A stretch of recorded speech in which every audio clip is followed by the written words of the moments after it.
Titans, born alongside the ancient deities, are beings of near-divine nature. Dragons, formidable predators that reign at the pinnacle of countless worlds' food chains.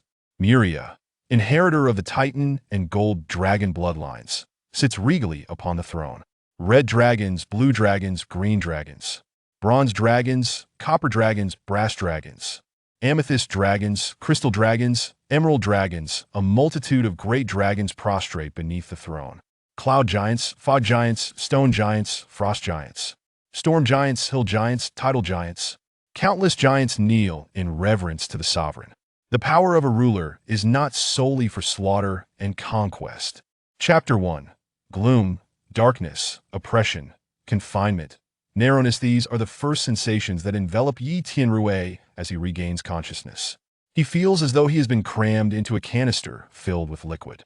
Indeed, Yi Tianrui now finds himself bereft of even a breath of air, ensconced in a viscous substance.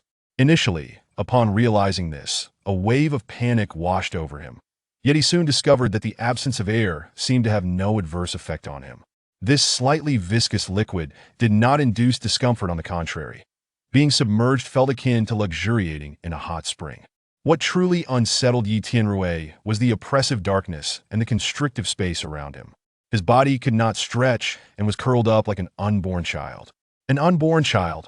Yi Tianrui's body stiffened, and in a flash of insight, he recalled the events leading up to his awakening and connected them with his current predicament of floating in an inexplicable liquid without the need for respiration. I must have, perhaps, died in a bid to be a hero, Yi Tianrui mused with a hint of sorrow, though he felt little grief over his demise. Surely, I have been reborn, he thought with delight, relishing the prospect of embarking on a new life journey, enriched by the memories of his previous existence. In this life, I could play the prodigy, excel academically, and with my outstanding results, charm the beautiful girls at school. Wait, I need to have the physical attributes to woo the girls, he thought lewdly. Then, with great effort, he moved his short hands to confirm his gender. Excellent, I am indeed male. After ascertaining this, Yi Tianrui felt a surge of happiness, for upon rebirth, he had a 50% chance of becoming female. The notion of reincarnating with the memories of a staunch heterosexual man into a female form was something he could not fathom. However, as Yi Tianrui confirmed his masculine traits, his small hand inadvertently brushed against a long, whip-like appendage. What is this? Panic began to rise within him. Every sensation from his hand and body indicated that it was indeed a part of him. What the hell? It has scales. Yi Tianrui's anxiety escalated as his small hand repeatedly felt the elongated appendage that grew from his backside. Reluctantly and with a sense of defeat, he admitted, "This is my tail. I am reborn, yet I have transformed into an otherworldly being with a tail. I am no longer human." Yi Tianrui's melancholy returned, as the scales on his tail shattered his last shred of hope. If it weren't for the scales, he could have deceived himself into believing he was experiencing a retrogressive phenomenon. However, no matter how much one regresses, a human body cannot sprout scales, at least, not in any normal circumstance. What have I become? Yi Tianrui pondered, struggling to control his body within the constricted space, hoping to discover what other peculiar features he possessed to ascertain his identity. His small hands explored his back, reaching beneath his shoulder blades. I have a pair of wings. This time, Yi Tianrui accepted the reality of having wings on his back without any emotional turmoil. After all, he was no longer human. No matter what additional features manifested, he could accept them. Besides, what could be done if he refused to accept this reality? Attempting to end his life for another chance at rebirth would be futile. Yi Tianrui was not foolish. Only those who have faced death understand the value of life. He had always believed in the wisdom of the phrase, "A good death is not as preferable as a shabby life." I have hands and feet. I am undoubtedly a humanoid creature. So, what exactly have I transformed into? Yi Tianrui was perplexed, as there seemed to be no creature that matched his new form in his recollections. One thing is certain, I am no longer on Earth. A humanoid being with wings and a tail can only belong to the realm of fantasy. His spirits fell once more. He had just envisioned a 20-year journey of life after his birth, where he would play the prodigy, excel academically, and charm the wealthy and beautiful to reach the pinnacle of existence. Now, all his dreams had dissipated into mere illusions, with no possibility of realization, for he was no longer human, nor was he in the world he once knew. Yi Tianruo's chubby palm brushed against the shell that constrained his movement. It lacked the expected soft texture instead. It possessed a hard, metallic feel with a slight arc. Not a uterine wall, he sighed in disappointment, releasing a few bubbles. This is an eggshell. I'm not a viviparous creature, but an oviparous one. Yi Tianrui was bewildered. How could he have been reborn as a humanoid creature, yet find himself encased in a hard shell instead of within the womb of another humanoid being? Hey! Upon realizing he was inside an egg, the desire to break free surged within him. His hands, feet, wings, and tail all exerted effort, yearning to shatter the shell that confined his body. Not enough strength. I am not ready to be born yet. When Yi Tianrui exerted all his might, yet could not budge the unyielding shell, he understood that his physical development was insufficient. I'm so tired, so sleepy, I should take a nap and try again later. Exhausted, Yi Tianrui yawned, becoming increasingly drowsy. The intense mental activity and the effort to break free had drained him significantly, leading him to succumb to slumber. Yi Tianrui's attempt to hatch failed, leaving the egg unscathed, but it did cause a gentle tremor, successfully attracting the golden behemoth that guarded his egg. The majestic creature lifted its slender neck, the head adorned with dense golden scales, and its dark golden slit pupils opened, gazing at the now motionless egg. My child, are you finally ready to emerge? I have awaited this moment for so long. The colossal and regal creature spoke in a gentle, warm female voice. If one were to hear only the voice, it would evoke images of a dignified and graceful noblewoman, utterly disconnected from the terrifying aura exuded by the golden beast. Unbeknownst to the slumbering Yi Tianrui, his mother had been vigilantly watching over his egg, eagerly anticipating his emergence. That in a state of hazy consciousness, Yi Tianrui awoke once more, greeted by the same unyielding darkness. During this slumber, his body had grown larger, and the space within the egg had become even more constrictive, tightly binding him. What was once a slight ability to move had diminished. Yi Tianrui realized that the time had come for him to break free from the egg. I must gather my strength. Though the shell is unusually sturdy, it should still be within my capacity to break through. Yi Tianrui instinctively inhaled deeply, only to fill his lungs with the egg liquid, which clogged his nostrils. He grimaced but hesitated no longer, using his familiar limbs to exert force while keeping his wings and tail still. Rather than using unfamiliar appendages, he would rely on the limbs he had utilized for 2 decades to break free, concentrating his strength. Yi Tianrui pressed his limbs against the shell, and as he exerted force, his pudgy body exhibited the beauty of muscular definition. Clenching his pristine white teeth, he felt as though he was summoning every ounce of strength he had from his previous life, but the shell remained as solid as ever, showing no signs of fracture. As Yi Tianrui continued to strain, he gradually felt a sense of helplessness wash over him. He was nearing exhaustion, yet he persisted, unwilling to concede. He was unaware of the consequences of failing to hatch this time, but he understood that his body had reached the limits of what the egg could accommodate. It could grow no more. Moreover, he recalled from documentaries he had watched that no oviparous creature has a 100% hatching rate. There are always some dead eggs, and some of those are the failures that could not break free. If he could not hatch, he would simply perish. Live or die, a choice to be made. Yi Tianrui roared in frustration. I did not reincarnate to experience life within an egg. Perhaps it was due to Yi Tianrui's anger or his unwavering determination. But with a crisp sound, akin to a celestial symphony in his ears, the shell shattered. Under the gaze of 4 eyes, 2 of a dark golden hue and 2 of a brilliant gold to pale, golden egg began to tremble. Shortly thereafter, a delicate crack appeared upon its shell, rapidly spreading until the entire golden egg was covered in fissures. From within emerged a diminutive figure, glistening with the transparent liquid of the egg. If one were to overlook the pair of drooping pale, golden-scaled wings adorning the chubby, plump body of this infant, along with the golden tail sprouting from its rear, and the small horns extending backward from its damp black hair, one might mistake this newly arrived being for an ordinary human infant. This is rather pleasing, remarked a man with black hair and golden eyes, standing beside the golden beast, a radiant smile illuminating his face. Indeed, quite remarkable. This form should perfectly blend the bloodlines of both you and me, the golden beast replied, revealing its pearly teeth and speaking in a voice that felt strikingly gentle yet incongruous. Yi Tianrui lay atop a concave blue-purple crystal, surrounded by the remnants of a shattered golden egg, the viscous egg liquid dripping from him. Chapter 2. Father of Titans Muria Iapetos Elances. Unintentionally, Yi Tianrui's mouth uttered this tongue-twisting phrase.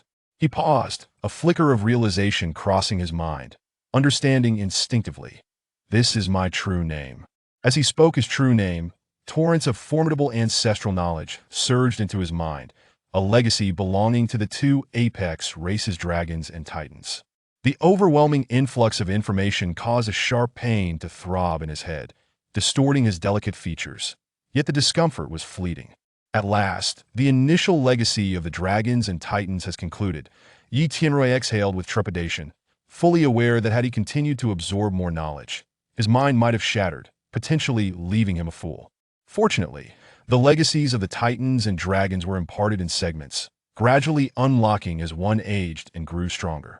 Otherwise, whether a titan infant or a dragon hatchling, receiving the entirety of their ancestral knowledge at birth would invariably lead to a catastrophic end after all. Even the mightiest beings are fragile when newly born. Those formidable entities who bestowed their legacy upon their progeny did so to empower them for a better life, not to commit acts of intellectual homicide through an overwhelming deluge of knowledge. This is the Titan, my father.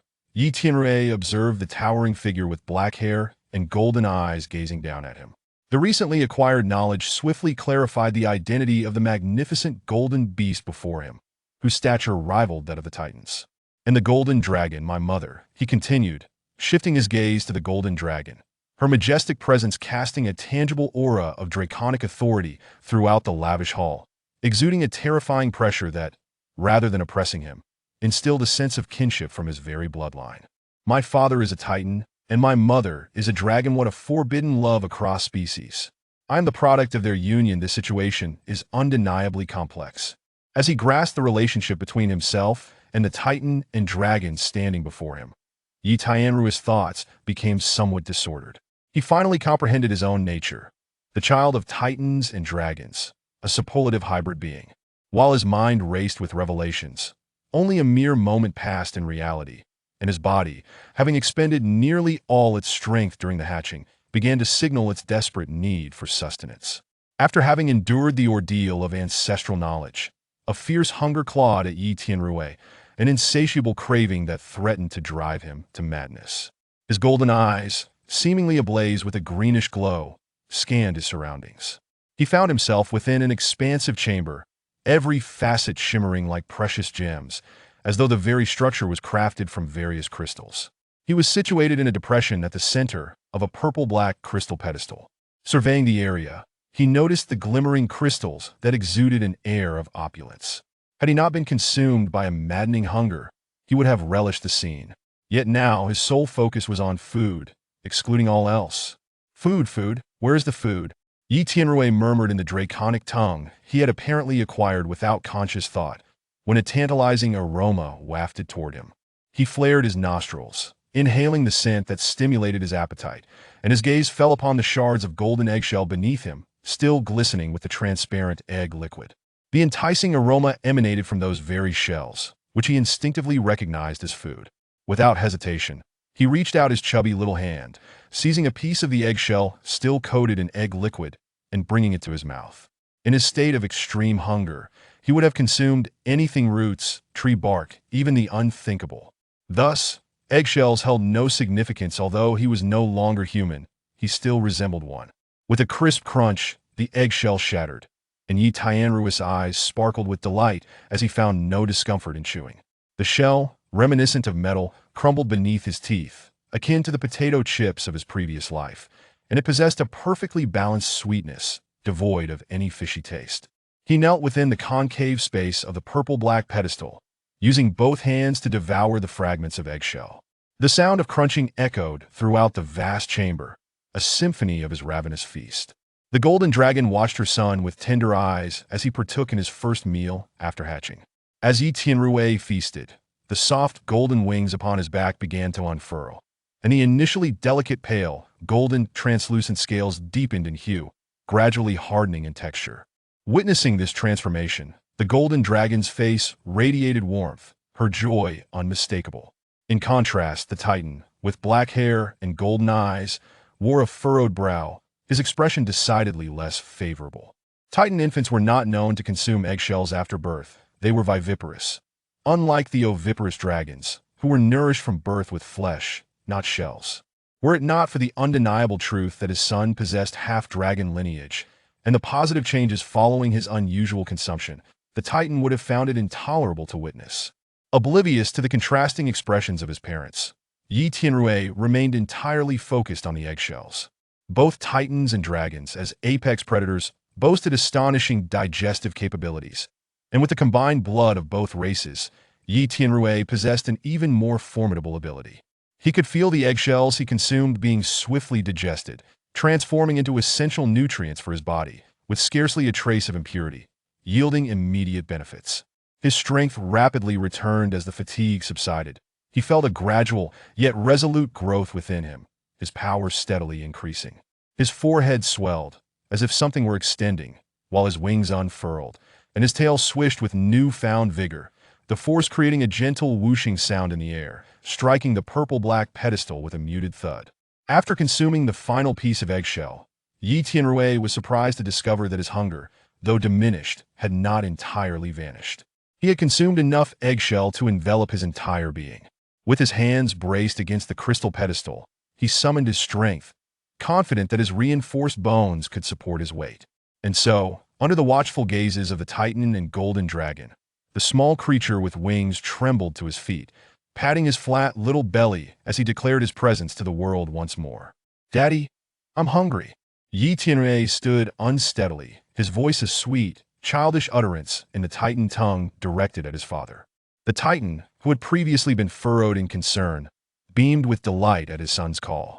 Extending his right hand, he conjured a piece of roasted meat, roughly the size of his palm, and gently placed it beside his son. In Yi Tianrui's eyes, a mountain of meat appeared in his father's grasp, which was then tossed beside him, the weighty mass creating a powerful shockwave that toppled him to the ground, while Yi Tianrui sat dazedly upon the purplish-black stone platform, his gaze vacantly fixed upon the steaming mound of meat before him. He glanced up at his father, the Titan, whose face was alight with eager anticipation. A slight twitch crossed his small visage, and with a determined clench of his teeth, he stood once more and approached the mountain of meat. This mound was the result of his own shamelessly adorable antics, and he was determined to consume it, even with tears in his eyes. Filled with indignation, Yi Tianrui was merely attempting to cheer up his despondent Titan father by adorably employing the Titan language he had recently acquired, hoping for a morsel to eat. He never anticipated such an outcome. "Oh, my dear father, do you truly believe I can consume this much? Do you not have any sense of my limits? Are you trying to suffocate me with this mountain of meat?" Yi Tianrui mused internally as he leaned over and began to feast. "Remarkably, this meat is delectable, truly delightful," he exclaimed sincerely after savoring several bites. Hours later, with a resounding burp, Yi Tianrui reclined into the hollow he had carved out of the meat, his belly now forming a pronounced curve. Ignoring the incredulous gazes of his parents, who had watched him devour meat for hours, he closed his eyes and succumbed to a deep slumber. He had reached his limits and could consume no more. His body demanded the essential rest, for he had only just entered this world. In the days that followed, Yi Tianrui experienced a life he had long yearned for in his previous existence, eating to his heart's content and sleeping to his satisfaction, only to repeat the cycle. This decadent life brought him immense satisfaction. Though he was somewhat astonished by his prodigious appetite, each meal consumed was equivalent to 5 to 7 times his own body weight. Initially, the sheer volume of his consumption unsettled him, but as he often caught the watchful gaze of the golden dragon matron, who seemed unfazed by his voraciousness, Yi Tianrui speculated that such an extraordinary appetite was likely commonplace for dragons or titans. Titans, beings born alongside the most ancient deities. Dragons, formidable predators reigning at the apex of countless food chains across worlds. Muria, inheritor of the Titan and golden dragon bloodlines, sits upon her throne. Red dragons, blue dragons, green dragons. Bronze dragons, copper dragons, brass dragons. Amethyst dragons, crystal dragons. Emerald dragons, a multitude of great dragons prostrate beneath the throne. Cloud giants, mist giants, stone giants, frost giants. Storm giants, hill giants, tidal giants, an endless array of giants kneels before the throne. The power of a ruler is not solely for slaughter and conquest. Chapter 1. Despair, darkness, oppression, confinement, and narrowness. These are the first sensations that enveloped Yi Tianrui upon regaining consciousness, as if he were ensconced within a jar brimming with viscous fluid. Indeed, Yi Tianrui found himself devoid of air, cocooned in a thick, sticky liquid. Initially, panic surged within him as he grasped this reality, yet he soon realized that the absence of air seemed to affect him little. The viscous liquid did not induce discomfort, on the contrary. Being submerged felt akin to luxuriating in a hot spring. What truly unsettled him was the pervasive darkness and the constricting space that confined his body, forcing him to curl up like an unborn child. An unborn child. Yi Tianrui froze, a flash of recollection igniting his mind, recalling the events preceding his awakening and connecting them to his current predicament submerged in this enigmatic liquid, with no need to breathe. I must have, perhaps, maybe perished, all in a bid to play the hero, he mused, a hint of melancholy lacing his thoughts, though he felt little sorrow for his demise. Surely, I must have been reborn. Yi Tianrui delighted in this realization, envisioning a fresh start to his life, accompanied by the memories of his previous existence. In this life, I could still portray a prodigy, excel academically, and charm the beautiful girls at school with my outstanding grades. He fantasized blissfully about his life after birth. Wait, to charm girls, one must possess certain physical attributes, he considered lecherously, straining to move his small hands to confirm his gender. Excellent, I still have the right equipment. Upon confirming his desired anatomy, Yi Tianrui felt even more elated, for there was a 50-50 chance he could have been reborn as a girl. The thought of retaining the memories of a straight man while being reborn as a female was utterly unacceptable to him. As he verified his male characteristics, his small hand inadvertently brushed against a long, whip-like appendage. What is this? Panic began to set in, as the sensation in his hand and the feedback from his body indicated it was indeed a part of him. Why does it have scales? Yi Tianrui's alarm intensified as his small hand repeatedly explored the elongated appendage growing from his posterior. Reluctantly and helplessly, he concluded, "This is my tail. I've been reborn, but I have transformed into a being with a tail. I am no longer human." Yi Tianrui sank into despondency, the scales on his tail shattering his last shred of hope. Without the scales, he might have deceived himself into believing he was experiencing a throwback phenomenon, but no matter how one might regress, a human body could not sprout scales, at least, not in a normal human. What have I become? This was Yi Tianrui's current quandary, as he struggled to maneuver within the constricted space, seeking to identify any additional appendages that might confirm his identity. His small hand discovered a pair of wings nestled beneath his shoulder blades. I have a pair of wings as well. This time, Yi Tianrui accepted the existence of wings on his back with a calm demeanor. After all, he was no longer human. Whatever additional features appeared on his body, he could accept. Besides, what could he do if he refused to accept this? Attempt suicide to see if he could be reborn again? Yi Tianrui was not so foolish. Only someone who had faced death knew the value of life. Better to live poorly than to die well. He had always found this sentiment to hold true. I have hands and feet. I am undoubtedly a humanoid being. So what exactly have I transformed into? Yi Tianrui pondered, perplexed, as he could not recall any creature that matched his current form. The only certainty is that I am no longer on Earth. A humanoid being with wings and a tail can only belong to the realm of fantasy, he reflected inwardly. His mood soured again. Just moments ago, he had envisioned a 20-year journey filled with success, playing the prodigy, excelling academically, and wooing affluent beauties to reach the pinnacle of life. Now, all his dreams had dissolved into mere illusions, rendered impossible, for he was no longer human and did not exist in the world he once knew. Yi Tianrui's pudgy palm made contact with the shell that constrained his movements. It was not the fleshy texture he had anticipated, but rather a hard, metallic surface with a gentle curve. Not the uterine wall. Yi Tianrui sighed, a hint of disappointment escaping him as he blew a few bubbles. This is an eggshell. I am not a viviparous creature, but an oviparous one. Yi Tianrui was baffled. How could a humanoid being not be viviparous? Why was he not within the womb of a humanoid creature, but rather encased in a hard eggshell? Hey! Upon realizing he was inside an egg, an overwhelming desire to break free surged within him. His hands, feet, wings, and tail all exerted force in an attempt to shatter the shell that confined him. Not enough strength. I am not yet ready to be born.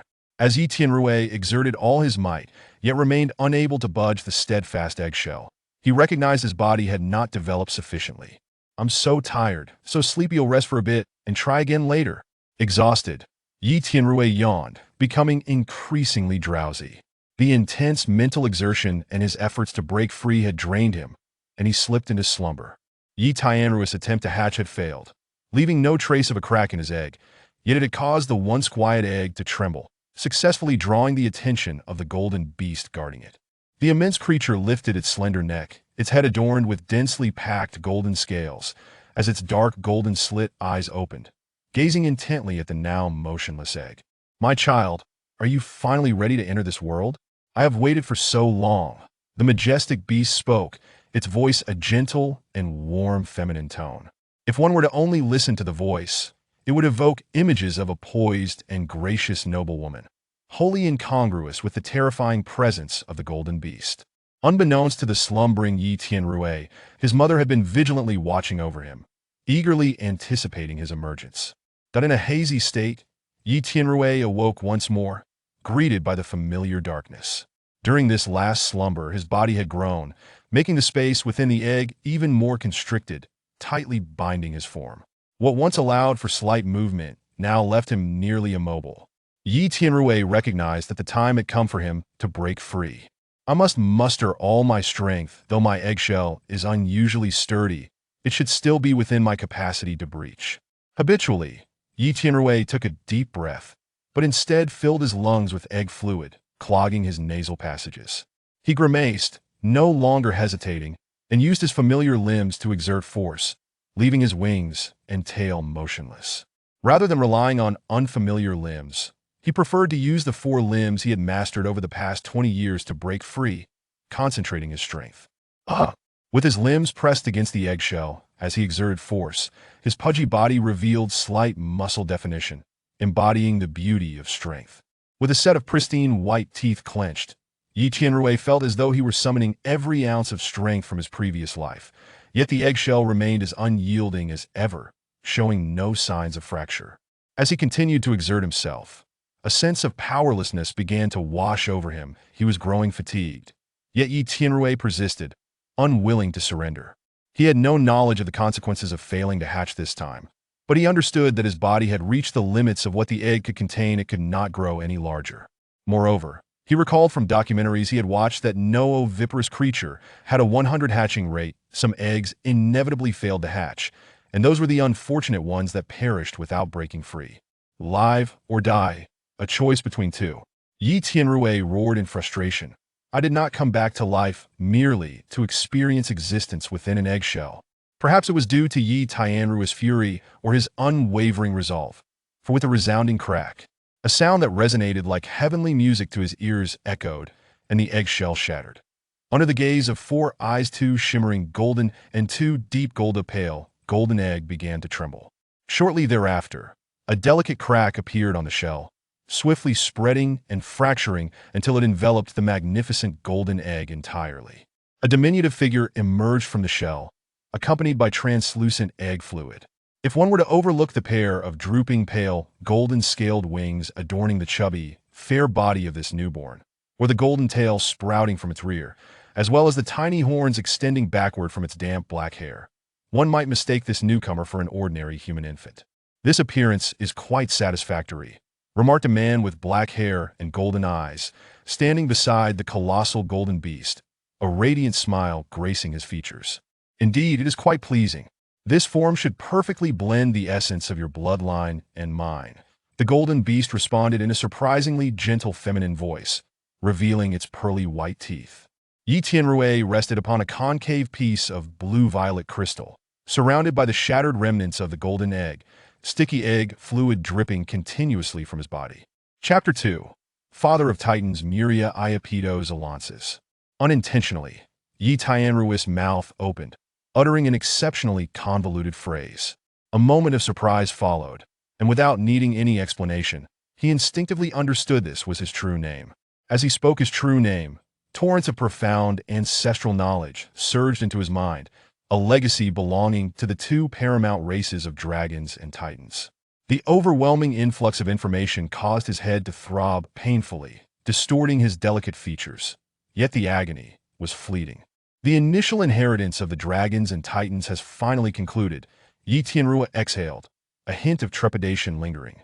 He had no doubt that had he continued to absorb such knowledge, his mind would have shattered. Even if he survived, he would have emerged as a fool. Fortunately, the knowledge from both titans and dragons was imparted in segments, gradually unlocked as one matured and gained strength, rather than overwhelming him all at once. Otherwise, whether a titan infant or a dragon hatchling, the outcome of receiving all ancestral knowledge at birth would surely lead to catastrophic consequences, as even the mightiest beings are weak at their inception. The powerful creatures who bequeathed their offspring with knowledge did so to empower their descendants, ensuring a better life, rather than orchestrating a form of intellectual murder. This is the titan, my father. Yi Tianrui gazed up at the black-haired, golden-eyed figure towering over him. The recently acquired knowledge quickly clarified the identity of the impressive golden beast and its human-like counterpart standing before him. And the golden dragon, my mother. His attention shifted to the golden dragon, whose vibrant presence enveloped the opulent hall, emanating an aura of formidable power that, rather than oppressing him, instilled a sense of kinship. My father is a titan, and my mother is a dragon. This is a forbidden romance between species, and I am their love's embodiment. The situation is rather intricate. With this newfound understanding of his lineage, Yi Tianrua's thoughts became somewhat disarrayed. He finally comprehended his identity as the progeny of both titans and dragonsa, hybrid of extraordinary lineage. In the brief moment that his mind raced, reality pressed on, as the physical exhaustion from hatching demanded energy replenishment.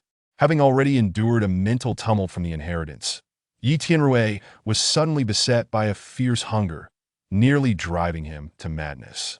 His golden eyes, now glimmering with an insatiable desire, scanned his surroundings.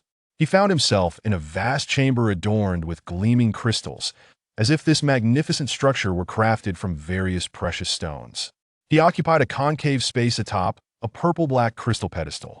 Looking around, he noted the glittering crystals that exuded an air of opulence and extravagance. Had he not been in such a frenzied state of hunger, he would have appreciated the surroundings. But now, only thoughts of food consumed him. Food, where is the food?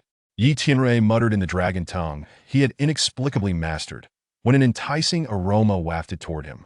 He flared his nostrils, inhaling the scent that provoked an increase in his gastric juices, finally fixing his gaze upon the remnants of the golden eggshell beneath him.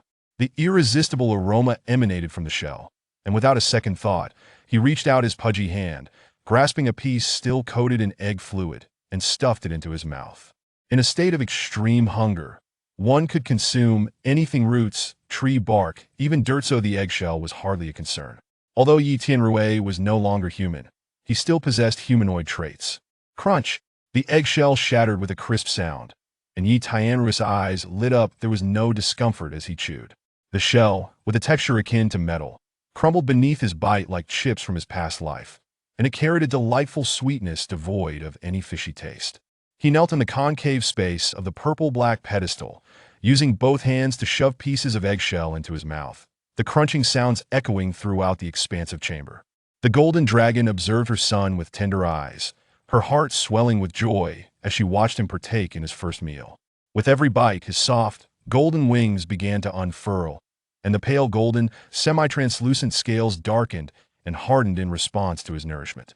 The sight evoked an even softer smile from the golden dragon, her delight unmasked, while the black-haired, golden-eyed titan's expression darkened, a frown creasing his brow as he observed the peculiar scene.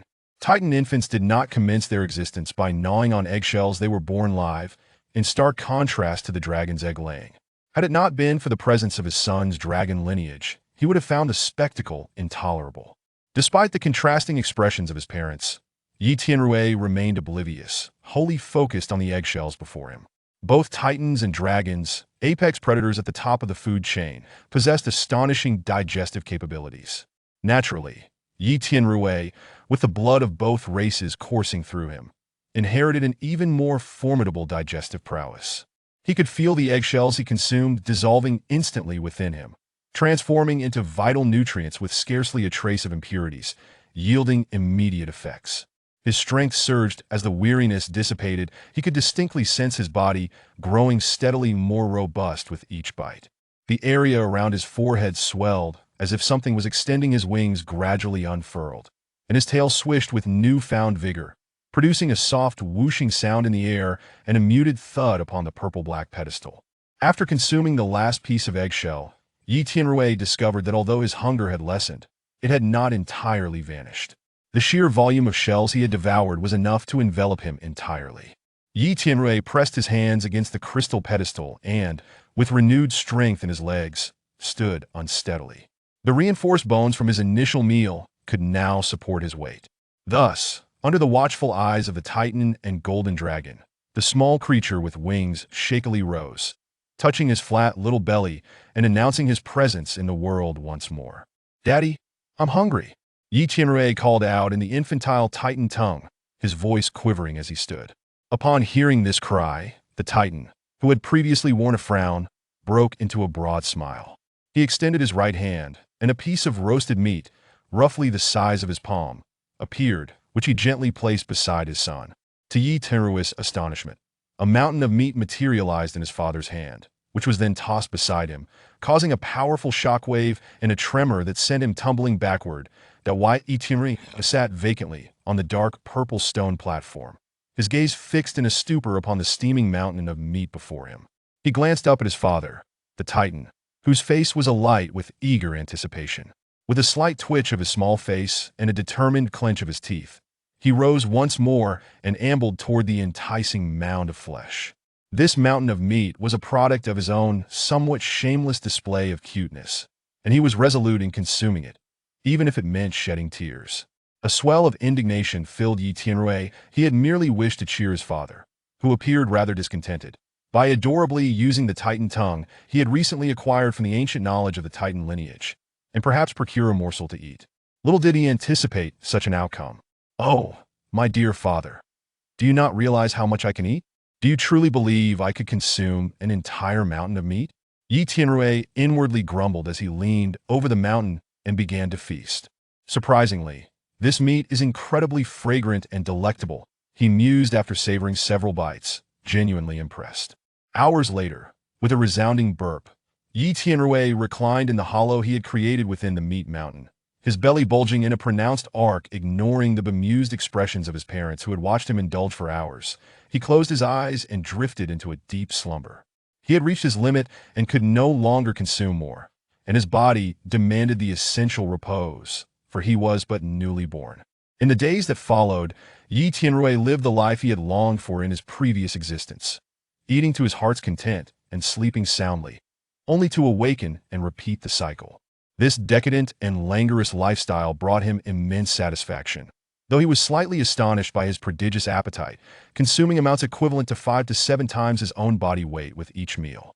Initially, the sheer volume of his consumption unsettled him, but under the watchful, indifferent gaze of the dragon matriarch, who took delight in observing his feasting, he speculated that such an extraordinary appetite was likely quite normal for a dragon or titan.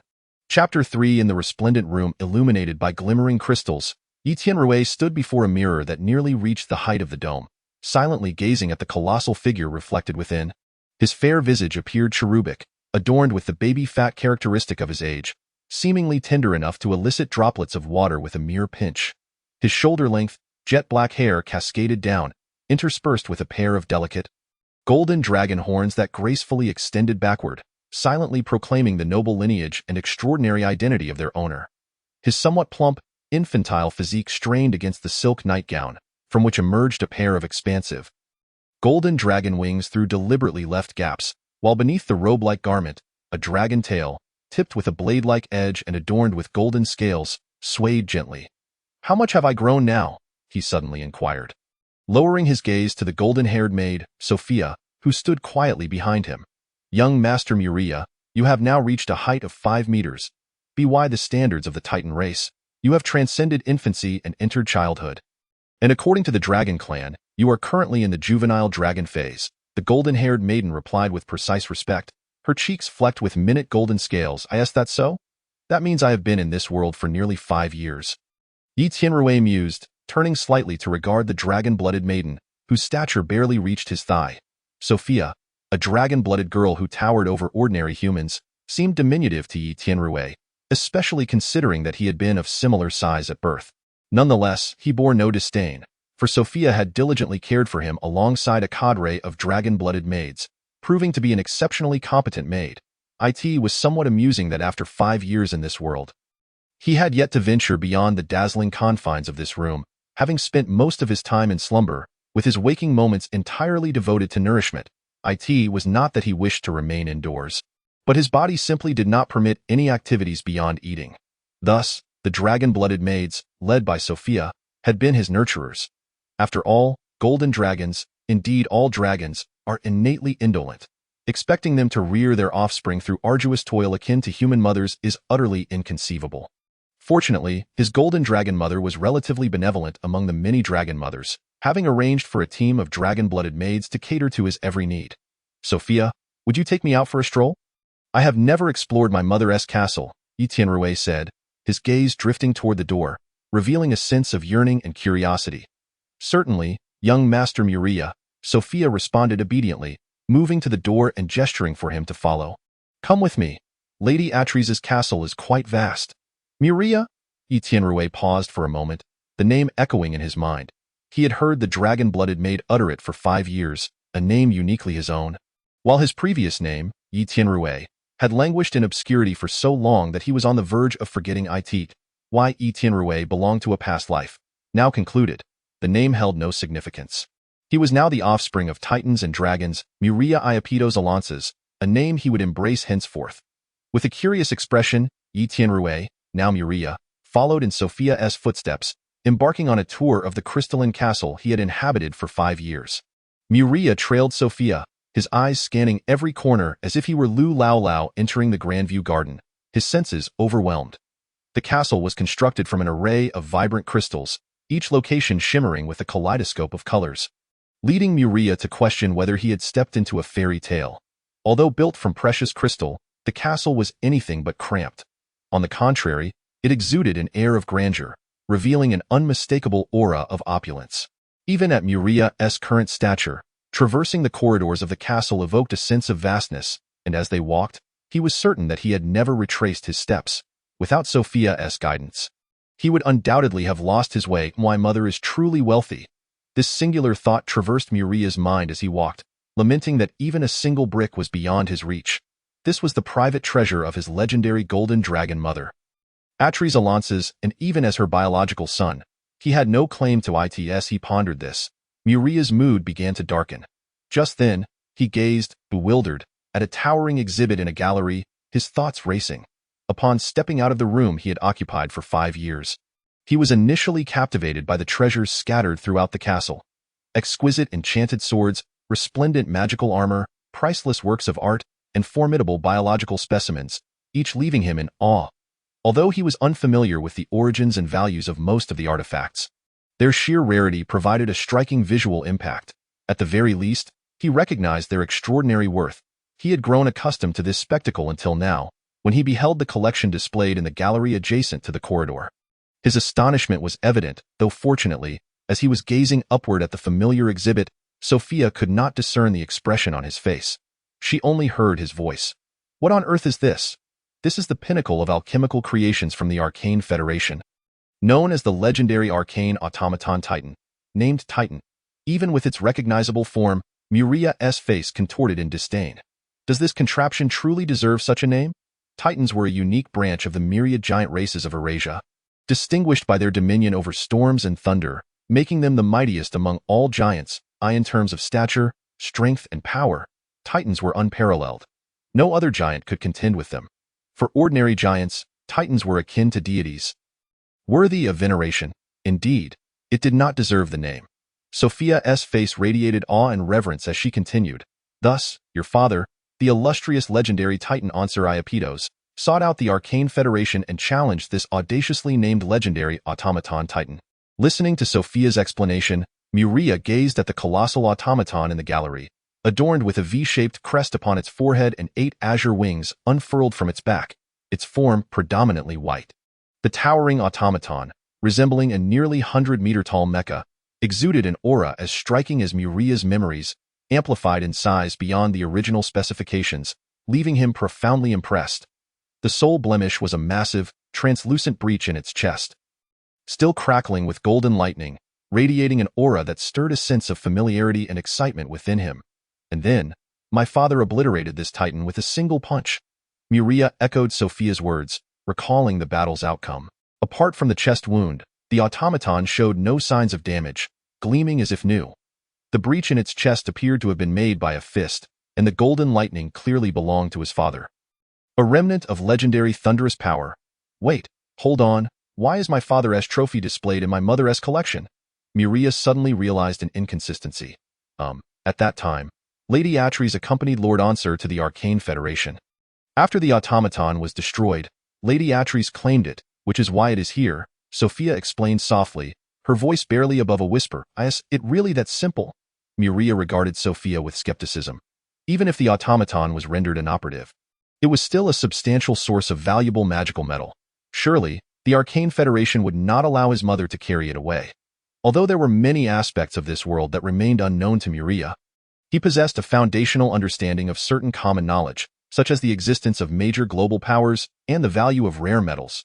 He recognized several types of magical metal on the supersized automaton that could be utilized for forging legendary weapons. Metals of this caliber were strategic resources, and it was implausible that they would allow anyone to take them away. Upon hearing Muria's doubts, Sophia fell silent, her cheeks flushed with embarrassment as she lowered her gaze. Observing the maid's reaction, Muria surmised what had transpired. Alongside the renowned might of the dragons was their insatiable greed for treasures. The mecha, forged from various precious magical metals, was an extraordinary treasure indeed. It is not difficult to envision the moment when his legendary father, Titan Ansur, delivered a single devastating blow that obliterated the Gundam, as one of the world's preeminent beings. His father undoubtedly valued his reputation and would not have simply taken the Gundam away. After all, his father had sought out someone due to a name, subsequently destroying their possessions and claiming the wreckage as trophies. Such actions would surely be somewhat unbecoming.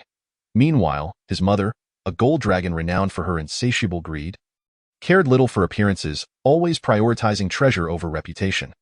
Thus, the Gundam was unceremoniously appropriated by her.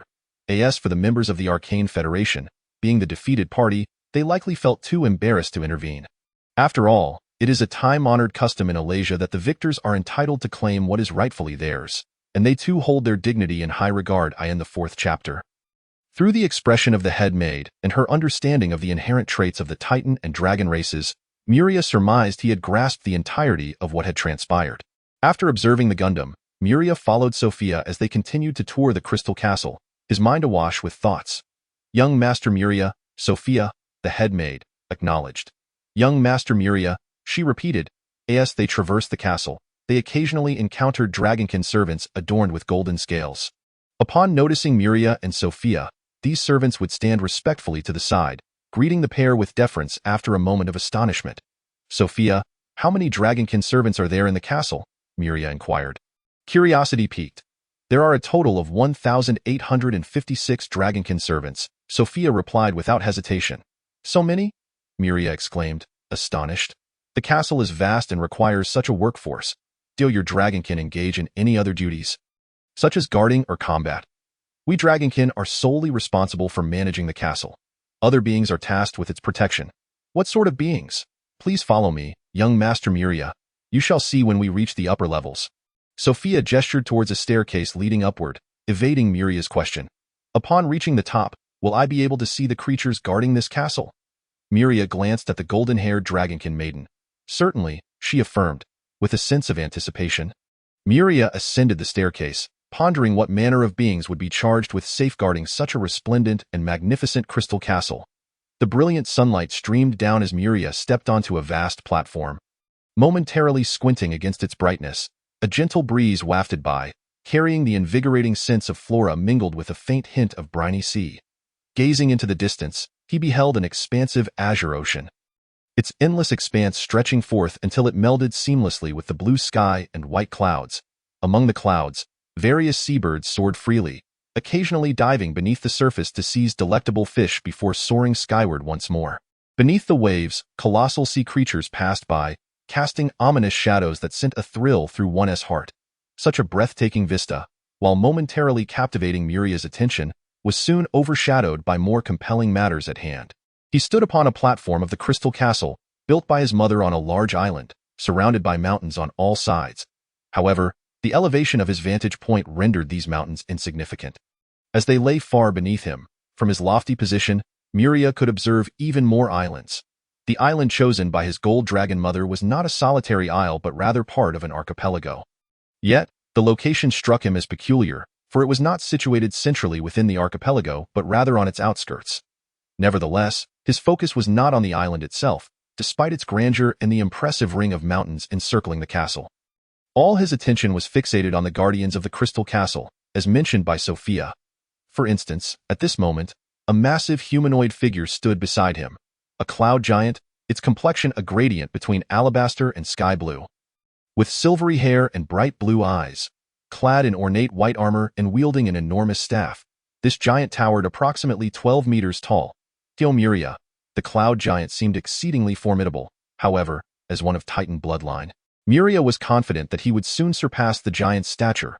As Muria gazed upward, the cloud giant noticed him in turn, momentarily taken aback before its gaze fixated on the golden dragon wings upon Muria's back. With this recognition, the giant, discerning the subtle pressure emanating from Muria, began to piece together his identity, though uncertainty lingered in its expression. Upon catching sight of Sophia, who had quietly positioned herself behind Muria, the cloud giant's demeanor shifted dramatically.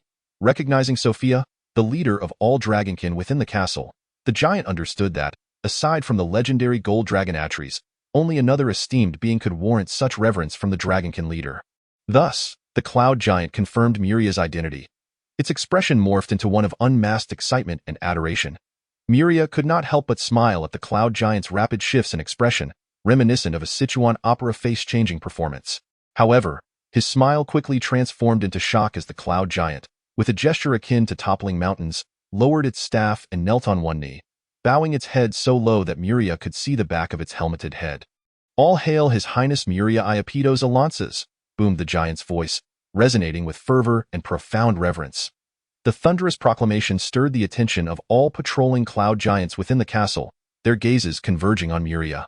They had awaited the arrival of Muria Iapetos Alances for 5 long years, and today, their wishes were fulfilled.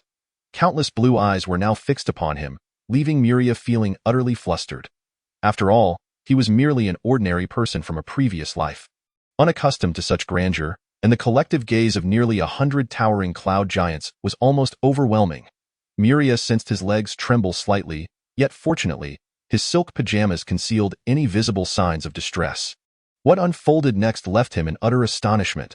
The cloud giants stationed at the castle, echoing the sentiments of the one kneeling before him, began to call out his name, one after another, as they too dropped to one knee. Heads bowed, revealing row upon row of helmeted skulls.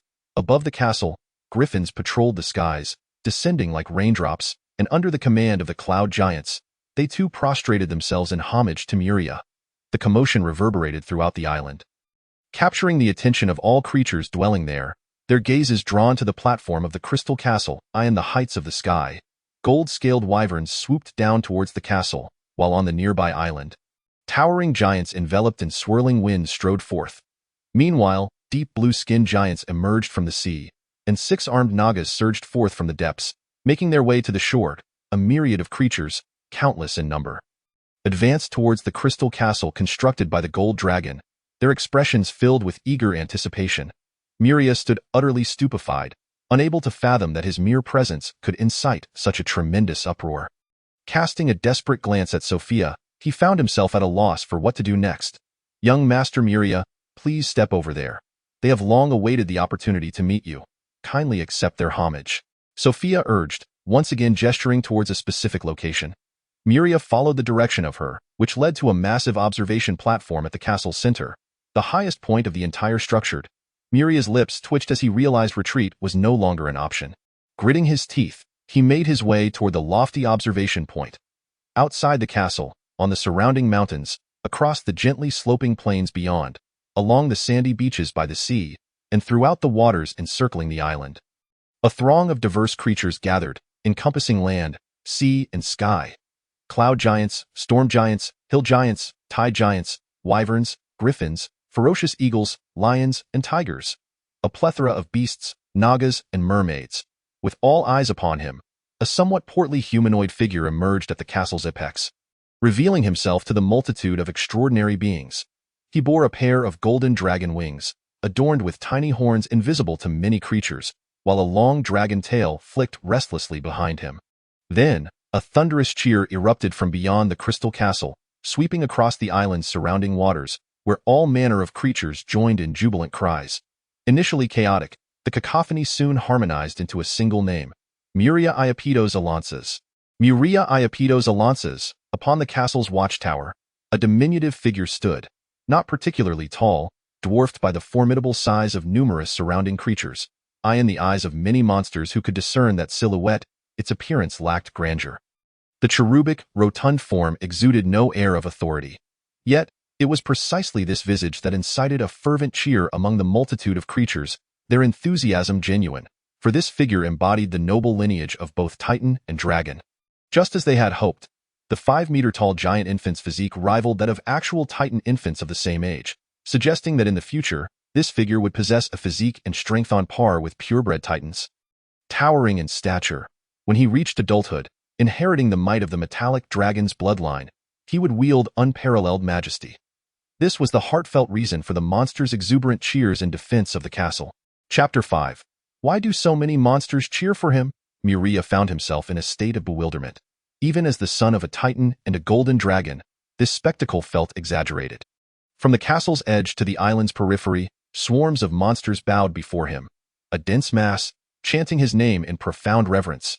Whether golden dragons or Titans, though both are rare and formidable beings, they are not entirely uncommon, so why such fervor? Muria, should we descend? Whispered Sophia, who had quietly approached him. Do we have to? Shouldn't I say something? Muria raised his pudgy little hand and scratched his head. Not at all. You need only stand here and affirm your existence to them, which would be the greatest encouragement. Reluctantly, Muria descended the watchtower, savoring the exhilarating sensation of being cheered by a multitude of monsters. Initially taken aback, his nerves had grown remarkably robust, allowing him to readily embrace this grand spectacle. As Muria departed, the cheers of the monsters gradually subsided, and they, brimming with excitement, began to converse amongst themselves before returning to their original positions. Upon returning to his chamber in the castle, Muria turned to Sophia, who had followed closely behind, eager to resolve his myriad questions. He discerned that Sophia possessed a unique status within the castle, likely due to her role in caring for him. What is the name of this sea we find ourselves in? Sophia countered Muria's inquiry with her own. How would I know? Muria replied, a slight tug at the corner of his mouth. His understanding of both the Golden Dragon and Titan legacies was limited to their rudimentary aspects, leaving him with only a general awareness of his world, Eurasia. Eurasia was an expansive realm, centered around the vast continent of the same name. Surrounded by 12 diverse subcontinents that fortified the main landmass. 13 landmasses were interspersed with oceans of equivalent size, creating a fragmented seascape. Muria had no notion of his specific location. How could he possibly know the name of the sea? The Stormbreaker Ocean. The Stormbreaker Ocean? Muria exclaimed, recognizing it as one of the 9 great oceans in the lore of his Golden Dragon heritage.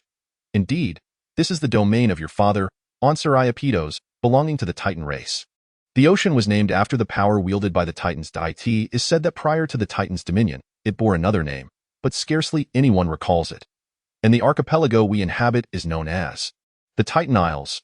Before Sophia could finish, Muria interjected, recalling the ancient texts that described the Stormbreaker Ocean, warning that it was wise to avoid these waters, for the consequences were unpredictable. In those accounts, he noted the trepidation expressed by a powerful ancient golden dragon regarding the ocean's core, the Titan Isles, which were regarded as a forbidden territory. Realizing his location, Muria suddenly grasped certain truths. It became clear why his golden dragon mother chose to construct the castle at the archipelago's fringe rather than its center. This was Titan territory. And without his Titan father's influence, she might not have dared venture here. But I still don't understand why those monsters would be so excited to see me. because in the future, it is highly likely that you will accept their fealty. Sophia replied with a peculiar expression. Huh? Muria looked utterly perplexed. Muria, you must understand that for the beings inhabiting this ocean, Titans are the supreme rulers. While Titans may not concern themselves with this, it does not alter their status as overlords. Muria nodded, beginning to comprehend, though some aspects remained elusive. He gestured for Sophia to continue.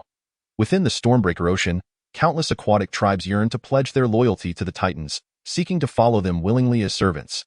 However, at this point, Sophia's expression shifted to one of resignation. The Titans outright refused their fealty, deeming it a futile endeavor. Hearing this, Muria's lips twitched, rendered speechless. He had grasped the general situation, yet remained silent, allowing Sophia to continue her narrative. 15 years ago, we followed Lord Atreus' alliances to the Titan Isles, and for the first time, the creatures of the Stormbreaker Ocean learned of your existence, the son of Titan and Dragon. Consequently, many creatures flocked to you, eager to offer their loyalty. 15 years ago, I was just an egg, wasn't I?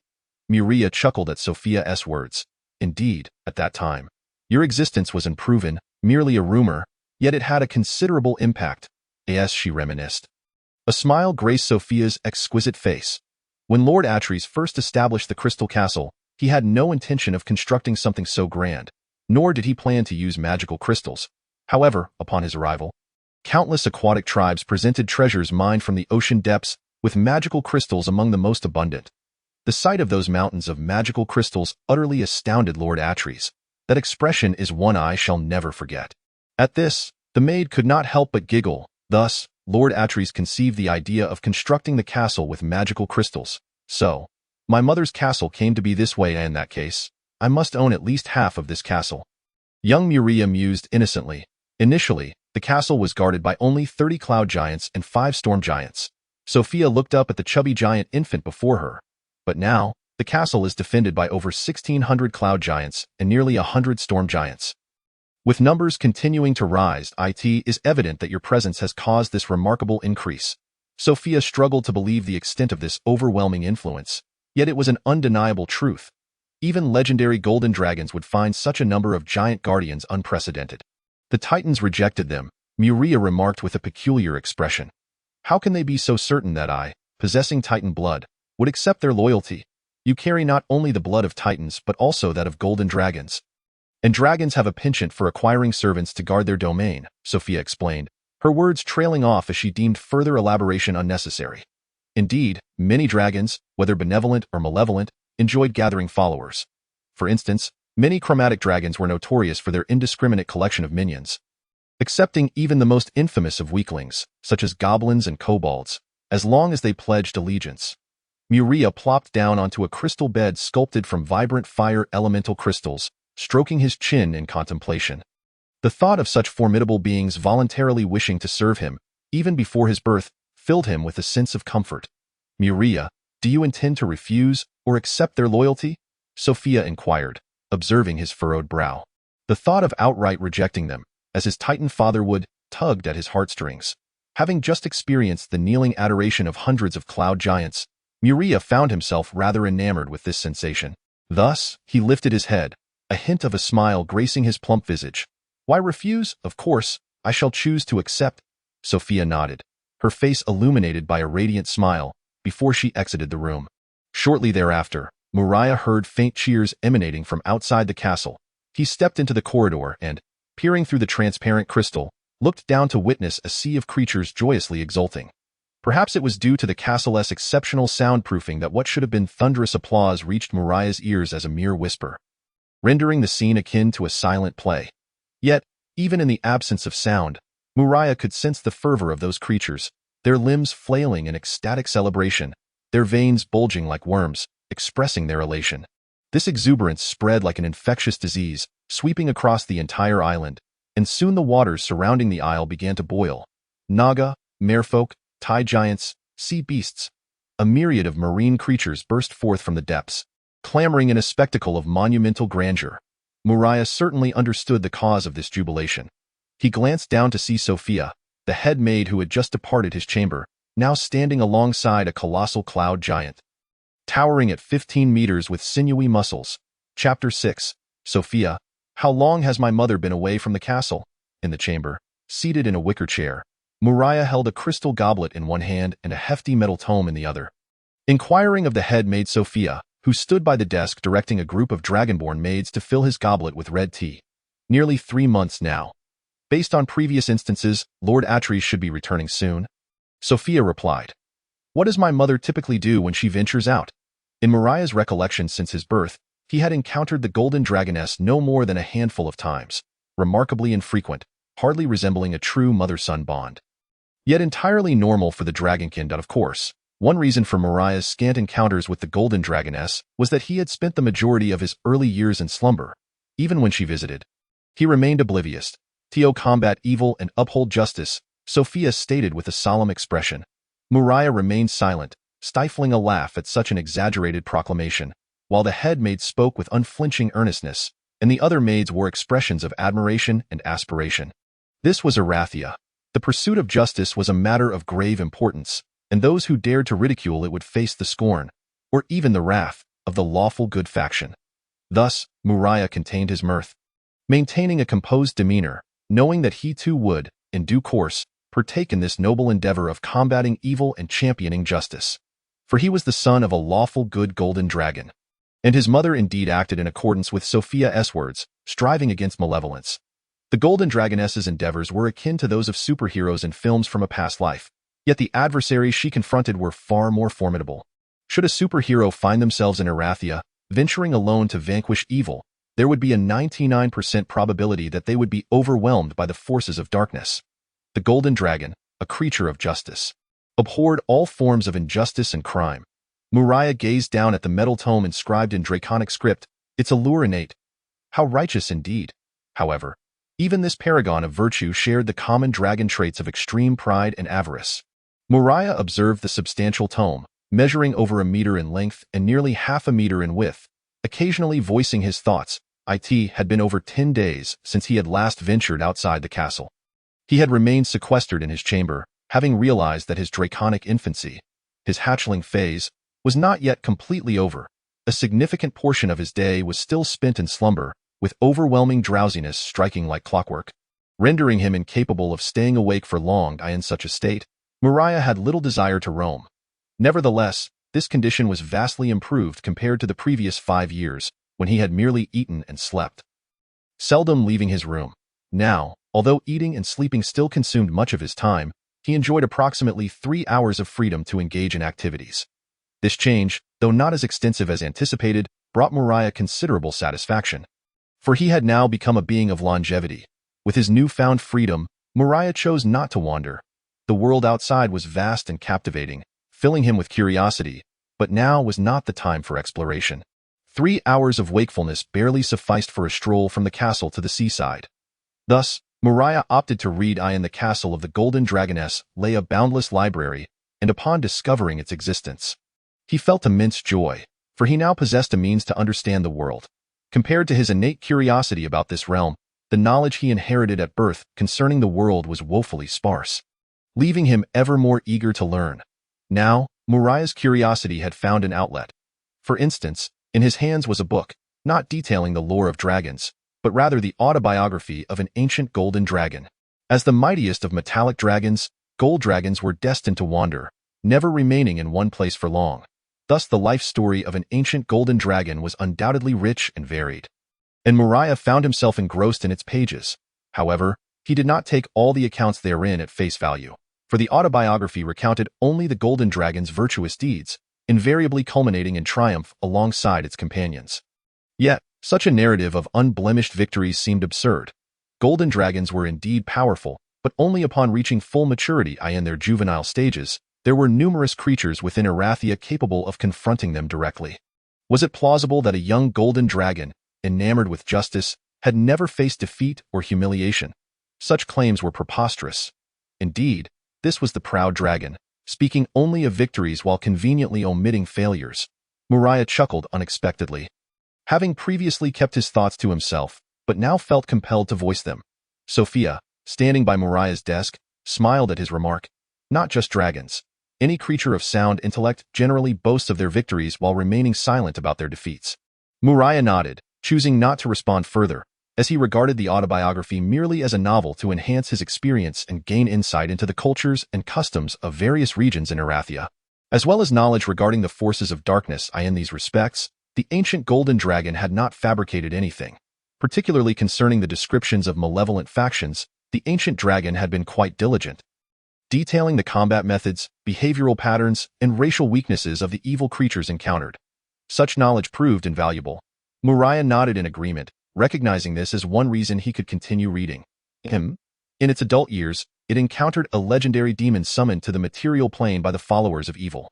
Muria read on with great interest, only to discover that the forces of justice were easily overwhelmed by the legendary Baylor. In a moment of peril, the golden dragon emerged, single-handedly turning the tide and driving the legendary demon away. How shameless! Muria's lips curled in disdain. When had adult golden dragons become so formidable as to confront legendary demons head-on? Surely they had merely relied on their vitality to outlast the demon's summoning duration. With the knowledge accumulated over the past 10 days, Muria believed he had discerned the truth behind the matter. Let me see what this golden dragon, whose audacity rivals that of the Emperor Tortoise's shell, is named. Muria swiftly turned to the back cover of the metal tome. Demos Alances, we share the same surname. Perhaps this golden dragon is a distant relative of mine, albeit one with a penchant for exaggeration. Muria did not dwell on the thought, instead savoring the specially brewed magical red tea while continuing to read. Thus, eating, sleeping, and reading became the trifecta of Muria's daily routine. Yet this monotonous cycle lasted merely half a month before it was disrupted. On this particular day, the weather was delightful, the sky clear and bright. Muria, under Sophia's attentive care, basked in the sunlight, comfortably perusing a travelogue penned by a legendary human mage, lost in tranquility, until, suddenly, a resounding dragon roar pierced the air. Reverberating in Muria's ears, the castle's soundproofing enchantments seemed utterly ineffective against the might of that roar. Accompanying the roar was an immense and overwhelming pressure. Yet under this force, Sophia and the other maids merely paled slightly before regaining their composure. Having long since grown accustomed to such overwhelming might, Muria's countenance remained utterly unchanged, showing no signs of discomfort in response to the overwhelming pressure that enveloped him. In fact, this aura of dominance felt remarkably familiar and comforting. A sensation deeply rooted in his bloodline, he lifted his gaze towards the ceiling, fully aware that his golden dragon mother, Atris Alances, had returned, having inexplicably reappeared above the crystal castle. What treasures has my golden dragon mother brought back? There is an intense energy in the air, yet it feels rather feeble. Muria furrowed his brow. Apart from sensing the sun-like essence of his mother, he also detected the presence of two other beings exuding a wild aura nearby. Though they were significantly weaker in comparison to her, nevertheless, Muria was not preoccupied with such thoughts. The warmth of his bloodline compelled him to cast aside the book in his hands with a resounding thud. He hurriedly scampered toward the source of his sensing with his short legs. Behind him, Sophia and several maids hurried to keep pace. Following the innate bloodline connection, Muria burst into the grand hall of the expansive castle, where he was left utterly astonished by the sight of two massive red-scaled beasts bound by shimmering golden chains. A red dragon. The acrid scent of volcanic sulfur in the air swiftly confirmed the identity of these two crimson creatures. Undeniably the mightiest among the five-colored dragons, at that moment, Muria finally comprehended the origin of the two frenzied auras he had sensed earlier. Chapter 7. Muria stood agape, staring at the two red dragons restrained by the pulsating golden chains infused with potent magical energy. The spectacle was awe-inspiring, a sight that most beings would never witness in a lifetime. Yet, regrettably, the disheveled appearance of the two dragons captured Muria's attention only momentarily, for within the hall, there was a presence far more commanding than that of the red dragons.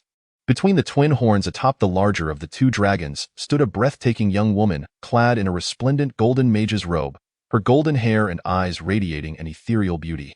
Though her stature appeared diminutive in comparison to the colossal red dragons beneath her, in Muria's perception, she shone like the midday sun, regal, magnificent, and impossible to overlook.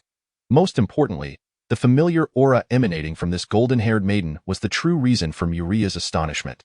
Every sense within him, the sight of his eyes, the feel of his body, the intuition of his awareness, conveyed to Muria that the golden-haired girl standing between the crimson dragon's horns was none other than his mother.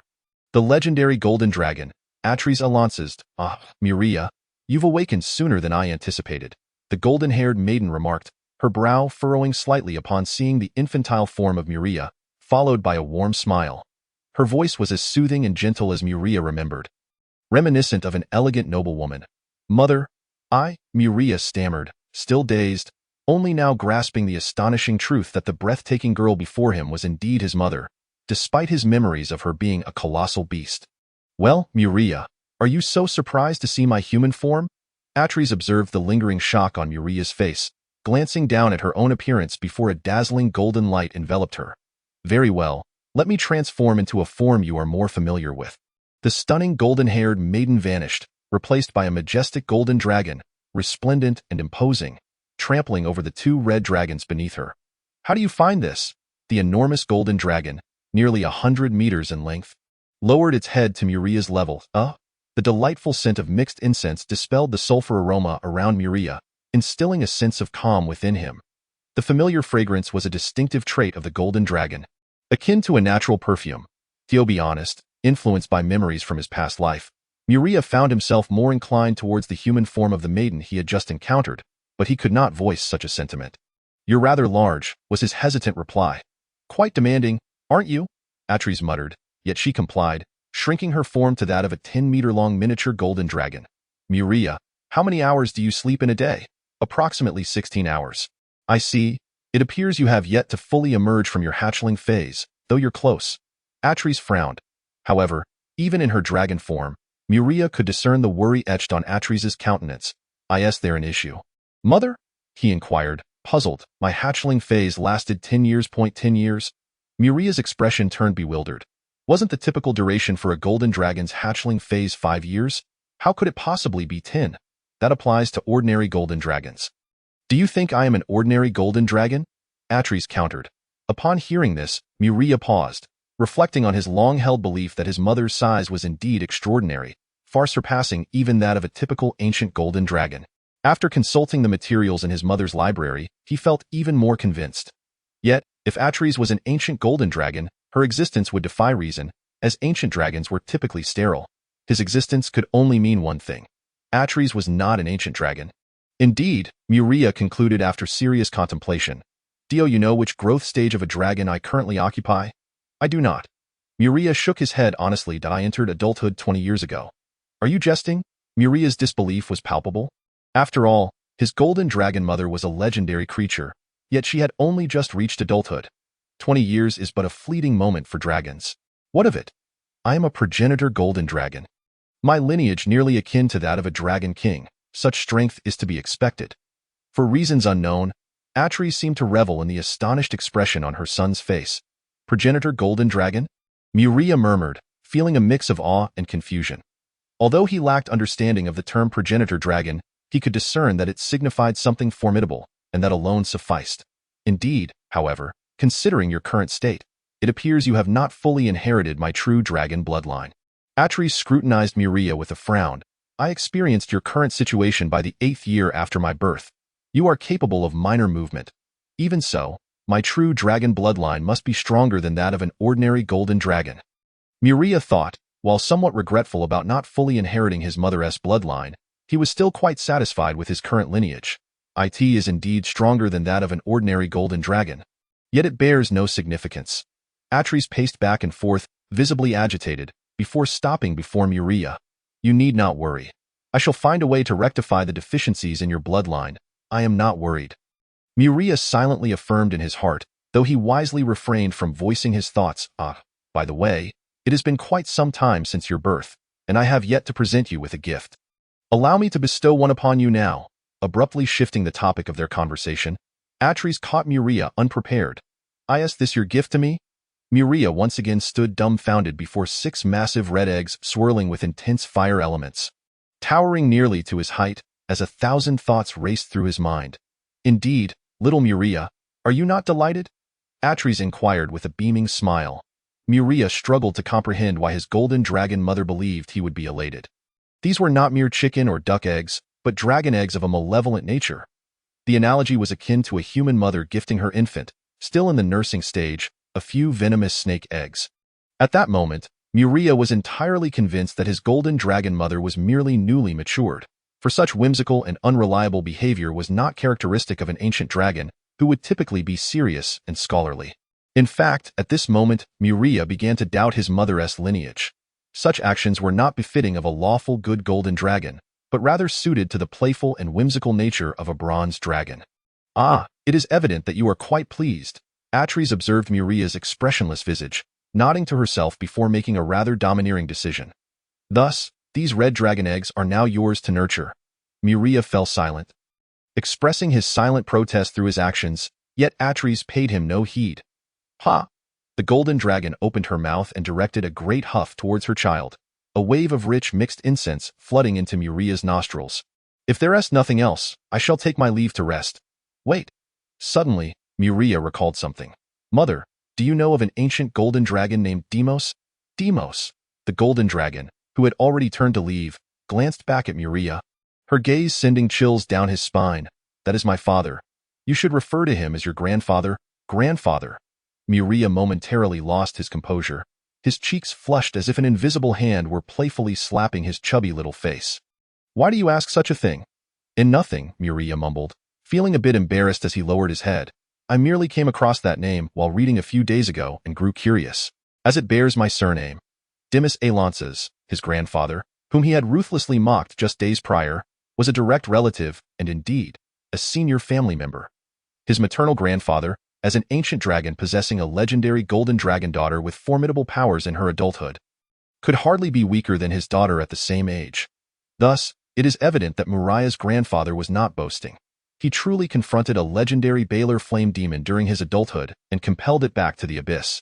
It was Muria's judgment that was flawed, and he was soundly slapped by the truth. Now he is beginning to read. A commendable habit, indeed. He should maintain it diligently. The attention of the golden dragon lady, Atres, was wholly focused on Muria's reading, showing little concern for anything else. Clearly, Muria's engagement with his books pleased her, yet this did not deter her desire to sleep. By the way, the dragon eggs were specifically brought back for you to nurture. Please refrain from consuming them. With a final admonition that left Muria in exasperation, the golden dragon lady vanished from the hall. Was it a portal or teleportation? Muria disregarded her warning and, stroking his chin, pondered the means by which he had disappeared. However, he did not dwell on it for long, redirecting his focus to the 6 red dragon eggs at his feet. "A hot potato!" Muria exclaimed, then turned to see Sophia and the 4 dragon-blooded maids hastily arriving in the castle hall. They were rather late.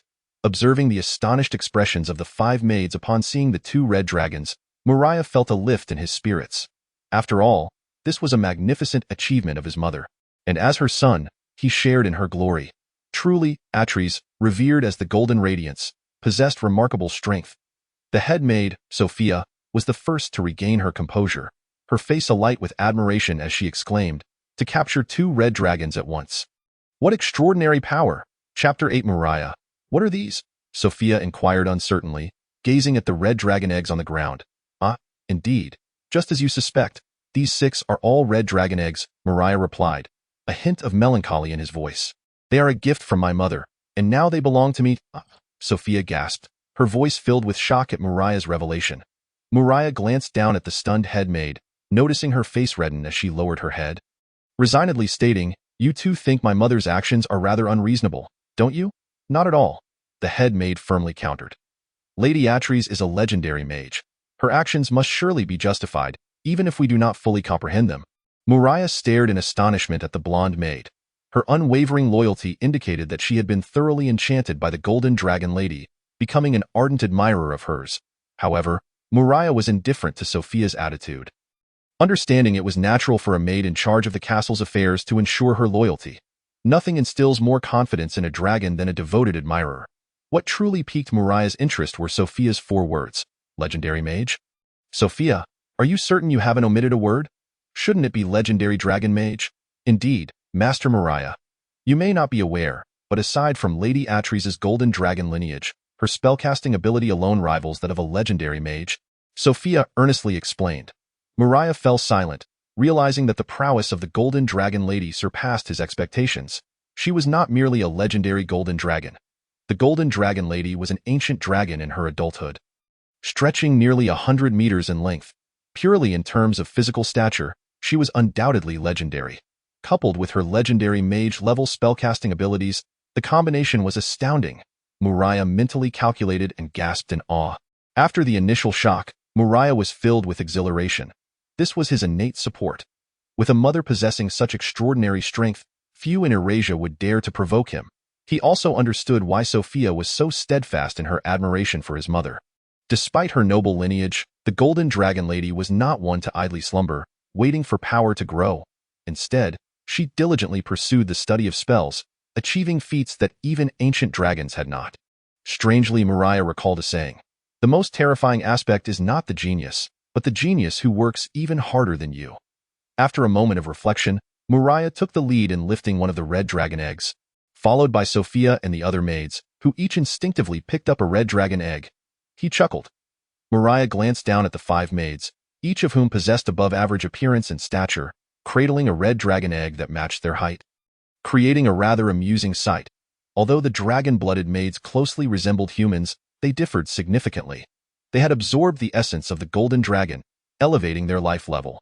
Beneath their seemingly delicate exterior lay astonishing power, enabling them to effortlessly perform tasks that would be laborious for even the stoutest of humans.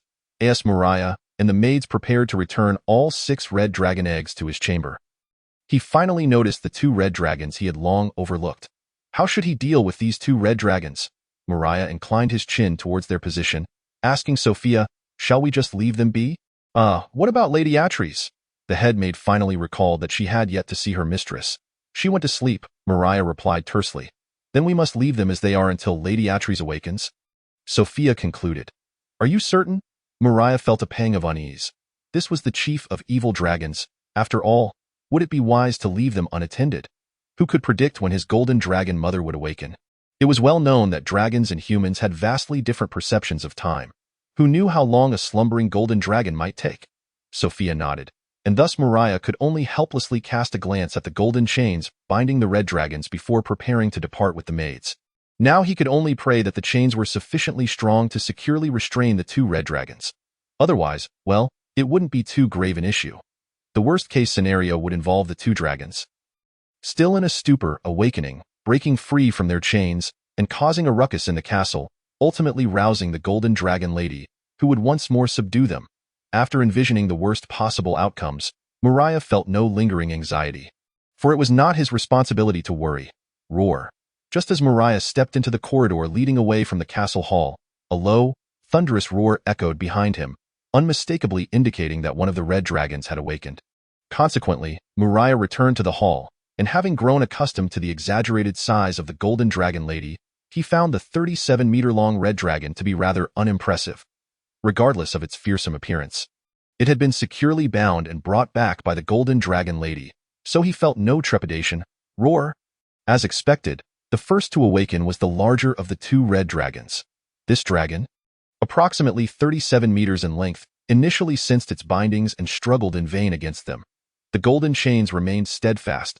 It could only emit a series of frustrated roars.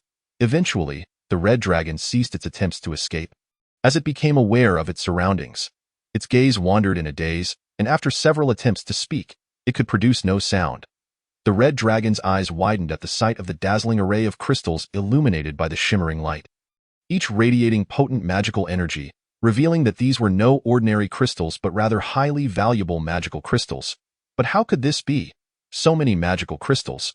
It was as though all the magical crystals in the world had been piled before it. By Tiamat above, have I arrived in the divine realm of the great mother of evil dragons?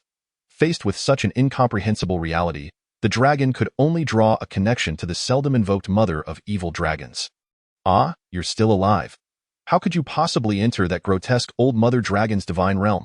Hearing the red dragon's incoherent mutterings, Muria could not help but ridicule it, thoroughly expressing his disdain for the mother of evil dragons. "Who are you?" The red dragon paused, then quickly confirmed that it was indeed alive, raising its gaze to the colossal infant before it who spoke in the dragon tongue. "What manner of creature are you? A half-dragon? No, that cannot be. There is no such half-dragon of your size, resembling a mere infant." The red dragon pondered earnestly, then flared its nostrils, detecting a familiar scent. This scent was deeply ingrained in its memory. The red dragon could swear it would never forget it in its lifetime. Instinctively, This crimson-scaled giant recoiled and growled in the dragon tongue. "What is your connection to the golden radiance, Atres?"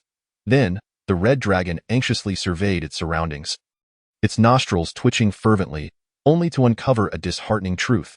Within this blindingly radiant crystal structure, an unmistakable essence permeated the air, one that it could never forget. "Where on earth is this place?" The anxious red dragon added, though it had already begun to surmise the answer. "My mother, Atres's castle," Muria, with a mocking expression, proclaimed. "This is the lair of the golden blazing sun." The red dragon, with a look of incredulity, thought that such a lavish nest could only befit a dragon god. Even though Atres, the ancient golden dragon, possessed extraordinary strength, it seemed unfitting for her to reside in such opulence. "Nest, you old fool." Upon hearing the red dragon's words, Muria lifted her short legs and kicked the red dragon's fearsome head, showing no regard for the dragon's dignity. "This is a castle, a castle. Are your ears faulty? Or is your brain muddled?" Roaring in indignation, the red dragon, humiliated by a mere dragonet in its juvenile stage, began to struggle fiercely. With the red dragon's movements, the golden chains binding it to the sturdy pillars of the hall began to shine brilliantly, automatically constricting to secure the red dragon's body, rendering its actions futile except for startling Muria. "I can hardly move." After stepping back a few paces, Muria discovered the astounding binding capability of the golden chains, which left the red dragon unable to perform any unnecessary movements aside from speaking. "What a treasure!" Muria gazed enviously at the golden chains adorning the golden dragon, realizing that the chain possessed a certain sentience and had developed a degree of autonomy, reminiscent of legendary artifacts from his past life. Alas, he could only admire it from afar. Even if you are a progeny of Atres, you cannot humiliate a powerful red dragon like this. The red dragon, now acutely aware of its helplessness, spoke in a furious tone. "Powerful?" Muria cast a sidelong glance at the red dragon, bound like a defeated beast, unflinchingly expressing his disdain. "Humph." Upon hearing Muria's derision, the red dragon turned its head away, closing its eyes to ignore him. "What are you planning to do with my offspring?" At some point, a slightly smaller red dragon awakened and immediately spotted the egg cradled in Muria's arms. Surrounded by the maidens, Chapter 9. "Do not go too far." The mother red dragon, upon hearing Muria's words, began to struggle and roar, for even a wicked dragon possesses maternal instincts and instincts to protect its young. The mother dragon's attention remained fixated on its egg after awakening. "Calm down. I haven't done anything to you." Muria retreated a few steps, his ears ringing from the mother dragon's roar, having completely forgotten the fact that he had just kicked the red dragon. To him, it was of little consequence. The mother red dragon, unable to escape the chains, suddenly spoke with a choked voice. "Why is this happening? Why must we suffer such misfortune?" Muria stared wide-eyed at the 35-meter-long crimson behemoth, noticing two streams of liquid resembling molten rock in its red eyes. Was it crying? He felt uncertain, for according to the knowledge he had gleaned from books, red dragons were the most proud and arrogant of the chromatic dragons. Yet, Muria saw little of their arrogance and instead perceived their profound sense of grievance. "What have you endured?" Muria asked curiously, or rather, "How did you offend my mother to end up captured here?" "We did not provoke your mother at all." The larger male red dragon turned its head back with a face full of fury. "Until today, we had only heard of your mother's name. We have never even laid eyes on her. You must have done something wrong for her to know your lair's location," Muria asserted confidently. "Nonsense," the male red dragon roared in anger. "In recent decades, I have only raided a few groups of adventurers who ventured near my territory. I have not pillaged human cities. We were preparing to lay eggs. How could we attract unwanted attention?" the mother dragon interjected, equally filled with indignation. Muria fell silent. If these two dragons were speaking truthfully, they were indeed somewhat innocent. Raiding only adventurers who approached their territory was remarkably restrained behavior for a wicked dragon. A model of good conduct. Today, while my mate and I were guarding our dragon eggs in our lair, your mother appeared, brutally attacking us without reason, and no matter how we pleaded, she disregarded us and knocked us unconscious. The male dragon lamented, pouring out its grievances to Muria. Muria leaned forward to observe. Both dragons bore unnatural distortions, with broken bones evident in various parts of their bodies. Their scales were marred with scabs of coagulated blood, indicating that the golden dragon had certainly not held back. "Well, you truly are unfortunate," he remarked sympathetically, listening to the red dragon's tale and witnessing their injuries. "However, given that they had done nothing, how did my mother discover your lair's location?" Upon hearing Muria's question, the two malevolent dragons fell into contemplation. Finally, the mother dragon growled in a voice filled with rage, "Adventurers. It must be the damned adventurers who revealed the location of our lair. Curse those adventurers. I, Carlos, vow to devour every adventurer I encounter from now on." The male dragon, Carlos, roared in fury, attributing their misfortunes to the adventurers. These two tragic dragons. Haha, this is too amusing. Now, Muria fully comprehended the unfolding events. His golden dragon mother likely heard of a pair of adult red dragons from the Adventurers Guild or a similar establishment. As a metallic dragon, inherently opposed to the chromatic dragons, Atres had directly sought them out, leading to the current predicament. The lair of the red dragons, Carlos and his mate, had been entirely raided. Roar. My treasures. A roar that bordered on a howl echoed through the hall, this time eliciting tears of molten rock from Carlos. As he lamented the loss of all his treasures, which he knew he would never recover, Muria found it somewhat amusing to observe these once feared dragons now in such a pitiful state. After a moment of contemplation, he offered words of consolation. Do not be too sorrowful. At least you are still alive. Treasures may be lost, but you can always accumulate more in the future. However, the red dragon couple, already steeped in the agony of their lost treasures, paid no heed to Muria's words, continuing to wail in despair. For a dragon famed for its greed, losing treasures felt akin to losing one's life, causing immense suffering. Let us leave them be, Muria called to Sophia and the four dragon-blooded maidens, who were now in fits of laughter, as he prepared to return to his quarters. Child of Atres, what do you intend to do with my offspring? The mother dragon's sorrowful voice rang out behind Muria, though he knew it stemmed from her grief over her lost treasures. Without turning back, Muria replied, I have no intention of harming your children. I merely plan to hatch them all. Leaving the mother dragon in a daze with his response, Muria departed the hall with his maidens. In his chamber, Muria furrowed his brow as he commenced his daily necessary meal, which today consisted of a roast whole cow, golden and succulent. The bovine creature that had become his meal was no smaller than Muria himself. Illustrating the astonishing size of his appetite, he required sustenance amounting to no less than his own volume each day. Muria's frown was not due to the taste of the roast, for the chefs of the Crystal Castle had prepared it exceptionally well. Considering they had a very discerning master, the legendary dragon Atres. What truly troubled Muria were the 6 red dragon eggs placed in his room. He had just boasted that he would hatch all 6 of them. However, accomplishing this task would not be easy, as it was known that under normal circumstances, only half of a clutch of evil dragon eggs might successfully hatch. Hatching them all would require divine intervention. Sophia, Muria called out to his devoted maid, who was beginning to doze off.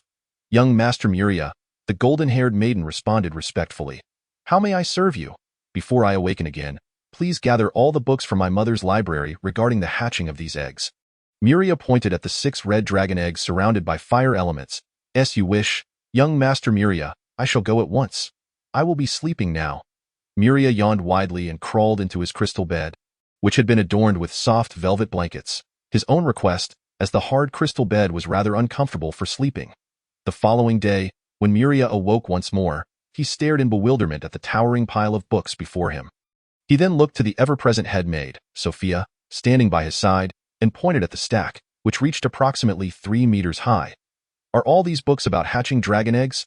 Indeed, young Master Muria. Then there is no choice but to take my time with them. I shall read slowly. Muria stretched and picked up a book, which focused on the study of dragons, primarily draconic species in Eurasia. There were not many qualified to directly study the existence of true dragons. But certainly, there were some. Thanks to the inherited memories of the dragon race, Muria was able to comprehend this book written in Elvish. In fact, within the preliminary inheritance of the dragon clan. This aspect greatly impressed Muria.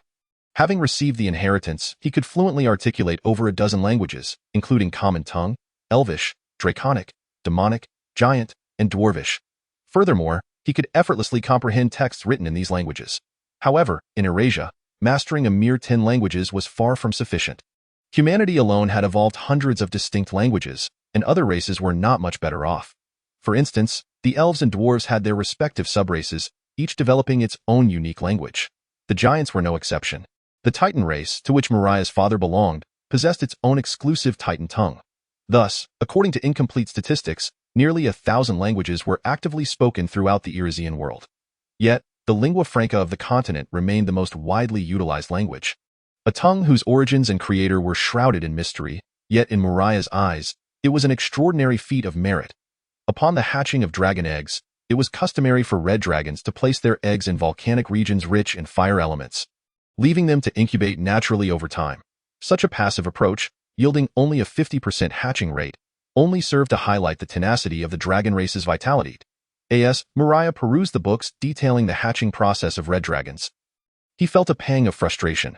Despite being a highly intelligent species surpassing humanity, they lived as if they were mere beasts, expending all their intellect on destruction and plunder, neglecting the meaningful question of how to enhance the survival rate of their offspring.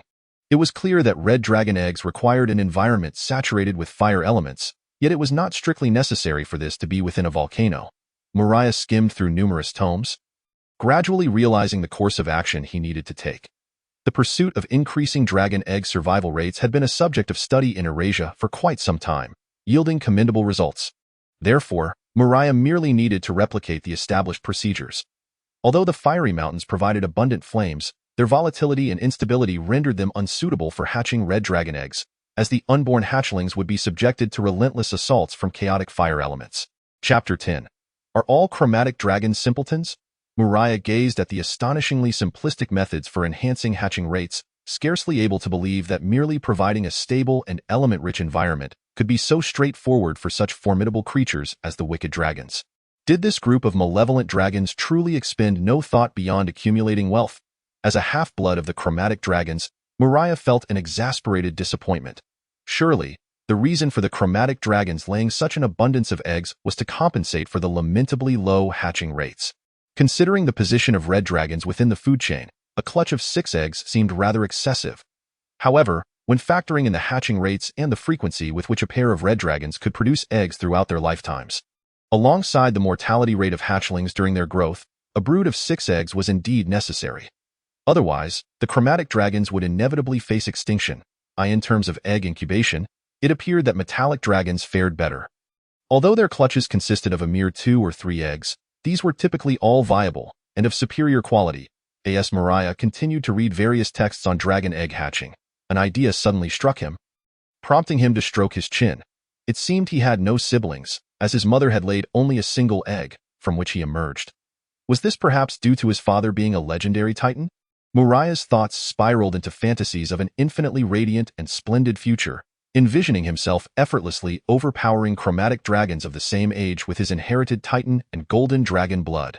A foolish smile crept onto his face until the head made. Sophia could no longer tolerate his expression and cleared her throat, jolting Muria back to reality. Embarrassed, the giant infant Muria chuckled awkwardly and glanced down at the tome authored by a silver dragon mage, which detailed methods for increasing dragon egg hatching rates. While chromatic dragons showed little concern for their progeny, the benevolent metallic dragons certainly did. Thus, among the towering 3-meter stack of books before him, half were the result of research conducted by the metallic dragon clan, while the other half comprised studies by various other creatures in Eurasia concerning dragon eggs. Indeed, the knowledge contained within this collection spanned not only red dragon eggs, but also encompassed research on all chromatic and metallic dragon eggs. Sophia, this single volume suffices for my needs, Muria declared, waving the book in hand, which outlined methods to utilize crystallized fire elements to provide a stable environment and thereby enhance the yield of red dragon eggs. What is the meaning of your gathering so many tomes? He questioned. At your command, young Master Muria, Sophia replied without a hint of guilt. In accordance with your instructions, I have assembled all the texts concerning dragon eggs from your library, placing them before you prior to your awakening. My heavens! I was merely referring to the tomes pertinent to red dragon eggs. It was unnecessary to retrieve all related literature. Muria groaned in anguish. Why on earth did you bring every book on dragon eggs? Young Master Muria, Sophia said, lowering her gaze with a hint of embarrassment. I did not manage to retrieve every book from Lord Atres's library regarding dragon eggs due to time constraints. I only managed to find this small portion. A small portion? Muria replied, feeling somewhat speechless. Indeed, it is a small portion. He recalled the vastness of his mother's collection, with shelves reaching to the ceiling and stretching endlessly. Affirming Sophia's words, I appreciate your efforts, Sophia. Considering the dedication Sophia had shown in searching for the needed texts, Muria felt a twinge of guilt. After all, as a maid, She had demonstrated remarkable diligence. "It is my duty." "Young Master Muria," Sophia responded with a calm demeanor. "Very well, this abundance of books is sufficient to meet my requirements. There is no need for you to continue searching." Muria issued another directive. "Please procure enough fire element crystals, fresh blood from fire attribute magical beasts, and magical dust." Muria continued to list several materials, all necessary for setting up the magical array. "Please hold on for a moment." Sophia diligently noted Muria's requests and then exited the room.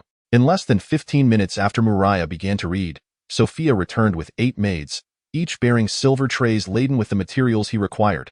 "So soon?" Muria marveled at their swiftness. "Naturally, there are countless marine creatures in the surrounding waters eager to serve you at any moment." Sophia provided an unexpected response. "Did you not acquire these from my mother? Without Lord Atres's permission, even you, young Master Muria, have no right to utilize a single fragment of Lord Atres's possessions," Sophia stated with utmost seriousness. "These are offerings from the ocean tribes surrounding the castle." "Why offerings?" Muria nodded, recalling that his mother was indeed a dragon, as well as the creatures that had cheered for him not long ago. He fell into silence for a moment before accepting the materials and immediately began to inscribe the magical array upon the crystal floor of the room. It is worth noting that although the entire castle, including the very floor beneath Muria's feet, was composed of crystals rich in magical essence, he could not draw upon any of that power. His mother had established an intricate and formidable magical array that transformed the entire castle into a cohesive entity, endowing it with terrifying defensive capabilities. Thus, aside from the Golden Dragon herself, no one could harness even the slightest fragment of magical energy from this crystalline castle. Consequently, while Muria's living quarters were undeniably luxurious, they were merely that, luxurious, but of little practical use. With a sigh of relief, Muria wiped away non-existent sweat from his brow. Given his current physique, sweating was a challenging feat. At last, it is complete. What was supposed to be the simplest of magical arrays turned out to be quite arduous to draw. Standing within a 3-meter diameter crimson magical array, shaped like a hexagram, he wore a satisfied expression. This marked his first attempt at personally inscribing a magical array imbued with supernatural power, an endeavor of exceptional significance. "Young Master Muria, it is quite remarkable that you succeeded in inscribing a magical array on your first attempt," Sophia, having quietly observed the process, remarked with a smile. "Moreover, at your age, the successful creation of such an array demonstrates your outstanding aptitude for spellcasting." "Heh," Muria chuckled. "It was merely a matter of mixing fire attribute beast blood with other magical materials to create a pigment and then drawing a somewhat complex geometric pattern. There is truly nothing to boast about. Let us activate it and test its efficacy." Muria sequentially placed 6 diamond-shaped fire element crystals onto the 6 nodes of the magical array, then activated the array with the innate mental power he had possessed since birth. The crimson fire element was drawn from the magical crystals by the array, gradually concentrating at its center and quietly releasing itself, manifesting as a blooming crimson flame that ignited at the heart of the array. With red sparks floating upward and dissipating into the is that all? Muria felt a tinge of disappointment. It was akin to igniting a gas stove, causing the fleeting sense of accomplishment he had just felt to almost vanish, even though the flame appeared quite enchanting. After a moment's hesitation, Muria lifted a red dragon egg and placed it at the center of the array, causing the crimson flames to extinguish as all the fire elements released by the array were absorbed by the dragon egg. "It wouldn't be cooked, would it?" Muria mused wickedly as he gazed at the red dragon egg, glowing with the light of the crimson fire elements, contemplating what the taste of a dragon egg might be if it were indeed cooked. At that moment, he noticed Sophia staring at him with a rather horrified expression, and he quickly realized that as someone with a half-golden dragon bloodline, it was utterly outrageous to even suggest tasting a dragon egg. "Just a jest, Sophia. No need to be so astonished." Muria laughed awkwardly, attempting to cover up his verbal slip, and besides, how could a dragon egg possibly be cooked? "That is hardly amusing, young Master Muria," Sophia advised gently. "Although you possess the Titan bloodline, you also carry the blood of the golden dragon. Thus you must never entertain such vile thoughts of consuming a dragon. It is known that even among evil dragons, the victorious party only exiles or imprisons the defeated, much like what the golden dragoness does. Dragons seldom kill their kin, and the thought of consuming one of their own is virtually impossible." Understood, understood," Muria feigned impatience, waving his hand dismissively, feeling inexplicably guilty. However, The head maid appeared not to suspect anything else but rather questioned whether the influence of his Titan bloodline had led him to utter such words. The dragon egg seems to be more vibrant.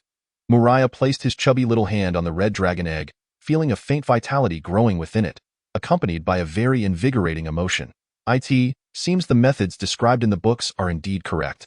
Muria turned to Sophia, eager to mask his earlier blunder, exclaiming, "I must hasten to draw the remaining 5 arrays. I shall assist you." Sophia stepped forward to help Muria prepare the paint for the array.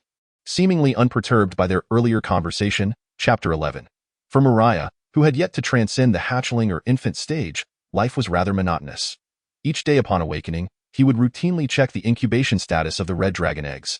As beings with lifespans measured in millennia, hatchlings remained within their eggs for an extensive duration, so Muria had no hope of hatching the red dragon eggs in the near term. The 6 red dragon eggs steadily consumed the fire elements provided by the array. With Muria merely checking whether the magical crystals supplying the fire elements had been depleted, replacing them when necessary. His days were filled with eating, sleeping, reading, and occasionally replacing the fire element crystals in the incubation array. This was the sum of Muria's current existence. The sun would rise and set, time flowed relentlessly onward.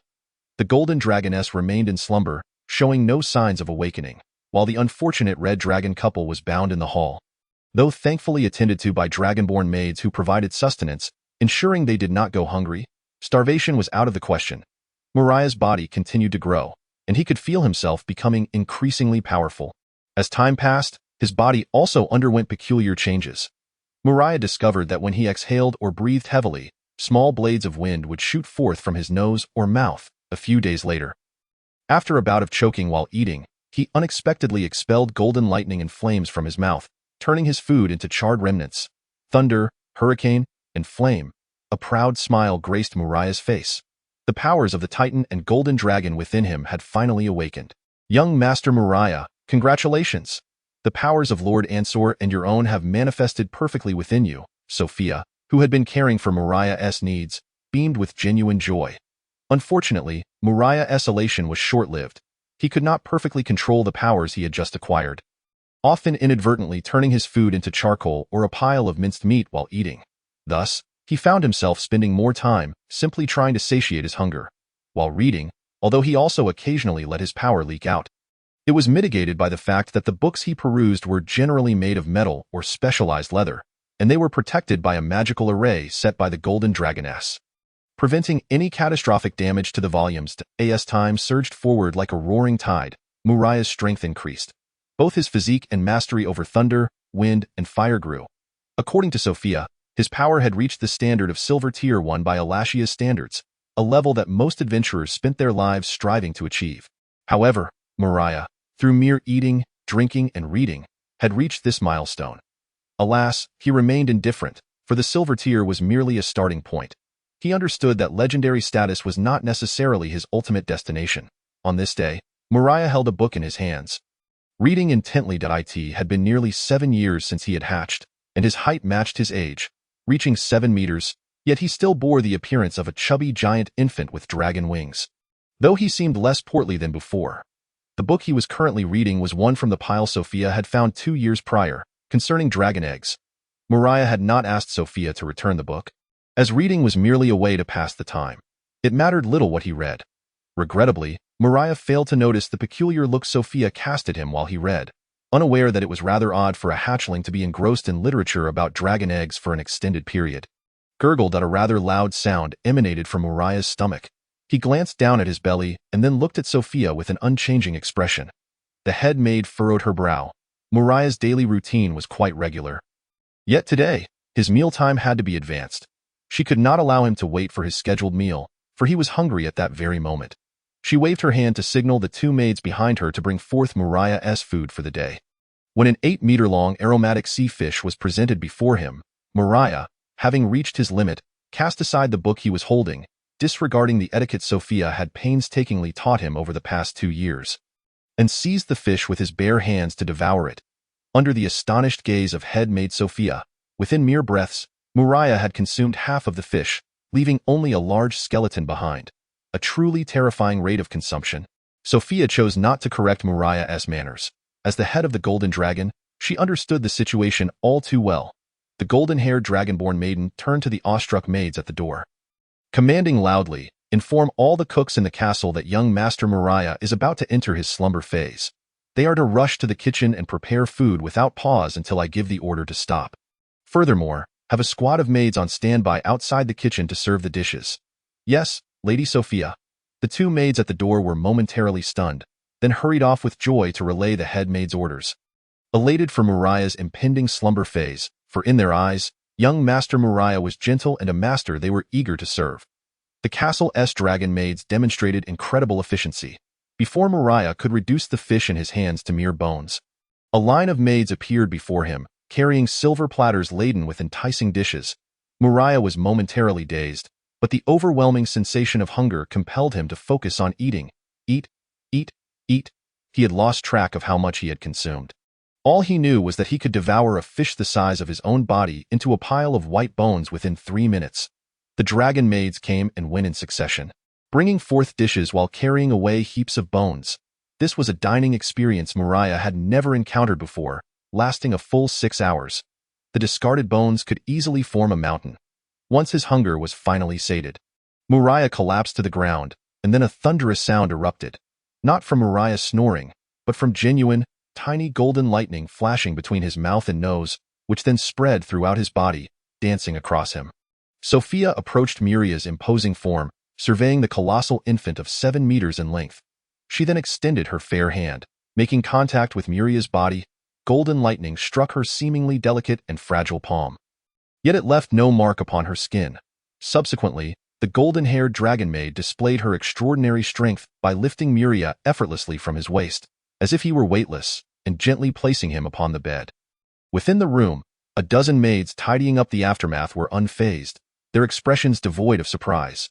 It was entirely commonplace for the head maid and chief steward of the legendary Golden Dragon Castle to possess such formidable power, something Muria had yet to witness.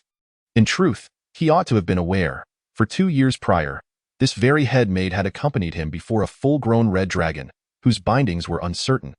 Had she not possessed formidable strength, her role at that moment would have been to dissuade Muria. The atmosphere within the crystal castle of the Golden Dragon Mother was steeped in a profound tranquility, as both the major and minor inhabitants of the castle were ensconced in slumber. With only the occasional sounds brought forth by the dragon maids breaking the silence, a year slipped away effortlessly once more, and after a prolonged slumber, Muria opened his golden eyes, rubbing his long black hair as he sat up. Simultaneously, the golden lightning that had adorned him for the entire year dissipated. During his slumber, it had been refining his body, fortifying his physique, and augmenting his power. Crack, crack! Muria stretched his neck, glancing towards Sophia, who had just received notification from the dragon maid stationed at his door. How long have I been asleep this time? Having absorbed the memories of dragonkind, Muria was well aware of his condition. He rose and approached the full-length mirror in the room, gazing at the reflection of a towering figure, now standing at 8 meters, resembling that of a young child. You have only been asleep for a year, Sophia remarked, observing Muria's physique. Your early awakening is somewhat unexpected. A year, you say? Muria pondered, reflecting that for a true dragon. A year-long slumber was rather brief, however. Possessing only half the bloodline of a golden dragon, he could only use the slumber of true dragons as a reference.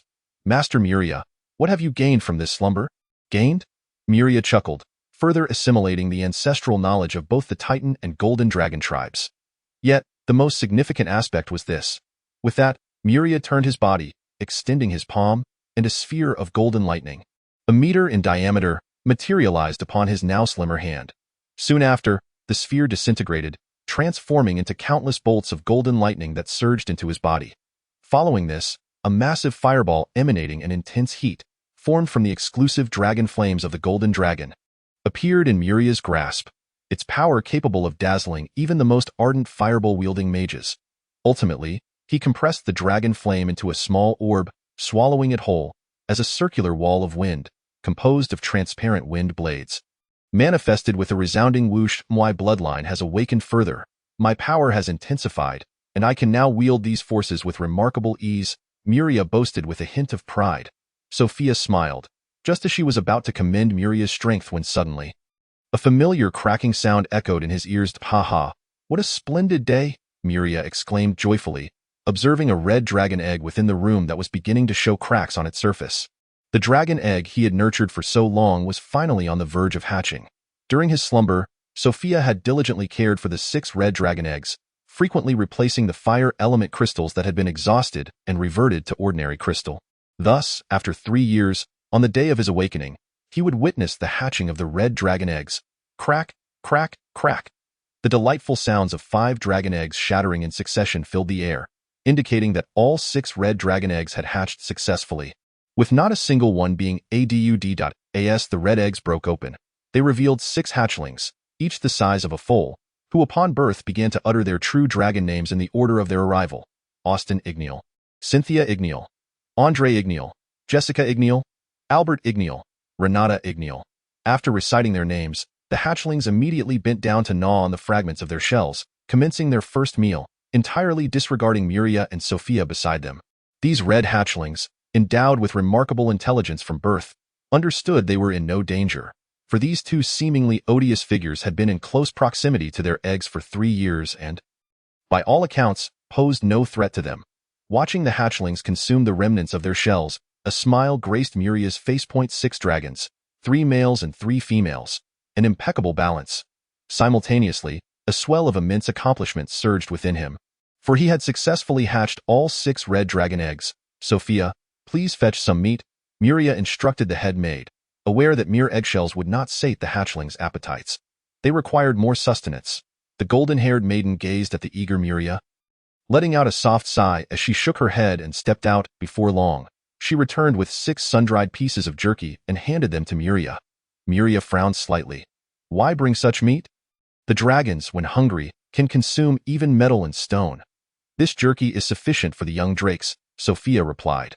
Muria nodded, crouching down to grasp the 6 pieces of jerky, which appeared as mere sticks of meat to Sophia. He withdrew one, holding it outwards. Austin, come, eat meat. With a gentle smile, Muria called to the first hatchling, who had finished its shell. Austin raised its disproportionately large head, scrutinizing Muria for a moment before moving its limbs. Adorned with bright red scales and dragging its bat-like wings to nibble at the morsel, Muria proceeded to call out the names of the remaining hatchlings, distributing the jerky among them. However, as he prepared to offer the last piece to Renata, the youngest hatchling, Austin, had already devoured a piece of jerky that was half its size. This hatchling, with its large head and small body, looked back at Muria, licking the remnants of meat from its teeth, and, utilizing the dragon language learned from ancestral knowledge, commanded, "Give me the jerky in your hand. I am still hungry." Hearing the youthful voice, Muria furrowed his brow, suppressing the rising annoyance within him. Austin, that jerky belongs to your sister. If you're still hungry, wait a moment. I will give you more shortly. I want it now, the hatchling Austin protested, opening its mouth to exhale a wisp of crimson dragon flame, revealing its greedy and overbearing nature. That is out of the question. Muria passed the jerky to the eagerly awaiting female hatchling, Renata. Being the last to be born, she was smaller than her elder brother and appeared somewhat frail. If Austin truly sought to contest her for food, she would inevitably go hungry. Thus, she could only rely on Muria. Roaring in frustration, the rejected hatchling Austin flapped its now somewhat sturdier wings, unable to fly yet still capable of launching a swift attack. It charged at Muria. "How dare you?" Muria exclaimed, a mix of anger and astonishment flooding his expression as he witnessed the young dragon, endowed with remarkable intelligence from birth, daring to attack him despite the evident disparity in their sizes. The other hatchlings, too, exhibited eager expressions, seemingly ready to join their elder brother in the assault on Muria. Noticing this scene, Muria's ire burned even hotter. The fury that had reached its breaking point scorched Muria's reason, prompting him to smirk maliciously. "Oh, so you believe that just because I have hatched you, I will not harm you?" Muria stood, raising his left hand before bringing it down forcefully. The tremendous force impacted the hatchling Austin, sending the creature flying through the air in a graceful arc thud. The hatchling crashed to the ground, the crystal floor protected by a magical array proving unyielding, offering no cushion for Austin's fall and instead exacerbating its injuries. Growling, the hatchling stood unsteadily, its wings pressed tightly against its body, unmistakably broken. The foreleg and hind paw on the same side as the fractured wing contorted unnaturally. Indeed, dragons possess incredible vitality, even as hatchlings. Muria mused, observing the hatchling's struggle to maintain its stance while still daring to roar defiantly at him. A sinister smile creeping across his face. A fiery tempest of indignation raged within his heart. Muria raised his wrist to inspect the faint, almost imperceptible red bite mark, an insignificant remnant of the fledgling dragon's most formidable assault, which had scarcely broken the skin. This trivial scratch was not the source of his fury. Rather, it was the audacity of the fledgling dragon that incensed him. After nurturing the egg for 3 years, the creature had the gall to interpret his gentle demeanor as a sign of weakness. Launching an unrestrained attack over a mere piece of jerky. Approaching the fledgling dragon, Austin, Muria bent down, grasping its sides, lifting it with ease while smiling at the creature that had attempted to bite him. My apologies. I seem to have forgotten that you are but a wretched dragon hatchling. I shall certainly remember this in the future. Release me, you despicable golden dragon. The heavy aura of the golden dragon emanating from Muria led Austin to mistakenly believe him to be a pure-blooded golden dragon, serving as one of the justifications for its assault. Ignoring Austin entirely, Muria turned to face the other fledgling dragons, a smile adorning his face. From this day forth, I shall impart a lesson. Any who dare to attack me shall face severe repercussions. Just as you see now, golden lightning crackled from Muria's hand, surging into Austin's form. The once ferocious fledgling dragon, intent on continuing its assault, emitted a heart-wrenching wail as the golden lightning coursed through its body. The anguished cries caused the other 5 fledgling dragons to retract their necks, their gazes towards Muria now filled with trepidation. This being was truly barbaric, under the relentless onslaught of the golden lightning. Austin's vibrant red scales began to char, plumes of smoke rising as the acrid scent of singed flesh permeated the air. Following a final, mournful scream, Austin rolled its eyes back and succumbed to unconsciousness. Overwhelmed by the pain, thud. The fledgling dragon, now marred by blackened scorch marks, was unceremoniously cast to the ground by Muria, fragments of its scorched scales scattering about, a sight both shocking and disheartening, causing several fledgling dragons to tremble in fear. Fear not, it yet lives. Muria had harbored some concern that his anger might extinguish the fledgling's life, but upon witnessing the faint rise and fall of Austin's chest, his worries dissipated. The fledgling, though significantly weakened, remained alive. With the resilience inherent in dragons, as long as it drew breath, it would eventually recover from even the most grievous of wounds. Sophia, do tidy up and ensure they do not leave the room. The rest is of no concern. Before departing, Muria instructed the ever-composed head maid, who had observed the entire unfolding drama without flinching. "As you command, Master Muria," Sophia replied with a nod. Exhaling deeply upon exiting the chamber, Muria sought to release the pent-up frustrations within him. Ingrained thinking can be perilous, he mused, realizing that even now, memories from his past life continued to influence his judgment. Each dragon was born with innate wisdom and a distinct perspective.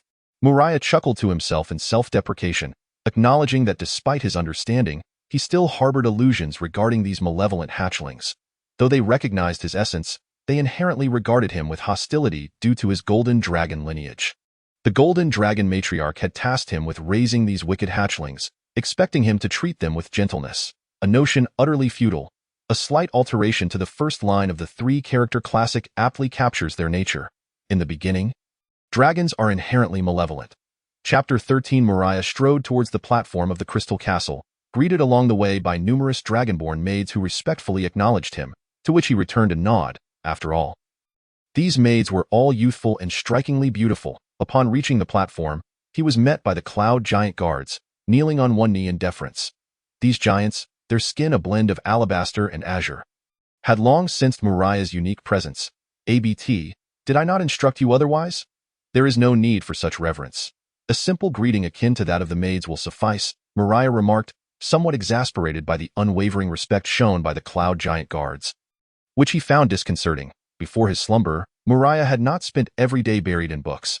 He occasionally devoted 3 hours each day to leisurely strolls, thus becoming acquainted with various monster leaders on the island. ABT, one of the cloud giant captains stationed at the Crystal Castle platform, responded with utmost formality. "It is a necessary courtesy for one of your Titan lineage. Could you not provide a different reason?"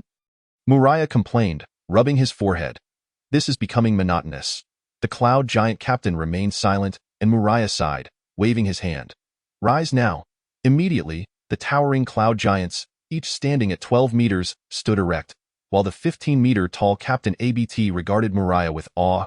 "Your Highness Muria, you have grown stronger. Of course, I have been in slumber for a year. Change is to be expected."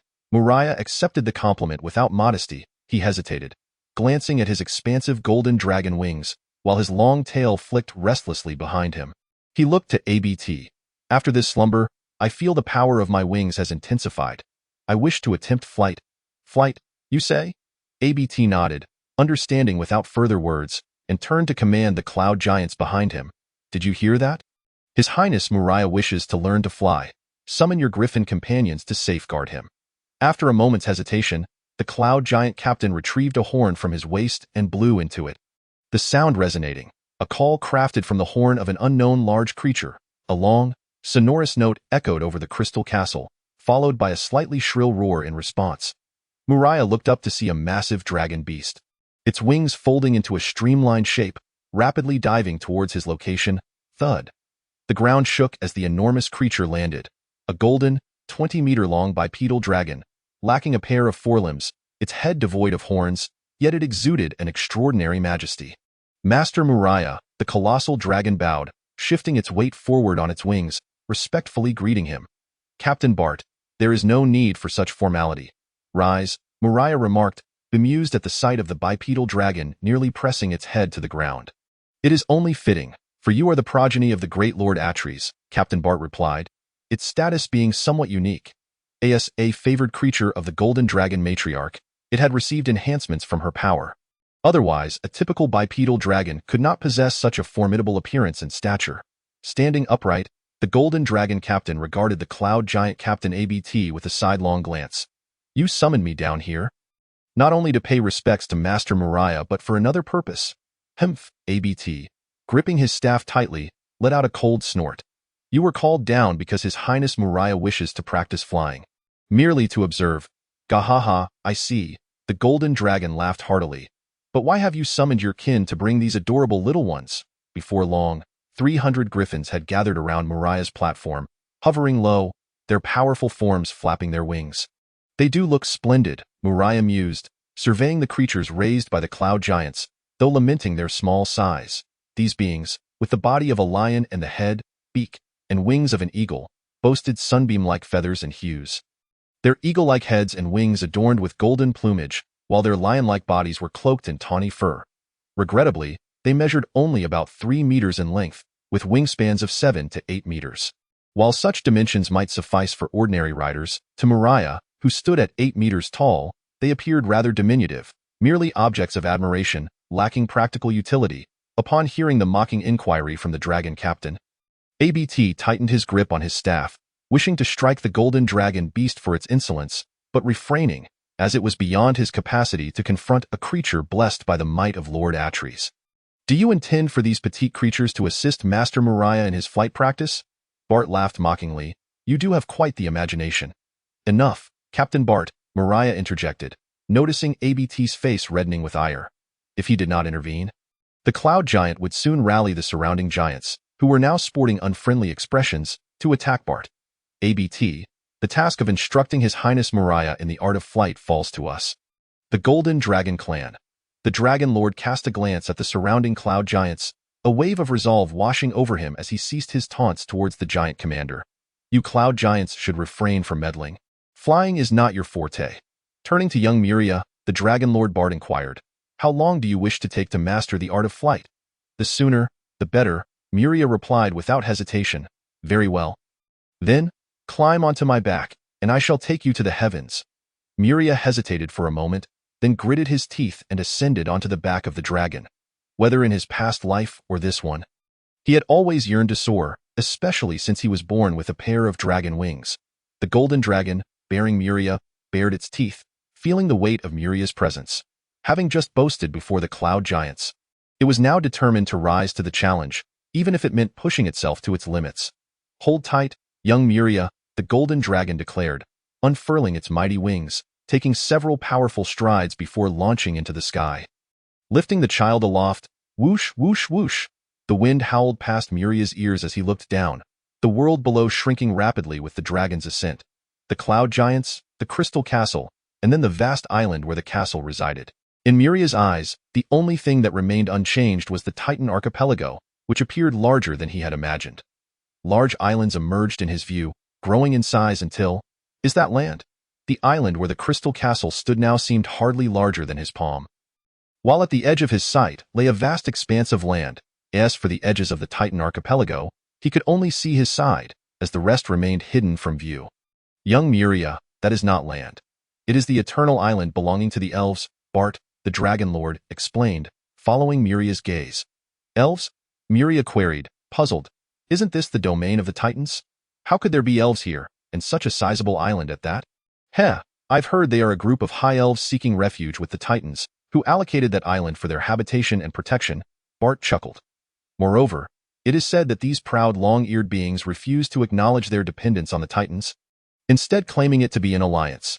These elves must be quite unique, considering the Titans do not accept fealty from any race, Muria mused thoughtfully, not following Bart's gossip. I wouldn't know. I haven't been here long since following Lord Atreus, so my knowledge is limited, Bart admitted. Indeed. Young Muria, do not just gaze down. Look up at the sky as well.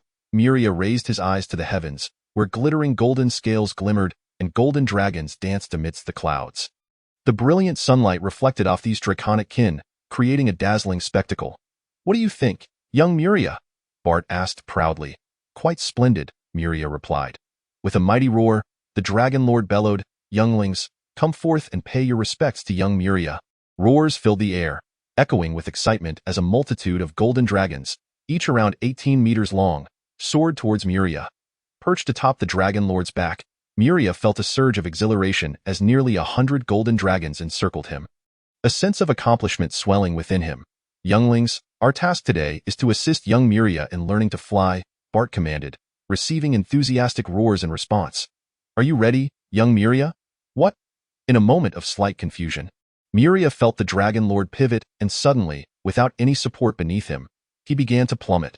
The crimson sun dipped below the horizon, casting its last rays across the sea and painting the sky in hues of red.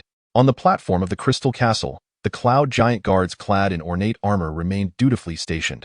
Suddenly, one of the 15-meter-high cloud giants looked up at the sky, a look of joy illuminating his face as he beheld a colossal humanoid figure descending gracefully. Wings spread wide, towards the castle, Muria, flapping his wings leisurely, descended slowly, taking his time before finally touching the ground. He couldn't risk attempting the swift descent that the Dragon Lord had demonstrated. His life was at stake. Young Muria, the cloud giant commander approached, a delighted expression gracing his features. You have learned to fly so quickly. It seems Bart is quite diligent. Chuckling lightly, Muria's face paled as he forced a smile. Although he had acquired the ability to fly, he felt no gratitude towards the Dragon Lord, even harboring a slight resentment. The brutish method of instruction had been too harsh. Dropped from an altitude of several thousand meters, Muria had initially failed to utilize his wings effectively, resulting in a free fall. After descending thousands of meters, the golden dragon caught him, lifting him back to the same height before dropping him again. Catch, carry, drop. This was the Dragon Lord's method of teaching Muria to fly, devoid of any words or guidance, merely forcing him to learn through countless falls how to use his wings and tail, ultimately discovering the most suitable way for himself to soar. Indeed, this method enabled him to learn flight in the shortest time possible, but it was far too direct. Yet, no matter how displeased Muria was, he could not retaliate against the Dragon Lord, as he was his mother's kin, unlike the giants who genuinely revered him. ABT, why are you still here? Muria queried, bemused, gazing at the cloud giant commander. There were over 1,800 cloud giants guarding the castle, led by 18 towering 15-meter giants, who took turns on duty. Your Highness, it will be a while yet until the shift change, ABT replied with a somewhat naive grin. I asked that so? Muria cast a skeptical glance at the sun, nearly submerged beneath the sea. Are you stalling to wait for me, ABT? Just then, a booming voice rang out from behind Muria. He turned to see a 15-meter-tall cloud giant commander wielding a spiked hammer, accompanied by 100 other cloud giants, ascending the castle platform. This particularly robust giant bore a scowl directed at ABT, yet his demeanor softened into one of utmost reverence upon seeing Muria. Dropping to one knee, he and his comrades bowed fervently, exclaiming, Your Highness Muria. Muria's face twitched, and he waved his hand dismissively. Rise, Commander Botone. The burly Botone stood up, eyes wide with indignation as he glared at the embarrassed ABT. Enough, Commander ABT. Take your men and rest. Muria interjected swiftly, hoping to prevent a confrontation between the two commanders. As you command. Your Highness, ABT replied, appearing relieved as he hurriedly led his subordinates away from the platform, almost fleeing as he realized the impropriety of his actions. Humph. Watching ABT retreat hastily, Commander Botone scoffed, turning to Muria. Your Highness, ABT is utterly intolerable for obstructing my audience with you. I shall settle this score with him eventually. There's no need for that, Commander Botone. Should you wish to see me, simply inform the castle's maidservants. Heh. The bearded giant grinned broadly at Muria's words. As if presenting a treasure, he produced a sizable, irregular metal piece of silver-blue hue from his pocket and offered it to Muria. Raising an eyebrow, Muria accepted the weighty metal, revealing a knowing expression. Refined gold. This metal, renowned throughout Alasia for its hardness and exceptional energy conductivity, ranks among the 3 most readily obtainable legendary metals. Alongside mithril and mountain copper. The Dragonkin's legacy includes references to these materials, all of which can be used to forge legendary weapons. However, their fame stems from their relative abundance compared to other rare and hard-to-acquire legendary metals. In Alasia, these 3 metals are the only ones accessible to beings below the legendary tier.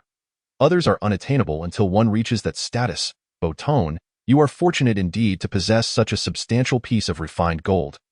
Muria remarked, admiring the legendary metal before returning it to the giant commander. Your Highness Muria, this is a gift for you. How could I possibly take it back? The imposing giant insisted that a gift for me. Muria was taken aback. While refined gold's abundance is relative to other legendary metals, it remains quite rare overall, coveted by many beings, even those of legendary status. I find myself currently disinterested. It would be best if you retained it, as it could significantly enhance the quality of your spiked mace. Without a moment's hesitation, His Highness Muria chose to return the precious metal. Your Highness Muria, this metal is perfectly suited for forging your exclusive weapon. The cloud giant leader interjected, not allowing Muria any further opportunity to speak, swiftly retreating while calling back, only this metal is worthy of you. Moreover, the quality of the spiked mace is already sufficient for my use. No enhancement is necessary. Sufficient for use? Muria chuckled, gazing at the block of precious metal in his hand. Surely, no one would ever disdain the prospect of their weapon's quality improving. What does the Titan bloodline truly signify? Clutching the precious metal, Muria chose not to pursue its return and descended the stairs back into the castle. Upon entering his room, Muria's gaze fell upon the young dragon, a large-headed hatchling, vigorously gnawing on a piece of jerky. This hatchling, previously nearly electrocuted by Muria before his departure, now appeared vibrant and full of life, entirely devoid of the look of imminent demise. The hatchling, named Austin, had once been adorned with singed scales, but now lay amidst a collection of shed, charred scales and dead skin, with only a few scorch marks remaining. Upon noticing Muria's entrance, the hatchling visibly trembled, shrinking away from the meat in an attempt to distance itself from him. However, it soon relinquished this feeble act, as Muria had already approached and was observing it intently. Satisfied by the hatchling's reaction, Muria nodded. This reminded him of a time-worn adage from his past life. Under the rod, dutiful children emerge. Although the principle of corporal punishment has its flaws, it seems particularly fitting for Muria, who is raising a wicked dragon. He approached the hatchling Austin, scrutinizing its physical changes. With the hatchling's continued feeding, the alterations in its injuries were strikingly apparent. Under Muria's gaze, a patch of dead skin, bearing a dozen charred dragon scales, naturally sloughed off as the muscles beneath writhed. This revealed a fibrous, crimson muscle, which rapidly developed a layer of skin to cover the exposed flesh, followed by the emergence of pale pink dragon scales that deepened in hue until they turned a vivid red. The rapidity of this growth was astonishing. Muria marveled at the transformation occurring within such a brief moment, yet soon pondered, given that my golden dragon bloodline surpasses that of this red dragon, I should possess an even more remarkable rate of growth and recovery. He lifted his delicate hand, contemplating for a moment before discarding the notion of self-harm to test his own regenerative abilities. I do not possess a tendency towards self-mutilation. Such experiments may wait until I am wounded. Roar. Just as Muria mused on his recovery capabilities, a resounding and invigorating dragon roar echoed throughout the castle, startling Austin into dropping the jerky and cowering on the ground. Trembling, while the other 5 hatchlings huddled together in a corner of the room, quaking in fear. What special occasion is today? Muria glanced upward at the ceiling. The golden dragon matron had awakened. Ah, splendid. My son has managed to hatch the red dragon egg. A melodic voice, filled with praise, chimed from behind Muria. Upon hearing this, he turned swiftly to find a portal suspended in midair, revealing a golden mountain beyond, through which the breathtakingly beautiful golden-haired maiden, the golden dragon matron Atres, was stepping. Lady Atres, Muria exclaimed, as Atres entered the room. Sophia, accompanied by a group of dragonkin maids tending to the hatchlings, took the lead in greeting the castle's master. Ah, Sophia, I appreciate your diligent care for Muria over these past years. The golden dragon matron acknowledged with a nod. It is my honor to care for young Master Muria, Lady Atres. Sophia responded with utmost respect. Little Muria, you've grown, Atres remarked, surveying Muria, who now stood at an impressive height of 8 meters. Yet, compared to your father, you remain quite small. Why, father? Muria's expression became somewhat complex. Aside from a single encounter at birth with the imposing figure of a man with black hair and golden eyes, he had yet to meet him again. Chapter 15. Muria nodded in response to Atres's comment, uncertain whether his father's singular visit was considered normal or abnormal for his current status. Seeing Muria's lackluster reaction, the golden dragon matron seemed somewhat disinterested, but her golden eyes soon sparkled with excitement upon noticing the silver-blue metal block in Muria's hand. What is this? She inquired, extending her hand toward it. Muria felt an irresistible force exerted on the precious metal, causing it to slip from his grasp and land before Atres. The enchanting golden-haired maiden, with her exquisite features, beamed with delight at the sizable piece of precious metal, her delicate hands caressing it with joy. What a remarkable find within my own castle, that belongs to me. Mother, Muria interjected quickly as he observed Atres's shameless intent to claim the metal for herself. Yours? Atres shot him a sidelong glance. You've yet to leave this island. Where could you have acquired such precious metal? It must be from my castle. It was gifted to me by the cloud giant leader Borton, to forge my exclusive weapon, Muria asserted, attempting to reclaim what he believed to be rightfully his. Exclusive weapon? Atres mused for a moment. You have plenty of time. There is no need to rush, with a beaming smile. She continued, moreover, you are still quite young. Such a valuable item should not be carelessly misplaced, so I shall safeguard it for you until you mature. Return it to me when I grow up. Muria clenched his teeth, recognizing the familiar ploy. This was a tactic to deceive a child. Although he was of considerable size, he was still merely a juvenile, yet his experiences told a different story. Very well. The golden dragon matron stated, observing Muria's displeased expression. She swiftly lifted the precious metal, opened a portal, and disappeared into her own chamber. Just as she was about to enter, she poked her head back through. By the way, little Muria, I recommend you visit my library and locate the spellbook on transformation. Learning how to transform into a human will bring you much joy. With that, she retreated once more, preparing to engage with the portal, but then recalled something, peering back at the 6 trembling hatchlings. Take good care of these little dragons. Ensure they do not perish.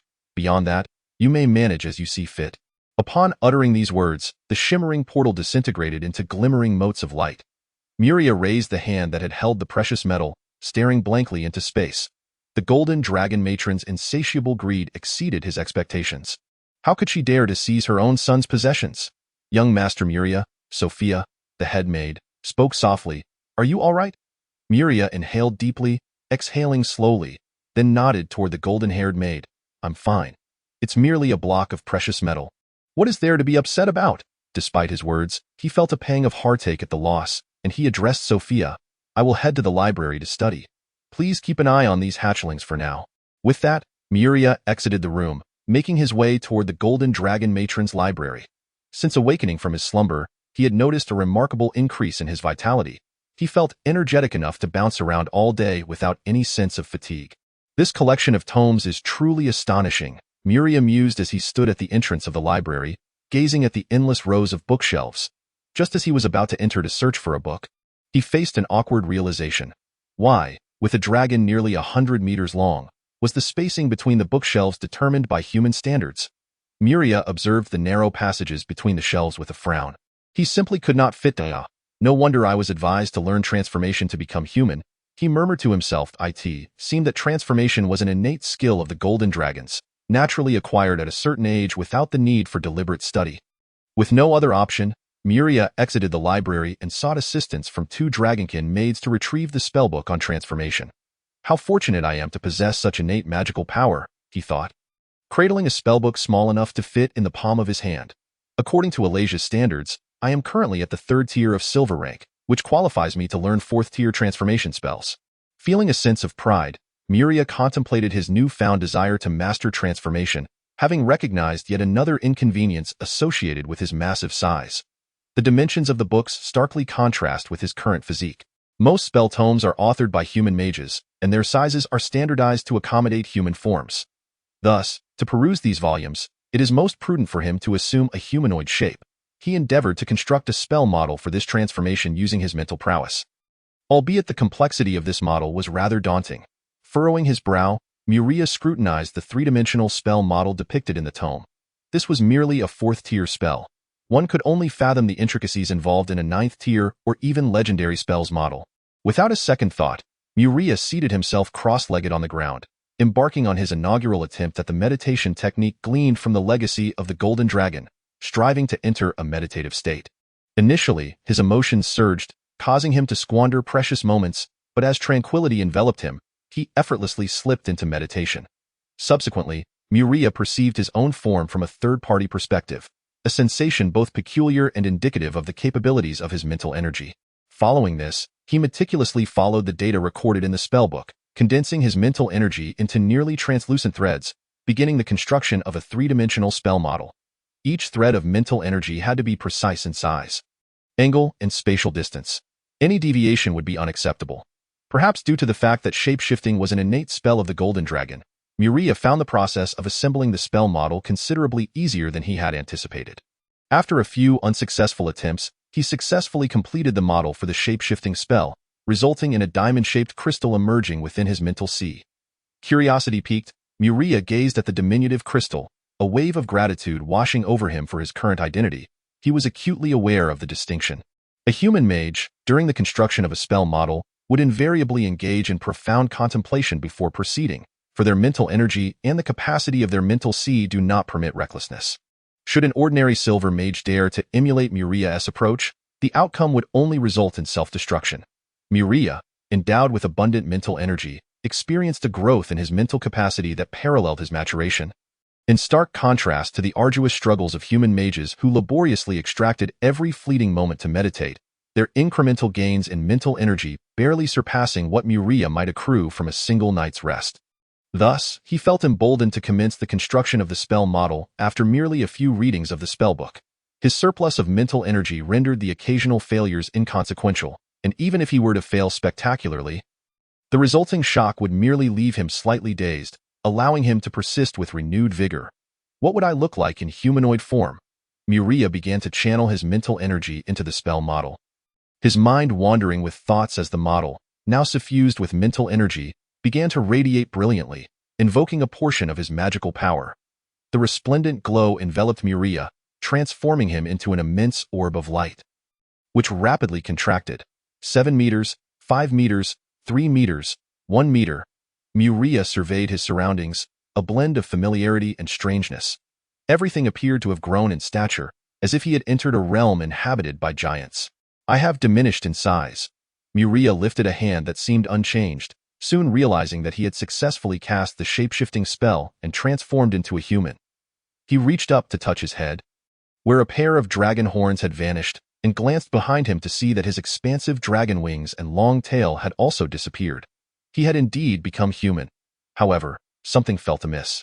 Extending his mental energy, he quickly observed his own form, an astonishingly diminutive yet adorably charming child with black hair and golden eyes. In this guise, one might easily believe I am still weaning. Muria tugged at his fair, youthful face, concluding that it felt quite pleasing. However, the disparity between this appearance and his expectations was stark. Muria had envisioned himself as a handsome youth, yet instead, he had transformed into a toddler. Did the shape-shifting spell align with my actual age? According to dragon lore, I have just emerged from the hatchling phase, which corresponds to a human age of a mere infant. With the realization of his diminutive form, Muria lost all patience to linger in the library and, under the watchful gaze of two dragon maidens with wide, starry eyes, he turned and departed. He made his way back to his chamber. He was met with numerous affectionate glances from the dragon maidens. No one misidentified him.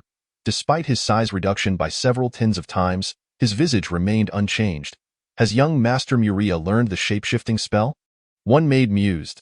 Though his appearance is unchanged, I find this petite form utterly adorable. Indeed. Were it not for his noble status, I would be tempted to rush over and embrace him. I wish to pinch his cheeks. They look so tender. Throughout his journey, Muria was enveloped in such discussions, feeling somewhat ethereal, however. Upon returning to his room, he was met with the piercing gaze of 6 crimson-slitted eyes. Chapter 16. Muria glared darkly at the approaching hatchling dragon. Austin, and without hesitation, he dispelled the shape-shifting spell in his human form. Muria possessed little more than melee combat capabilities and lacked significant combat prowess. Just as before, a halo of magical light enveloped Muria's petite frame. But this time, rather than shrinking, he began to expand. Under the watchful, fearful gaze of the hatchling Austin, Muria's previously feeble aura surged, rapidly aligning with the formidable presence that Austin had previously recognized. Yet, it was too late for Austin to regret his actions, for he had already lunged at the now magnified magical sphere, only to be met by a large foot emerging from within, enveloped in the force of a dragon's might. Boom! As Muria regained his true form, he thrust a kick at Austin's chest, perfectly channeling his strength into the hatchling's body. Ah! Austin cried out in agony, soaring through the air and leaving a trail of scorching dragon blood in his wake. He was sent reeling from the force of the blow. Humph! The magical light dissipated, revealing Muria's towering height of 8 meters.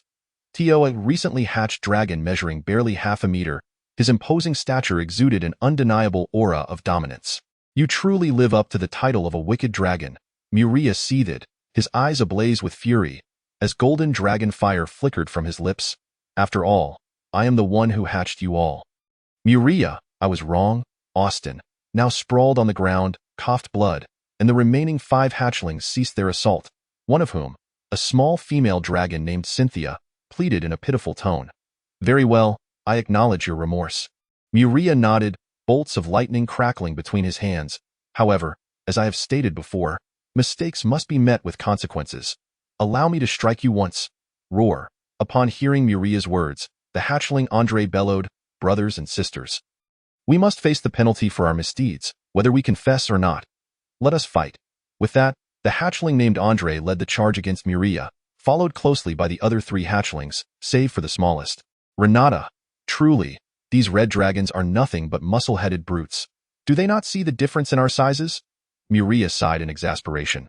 He seized Andre, lifting him by the tail and hurling him into the air before bringing him crashing down upon the hatchling Albert. The 2 hatchlings collided with a resounding crack, shards of red dragon scales scattering as the hot dragon blood spilled forth, transforming them into a chaotic sphere that rolled across the ground, ultimately leaving them incapacitated. Finally, Muria strode forward, grasping the 2 fleeing female hatchlings, Cynthia and Jessica, with each hand. Let me go, Muria. I did not attack you, Jessica protested, struggling vigorously in Muria's grasp. That is because you are too weak. Jessica, you have attempted to strike me twice, Muria replied with a chuckle. Please spare me, young Master Muria, Cynthia whined in an adorable, childlike tone. This sound sent shivers down Muria's spine. The juxtaposition of the fearsome red dragon and such a voice was jarring, especially given the disproportionate size of the hatchling's large head and small body, devoid of any aesthetic appeal. Cynthia, cease your foolishness and accept your punishment, Muria said, a smirk playing at the corners of his mouth as golden lightning surged into the 2 small female dragons. Ah! They both screamed in piercing agony, their cries gradually fading into silence. Boom! The 2 charred dragon forms were unceremoniously dropped at Muria's feet, who then stood motionless as a 6-meter-long spear of lightning began to coalesce in his hands. Muria glanced at the 3 battered hatchlings, pondering momentarily before splitting the lightning spear into 2, transforming it into 2 3-meter-long short spears. Then, under the guidance of Muria's mental prowess, the 2 thunder spears precisely converged upon the seemingly lifeless forms of the brothers, Andre and Albert. After 2 brief and urgent cries of agony, the 2 hatchlings were transformed into black dragons, their bodies emanating wisps of green smoke.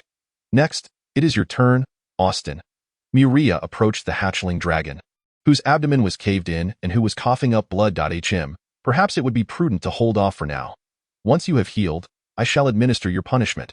Reflecting on the words of the Golden Dragon Mother, Muria decided against punishing Austin at that moment, uncertain of the hatchling's limits and genuinely concerned that a heavy-handed approach might lead to Austin's demise. Lastly, it is you, Renata. Muria gazed at the small female dragon cowering in the corner, finding it somewhat amusing that a flamboyant red dragon was so fearful of him. Master Muria, I was mistaken.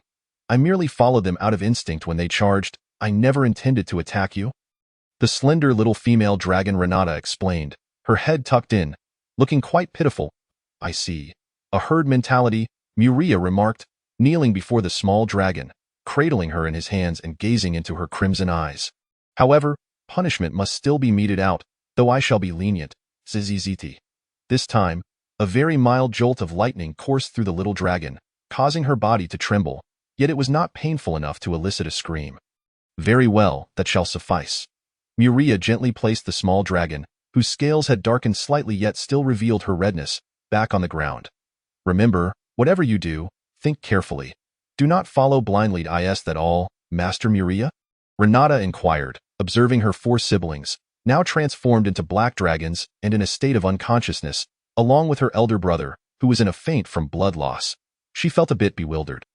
In comparison, her own injuries were quite trivial. A child who admits their mistakes, while still deserving of punishment, will undoubtedly face a lighter consequence than one who does not. Muria found himself somewhat amused by this little female dragon. He felt she was somewhat misplaced in her lineage. She ought to have been born into the metallic dragon clan rather than the chromatic dragons. Yet, if it weren't for him, given the dismal hatching rates of the red dragon lineage, Renata likely would not have come into this world at all. Sophia, prepare an ample supply of jerky. These little dragons will require sufficient sustenance to recover from their injuries, Muria instructed the head maid, who had been observing the scene in the room. As you wish, Master Muria, Sophia nodded, departing with several dragonkin maids to gather the necessary provisions. As the mundane days passed, the 6 hatchlings, after being dealt with individually by Muria, became considerably more docile, no longer resisting him and obediently remaining in his care within the confines of the room. Once Austin's injuries had healed, he received the long-overdue electrical punishment, harboring a seething rage within. The days of idleness were exceedingly dull, prompting Muria to frequently soar to the nearby islands surrounding the Crystal Castle. Wandering about aimlessly on particularly uneventful days, he would dive into the sea to catch fish or soar through the skies, racing against seabirds. Of course, during these escapades, he was always accompanied by a cadre of loyal guardians. Yet he did not devolve into a reckless scion, venturing too far into frivolity. Having gained a general understanding of the world of Eurasia from books, Muria was quite aware of his position. There were countless beings within this realm capable of easily dispatching him. To truly roam freely, he would need to endure several centuries first. For now, it was best to remain sheltered under the protection of the Golden Dragon Mother.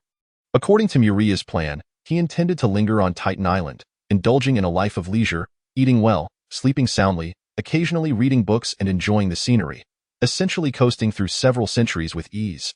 However, merely a few months into this notion, he found it impossible to continue living as a sloth.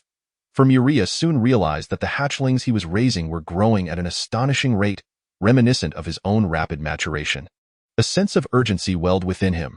With a splash, Muria emerged from the sea, cradling a black phosphorescent fish measuring over 5 meters in length, stepping onto the beach. Behind him, a procession of 6-armed, enchanting naga swayed their long serpentine tails in tow. Additionally, several giants with skin tinged in shades of blue and purple stood in the shallows, their robust upper bodies emerging from the water, while their lower halves remained submerged. These were the tidal giants, capable of controlling the waves. Your speed beneath the waves is astonishing, my lord Muria. Even we, who have lived in the sea since birth, cannot match your pace, one of the closest naga praised in the common tongue, prompting the other naga warriors behind her to turn away, unable to bear such shameless flattery. Ha ha. Muria cast a glance at the naga leader, who was laying on the insincere compliments. Neither the golden dragons nor the titans belonged to the marine races, let alone the fact that the golden dragon was a true fire dragon. Muria, endowed with his formidable innate qualities, could navigate the depths of the ocean with ease, yet he was still far from the prowess of true aquatic beings. Commander Diana, I believe our playtime ends here. I must take my leave, Muria stated, not dwelling on the matter further. Unfurling his broad, bat-like golden wings to soar towards the crystal castle. Upon entering the room, Muria was once again met with 6 pairs of crimson dragon eyes fixed upon him. Initially, he had been indifferent to such gazes, but now, he began to feel a sense of pressure. Chapter 17. 6 pairs of eyes. Muria could sense the deep-seated malice within a few of those gazes. "Renata, come here," he called, disregarding the hostile looks, smiling as he crouched down, beckoning the little dragon Renata. She glanced at her brothers and sisters, hesitated for a moment, then took a step towards Muria. "What a good girl," Muria exclaimed, lifting Renata into his arms as he rose to his feet. Roar. Observing Muria's actions, the hatchling Austin emitted a low growl, taking a step forward before halting in his tracks. He turned to discover that his sister Cynthia had stepped on his tail. "Patience, Austin. Now is not the time," Cynthia whispered in the dragon tongue. Austin cast a glance at Muria, who was cradling Renata and stroking her, before turning away with a huff, lying down and closing his eyes. Adopting a what I can't see won't bother me mentality. Quite the patient one, aren't you? Muria mused, observing Austin, who had begun to doze off on the ground. He gently set down the now shyly squirming Renata. Turning towards the library, I can no longer afford to indulge. My time is limited. I in the room. As Muria's figure vanished from the hatchling site, the feigning Austin and the other 4 hatchlings quickly surrounded the freshly landed Renata. "That bastard made it quite comfortable for me, my dear sister." Austin glared at Renata, his expression suggesting that if she did not provide a satisfactory explanation, he would not hesitate to turn against his own sister. "And no, I didn't," Renata exclaimed, shrinking back in fear at the sight of her siblings encircling her. "Then why did you rush over when you heard Muria call?" Hatchling Andre inquired. Renata hesitated for a moment. "I was afraid of pain. If I didn't listen to him, he might strike me with lightning." Upon hearing this, the hatchlings exchanged glances, followed by a moment of silence. There was no disputing that answer, as they had all been thoroughly cowed by Muria. However, they remained unconvinced. "Renata, remember this. Muria is merely a bastard who bullies us because he has 8 years of age on us. He is a hybrid, tainted by the disgusting blood of a golden dragon." Austin spat venomously. Through their prolonged interactions, the hatchlings had come to understand Muria's true identity. He was not a pure golden dragon, why elder brother. "I must remind you of a fact," Jessica confronted her brother. "Though Muria possesses only half golden dragon blood, his other half is of no ignoble lineage. It descends from the Titans, who wield the powers of thunder and storms, a race more noble than us red dragons. Thus, Muria's bloodline is far more distinguished than yours," Cynthia concluded. "Humph, even so, that does not change the fact that he is a hybrid. He lacks even the most basic dragon form, which shows just how suppressed his dragon blood must be," Austin countered. This time, he refrained from labeling Muria a bastard, for even the most malevolent of dragons would harbor a basic respect for those with formidable power. "What if, when we reach the juvenile stage, we band together and still cannot defeat Muria? What then?" Albert asked, a hint of worry in his tone, for Muria's lineage truly was formidable and possible. "That bastard Muria merely bullies us due to his age advantage. I absolutely refuse to believe that I would be weaker than him at the same age," Austin declared vehemently, striking the ground with his claws. "Stop dreaming, Austin," Cynthia scoffed. "You all felt it when Muria's mother came here, right? That was the aura of a legend. What does that signify? It indicates that Muria is far beyond the ordinary golden dragon bloodline.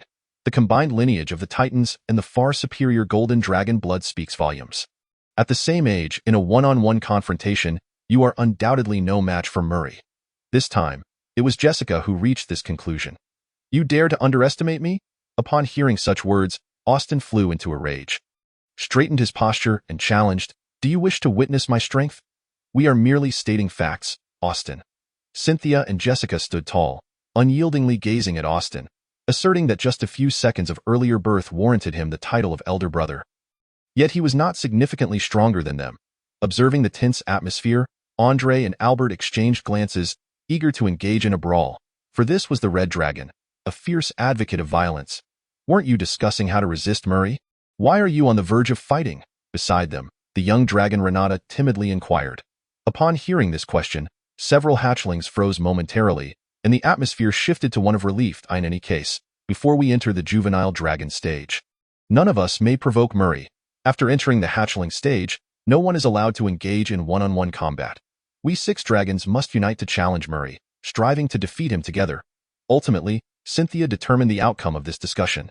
I would like to ask, if we win against Murray, what shall we do then? Once again, Renata timidly raised the question. Naturally, we will slay him, devour his flesh, and drink his blood. Austin shouted impatiently. Austin, are you out of your mind? If you seek death, do not drag us down with you. Cynthia yelled at Austin. Have you forgotten where we are? This is the castle of Murray's mother, the legendary Golden Dragon. Look at this castle. The room we are in is constructed from magical crystals. Just imagine how powerful Murray's mother must be to possess such a castle. If we kill him, our fate will undoubtedly be worse than death. Jessica also shouted angrily at Austin. I in the worldview of dragons, regardless of whether they are benevolent or malevolent, strength is proportionate to size. Yet dragons also adhere to another standard of strength, their wealth. The wealthier a dragon, the stronger it is. This is a universally accepted truth among dragons. If we cannot kill him, then what is the point of challenging Murray? The irate Austin asked in frustration. We negotiate terms with him. He must treat us with the respect due to a true dragon, provide us with ample food for our growth, and most importantly, he must never treat us as his pets. Additionally, he must regularly supply us with gold. The hatchling Albert excitedly added, no, not just gold.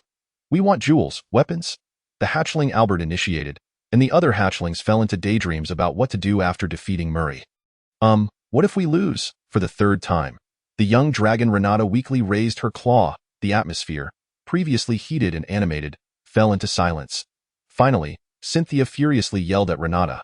Renata, be quiet. In future discussions, you are not permitted to speak.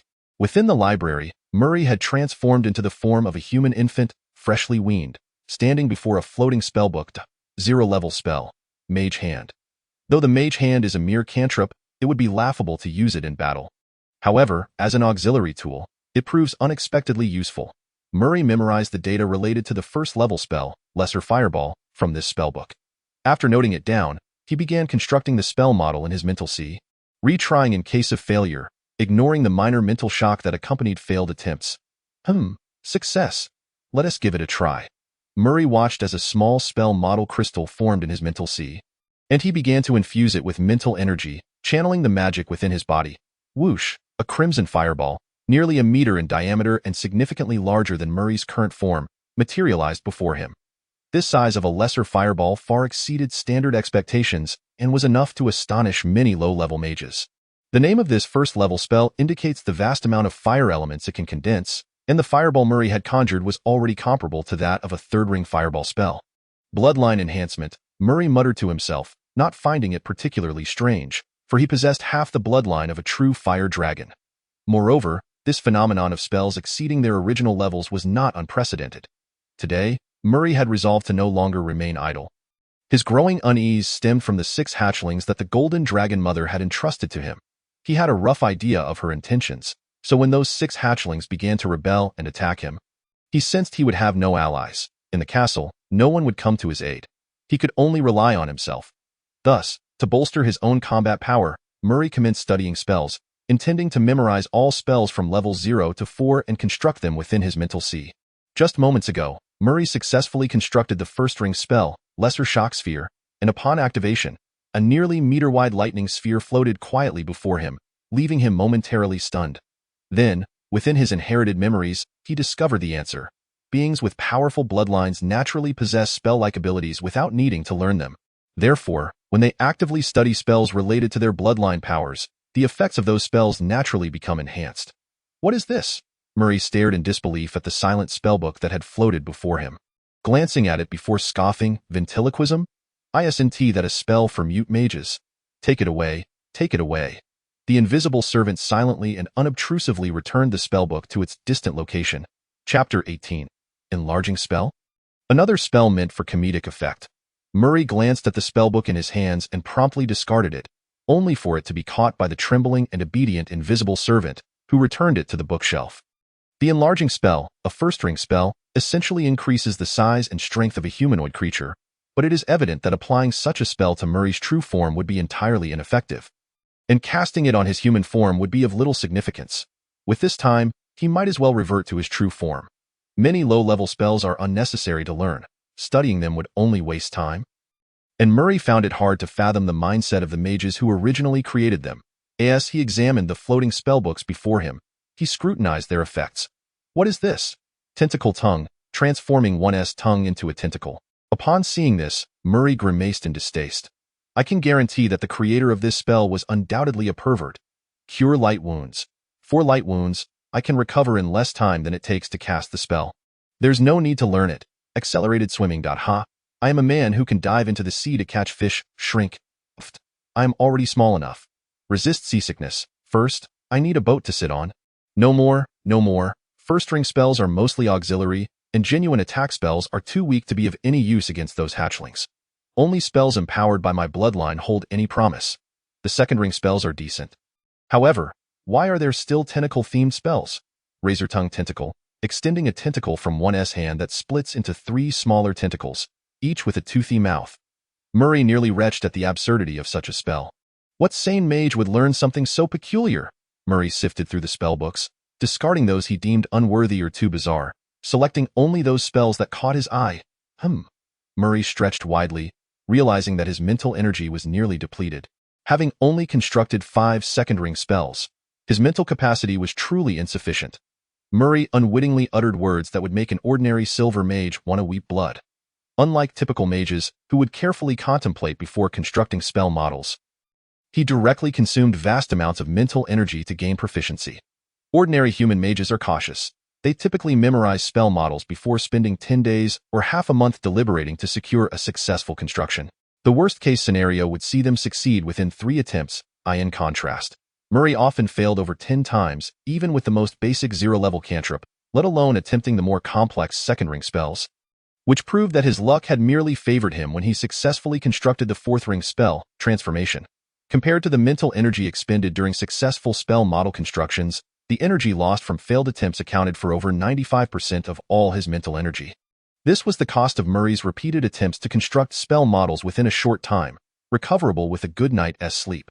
This world is indeed unfair, Murray lamented, no longer being the naive novice unacquainted with erasure. Within the Golden Dragon Mother's library, he could learn whatever knowledge he desired. Fortunately, I am not among those who lament the world's unfairness. After a moment of reflection, Murray redirected his focus, channeling all his energy into enhancing his combat prowess. Regarding the increase of power, Muria felt that he need not worry excessively. He could grow stronger simply by sleeping every day, so why ponder so much? The only thing he needed to contemplate was how to effectively harness the power he possessed and transform it into tangible combat strength. By fully utilizing his mental energy to enhance his spellcasting abilities, he was already in the process of doing so, and there was little he could further construct in terms of spell models.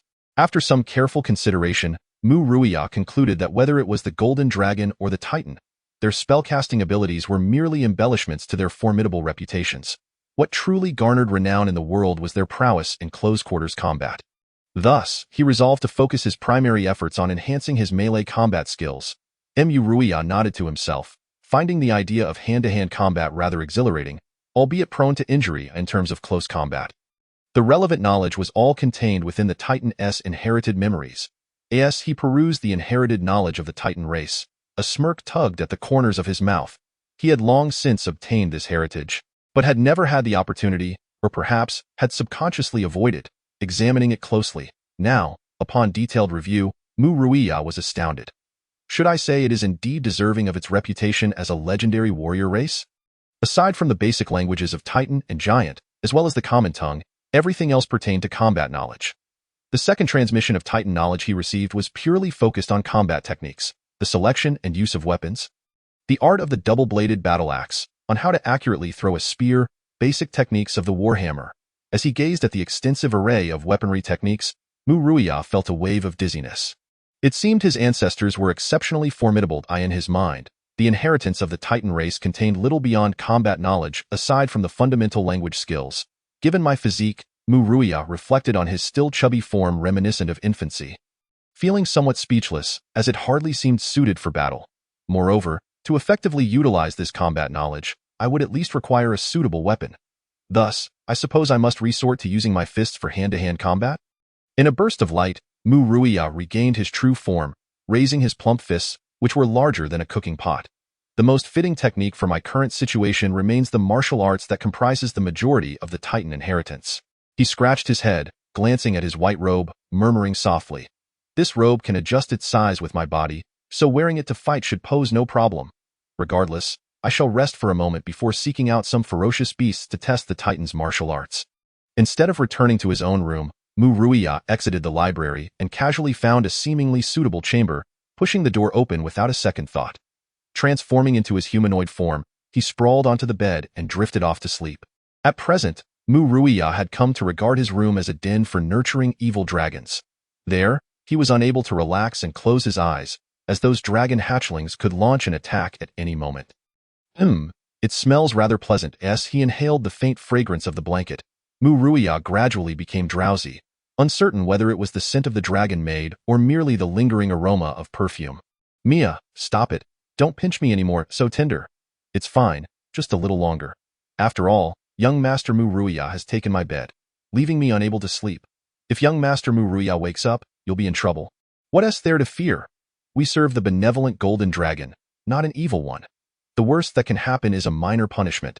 Even if it's a benevolent dragon, it's still a dragon. Mia, when Muria groggily awoke, he heard two youthful voices quarreling in the dragon tongue.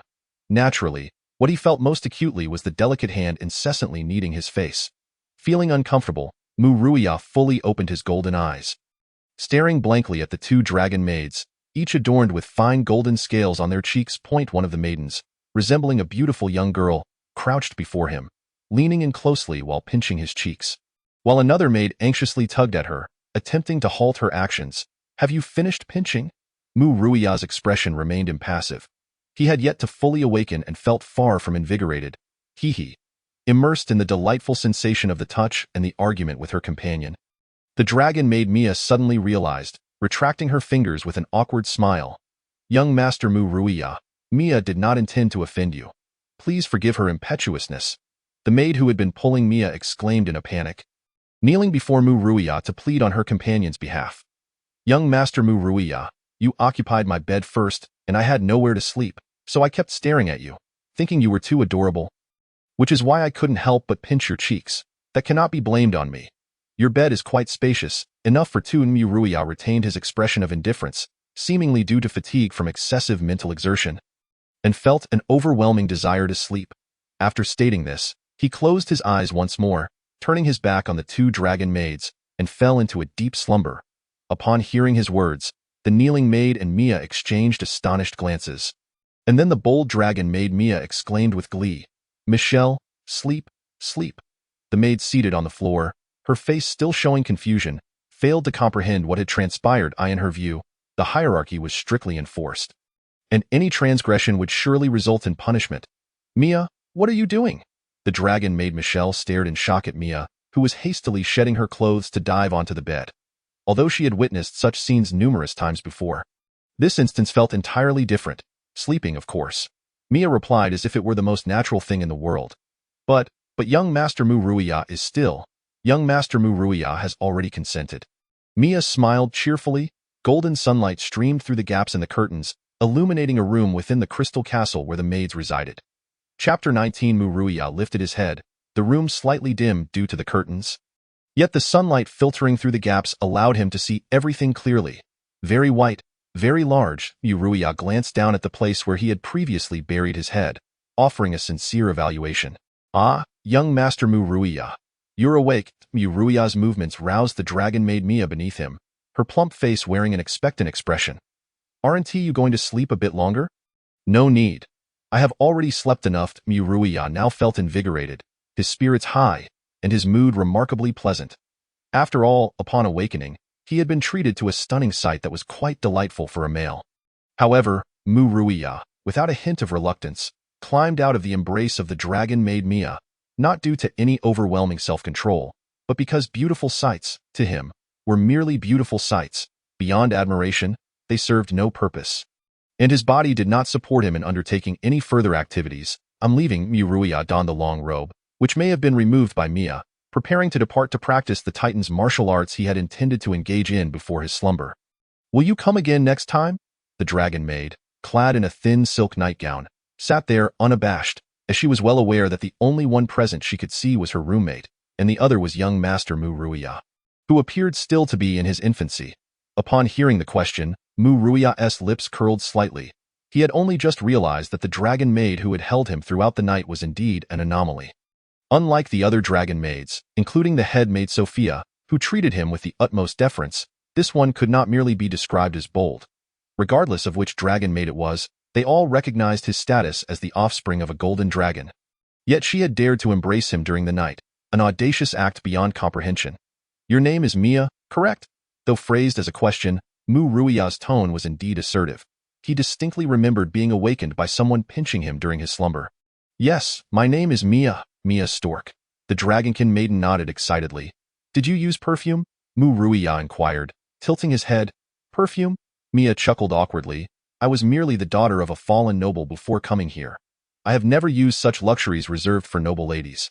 Muria nodded, then spoke softly to himself, barely audible.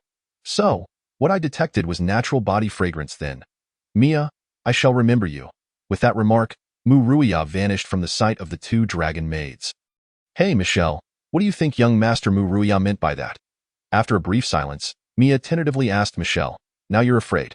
Why weren't you scared before when you held young Master Muria in your arms all night?" Michelle rolled her eyes. "Don't worry. Young Master Muria is the son of the golden dragon. Though we cannot fathom his thoughts, for you, it should only bode well, hee." Upon hearing Michelle's words, Mia began to giggle, wondering if she could hold young Master Muria in her arms every night. "In your dreams," Michelle scoffed. Outside the crystal castle, the refreshing morning sea breeze blew through as Muria stood before the castle's grand entrance. Gazing at the 24 cloud giant guards kneeling before him, the sentinels of the castle's gates, "Is Captain but on duty today?" The 24 cloud giants exchanged glances, and it was only after a moment of courage that one of the cloud giant guards dared to respond. "Commander Abut is off duty today." Muria was about to seek out the more familiar giant commander, but he was reminded of the day he presented the golden cloud giant commander, Bolton, with his offering on the castle platform. "And what of Commander Bolton?" "Also off duty, Your Highness Muria." "Excellent." Upon hearing the answer he desired, Muria smiled and unfurled his magnificent dragon wings, spanning nearly 20 meters, and with a powerful flap ascended into the sky. He focused on a specific direction and, with a vigorous sweep of his strong wings, soared towards a vast architectural complex predominantly white in hue. This was the dwelling place of the cloud giants gathered around the crystal castle. He intended to find both Commanders Abut and Bolton, who were likely to be there as Muria descended with his wings folded. The once bustling gathering of cloud giants, stirred by the arrival of morning, fell silent as if a pin could be heard dropping. Subsequently, he was greeted by a scene he knew all too well. Fully grown 12-meter-tall cloud giants, accompanied by slightly smaller female giants, led a throng of numerous juvenile cloud giants of varying sizes to kneel before him in reverence. This was indeed the abode of the cloud giants, home to as many as 300 male giants. Alongside their companions, an almost equal number of female giants, and a greater multitude of young cloud giant children of assorted ages. Thus, a single gathering of cloud giants housed at least 1,000 residents.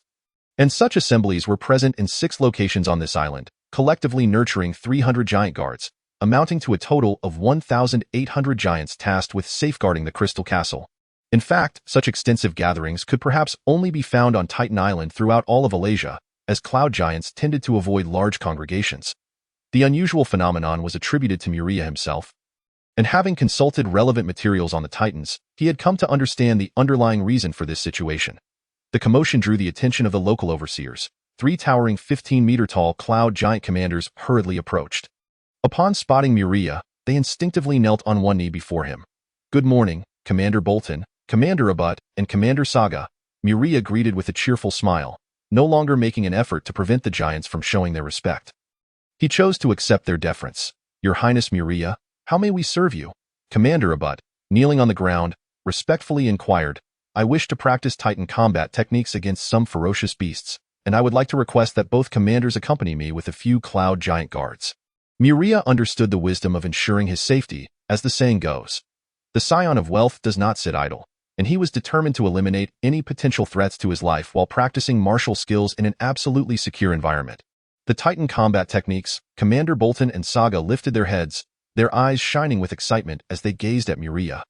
Both were close combat specialists, and naturally, they yearned to witness the world's strongest martial arts. Every melee fighter aspired to experience Titan techniques, and it would be even more extraordinary to learn them, though that was nearly impossible. for one could only learn Titan techniques if they received the acknowledgement of a Titan. Although learning them was out of reach, merely witnessing them would still be a remarkable opportunity.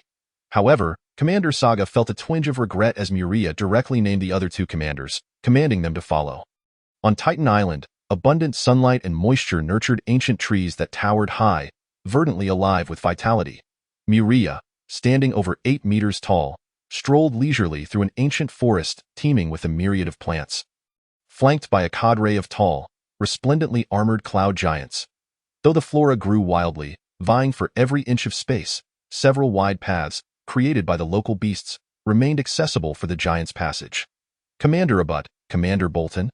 It appears there are many ferocious beasts inhabiting this area, Muria remarked with a smile, observing the multitude of large beast tracks on the ground. The resources of Titan Island are exceedingly rich, and coupled with the elevated elemental concentration here, it has given rise to such a plethora of ferocious beasts, Commander Bolton mused as he crouched to examine the claw prints on the narrow path. Stroking his chin adorned with a beard, "Oh, you find the number of ferocious beasts here excessive, Commander Bolton?"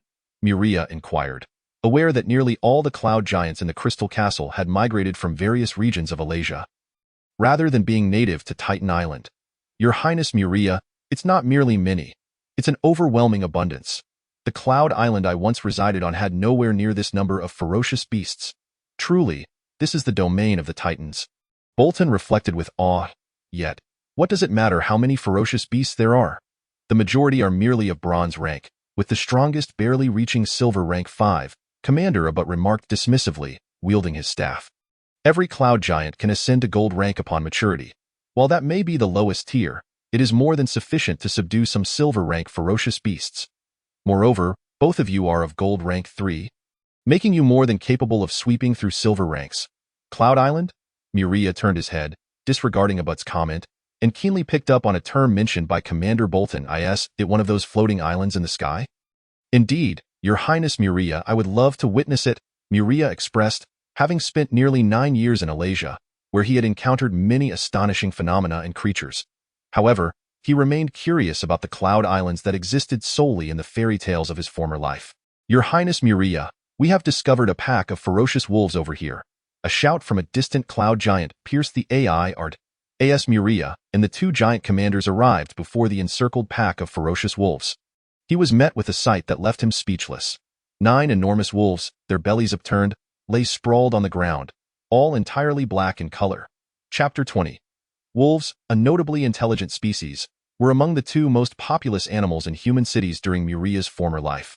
One being a close relative, the dog, and the other, the cat. In all of Earth's fauna, these 2 had thrived remarkably. Unlike cats, which relied on their beauty and charm, most dogs earned human affection through their abilities and loyalty. This posture truly leaves me at a loss as to how to address you, Muria mused, rubbing his forehead as he gazed at the 9 wolves that had remarkably transformed from ferocious beasts into comical huskies. You are indeed clever. Crouching down, Muria stroked one particularly sizable wolf, nearly 7 meters long, its sleek black fur smooth to the touch. Most impressively, these intelligent ferocious wolves had groomed themselves quite impeccably. Clean, fluffy, and obedient animals were irresistibly appealing to anyone who laid eyes upon them. Moreover, these 9 wolves exhibited remarkable compliance, displaying little difference from their domesticated counterparts except for their larger size and greater wildness. Rise, Muria commanded, standing upright and giving a gentle kick to the alpha wolf, which was notably larger than the others, speaking in the dragon tongue, woof. The alpha wolf comprehended the dragon tongue and obediently rose, wagging its tail and barking at the other 8 wolves, displaying an unmistakable servile demeanor. Commander Abut, Commander Bolton, I command you to disperse your subordinates and seek out some silver-rank ferocious beasts. Avoid those with high intelligence. Try to find bears or wild boars, creatures of lower intellect. Muria instructed the 2 commanders, having come to a realization he could no longer view Alasia through the lens of his previous life. Here, humans were not the sole intelligent race, as many other species possessed intelligence that could rival or even surpass that of humans. Even some powerful beasts exhibited intellect comparable to that of humans. For instance, the ferocious wolf king at his feet, which, when surrounded by cloud giants, chose to submit rather than resist. And this was merely a silver rank 1 ferocious wolf. Beyond it lay even more intelligent and formidable beasts. Before long, a cloud giant approached with a report, stating they had discovered a ferocious bear sleeping within a tree hollow. This confirmed the abundance of ferocious beasts in the area. "Take me there," Muria commanded. "This way, Your Highness." Muria, the cloud giant guard who had delivered the message, pointed in a particular direction. "Is this the ferocious bear you discovered?" Muria and the two giant commanders stood at a distance beneath a massive ancient tree. Gazing at an exceptionally thick trunk, at the base of the ancient tree, twisted roots protruded above the ground, forming a sizable elongated hollow, through which lay a robust, well-fed, brown-black bear, its coat gleaming and shimmering as it slept soundly within. "This tree is indeed colossal." Muria gazed at the colossal tree where the ferocious bear resided, marveling at its grandeur. This ancient giant, with a diameter of approximately 20 meters, towered with an imposing height obscured by its dense foliage. On Titan Island, both flora and fauna exhibited sizes far surpassing those found in the outside world. However, Muria remained unaware of this fact. He considered it quite normal to encounter ancient trees reaching heights of 100 meters in the forests of Eurasia. Only upon witnessing this tree, which was several times thicker than its counterparts, did he express a fleeting sense of awe. Yet, it was merely a momentary reaction, for such magnificent trees were not rare. One could find many with a diligent search through the dense thicket. "All right, Captain Abbott, Captain Borton, I am to challenge that ferocious bear now." Muria inhaled deeply before exhaling. "You are not to follow me. During my battle, you must refrain from intervening unless I am in mortal danger. Do you understand?" "Understood, Your Highness. Rest assured, you may hone your martial skills without concern. I guarantee no creature shall disrupt your combat," Borton assured Muria, thumping his chest. "Your Highness, focus solely on the fight. We shall handle everything else." Abbott, wielding his staff, bowed respectfully to Muria. "You truly hold unwavering confidence in me," Muria remarked with a slight smirk, implying that should he falter, they would ensure his survival, while the two captains interpreted his words otherwise. "Well, if I do indeed fall, they will surely come to my aid," Muria mused, shaking his head as he made his way toward the bear's den. First ring spell, lesser fireball, a fireball, as large as a basin, shot forth into the bear's lair under Muria's mental guidance, crashing directly onto the ferocious bear. A tremendous explosion echoed, sending splinters of wood spiraling out alongside smoke and flames from the tree hollow. Impressive power, yet it should not severely injure this massive bear. However, it is more than sufficient to rouse it. Just as Muria contemplated this, a furious roar erupted from the den, followed by the emergence of an enormous brown bear. Towering at 8 meters, with blood-red eyes, upon spotting Muria, it charged without hesitation.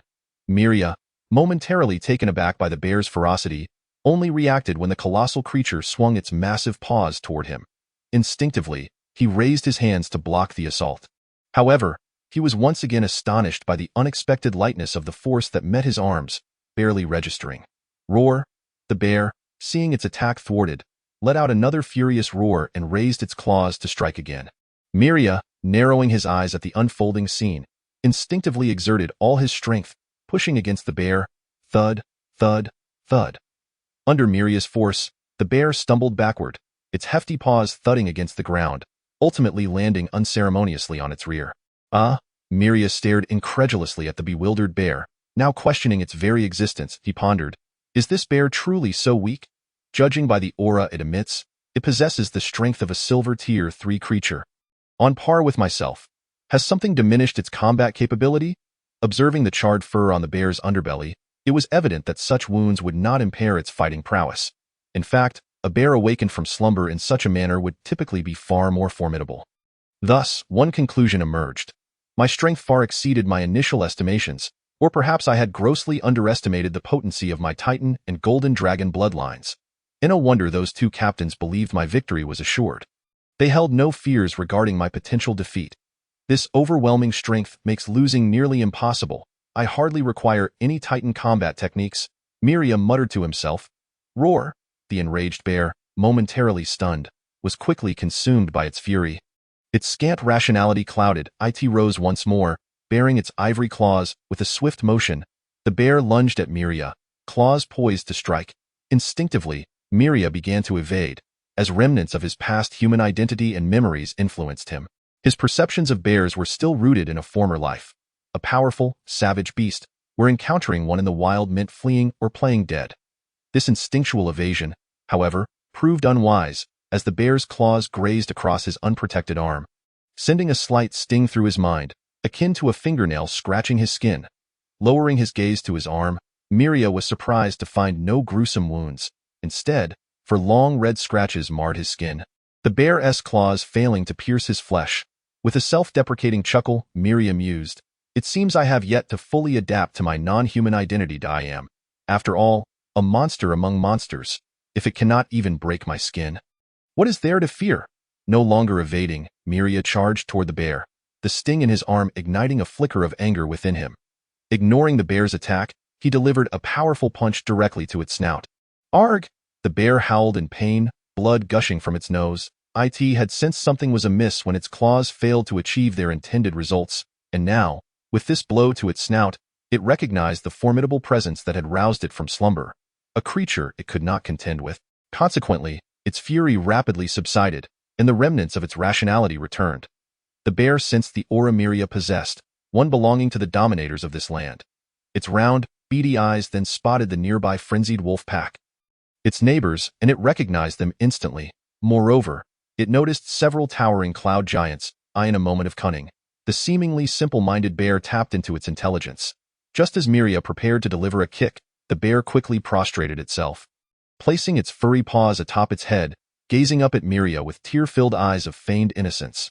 The bear had good reason to feel wrong that it had been peacefully slumbering in its den when an inexplicable fireball had struck it. Enraged, it had charged out to confront the perpetrator, only to receive a brutal punch in return. Chapter 21. Captain Abut. Muria lowered his foot, calling out to the cloud giant captain hidden nearby. "Your Highness." The towering giant, staff in hand, parted the underbrush and approached the now trembling bear beside Muria. "Please heal this bear," Muria instructed, pointing at the bloodied creature whose nose seemed to have been broken from the impact. "Understood." Without hesitation, Captain Abut began to cast a healing spell for the bear. Contrary to its imposing stature, this giant was a spellcaster, not a mage, but a sorcerer wielding the power of his bloodline. Although the variety of spells he could learn was limited, his casting speed was remarkably swift. Anyone foolish enough to mistake this giant sorcerer for a mere fragile human mage would soon learn the true extent of his formidable strength in close combat. Naturally, any creature with an ounce of intelligence would not underestimate the might of such a colossal spellcaster. The healing spell, undetectable to Muria's discerning eye, was cast almost instantaneously. A cerulean glow enveloped the bear's nose, eliciting a series of contented grunts from the once embattled creature as its injuries began to mend rapidly. Muria sighed in exasperation, realizing how human notions had influenced his earlier behavior, rendering it almost laughable. He still had not fully embraced his current identity. "Captain Borton, go find me a more ferocious beast. I desire something stronger," Muria commanded, turning his head toward Borton. He sought a complete understanding of his identity through combat. Thus, the cloud giants once again dispersed, eager to fulfill Muria's command in search of a worthy target. With a flourish, Muria executed a shoulder throw, slamming a 9-meter-tall ferocious gorilla into the ground. As the dazed creature struggled to rise, Muria dashed forward, delivering a deft uppercut that sent several bloodied yellow teeth flying from the gorilla's mouth. The beast fell onto its back, effectively rendered unconscious by Muria's ferocious strike. "Abut, heal him," Muria gestured toward the pitifully battered gorilla, offering a form of compensation for the damage inflicted. Thus far, Muria had challenged 4 ferocious beasts of the silver tier, or more accurately, he had unilaterally pummeled them. This gorilla marked his second challenge against a silver tier 5 beast, and he was resolute that this would be his final encounter, for he had fully grasped the implications of his strength within the silver tier. "Although I currently stand at merely the 3rd tier of silver, my strength, speed, and defensive capabilities far surpass those of any ferocious beast of the silver rank. Engaging them in combat is utterly trivial." A mere exercise in futility, Muria raised his hand, observing the delicate, almost fragile skin that adorned it. Yet, this very hand possesses the power to easily overturn any ferocious beast. No creature can contend with him, not even the silver rank 5 ferocious elephant he had previously challenged. Titans and golden dragons are indeed formidable and terrifying beings. With a contented smile, Muria mused on how he had only just emerged from infancy and yet wielded such immense power. How formidable would he be upon reaching adulthood? "Muria, your highness, we have detected a ferocious serpent," reported a cloud giant sentinel. "There's no need for that." Inform all the cloud giants to seek out monsters of the golden rank. Silver rank beasts hold no value for me. Battling them would merely squander my time, Muria commanded. Understood, replied the sentinel, admiration evident in his tone. It was clear that Muria sought to challenge creatures of a higher tier. Your Highness, is it not premature to confront golden rank monsters? ABT, who had just finished tending to an injured ferocious gorilla, interjected with a frown. My purpose here is to hone my combat skills, yet I can easily overpower silver rank beasts with sheer strength. Rendering any fighting techniques unnecessary, Muria replied, casting a scrutinizing glance at ABT, the giant commander he regarded solely as a healer responsible for mending the beasts he had incapacitated. However, Your Highness, golden rank and silver rank are entirely different. Golden rank may be even stronger than you anticipate, ABT subtly cautioned. How strong? Muria inquired, his curiosity piqued as he reveled in his own burgeoning might. At that moment, ABT found himself at a loss for words, unable to articulate the true strength of the golden rank. For titans and golden dragons, golden rank merely represented a transitional phase in their life journey. To suggest that such beings were formidable was, in his opinion, quite absurd. Your Highness, I have heard that you intend to challenge a golden rank monster, boomed Borton, a cloud giant commander wielding a spiked mace. He approached with a broad smile, lavishly praising. Truly, as the son of a titan, your valor astonishes even the gods above. Borton, I seek not the admiration of the celestial deities. I require only a golden rank monster. Have you found one? Muria responded. Unimpressed by the flattery, regarding the genuine existence of gods with no reverence, I have, Your Highness, it is a saber-toothed tiger. Where is it? Muria asked, elated. Never underestimate others. Otherwise, you become the fool. Now, Muria felt like a fool himself. Alasia harbored numerous wise races, and even beasts possessed considerable intellect. Some powerful creatures exhibited intelligence on par with humans. Yet, the very notion of a beast's intelligence being equal to that of humans posed a dilemma. After all, there were disparities in intelligence among humans as well. To which standard was this beast's intelligence compared? Muria had always assumed that these powerful beasts possessed intelligence akin to that of ordinary humans. But nothing beyond that. Yet now, he realized he had underestimated the claim that their intelligence was not inferior to that of humans. Under Borton's guidance, Muria found the golden rank saber-toothed tiger he had been told of. This imposing feline, nearly 10 meters long not including its tail, lay languidly beside a spring, exuding an aura befitting the king of the forest, accentuated by its striking white fangs. However, as Muria silently admired the tiger's appearance, it suddenly rose upon sensing his arrival, sniffing the air with keen interest. In an astonishing display of agility, the massive cat approached Muria, too quickly for the cloud giant sentinels, including the two commanders, to intervene.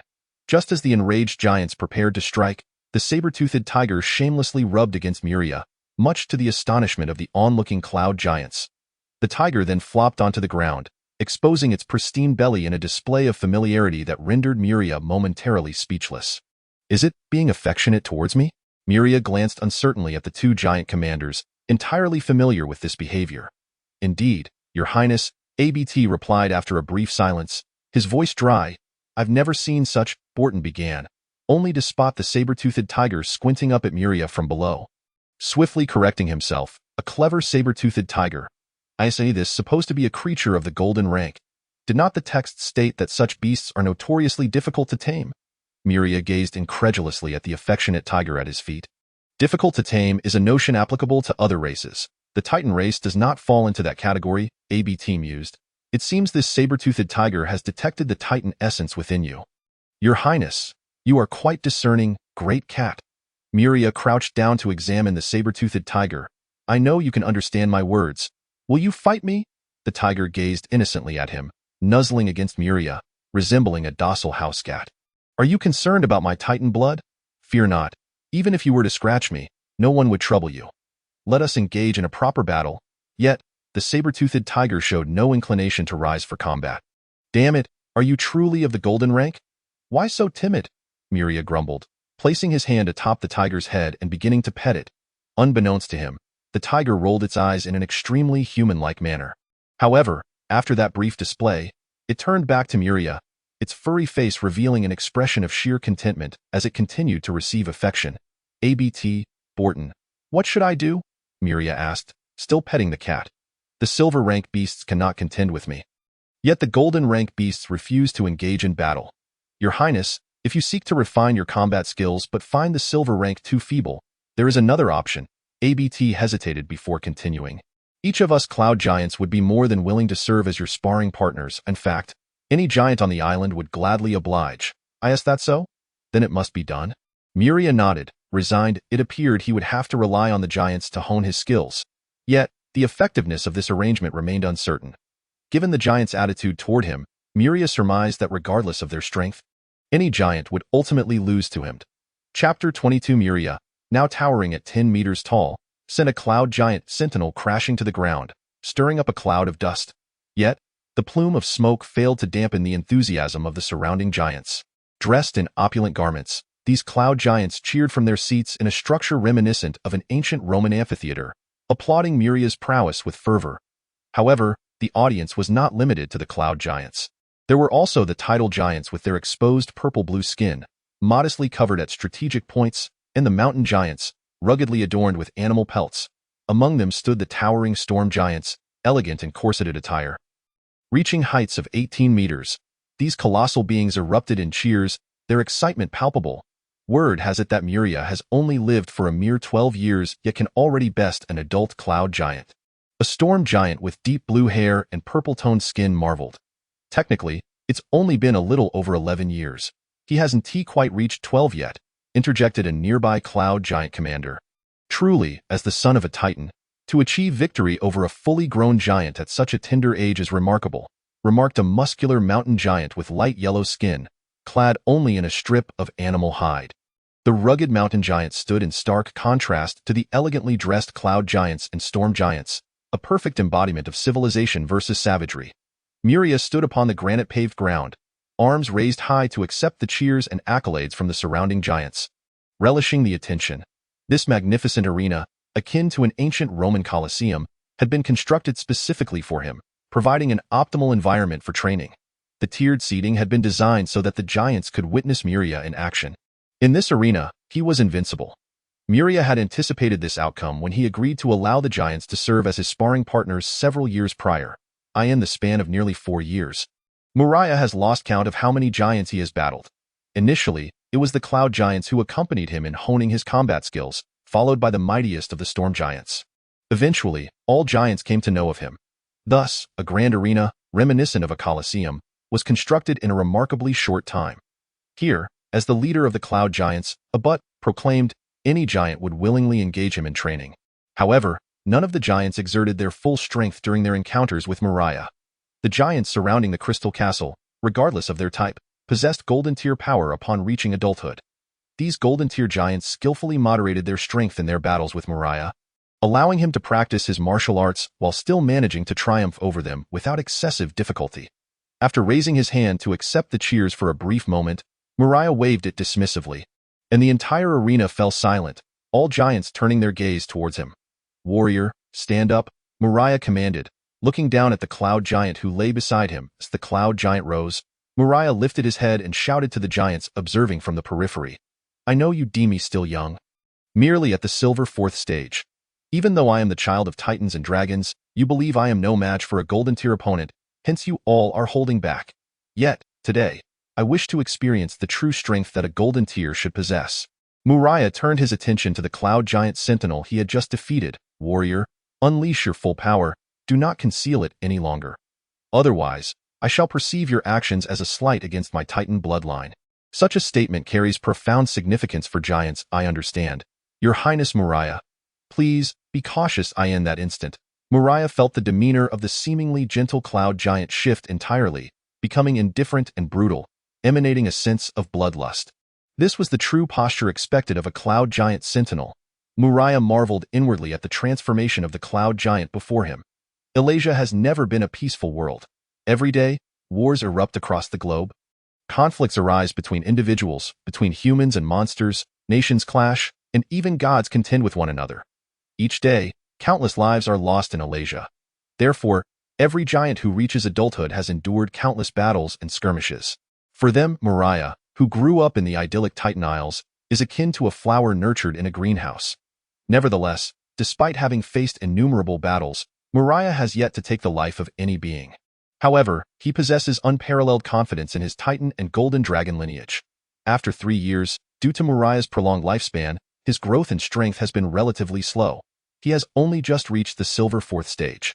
Yet, during his time at the Silver 3rd stage, Muria was able to overwhelm all Silver tier creatures. Now, at the Silver 4th stage, having significantly increased in power and size, he is confident that, armed with the combat techniques distilled from hundreds of thousands of years of Titan wisdom, he can contend against and even defeat Golden tier beings. Amidst the resounding cheers of thousands of giants in the arena, Muria assumed a seemingly ordinary fist stance. "Come on, warrior!" The Cloud Giant Sentinel roared and charged at Muria.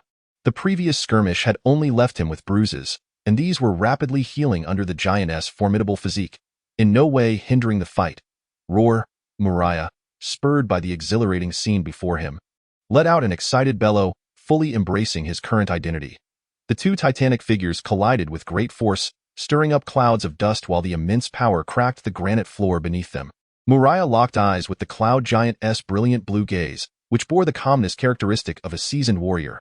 The Cloud Giant Sentinel grasped Muria's slightly plump, fair fist with one hand while Muria tightly held the other. Both engaged in a primal contest of strength. It soon became evident that the Cloud Giant Sentinel's combat experience far surpassed Muria's. He effortlessly led Muria into his rhythm, initiating a direct clash of power. While Muria is indeed the son of Titans, he is still not yet a full-grown youth and cannot match the strength of an adult Golden Cloud Giant. "But do not underestimate me." "Warrior," Muria flashed a toothy grin, without confidence. "How could I compel you to unleash your full potential?" "Indeed, I underestimated you, Your Highness Muria," the Cloud Giant admitted sincerely, initially intending to dominate Muria with the advantage of Golden tier strength. However, upon exerting his full power, he realized that Muria's strength was not significantly inferior. "Hey," Muria chuckled. He found this struggle unexciting. Besides, the Cloud Giant's strength still exceeded his own, and prolonged engagement would ultimately disadvantage him. "Throw!" Muria exclaimed, and in that instant, the hand gripping the Cloud Giant's fist swelled dramatically, transforming his previously fair and somewhat soft arm into a display of bulging veins and muscles, enveloped in crackling golden lightning. Embodying a striking beauty of power, the Cloud Giant Sentinel's momentary astonishment, an overwhelming force was exerted upon him, lifting him off the ground and sending him soaring into the air. "I never anticipated that the explosive technique I learned just yesterday would be so effective." Muria mused at the sight of the airborne Cloud Giant, smacking his lips at the overly simplistic name. Explosive technique. The name of the Titan combat skill Muria had acquired, straightforward yet impactful. Its true potency revealed only upon application. Muria's thoughts returned to the battle. He was no longer a novice and understood that a downed opponent poses the greatest threat. Crush! Muria forcefully stomped the ground, creating a small crater in the already cracked granite, leveraging the recoil to propel himself towards the suspended Cloud Giant, utilizing his floating technique to stabilize his form. Bang, bang, bang! In midair, the Cloud Giant could only withstand 3 powerful strikes from Muria's foot against his fists before collapsing under the assault. Seizing the opportunity, Muria pressed the advantage, retracting his dragon wings and bending one leg backward, thrusting his knee forward to strike the Cloud Giant with tremendous force. Boom! Fragments of granite scattered as Muria's knee created a deep pit in the ground. The Cloud Giant, agile as ever, narrowly evaded the blow by rolling aside, exhaling deeply. Even for a giant, such a hit is far from pleasant. Just as Muria prepared to strike the Cloud Giant again, the Sentinel called out, "I concede, young Master Muria." "Are you certain?" Muria asked, astonished. "I am certain, Your Highness." It is not a fight to the death, the Cloud Giant thought to himself, unwilling to engage in a bloody battle against someone he had already resolved to follow. With the Cloud Giant's concession, the arena erupted in cheers, the volume surpassing that of before. That moment, a Dragon King girl, diminutive in stature compared to the giants, approached Muria, delivering a message amidst his exhilaration. Chapter 23. The sudden news fell upon Muria like a bucket of ice water, abruptly cooling his fervor. After a moment of silence, he turned to the girl at his feet. "Mia, continue to monitor the status of those 6 hatchlings, as you always have. If they awaken, notify me immediately. Of course, young Master Muria," Mia replied respectfully. Then, she looked up at him with her large, sparkling eyes. "So, will you come to my room to sleep tonight?" "Mia, are you being a tad too diligent in your role as a personal maid?" Muria observed the girl, whose delightful fragrance lingered in the air, and who had left a deep impression on him. Ever since that day when Mia had cuddled with him, Muria sought the opportunity to request from the head maid, Sophia, that Mia be assigned to him as a personal maid to cater to his needs. Sophia had readily agreed. The duties she managed were numerous, and having someone to share the workload was undoubtedly beneficial. As for concerns about power being diluted, there was no need for worry. Sophia's authority stemmed from the Golden Dragon matron, Atrus, not from Muria.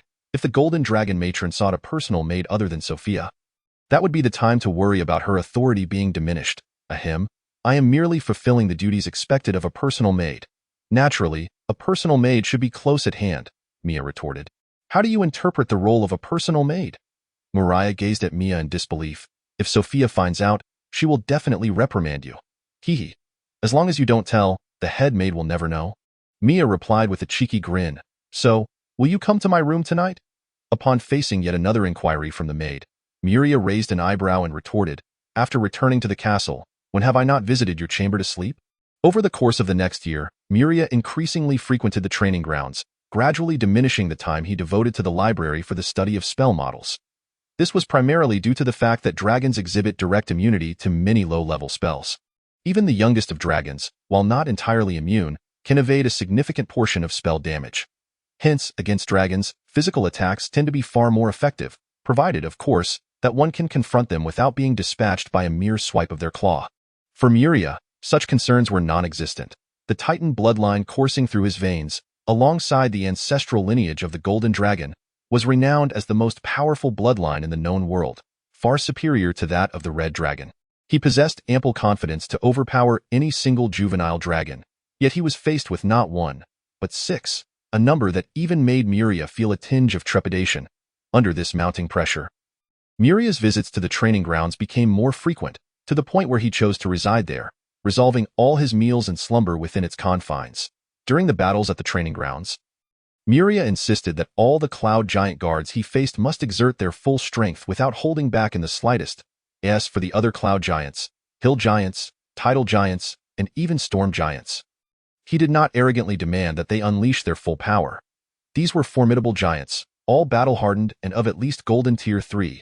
Even with the advantage of his bloodline, it would only lead to his own defeat. For he was still too young. On the day of Muria's 13th birthday, while wielding a two-handed sword in combat against a storm giant, he noticed his devoted maid Mia entering the training grounds. With a sword over 10 meters long and more than a meter wide, Muria repelled the storm giant he was battling and signaled for a cessation of combat, directing his gaze towards Mia, who had approached him. Young Master Muria, the wicked dragons are on the verge of awakening. I can sense the 6 surges of dragon power gradually becoming more active. Is that so? Muria nodded, his expression devoid of any worry. Instead brimming with confidence, I have grown somewhat impatient. For nearly 5 years, driven by an overwhelming sense of crisis, Muria had tirelessly honed his skills, living a life that barely resembled his ideal of eating, sleeping, and playing, which he had only managed to enjoy for a few fleeting months. Everything he did was in preparation for the trial laid out for him by the legendary Golden Dragon, Atrus. Whether this was a deliberate act or merely a matter of convenience, Muria could not ascertain. However, he leaned towards the possibility that it was intentional, for Atrus was indeed a legendary mage, a being whose intellect had reached an almost monstrous level, surpassing even some deities in that regard.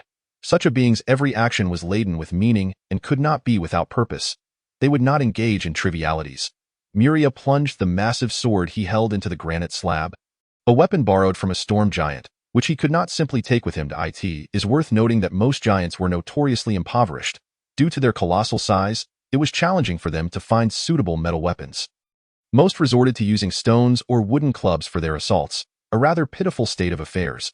Only a select few of the cloud giants and storm giants possessed suitable metal weaponry, while some of the tidal giants were fortunate enough to use ship anchors salvaged from sunken vessels as weapons.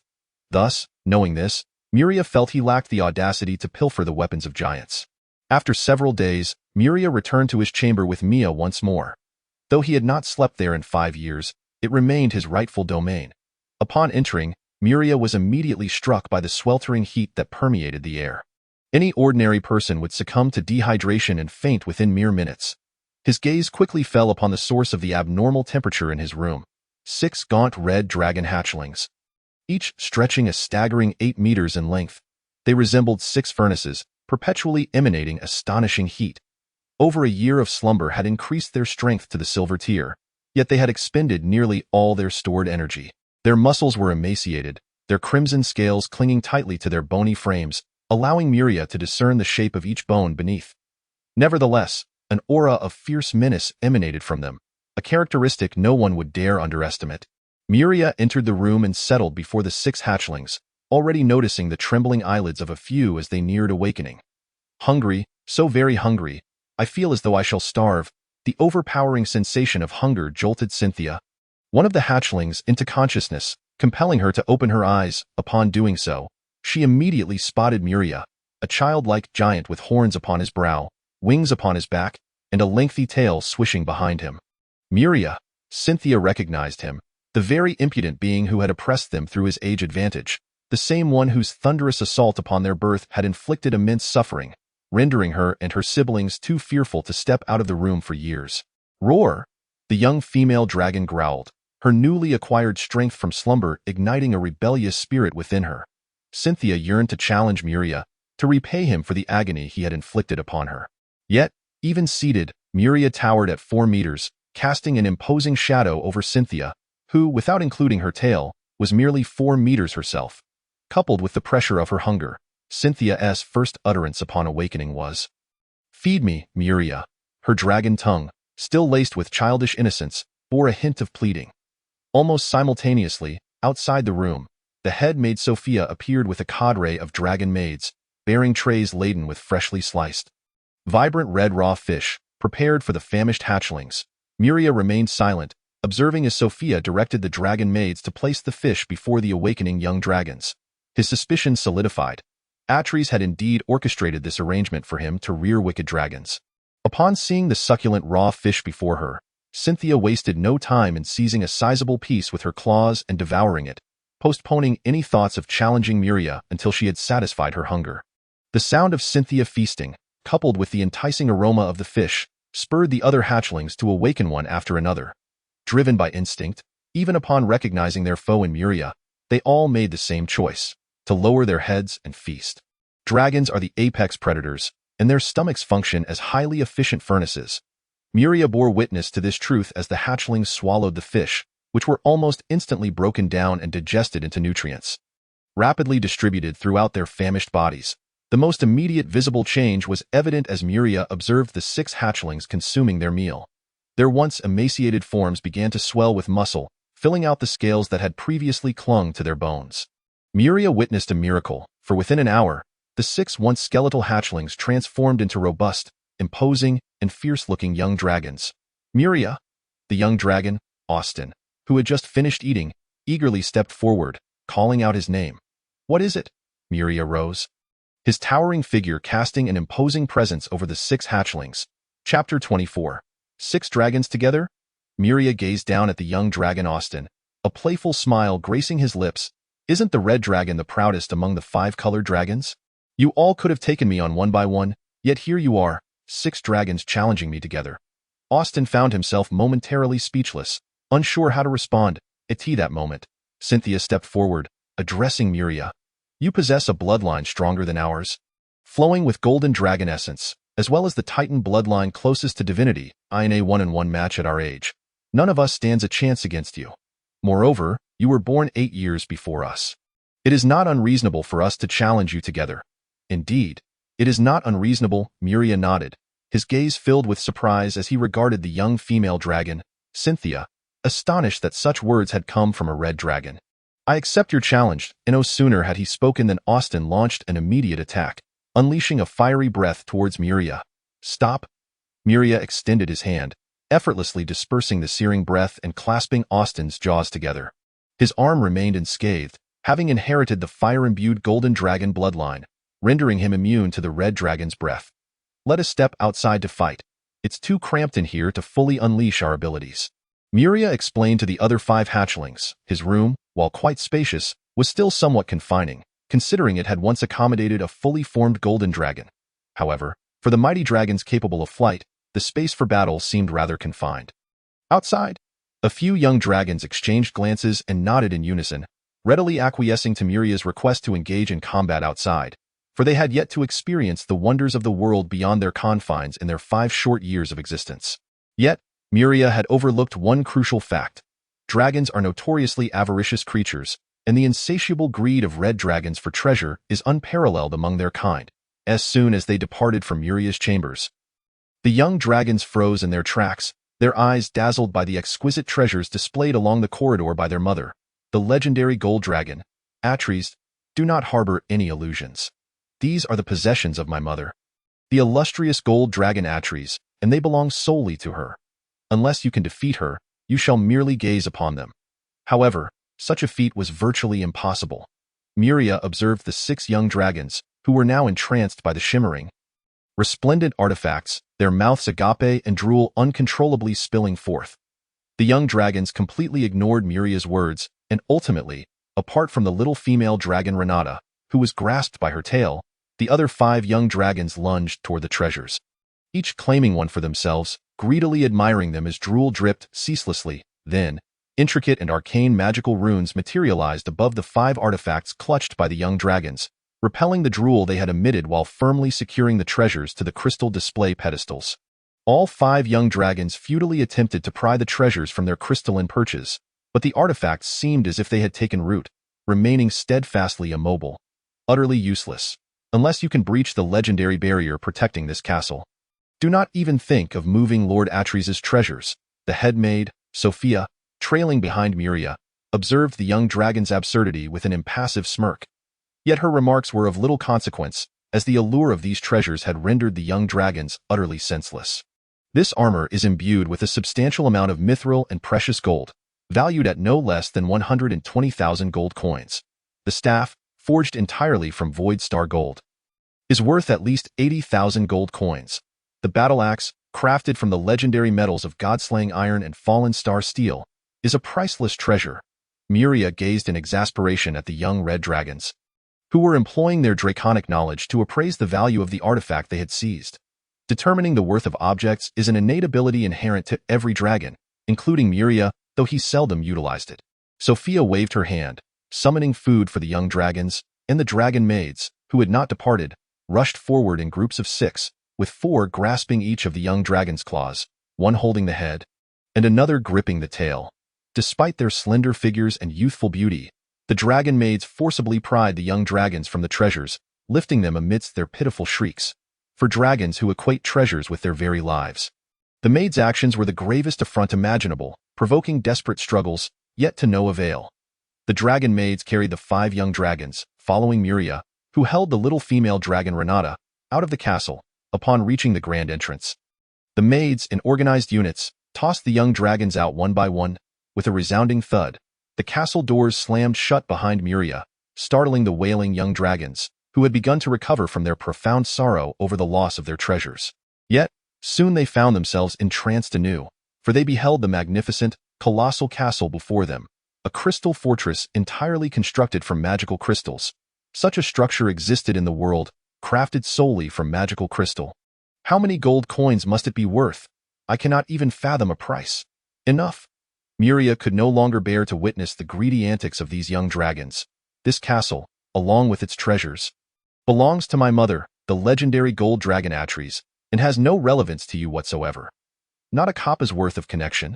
Muria's words struck deep, akin to a dagger piercing the hearts of the 6 young dragons, leaving them feeling an icy chill within. We were born and raised here, protested the young dragon Jessica weakly. Indeed, as my pets. Muria flashed a bright smile, revealing his pearly white teeth. This castle belongs to your mother. Does it not? Austin gazed up at Muria with eyes sparkling like a gold mine. Cynthia, Andre, let us defeat Muria together, capture him, and extort a ransom from his mother. The young dragon rallied his siblings, while Cynthia rolled her eyes, dismissing her brother's ludicrous idea.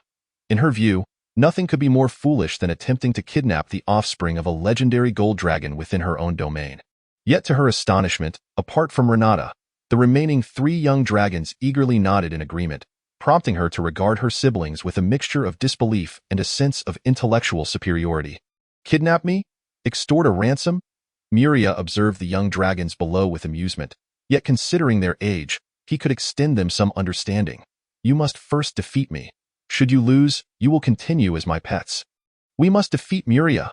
The four young dragons exchanged determined glances, their spirits ignited, while Cynthia and Renata pondered other matters, their minds far from the impending clash in the grand arena. Muria extended his arms. Addressing the young dragons and the gathered giants, this battle knows no bounds. The sky, the earth, and even the sea may serve as our battleground, continuing until one side is utterly vanquished. Turning to the surrounding giants, he added, no creature shall intervene in my fight until a victor is declared.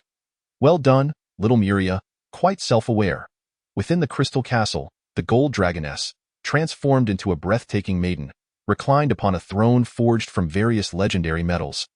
Observing the scene depicted on the crystal walls, the image portrayed Muria and the 6 young dragons, and the gold dragoness mused aloud. It appears the group petrification spell I devised will not be necessary after all. TSK, truly my offspring. In the arena, as a purple-haired storm giant clad in armor announced the commencement of battle, young dragon Austin surged forward, leading the charge, followed closely by Andre, Jessica, and Albert, with the little female Cynthia and Renata trailing behind. The 6 young dragons rushed toward Muria, unleashing their signature draconic breath attacks. For other beings, the fiery breath of red dragons would inflict tremendous damage.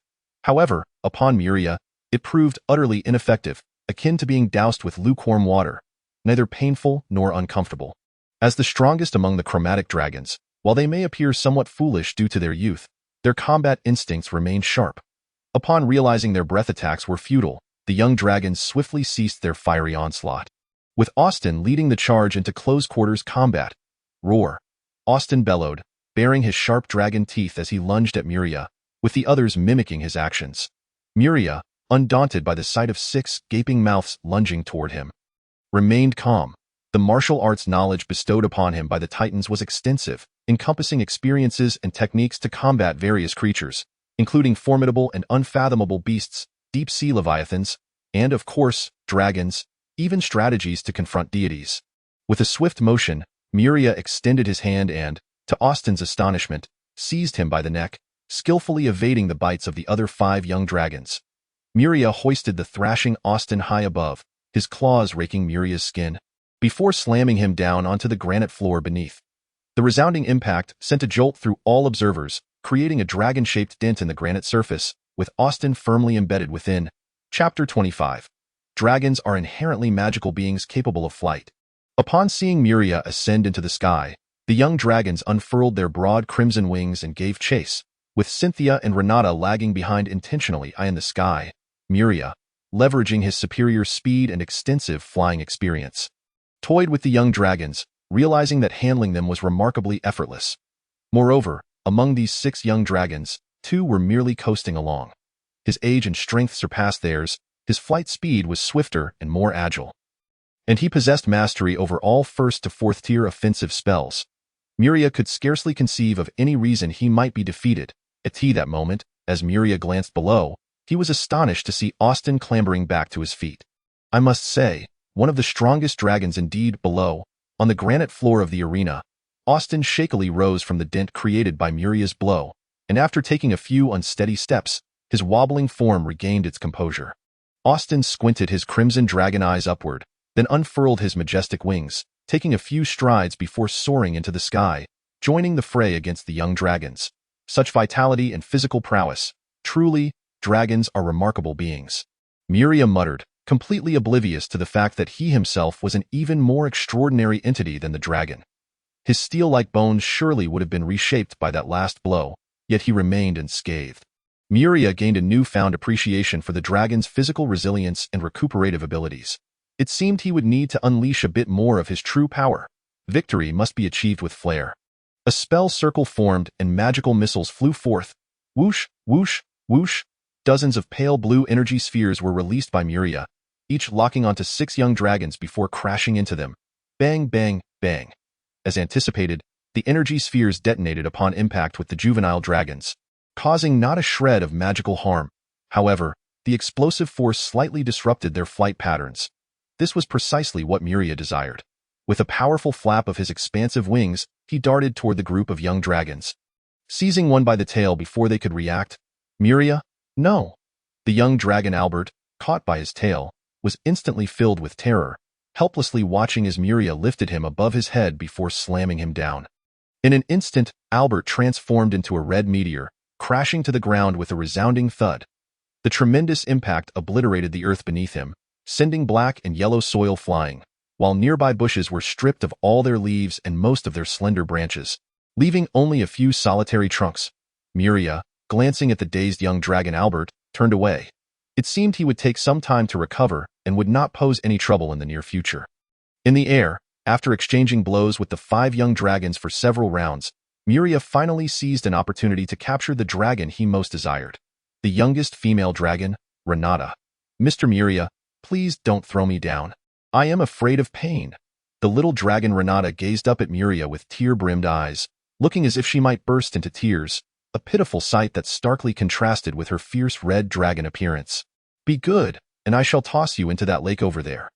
Once you're in the water, play dead and don't fly back up," Muria whispered to the little dragon, who had long been a covert traitor. Reporting on the other 5 young dragons. "Okay." The little dragon eagerly nodded, having no desire to fight Muria. However, to fit in with her siblings, she felt compelled to join them. Splash! Muria kept his promise, expertly tossing little dragon Renata into a freshwater lake formed by recent rains on the island. The obedient little dragon sank beneath the surface, remaining hidden. After all, for dragons, even in toxic abyssal realms, survival was feasible, let alone in mere water. The little dragon's unusual behavior went unnoticed by the other 3 young dragons, except for Cynthia, who had been swimming alongside Renata from the start. After a few glances, she devised a plan. Following several more skirmishes, Cynthia deliberately approached Muria, only to be naturally caught by the scruff of her neck. "Could you toss me into the water like you did with Renata? I promise I won't fly back up," Cynthia whispered to Muria. "Of course." Muria, slightly surprised by Cynthia's request, readily agreed. The dragon's physical resilience and recuperative abilities were quite bothersome. Without the option to slay them, Muria could only exhaust their stamina. Inside the crystal castle, the current generation of red dragons seemed to be less impressive than the last. Atrus, the golden dragon matriarch, sat upon her throne, observing the live broadcast with a sigh, though it had at least served to motivate young Muria to study diligently for a time. However, what would happen next?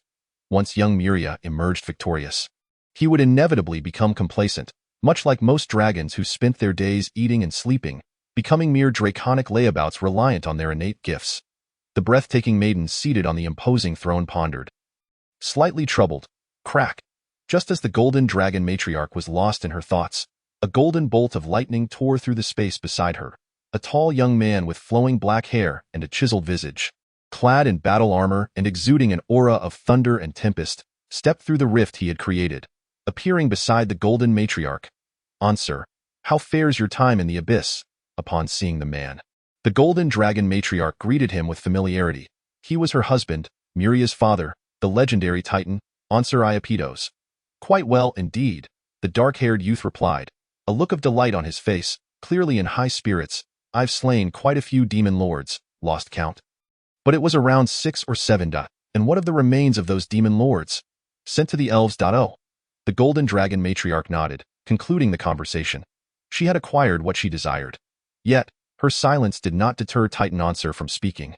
This titan, now reduced to a human-sized form, gazed at the crystal screen before the throne, chuckling. "I can hardly believe how much my son has grown in the blink of an eye. He seems to be enjoying himself greatly." Not merely a blink, but a full 13 years, the golden dragon matriarch suddenly recalled. Her interest peaked. 13 years? Time truly flies. Answer nodded, expressing his sentiments. "Do you intend to visit young Muria soon?" "Why not?" Answer looked at the golden dragon matriarch quizzically. "Your arrival must be handled differently."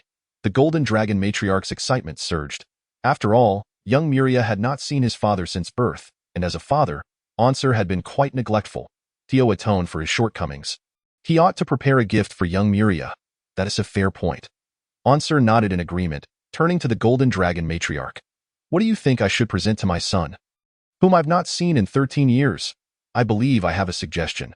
The golden dragon matriarch's eyes gleamed mischievously as she waved her hand, causing books to materialize from small portals, floating around the throne.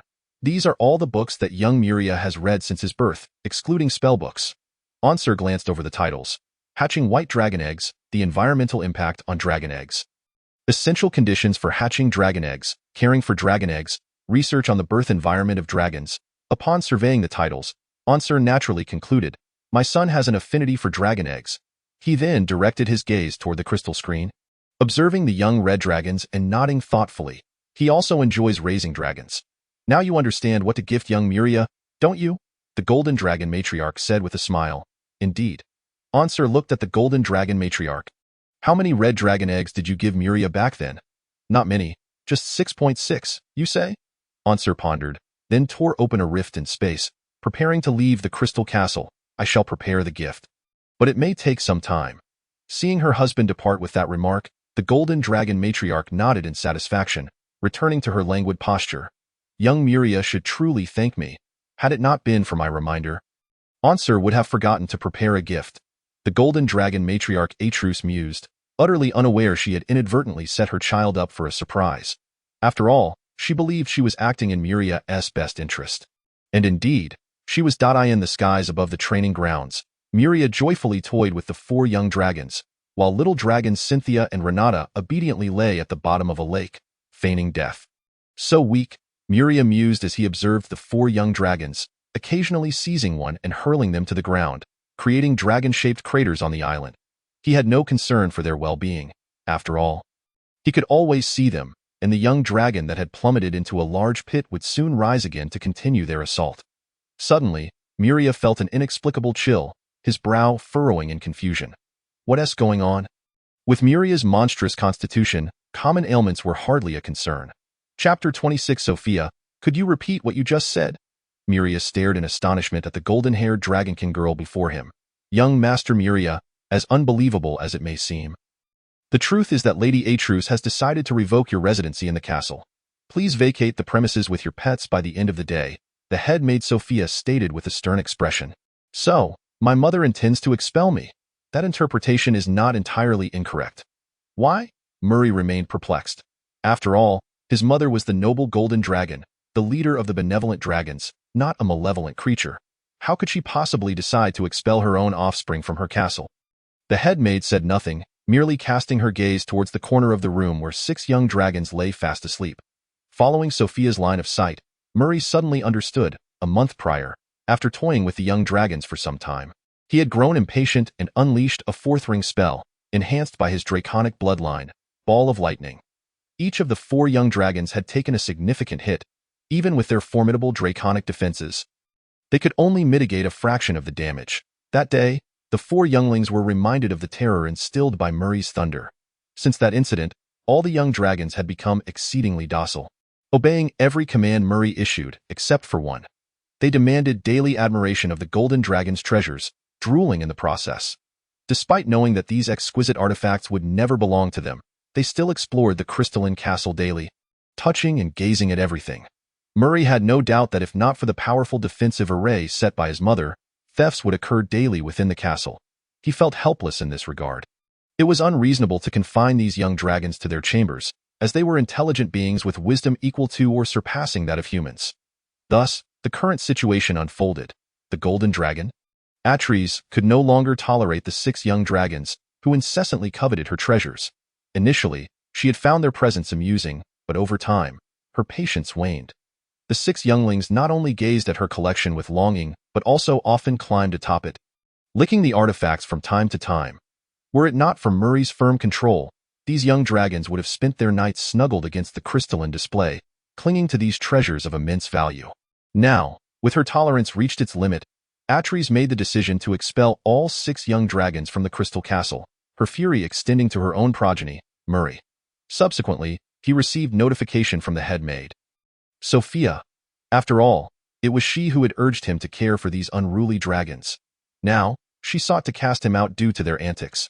Murray scowled, indignantly lamenting, "Furthermore, by dragon standards, I am still but a child. Not even a youth, Murray. Regarding this matter, Lady Atrus has instructed me to convey a message to you." Sophia cleared her throat and mimicked the tone of the golden dragon.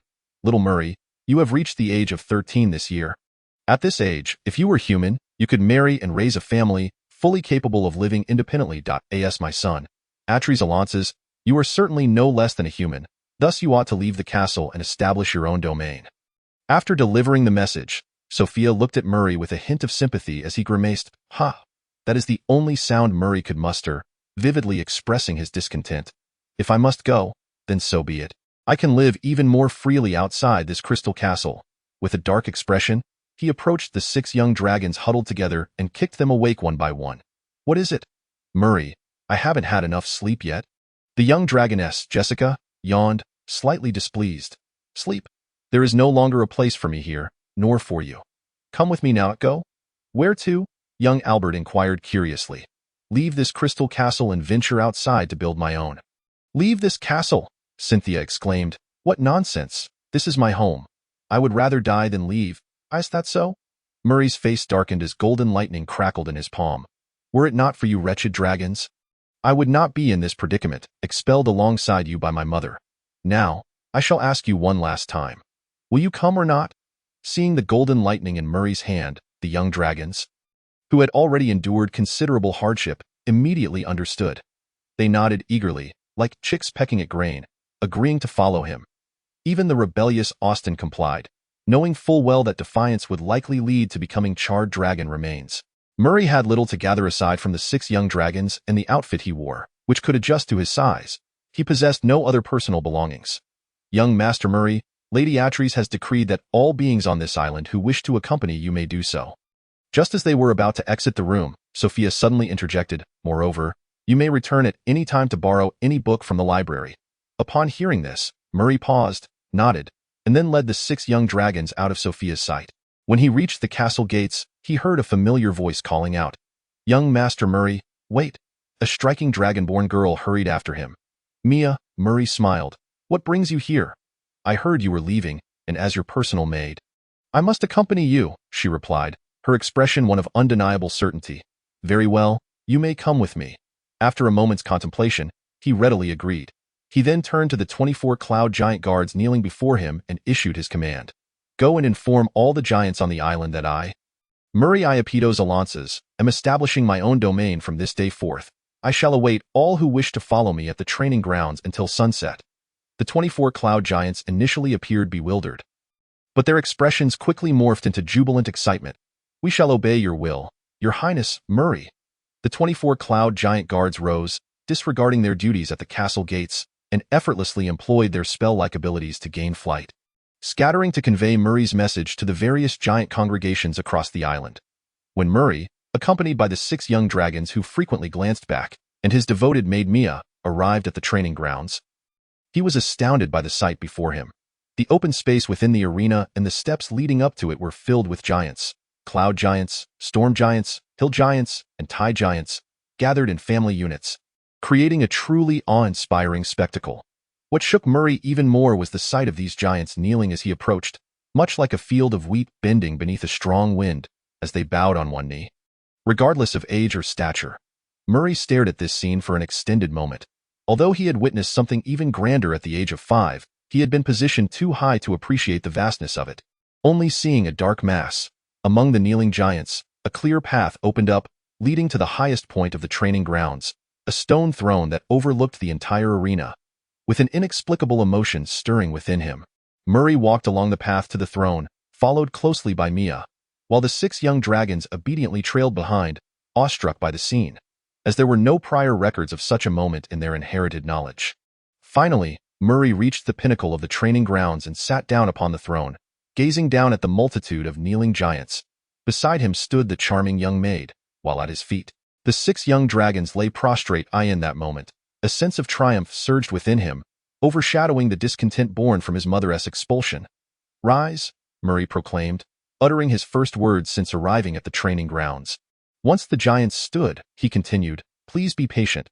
We shall await the arrival of all giants willing to follow me." From his elevated position, Murray's gaze extended further. Giants from all corners of the island were making their way toward him. Males accompanied by their wives and children in the distance, at the edge of the nearby sea. Tide giants with their violet-hued skin emerged from the water, stepping onto land. Behind the tide giants surged a multitude of sea creatures, naga, sirens, merfolk, many of whom could not reach the shore. "Titans," Murray murmured softly to himself. fully aware that the magnificent scene before him was a direct result of his pure Titan bloodline. Titans were indeed a branch of the giant race, the most powerful among them, holding extraordinary significance for other giant species. Evolution, Murray whispered. He had researched this in the library of the Golden Dragon. Titans, in certain aspects, bore resemblance to dragons.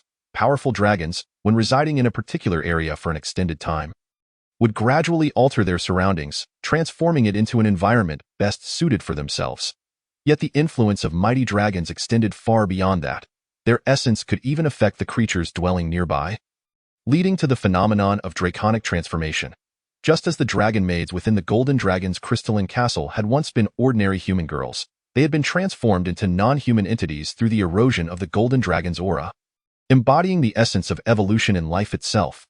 Most of the mid- to low-tier dragon beasts in Alasia originated from this, as they or their ancestors were imbued with the essence of dragons, inheriting a faint trace of draconic power that rendered them unique.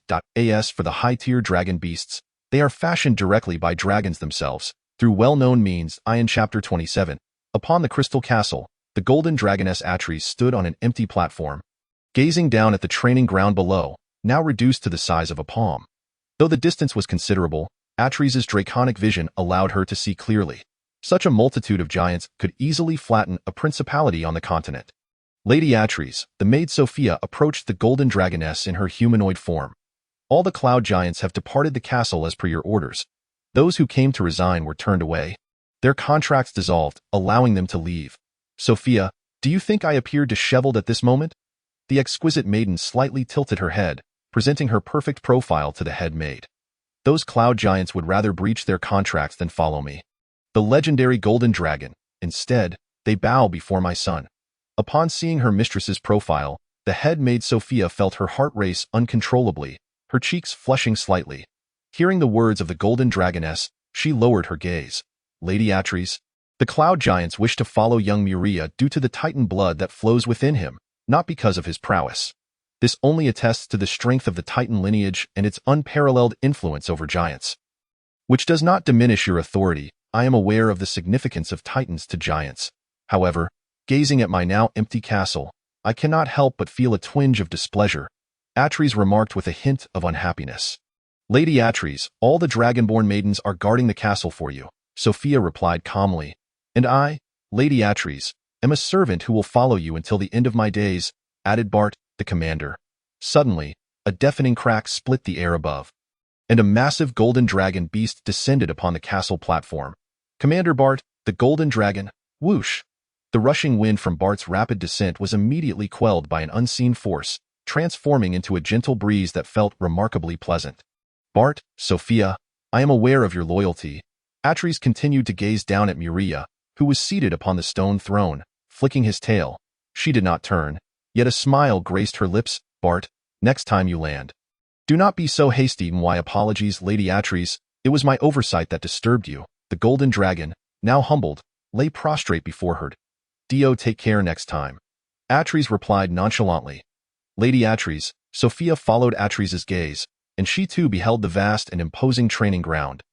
Though she could not discern the giants within, is it too early for young Muria to venture out from your protection and live independently? Too early. Atris turned her head, a teasing smile playing on her lips. Sophia, the reason dragon hatchlings should not leave their parents too soon is that this world is fraught with peril. Young dragons lack the strength to safeguard themselves. Yet here, regardless of where little Muria wishes to explore in the stormy sea, he will face no danger. All intelligent beings dwelling here will protect him, for he is the son of the Titan, and this sea belongs to the Titans. Even deities would not dare to cause trouble here. For little Muria, this is undoubtedly the safest place in the world. I understand now, Lady Atris. Your foresight is unparalleled, Sophia responded, a look of realization dawning upon her. Ha, Sophia, you must have been reluctant to part with little Muria. Having watched him grow, Atris chuckled, gazing playfully at the head maid. You jest, my lady, Sophia replied, lowering her head in embarrassment. Oh, are we departing? Everyone has arrived. The training ground below underwent a transformation, and Atris's attention was drawn back down. Though she did not voice it, her concern for her son remained evident. On the training ground, Muria received reports from the 18 cloud giant commanders. All cloud giants on the island, regardless of age or gender, had gathered around the training ground, awaiting his command. "Have all the cloud giants assembled?"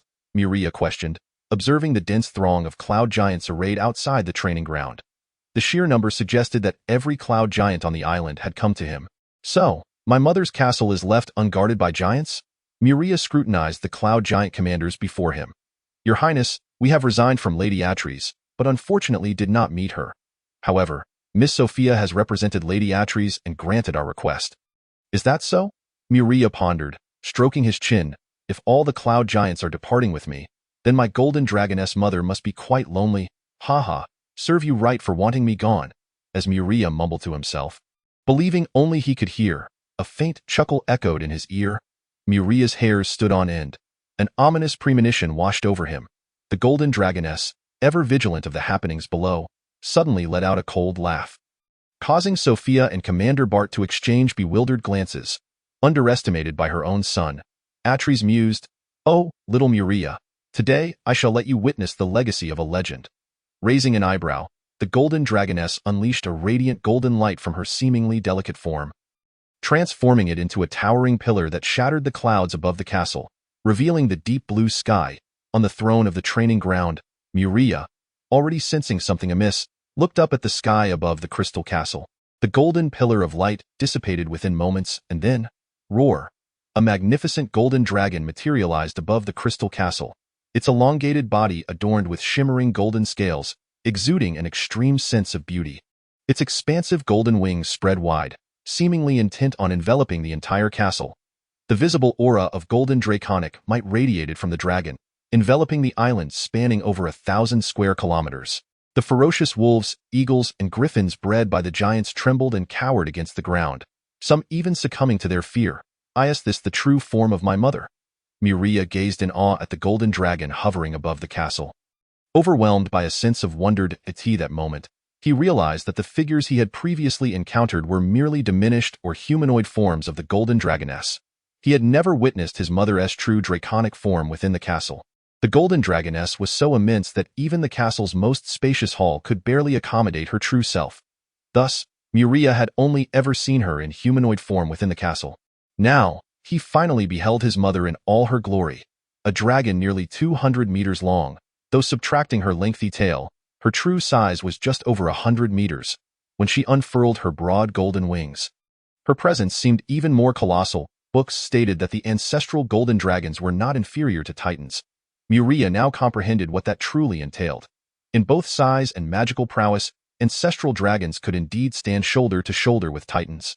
In the crystal castle, the golden dragoness, revealing her true self, cast a fleeting glance at Muria.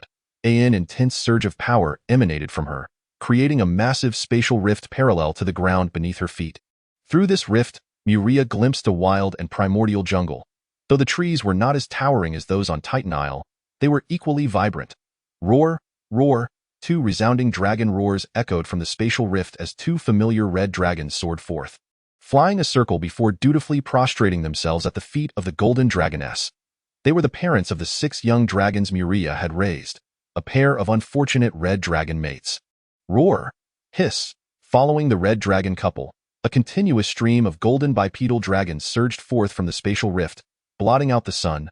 Below, swarms of subspecies dragon beasts emerged, including the robust bipedal Tyrannosaurus, the Triceratops adorned with a triangular bone armor atop its head, the relatively smaller and agile velociraptors, and the fearsome aberrant dragons. Regardless of their species, all these dragons shared a common trait.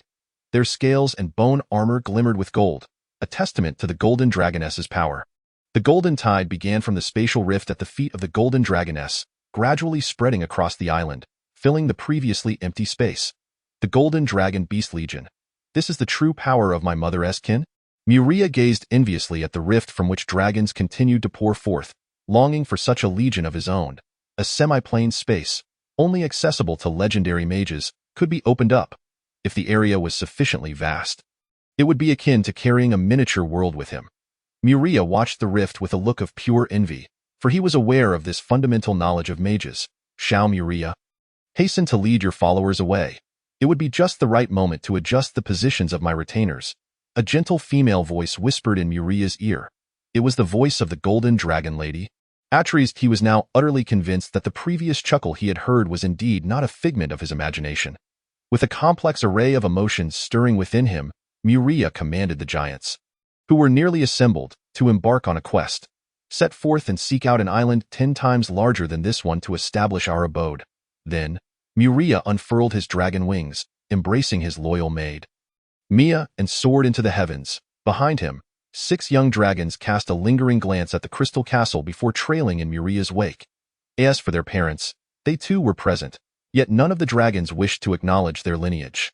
It would be too disgraceful. Below, one by one, the cloud giants performed their levitation spells, taking to the skies in pursuit of Muria, while the mountain giants, tidal giants, and storm giants strode forth with great strides towards the direction of Muria's flight. Upon reaching the sea, the storm giants traversed the waters, the tidal giants plunged straight into the depths, and as for the mountain giants, they could only awkwardly mount the colossal sea beasts provided by the aquatic tribes. Chapter 28. This island appears quite promising. In midair, Muria gazed down upon a coastal island. Among the Titan Isles, the overwhelming majority of islands were wild jungles, inhabited by a myriad of formidable beasts and monsters. Only a scant few islands were home to intelligent races. These were the races that had gained the Titans' recognition, possessing attributes deemed beneficial to the Titans, thus earning their right to reside there. As for the vast majority of other races, they were considered essentially useless by the Titans and would naturally not be welcome to settle in the Titan Isles. Therefore, Muria had the liberty to select from the majority of the islands as long as they caught his eye. The island Muria had chosen was notably different from the one that housed the Golden Dragon Lady's crystal castle. It was situated far from the outermost fringes of the Titan Isles. The distance from the island's location to the very heart of the Titan Isles was unknown to Muria.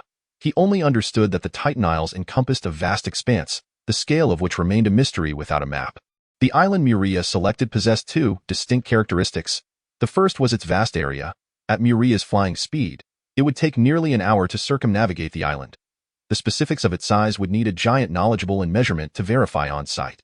Glancing from a great height would not suffice for Muria to ascertain its exact dimensions. The second characteristic of this island was its remarkably regular and unique shape. At first glance from above, Muria mistook it for a nearly circular island, yet upon closer inspection, he discerned 8 prominent protrusions along its edges, rendering its form reminiscent of a regular octagon. Overall, the island's periphery lay somewhere between an octagon and a circle. However, what truly solidified Muria's decision to dwell here was the presence of 8 elongated islands surrounding this uniquely shaped landmass, each corresponding orderly to the sides of the octagonal island. Although the shapes of these 8 islands varied, their positions, combined with the circular island they encircled, conjured an ancient and profound symbol in Muria's mind. The Taiji Bhagwad, I have resolved that from this day forth, I shall reside on this island, Muria declared, pointing downward to the gathering assembly of giants. Henceforth, this island shall be named Taiji Island. At your command, your highness, the giant leaders replied respectfully. As most islands in the Titan Isles were nameless, Muria was free to name it as he pleased. The name Taiji initially seemed peculiar to the giant leaders, yet upon repetition, they sensed a deeper significance within it. Accompanied by 6 young dragons, an expanse of cloud giants, and mist giants, Muria descended upon the newly named Taiji Island. As they approached, the air was filled with the terrified roars and howls of the beasts below, frightened by the overwhelming presence of so many golden tier giants. The ground trembled violently as the animals fled. The resources of the Titan Isles were abundantly rich, nurturing countless beasts and monsters, resulting in a circular wave of creatures escaping from the vicinity of Muria and his companions. Wait! Hold your descent! Muria raised his hand, halting the descending cloud giants upon witnessing the tide of beasts. The invigorating scent of flora filled Muria's nostrils, and he sensed the vibrant life force of the island. Yet he also noted the soft ground beneath his feet was laden with dead branches and decay, indicating fierce competition existed here as well. Inform all giants that, without jeopardizing their own safety, they are to primarily focus on driving away the island's creatures rather than harming them. We have intruded upon their territory. Muria surveyed the cloud giant leaders, understanding the gravity of their trespass. The giant leaders exchanged incredulous glances at Muria's directive, but despite a few of them hesitating to voice their dissent, they ultimately refrained from opposing him. It dawned upon them that the being they wished to follow not only bore the blood of the Titans, but also the noble lineage of the Golden Dragon. Renowned for its formidable strength and benevolent nature throughout the world, at your command, your highness. The 12 cloud giant leaders obediently set forth to convey Muria's orders, for the command was not unreasonable. The beasts and monsters in the vicinity had nearly all fled, leaving behind a landscape devoid of life, save for the flora. Meanwhile, on the shores of Taiji Island, the storm giants, stepping through the waves, alongside the mountain giants mounted on the sea beasts provided by the aquatic tribes, and the tidal giants surfacing from the depths, had landed, creating yet another wave of creatures in response to their arrival. As night descended and the stars filled the sky, Muria stood upon a small hill over 100 meters high at the heart of Taiji Island, accompanied by 6 young dragons and Mia, silently watching the giants below as they felled sturdy ancient trees to clear swathes of land. Mia, today I frightened many of the island's indigenous creatures into abandoning their nests. Don't you think I was too excessive? Muria chuckled as he recalled the day's events, glancing back at his maid. Mia, standing behind him, blinked her bright eyes in surprise. Ah, young Master Muria, I never considered that. You truly have a kind heart to think of the island's beasts. If only the noble lord of my family possessed even a tenth of your compassion, my childhood would not have been so arduous. Ha ha, Mia, to the island's native inhabitants, I am hardly a figure of kindness and mercy. I have compelled many creatures to seek new nests and engage in fierce battles for territory. Muria chuckled softly, though his focus was not on the island's beasts. He believed he had already made the best of the situation. You mentioned you were the daughter of a fallen noble, yet even so, your life should have been significantly better than that of an ordinary commoner. How could it have been so difficult? Young Master Muria, although my family still bears the title of nobility, our circumstances are scarcely better than those of ordinary peasants. The primary reason lies in the exorbitant and varied taxes imposed by the lord of my residence. My family is somewhat better off, yet in my city, every year, people die of hunger, and in winter, it is common to see frozen corpses on the streets. Even so, did those lords not reduce the taxes? In my recollection, taxes have only ever increased, never decreased, Mia replied, a hint of sadness gracing her words. Such lords, do they face no opposition? Muria asked incredulously, pondering how any ruler in his previous life could dare to impose such burdens without facing revolt. There were uprisings, but they were quelled by the lord's guards, and the bodies were displayed on wooden frames at the city gates. Resistance leads only to death, Mia said, her voice tinged with sorrow. Muria fell silent for a moment, beginning to grasp the harsh realities of this world. The nobles of Eurasia were not the feeble aristocrats of his past life. They wielded extraordinary power commensurate with their status, rendering it impossible for commoners to oppose them. And how many such lords exist? Muria inquired again. The lords surrounding my city are all like this. As for those further away, I do not know. But they are likely similar, Mia responded after a moment's thought. I asked that so? Muria smiled, revealing his pearly white teeth as he addressed Mia. Upon reaching adulthood, I shall travel across the continents. Should I encounter such noble lords, I will storm their castles, dragging them out into the public square. Mia, initially intrigued by Muria's words, soon displayed a look of horror as she listened. In the end, she heard Muria utter the final words. And publicly execute these scoundrels.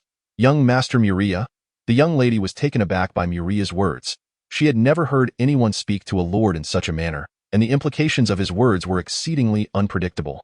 There had been none before, yet now there was. Muria replied with a smile. As for the consequences, I firmly believe I will be able to bear them once I reach adulthood. The young lady fell into silence. Her voice stifled.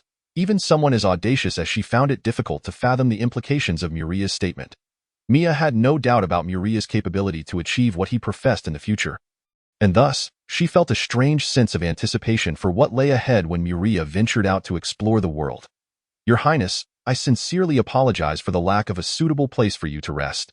Just as Muria, Mia, and the 6 drowsy giants were enveloped in tranquility, numerous cloud giant leaders, along with several formidable storm giants, tidal giants, and hill giants, approached Muria, kneeling before him in contrition.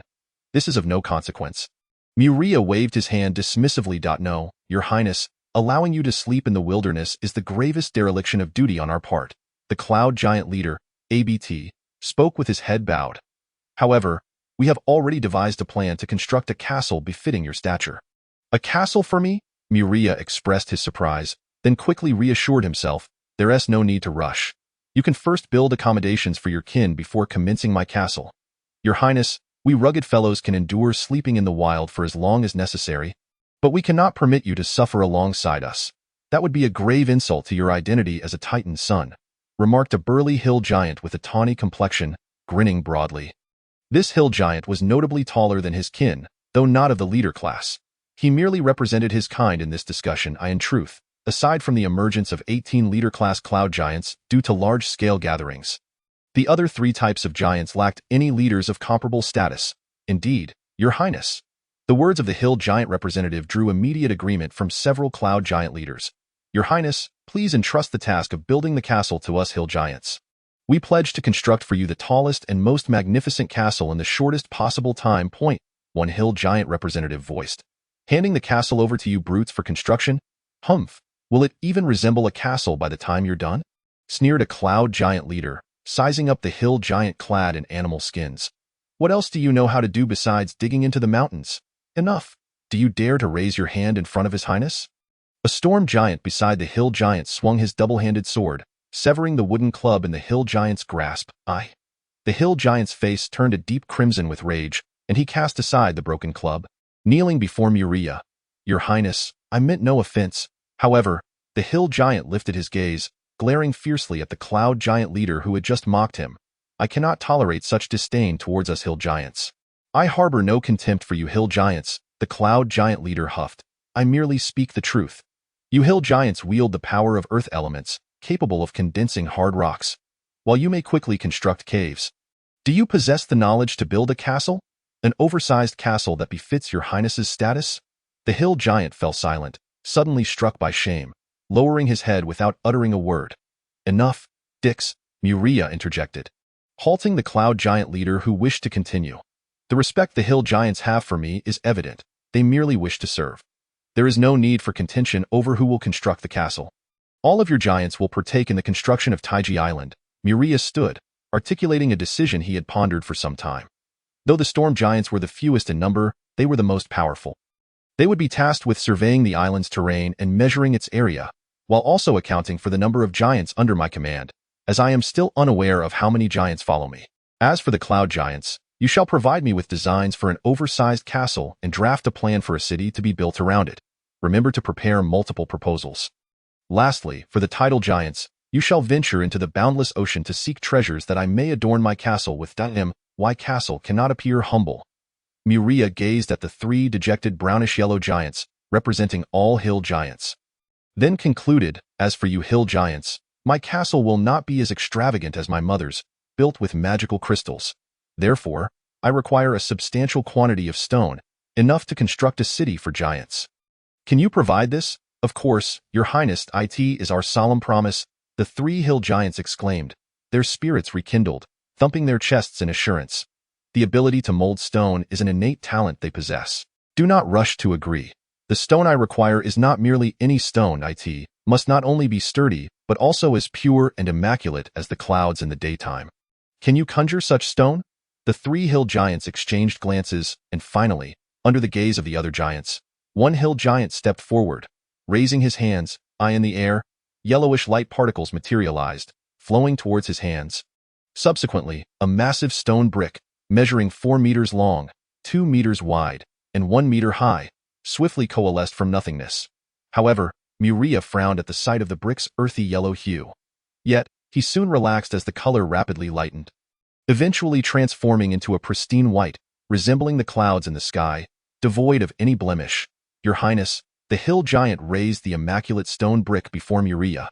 Muria accepted it, examining it closely, then exerting pressure with his palm. The brick showed no signs of change or cracking. It is worth noting that with his current strength, he could easily crush ordinary rock with a mere touch. The texture was hard, the grain fine, and it gleamed white, remarkably well. Muria nodded, highly satisfied with the stone material conjured by the hill giant's innate abilities, and after a moment of contemplation, he decided to name this stone Bayushur, White Jade Stone. Muria had initially considered naming it after a type of pristine white marble from his past life, but he refrained, as the character Han held no meaning in Alasia. Thank you for bestowing a name upon it. Your Highness, we hill giants shall commence the gathering of Bayushur for you immediately. Upon hearing Muria's words, the 3 hill giants were overjoyed and eagerly took their leave to rally all hill giants to begin the production of Bayushur. Following this, all the giant leaders began to take their leave, preparing to lead their kin in executing the tasks Muria had assigned, striving for prompt completion. Muria nodded, watching as all the cloud giant leaders and giant representatives departed to mobilize their kin and commence their duties. Racial discrimination? Muria rubbed his brow. The 4 types of giants currently gathered under his command were all classified as giants, colossal humanoid beings. However, aside from this similarity, their powers, knowledge, and even cultural practices varied significantly. With substantial differences between the various giants in terms of civilized structure, the storm giants and cloud giants had achieved the highest levels of development. They possessed foundational knowledge essential for civilization, such as forging and architecture, and even had the leisure to explore the arts. Muria had observed numerous cloud and storm giants carrying musical instruments, as for the hill giants, despite their formidable strength, most reaching the 3rd tier of gold upon maturity. With some elite individuals even advancing to the 4th tier, their level of civilizational development was rather dismal. They were still in a primitive stage of survival, relying on their strength to maintain a subsistence lifestyle. The tidal giants fared slightly better than the hill giants, but not by much. Strictly speaking, both the hill giants and tidal giants had yet to develop a civilization, and one could argue that they bore little difference from the golden tier monsters on the island. Given the vast disparity in civilization, it was only natural that the average strength of the gold tier cloud giants would evoke a mix of envy and disdain towards the hill giants and the tidal giants, whose average strength surpassed the 3rd tier of gold. The storm giants, masters of the wind element, acted swiftly. They traversed the entirety of Taiji Island overnight, roughly surveying the island's terrain and area, by the time the sun rose. The storm giants presented a meticulously crafted sand model of Taiji Island before Muria. The area of the island is 36,578 square kilometers. Muria read the numbers aloud, pointing at the sand model before him, astonished as he gazed at the variously hued storm giants. Is this the result of your overnight efforts? Indeed, Your Highness. Can you guarantee absolute precision? If there are any discrepancies, we are willing to atone for our grievous mistakes with our blood. A storm giant with a verdant complexion stepped forward, his expression solemn. There's no need for such extremes. I trust you. Muria tugged at the corners of his mouth. Having reached this point in the conversation, how could he possibly continue to question the accuracy of the measurement data in the sand table? He was simply astonished by the speed at which the storm giants completed the measurements in a single night. In his previous life, such a feat would have been utterly impossible. Yet here in Eurasia, a world teeming with gods and demons, tasks that once required vast human resources, material, and time could be accomplished by a group of giants in a mere night. Over 30,000 square kilometers. He recalled that the island where his mother resided was only about 1,500 square kilometers. Now, however, his Taiji Island was roughly 20 times that size. Realizing that Taiji Island was equivalent to a multiple of his mother's island area, Muria couldn't help but smile with satisfaction. This marked one of the ways in which he had surpassed his mother. My island does seem quite impressive. Muria lowered his gaze, scrutinizing the sand table crafted by the storm giants. It resembled a minuscule island, reduced countless times, where every blade of grass and tree was distinctly visible. Through this sand table, the topography and appearance of Taiji Island were laid bare before him. The terrain of the island was notably gentle, with scarcely any peaks, merely scattered low hills. Like the other islands in the Titan Sea, Taiji Island was adorned with towering ancient trees, vibrant greenery, and an exceptionally vigorous vitality. Thus, if Muria wished to construct a castle or even a city, he would need to embark on a large-scale logging operation to clear extensive areas. By the way, you are going to begin counting the number of giants on the island. Correct? Muria looked up at several storm giants, and upon receiving their nod of confirmation, he continued. Although I have stated this once before, I feel compelled to reiterate. It would be best to tame the native creatures on the island and form partnerships with them. Moreover, should it become absolutely necessary, they should be driven away without causing harm to their lives. Only in dire circumstances, if lives are at stake, should the most extreme option of killing them be considered. When you investigate the number of giants, remember to convey my orders to every single giant. Muria spoke with slight hesitation before casting a glance at the storm giants. Your Highness, you are the most benevolent ruler I have ever encountered. One of the storm giants exclaimed, moved by Muria's words. Benevolent? Huh? Muria chuckled, non-committal to the praise from the storm giant. You may go and relay the message. Not long after the storm giants departed, while Muria was ambling about the island accompanied by a few dragons, he was confronted by a group of cloud giant leaders. Have you completed the design plan for the castle? Muria asked in surprise, gazing at the uniformly 15-meter-tall cloud giant leaders. the 18 cloud giant leaders responded to Muria's inquiry through their actions. One produced a miniature castle model along with a stack of design blueprints for Muria to examine. "You really are quick," Muria exclaimed, his mouth agape in genuine admiration. The castle model held by the cloud giants was a precise scale replica of what the castle would look like upon completion. Crafted to provide Muria with a more intuitive choice of design, he skimmed over most of the designs, ultimately fixating on 2 castle models. The models he disregarded were not unattractive. In fact, they conformed to Muria's aesthetic.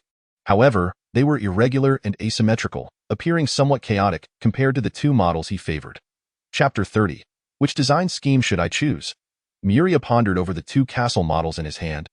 Caught in a moment of indecision, after 3 seconds, he decisively declared, "No need to choose. We will construct both castles. Is that agreeable?" "As you command, Your Highness."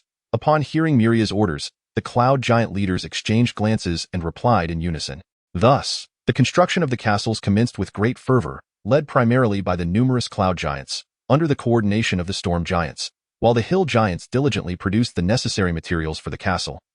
The white jade stone. As for the tidal giants, they were executing the task assigned by Muria, patrolling the seabed in search of treasures to embellish Muria's future castles. On the very first day of castle construction, Muria received the population census data provided by the storm giants. Currently, there were a total of 6,185 cloud giants who had followed Muria to Taiji Island, consisting of 1,876 adult male cloud giants and 1,882 female cloud giants, with the number of juvenile cloud giants being the highest, totaling 427. The hill giants numbered 352, with an average strength of gold tier 3. The tidal giants totaled 268, with average strengths ranging from gold tier 3 to gold tier 4. The relative scarcity of these 2 types of giants compared to the cloud giants was due to their solitary nature and infrequent gatherings, resulting in minimal interaction among them. As for the storm giants, they were the most powerful among the 4 types of giants under Muria's command. Yet their numbers were alarmingly few, totaling only 97, each boasting a formidable strength of gold tier 5. Capable of conjuring a small storm single-handedly, the cloud giants, however, numbered over 6,000 for 3 significant reasons. Firstly, their innate magical ability, flight, allowed them to navigate the terrain with minimal restrictions. Secondly, their social structure revolved around family units, sometimes resulting in gatherings of 10 to 20 cloud giants. Lastly, as lawful good beings, cloud giants produced a large number of mages, sorcerers, and priests, with at least 1 magic practitioner among every 10 cloud giants, thus establishing an extensive network for information exchange. These factors combined led to the remarkable congregation of cloud giants around Muria. It is worth noting that news of Muria's declaration of independence and willingness to accept the loyalty of giants had spread, prompting an influx of cloud giants towards the Titan Islands where Muria resided. In fact, it was not only cloud giants. Many storm giants, hill giants, and tidal giants who caught wind of the news were also converging on Taiji Island. Furthermore, other types of giants were devising various means to traverse the thunderstorm ocean and reach the Titan Islands. The allure of transcending the limits of life was simply irresistible. Towering ancient trees, soaring to heights of 100 meters, were felled one after another by the cloud giants, clearing vast areas of land, while the hill giants were tasked with leveling and compacting the uneven terrain, with clear divisions of labor. Subsequently, the cloud giants commenced construction on 2 castles in designated areas of the island, using the white jade stone supplied by the hill giants. As for the location of the 2 castles, Muria envisioned the entire Taiji Island as a Taiji diagram, positioning the castles at the yin and yang points of this diagram. Of course, no giant could discern Muria's intentions behind the selection of these sites. They were simply incapable of comprehending it. With an abundance of manpower and energy, the cloud giants began their relentless work on castle construction from the moment Muria issued his command, their speed so remarkable that the hill giants, who provided the white jade stone, found themselves overwhelmed and exhausted. The pace at which the hill giants supplied building materials could not keep up with the cloud giants' usage. Thus, after a discussion, the cloud giant leaders decided to simultaneously engage in the decorative carving of the castles while also building, thereby alleviating the pressure on the supply of white jade stone and granting the hill giants a brief respite. The cloud giants intricately carved exquisite patterns throughout the castles and created numerous murals depicting the legendary tales of titans on the continent of Eurasia.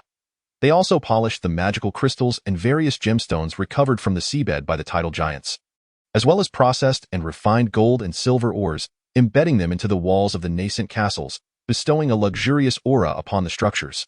The tidal giants, in their oceanic explorations, discovered not only crystals and ores rich in magical energy, but also uniquely shaped and vibrantly colored corals, as well as perfectly rounded pearls, some as small as marbles while others exceeded a meter in diameter, each radiating a brilliant magical luster. When Muria first laid eyes on these colossal pearls, he was momentarily taken aback. Even under the brightest midday sun, their brilliance was strikingly apparent, and such pearls would surely be deemed priceless in his previous life. If you dare to cause any more trouble, I won't hesitate to teach you how to be a dragon using thunder every single day. Muria warned the 6 young dragons with a darkened expression, golden arcs of electricity beginning to dance around him. Invisible blades of wind occasionally slicing through the air in rhythm with his breath. Dragons are inherently greedy, and Muria was well aware of this. Thus, upon receiving the gold and silver ores extracted from the seabed by the tidal giants, he generously offered the young dragons an amount of gold equal to their own weight, hoping to satisfy their avarice. However, Muria still underestimated the allure of treasure for dragons. For those shimmering little gems, these young dragons were willing to temporarily abandon their pride and sneak into the construction site as thieves, prying the embedded crystals, gemstones, and gold from the castle walls. After receiving multiple eyewitness reports from the cloud giants about the young dragons engaging in theft, Muria stormed into the temporary lair of the young dragons, prepared to deliver a stern lesson. This was an underground cavern excavated by the young dragons, imbued with a faint scent of sulfur. The place had been scorched by dragon breath, rendering it extremely arid, devoid of any moisture. 6 young dragons had worked together to carve out a vast chamber underground, which they subsequently transformed into individual private nests, each hoarding their own dragon treasures, no longer able to cohabit harmoniously. Muria, I didn't steal the young dragon Albert, who was lounging in his nest counting the spoils of the previous night, looked up to see the black-haired, golden-eyed boy approaching the hall, causing him to tremble in fear and hurriedly flatten himself on the ground, attempting to conceal something. What was it? The burrow that young dragon Albert had excavated was directly opposite the hall's entrance.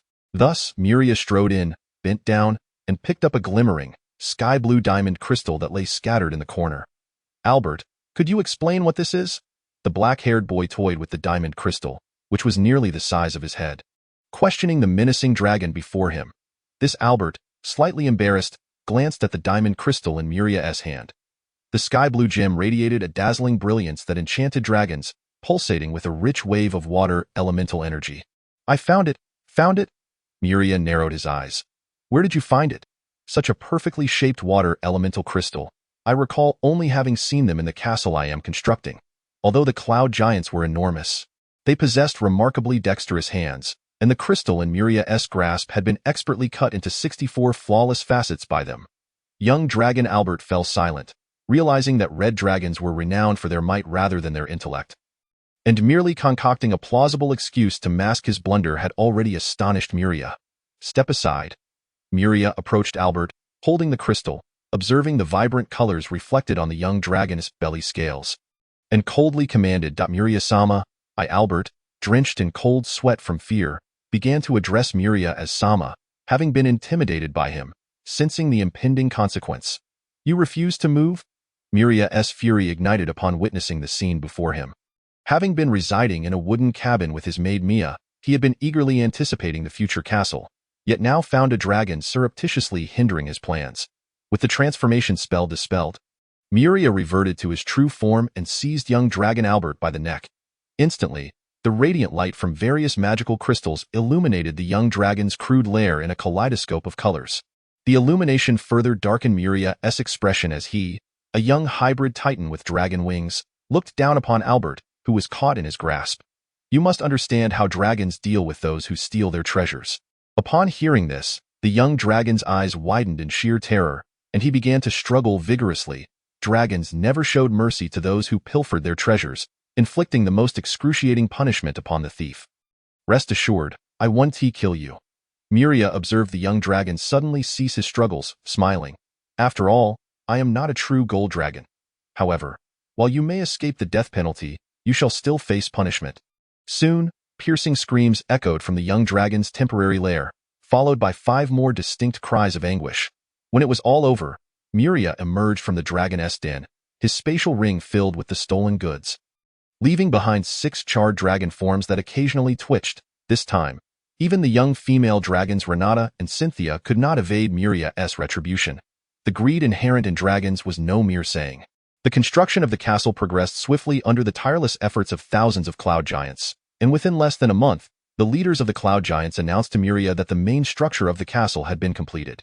As Muria followed the leaders to a grand, majestic pure white castle to tour his new residence, an unexpected event unfolded. Chapter 31. A terrifying pressure enveloped the surroundings of the pure white castle with the appearance of a titan from the spatial gate. The sounds of beasts howling, birds chirping, and insects buzzing all vanished in an instant. Silence reigned, as if all existence held its breath for the arrival of this formidable entity. The giants accompanying Muria immediately knelt on both knees, adopting a humble posture to greet the titaness arrival. Father, the spatial gate. Only Muria remained unaffected by the oppressive aura, staring in awe at the titan who had torn through space before him in a breathtaking manner. Instinctively calling out due to their blood connection. Hearing Muria's voice, the legendary titan answer nodded indifferently in acknowledgement, then dragged a robust dragon out from the spatial gate. That moment, Muria finally caught sight of his father Ansar's current state and was taken aback to find that the powerful titan appeared somewhat unwell. Ansar was clad in a full suit of armor adorned with black and gold patterns, covering all but his head. The armor was of a very ancient design, devoid of any unnecessary embellishments. Even the gold patterns were merely there to amplify and transmit the titan's strength. The entire suit exuded an aura of antiquity and majesty, yet Muria couldn't help but notice the shocking dents and claw marks marring the legendary alloy armor, clearly indicating that his father had endured an extraordinary battle. I stumbled upon a formidable opponent while seeking a gift for you. Muria's astonishment was evident on his face, prompting Ansar to explain briefly before tossing the creature he had dragged behind him onto the ground before Muria. This is Muria gazed in shock at the colossal beast before him, a dragon measuring over 160 meters in length, enveloped in a faint glow, its scales refracting light like translucent diamonds. It was a legendary dragon species, the Force Dragon. This Force Dragon is quite a worthy adversary. Battling it was exhilarating. Unfortunately, it seems to have only just reached maturity, and its strength is still somewhat lacking. Leaving me unsatisfied as he spoke of the battle, the previously stoic titan's expression brightened, revealing a hint of lingering excitement. Unsatisfied from the fight, Muria murmured, glancing at the Force Dragon his father had cast before him, the corner of his mouth twitching. The Force Dragon before him appeared tragic indeed. Its body bore numerous dents from scales that had been shattered, with traces of golden arcs and small wind blades, remnants of Ansar's battle with the creature. These lingering energies clashed with the Force Dragon's inherent power, causing translucent dragon blood to flow intermittently from its body, which occasionally twitched as it lay in a dazed state. Father, what do you intend to do by bringing it back? Muria cautiously inquired, pointing at the Force Dragon, astonished by his father's combat prowess. If he knew that the Force Dragon was an exceptionally formidable legendary species capable of advancing to legendary status in its youth, and in its ancient dragon phase could contend with true gods, he would surely realize this creature was far from a mere pet. Yet this legendary dragon, which did not even fear gods, had been defeated and dragged back to Titan Island by his father, the legendary Titan Ansar. It seems this dragon is still in its adolescent stage. I plan to wait until it matures before challenging it properly. However, I worry that I might not find it again when I return, so I decided to bring it back. Ansar explained earnestly. A very reasonable justification. Muria nodded to himself, realizing that having the Force Dragon at home would be the best opportunity to prepare for future encounters. Yet, how absurd was it to think of raising a creature capable of confronting gods?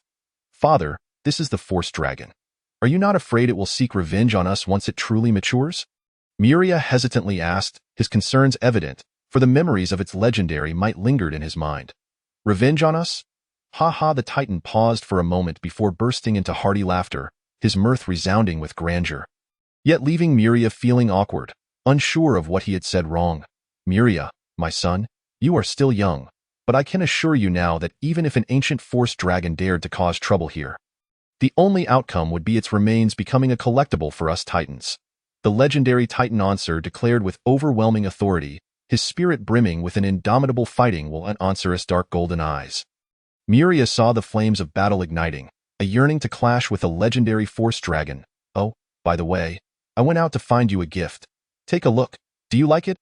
Ansar gently tapped his head, Recalling the purpose of his outing, he then bent down, retrieving one dragon egg after another from his storage space, placing them before Muria. The crimson dragon eggs shimmered with a fiery red aura. Exuding a scent of sulfur, the blue dragon eggs, crackling with blue arcs, carried the scent of ozone and sand. The dark green dragon eggs wafted a fragrance of foliage. The black dragon eggs emitted a faintly sour odor. And finally, the white dragon eggs were coated in a layer of frost. Muria stared in astonishment at the neatly arranged dragon eggs before him, his mouth agape. His father had gathered the eggs of the 5-colored dragons and presented them to him. But the perplexing part was that each type of dragon egg was not solitary. Even the red dragon eggs, the least in number, amounted to no fewer than 13. Ansar observed his son's shocked expression with great satisfaction. According to the information he had received from the golden dragon matrices, the Titan had interpreted Muria's expression as one of delight. This is a gift I prepared for you after consulting your mother. Due to certain matters, I have not seen you since your birth. Are you pleased with this gift? Ansar asked, a hint of anticipation in his gaze.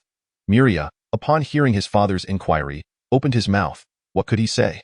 That he despised these dragon eggs? That he loathed the inherently malevolent dragon race? That he did not want them? If Muria were merely a 13-year-old Titan and son of a dragon, he might have impulsively voiced his thoughts. But he was not.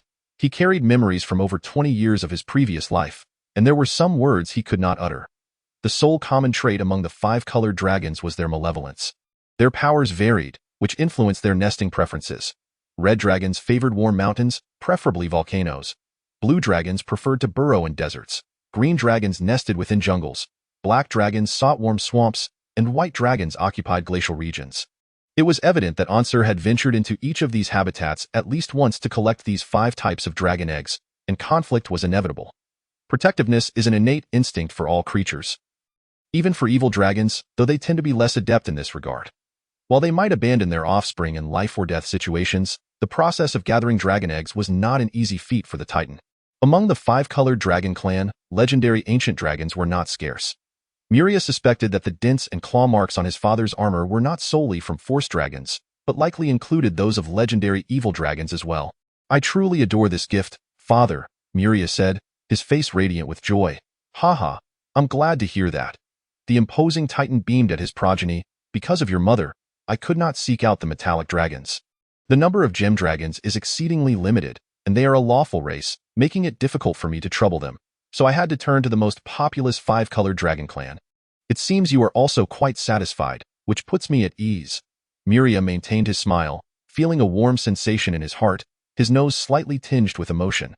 From his father's words, he understood that if he were dissatisfied with these evil dragon eggs, Ansar intended to confront the gem dragons. With such a father, how could he harbor any discontent?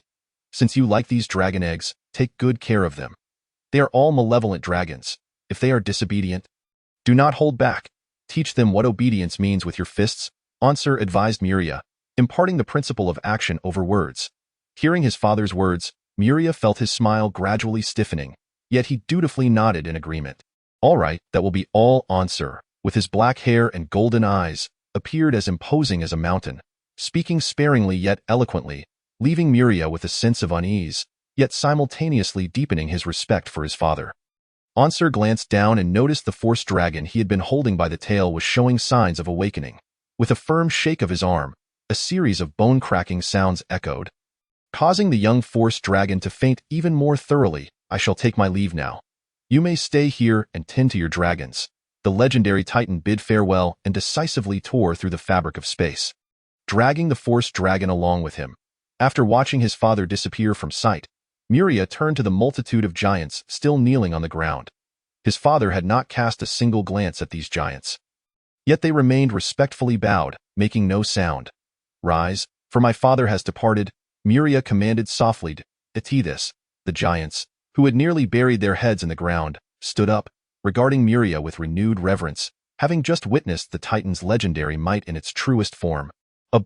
Borton, all cloud giant leaders, come here, Muria called out, surveying the astonishing number of dragon eggs scattered on the ground.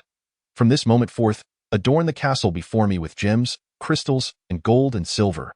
The other castle may be decorated with murals and sculptures, but all the gems, crystals, and gold and silver embedded in that castle must be stripped away without exception. Your Highness, What is the meaning of this? One of the cloud giant leaders inquired, puzzled as to why he would wish to remove the already embedded precious adornments. The two castles built for Muria by the cloud giants belonged to different types.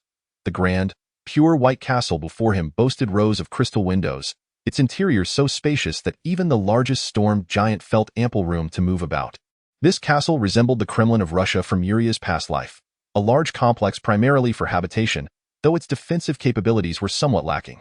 Its scale far exceeded that of the Kremlin, spanning an impressive 360 hectares, with expansive and towering structures accommodating the towering giants. This magnificent castle, which Muria could never have constructed in his previous life, featured a perfect octagonal wall, adorned with 72 evenly distributed towers. Within the walls, palaces of varying sizes, all ancient in design yet grand in stature, were arranged with uniformity, exuding a solemn and majestic aura.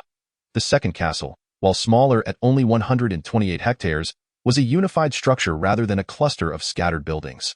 This type of castle offered far greater defense than habitation, positioned strategically within a war zone, serving as a formidable fortress rather than a mere sightseeing venue.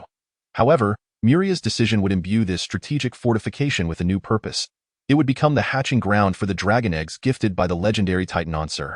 Additionally, Muria planned to transform this castle into a comprehensive facility for nurturing and educating the evil dragons, ensuring it would not merely serve as a decorative stronghold. 13 red dragon eggs, 16 blue dragon eggs, 20 green dragon eggs, 22 black dragon eggs, and 24 white dragon eggs, totaling 95 dragon eggs.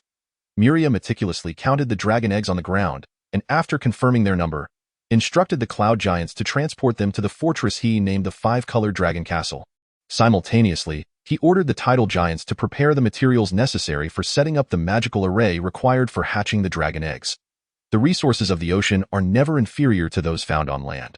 What exists on land can similarly be found in the sea. The most essential component for establishing the hatching array is the magical crystals that provide gentle elemental energy, and all types of elemental crystals can be found within the ocean. Even fire elemental crystals are not exceptions, as the numerous underwater volcanoes can yield an impressive quantity of fire elemental crystal veins. As for earth and water elemental crystals, they are abundant, and the availability of wind and lightning elemental crystals from the seabed is somewhat disheartening. However, on some remote islands in the ocean, veins of these two types of magical crystals can still be discovered. The rarest are the light and dark elemental crystals. However, Muria currently did not require these two types, as even if obtained, they would merely be polished and embedded in the pristine white walls as decorations. It is worth mentioning that the walls of Muria's castle are composed of smooth and pristine white jade stone, devoid of any unsightly gaps. This is thanks to the mountain giants' talent for concrete masonry. After the cloud giants constructed the castle using uniformly sized white jade stone bricks, the mountain giants used their skills to fuse these bricks into a cohesive whole. Thus, there are no visible seams in Muria's castle walls. For Muria, who possesses a long lifespan, time is not a precious commodity. He has ample time to undertake any task. For Muria, who lived in a past era characterized by an explosion of information, his current existence must seem rather dull and monotonous. However, Muria does not find himself bored. He is preoccupied with a significant task that demands his attention. At present, he is engaged in setting up a hatching array that will provide abundant and stable elemental energy for nearly 100 dragon eggs. Although Muria could easily enlist the assistance of the equally skilled cloud giant sorcerers and storm giants to help, or even to take over the task of arranging the hatching array, he feels an inexplicable urge to undertake this endeavor himself. Thus, Muria personally arranges the hatching arrays for 95 dragon eggs in various rooms of the multicolored dragon fortress. Given the fortress's vast number of rooms, Muria promptly assigns a separate room for each dragon egg and stations a cloud giant guard at each door. During this time, Muria even moved into the multicolored dragon fortress with his devoted maid, Mia, rather than residing in a more comfortable and opulently decorated castle he named the White Jade Palace. He also dragged the 6 young dragons, who clamored to inhabit the White Jade Palace, one by one into the multicolored dragon fortress, ignoring their struggles, pleas, and sweet words. Muria had clearly discerned the insatiable greed of these dragons. In the presence of glittering gem-like crystals, even the most obedient young female dragon, Renata, would dismiss Muria's warnings, much less the other young dragons. Consequently, throughout the construction of the fortress, Muria's primary task was to keep a vigilant eye on these 6 thieving dragons, ensuring they had no opportunity to act. Once the fortress was completed, Muria contemplated for a moment before bringing the 6 young dragons into the dragon fortress. Concurrently, 600 cloud giant guards and 30 storm giants, following Muria's orders, took up residence in the multicolored dragon fortress to serve as its defenders. Additionally, the relatives of these cloud giant guards, along with their ferocious beasts, such as savage wolves, fierce eagles, and griffins, also entered the castle. Within the fortress, the cloud giants constructed auxiliary buildings such as griffin cages, eagle nests, and wolf dens for these fierce creatures. On the very first day of the cloud giant guards' arrival, Muria issued a significant command to 6 cloud giant captains. No dragon is to leave the dragon fortress without my permission. After delivering this weighty command, Muria focused intently on hatching the dragon eggs. After maintaining the hatching arrays and regularly replacing the magical crystals for over a month, Muria stumbled upon an intriguing observation.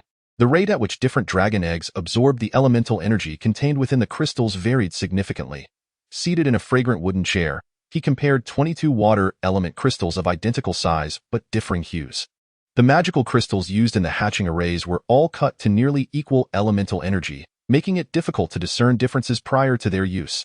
However, today, after replacing the nearly depleted magical crystal on one black dragon egg, Muria naturally assumed that the remaining black dragon eggs also required a change of crystals. To his surprise, upon removing another black dragon egg's crystal, he discovered that this particular crystal still retained a small fraction of elemental energy that had yet to be absorbed. At that moment, Muria realized he had fallen into a cognitive trap. The 6 red dragon eggs he had previously hatched all originated from the same pair of red dragons, resulting in minimal differences and uniform hatching times, leading Muria to mistakenly believe that all dragon eggs were alike. Yet the varying shades of the 22 water element crystals before him revealed a crucial detail he had overlooked. These dragon eggs were laid by different evil dragons and exhibited significant disparities among them. Just as it is impossible for 2 leaves in the world to be identical, so too is it inconceivable for 2 dragon eggs to be the same. This is a tangible reality, not a virtual world. Each life, each dragon, is a unique individual. These 95 dragon eggs, arising from various evil dragons, would thus lead to hatchlings that spent differing lengths of time within their shells. Some dragon eggs may take years to hatch, while others could yield hatchlings in just a few months. The arrays I have set up are mere replicas from books, providing identical elemental energy. Muria murmured to himself, closing his eyes. However, the energy requirements of dragon eggs at different developmental stages vary. Perhaps the high concentration of elemental energy extracted from the magical crystals in the hatching arrays may be excessive for some eggs, while insufficient for others. Consequently, I might be leaving some dragon eggs in a state of semi-starvation. Muria opened his eyes and clapped his hands. This cannot continue. I must readjust the hatching arrays to ensure the environment they provide is optimal for the eggs. Yet, Muria sighed in frustration, tapping his head. Modifying the arrays is something I currently seem incapable of doing. Muria's ability to set up arrays remains at a rudimentary level, akin to a child copying drawings. His knowledge of array-related intricacies is somewhat limited. Should I learn about arrays? He pondered hesitantly before glancing at the various shades of blue water element crystals on the table. Resolute, Muria decided to learn, viewing it as a means to pass the time. Shortly thereafter, Muria ventured to the eagle's nest within the fortress, an expansive structure with a towering, arched ceiling reaching over 120 meters from the ground. The occupants here were not the ferocious eagles tended by the cloud giants, but rather the colossal roc, a creature only the powerful storm giants could afford to keep. The roc is an enormous avian creature, with a wingspan nearing 80 meters, capable of preying upon elephants and bearing the robust storm giants as riders. A truly remarkable steed. Ordinarily, such a haughty creature would allow no one, save for its favored storm giant, to mount it, not even other storm giants. Yet, when Muria entered the eagle's nest, this roc, belonging to an unknown storm giant, lowered its massive frame with surprising docility, extending its wings before Muria, allowing him to step onto its back. With a deafening cry, the roc took to the skies, carrying Muria aloft. Within mere moments, 5 storm giants mounted upon their own rocs swiftly pursued them. Chapter 33. Muria rode atop the roc, its body adorned with iridescent feathers shimmering like a rainbow, soaring above the Titan Isles with unparalleled speed. The howling winds whipped through Muria's hair, creating a wild tempest. As the roc raced through the skies, the scenery around him blurred into a swift retreat. Even at such near supersonic speeds, Muria's acute dynamic vision allowed him to perceive the surrounding landscape with clarity. Soon, he arrived at the outskirts of the Titan Isles, and though still far away, he could spot the opulent crystal castle glistening in the sunlight. As Muria drew closer, a swarm of golden bipedal dragons emerged from all directions, seemingly intent on attacking him to drive him from the skies above the crystal castle. Roaring in rage, the rock unleashed a thunderous cry. Its eyes ablaze with fury. The 18-meter-long bipedal dragons, mutated by the power of the golden dragon matriarch, though formidable, were still dismissed by the rock as insignificant. This rock, boasting a wingspan of 80 meters and a power level of 5 on the golden scale, regarded these mere golden bipedal dragons, touched by the power of the golden dragon matriarch, as nothing more than prey, not attack. "They are my mother's kin," Muria said, soothingly stroking the feathers on the rock's neck. He understood that the rock could comprehend his words, for golden tier monsters, despite their inability to speak, possess intelligence comparable to that of humans. This mutual understanding allowed Muria to ride atop this proud creature. As it had recently felt the overwhelming power of the legendary titan, capable of effortlessly tearing it apart. This fear of Anseol granted Muria, possessing a similar aura, the ability to ride it without resistance. "Stand down." After calming the rock, Muria exuded his own aura, commanding the encroaching golden bipedal dragons. They were merely lesser dragons, tainted by the power of the golden dragon matriarch, Adoris. Roar, roar, roar. Muria's hybrid draconic might, infused with the bloodline power of titans, radiated outward. Though faint, lacking any substantial oppressive effect, it was enough for the golden bipedal dragons, already attuned to the golden matriarch's influence, to sense an innate pressure born from bloodline heritage. The dragons emitted a chorus of fearful growls. Their expressions filled with awe as they hastily dispersed, shifting from an encircling formation to one of protective escort. "All of you, clear out!" On the outermost fringes of the dragon horde, a frantic voice erupted as a robust dragon, measuring over 20 meters in length and significantly larger than the average dragon, made its appearance. With claws and wings in concert, it ferociously cleared a path through the dragons that stood in its way. Following this display, the golden dragon leader, Barton, who had imparted the art of flight to Muria and left an indelible impression upon him, approached. "Young Master Muria, welcome back." "Ha ha." Muria chuckled softly, gesturing to the surrounding dragons as he remarked to Barton. "This display hardly resembles a warm welcome. Why apologies?" "Young Master Muria," Barton replied, awkwardly grinning. "These dragons are not the ones I previously commanded. They have all grown in the demiplane established by Lord Adoris. They have never encountered you and have not recognized your presence." "Oh?" Muria nodded in understanding upon hearing this. He then mounted his giant rock, descending onto the platform of the crystal castle, accompanied by the dragon leader. After a prolonged absence, the island had transformed completely. Had it not been for the castle still standing, he would scarcely have recognized the place. Observing the altered landscape, he expressed his sentiments. The island has changed so drastically in just a few months. The remnants of the giants' architecture have become desolate and dilapidated. Over half has turned to ruins. Even the training ground constructed specifically for me is now riddled with pits and craters. The dragon beasts that had burst forth from Lady Adoris's demiplane had taken residence in the giants' abandoned structures, while many colossal dragon beasts, driven by mere curiosity, barged in, their formidable physiques creating chaos and carving paths through the remnants of the giants' edifices.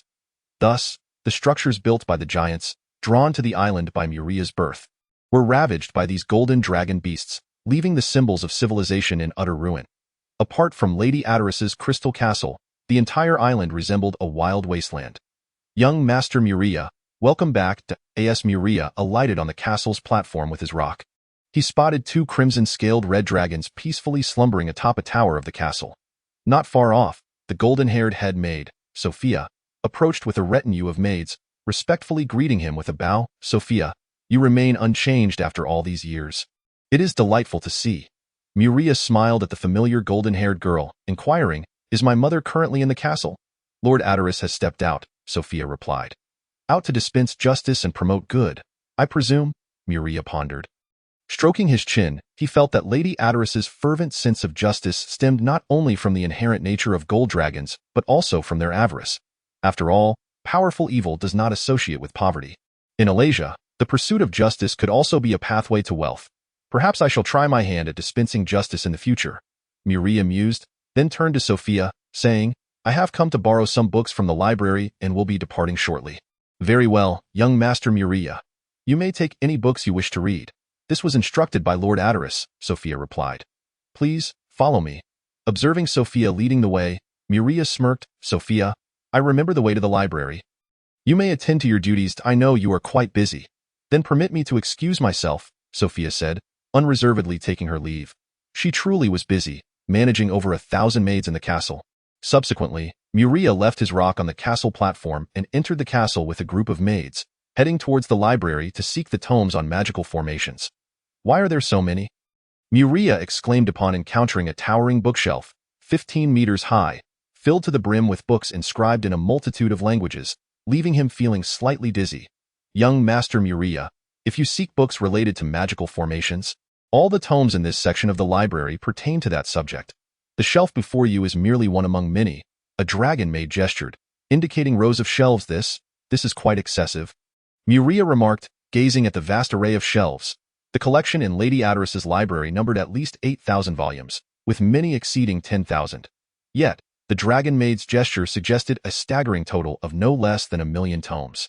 I have long wished to inquire where my mother acquired such an extensive collection of books, Muria posed to the dragon maid. The breadth of Lady Atterus's library could only be described as boundless. Such a quantity of tomes was simply astonishing. Young Master Muria, I am but a humble maid and am somewhat unclear on that matter, the dragon maid replied bashfully. She then discreetly glanced around, noting that the other dragon maids were busy counting the books for Muria and not paying attention to their conversation. Lowering her voice, she added, however, I have heard some rumors that a significant portion of Lord Atterus's collection was amassed swiftly after she ascended to legend. Reportedly through acts of forceful acquisition. As for the veracity of this, I cannot say it. I see, Muria nodded, having taken the dragon maid's rumored words to heart. He believed this to be at least part of the truth. In his past life, the adage knowledge is power applied equally in Alasia. After all, in the eyes of golden dragons, rare knowledge constituted a highly valuable treasure. Ultimately, Muria departed the crystal castle with a spatial ring filled to the brim with tomes, over 13,000 volumes. To be precise, these books contained fundamental knowledge regarding magical formations and did not delve into excessively profound concepts, making them ideally suited for a novice like him, despite their overwhelming quantity. Why have you all followed me? Muria, with the spatial ring in tow, stood astonished upon reaching the castle's platform, observing 5 storm giants alongside their companion rock. Your Highness, the 5 storm giants greeted, and one among them spoke, we are your followers. It is our duty to guard you. Please ensure you inform us of your outings in the future. Very well, Muria replied, chewing on his lip and nodding. He felt there was no need to refuse such a request. Having a throng of giants accompany him on his travels certainly had its flair. Squawk, squawk. The 6 giant rocks took flight, and within minutes, Muria returned to the 5-color dragon fortress on Taiji Island. Accompanied by the 5 storm giants, as he dismounted from the rock, a somewhat embarrassed storm giant approached him. Your Highness. The pale-skinned giant bowed and hesitated, glancing toward the rock that stood behind Muria. Gur! At that moment, the rock bent down, nudging its beak against the pale storm giant affectionately. Is this your companion? Muria deduced the situation and offered his commendation. Your rock possesses impressive speed. Your Highness, upon hearing Muria's praise, the storm giant's expression grew even more conflicted, displaying a pained countenance. If you desire, I can. No, I do not wish for that, Muria interjected before the storm giant could finish. I merely borrowed it for a brief ride to save time. In due course, my own speed will rival that of the rock. With that, Muria shook the dragon wings that sprouted from his back, for he was a being born with wings. Treat your companion well. Support one another, he advised, smiling as he departed, leaving the storm giant excitedly caressing the rock. Chapter 34. Upon returning to the 5-color dragon fortress, Muria immediately began to extract books from the spatial ring. Eager to delve into his studies, he held no aversion to learning. Indeed, his formidable physique and abundant energy nourished his intellect, propelling Muria's intelligence to an unimaginable level. The most apparent manifestation of this was his greatly enhanced memory, achieving a state of near-perfect recall. Additionally, there were subtler signs of improvement, such as heightened comprehension and increased calculation abilities. With these faculties, learning became an immensely pleasurable endeavor, and the accumulation of knowledge filled Muria with a sense of fulfillment. Muria immersed himself in the foundational knowledge of magical formations for 3 consecutive days and nights, without rest, gaining a basic understanding of the subject he wished to explore. The study of magical formations is a vast and intricate field. In its simplest classification, it encompasses 6 fundamental categories: earth, water, wind, fire, light, and darkness. Beyond these, there are formations that employ special attributes like thunder and void. When categorized by function, one encounters several basic types: offensive, defensive, supportive, and sealing formations. However, these represent singular formations, the most commonly utilized and practical. Types are composite formations, which can simultaneously possess both offensive and defensive capabilities, or launch attacks utilizing 4 different elemental forces at once. In this regard, the classification of magical formations is indeed vast and varied, so much so that the term diverse hardly does it justice. Furthermore, each race endowed with magical prowess possesses its own unique insights into these formations, thus further complicating the study of magical arrays. Generally speaking, for those with fleeting lifespans such as humans, it is advisable to specialize in a particular category. However, for Muria, this is of little consequence. He has ample time to delve into any and all types of formations. Nevertheless, at present, Muria must make a choice, as he aspires to tailor a hatching array for each dragon egg, elemental or supportive. Muria's chosen path remains an expansive category, yet he has no more refined options. Time flows by as Muria engages in his studies, his comprehension of magical formations and practical skills in array arrangement strengthening daily. As a result, his chamber is inundated with an abundance of array materials delivered by female cloud giants, who also clear away the considerable debris generated from his practice. By consuming vast quantities of materials, Muria rapidly enhances his practical abilities in array crafting. This method of learning, though straightforward and somewhat crude, yields immediate results, a technique that Muria has previously dubbed premium learning in jest to his devoted maid, Mia. While Muria immerses himself in his studies, a storm giant, accompanied by 2 cloud giant leaders, cautiously enters his study.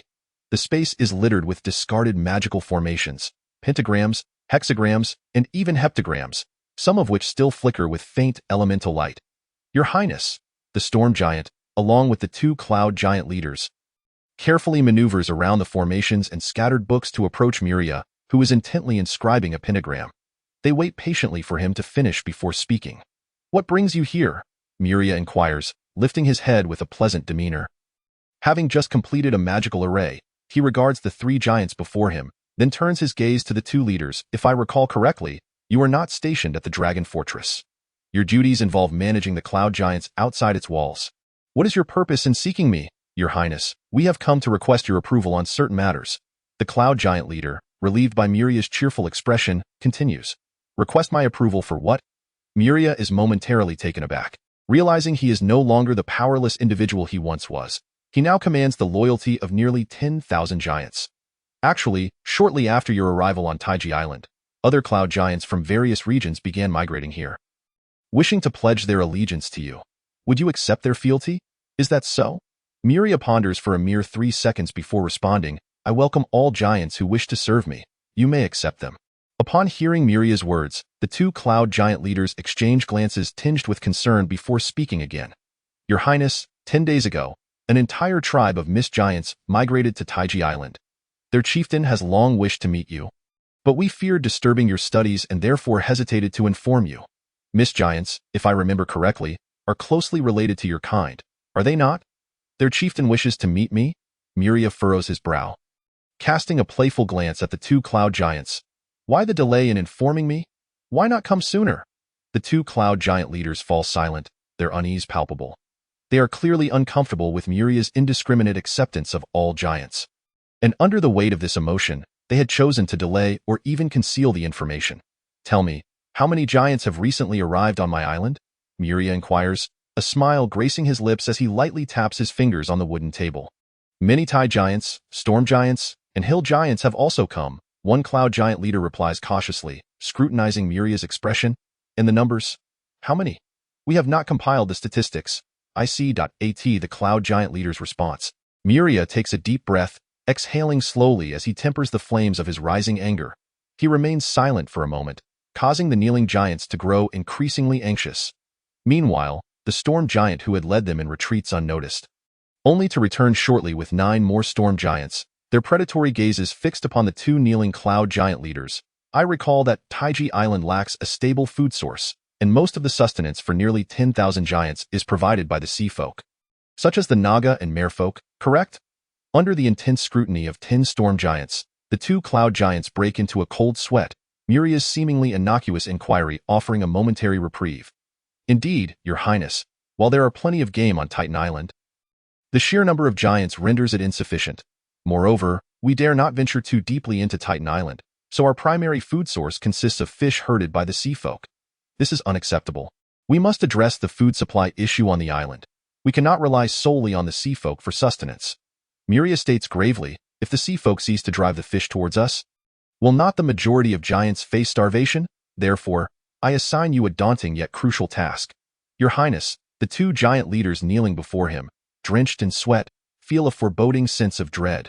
The notion that the sea folk would no longer supply fish for the giants is utterly absurd. As long as Muria desires it, the sea folk shall continue to provide sustenance. Go. Bring me the sand table of Taiji Island, Muria commands, and soon, two storm giants exit, returning shortly with a massive sand table. At the center of the table lies Taiji Island, a form that lies between circular and octagonal shapes, yet the sand table depicts far more than just Taiji Island. It illustrates all islands within a 100-kilometer radius. Centered around Taiji Island, Muria approaches the sand table, examining the meticulously crafted island models, a smile spreading across his face. You storm giants have done well. It is our honor to serve you, the storm giants humbly reply. During recent days, the storm giants have not been idle. They have been surveying the environment surrounding Taiji Island. Come over here, Muria beckons the two cloud giant leaders. Once they finally approach the sand table, Muria points to 8 irregularly shaped islands corresponding to those nearby. Each of you may select one island. Hesitant, the two cloud giant leaders each choose an island, their apprehension evident as they glance at Muria, who seems to have an inkling of what is to come, yet they cling to a sliver of hope. Excellent. Once you depart, take the cloud giants accompanying you to the island you selected and begin cultivation.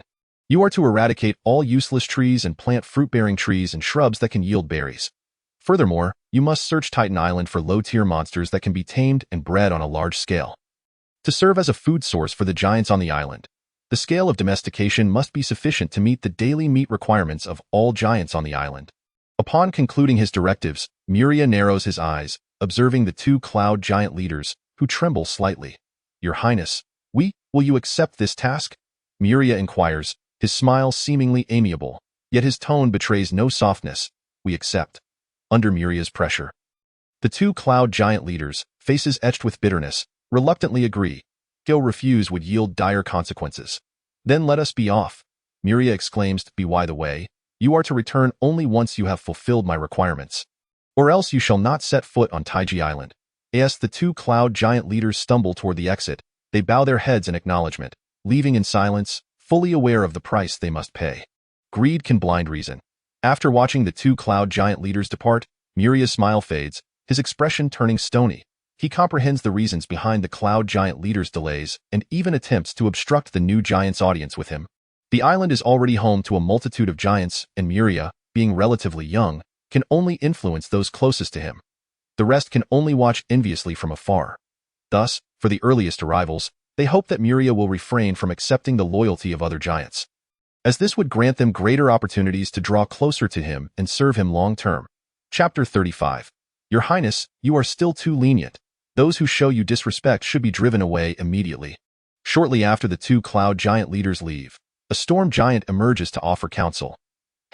Simply driving them away would leave me without anyone to plant fruit trees or tame low-tier monsters for me. Muria chuckles. Besides, such occurrences are not entirely unrelated to me. Upon Muria's arrival at Taiji Island, aside from establishing a castle, he made little arrangements and did not set any regulations. The 4 types of giants on the island were largely disorganized. With the exception of the cloud giants, who possess structure, none of the giants were able to directly heed the commands of a commanding giant under Muria's leadership. Thus, in the absence of a well-defined system on Taiji Island, the cloud giants, being the most numerous and organized, naturally emerged as the strongest faction, responsible for the majority of the island's affairs. In such circumstances, it was hardly surprising that some leaders among the cloud giants began to harbor unsavory thoughts. Let us proceed to the White Jade Palace. Gather all the leaders of the cloud giants and notify the representatives of the tidal giants and the mountain giants. Additionally, all storm giants present on Taiji Island must attend. Muria stood, instructing the 10 storm giants in the room to inform the giants he wished to summon. Just as Muria, accompanied by Mia and 20 storm giants, was preparing to head to the White Jade Palace. A crimson dragon, imposing yet fierce in countenance, blocked their path in the spacious, brightly lit corridor. Renata. Muria gazed at the petite dragon obstructing him, her demeanor awkward. What do you want? Muria, are you heading to the White Jade Palace? Might you take me along? The young dragon looked at Muria with eager anticipation. In comparison to the White Jade Palace, the five-colored dragon fortress constructed of various stones resembled a slum. Even the illumination in the corridors was starkly contrasting. The ceilings of the White Jade Palace were adorned with the rarest light elemental crystals, casting brilliance even in the depths of night, while the five-colored dragon fortress relied on sunlight stones, which, while visually appealing, held little value due to their abundance. Absolutely not. Muria replied, unhesitatingly dismissing the young dragoness request. This seemingly pitiful creature had pilfered from his castle on several occasions, absconding with crystal gems no less than her siblings. Thus, Muria was resolute in not allowing her to accompany him. Why not? The young dragoness' large crimson eyes began to glisten with tears as Renata shamelessly clutched Muria's leg. Muria, please take me with you. I promise not to steal your gems again. Muria, casting a sidelong glance at the young dragon, was weary of such sentiments. Suddenly, he regarded Renata, who was still clinging to him, and felt an inexplicable sense of discord. He tilted his head in contemplation. I understand. Muria's lips curled into a smile, a glint of excitement in his eyes. Renata, it is not impossible for you to accompany me to the White Jade Palace. But you must first accomplish a task. Once you have completed it, I shall take you. What task? The young dragon inquired, curiosity etched across her face. Here, Muria retrieved a spellbook from the spatial necklace around his neck and handed it to Renata. A four-ring spell, transformation. The young dragon stared vacantly at the spellbook thrust into her arms, momentarily bewildered. As long as you master this spell and can freely transform into human form, I will take you to the White Jade Palace. With that, Muria dislodged the young dragon from his leg and set her aside, then strode away with the storm giants in tow. In the White Jade Palace, Muria sat upon a throne carved from a solid block of fire elemental crystal, adorned with embellishments of purple lightning elemental crystal and azure wind elemental crystal. This throne far surpassed the stone seat he occupied in the training ground in terms of elegance. While he could not construct a castle from elemental crystals like the Golden Dragon Mother, using them as decorative elements for chairs and furniture was certainly within his means, especially with hundreds of tidal giants scouring the ocean for endless treasures on his behalf. Are all present? Muria, seated high on his throne, surveyed the formidable giants below. His voice echoed in the expansive hall, imparting a sense of solitude. The hall in which Muria resided was one of the three largest in the White Jade Palace. Originally designed for council purposes, its grandeur surpassing the imagination of mortals. Its dome soared to a height of 180 meters from the ground. Such a scale is indeed magnificent. Your Highness, are there still 2 cloud giant leaders absent?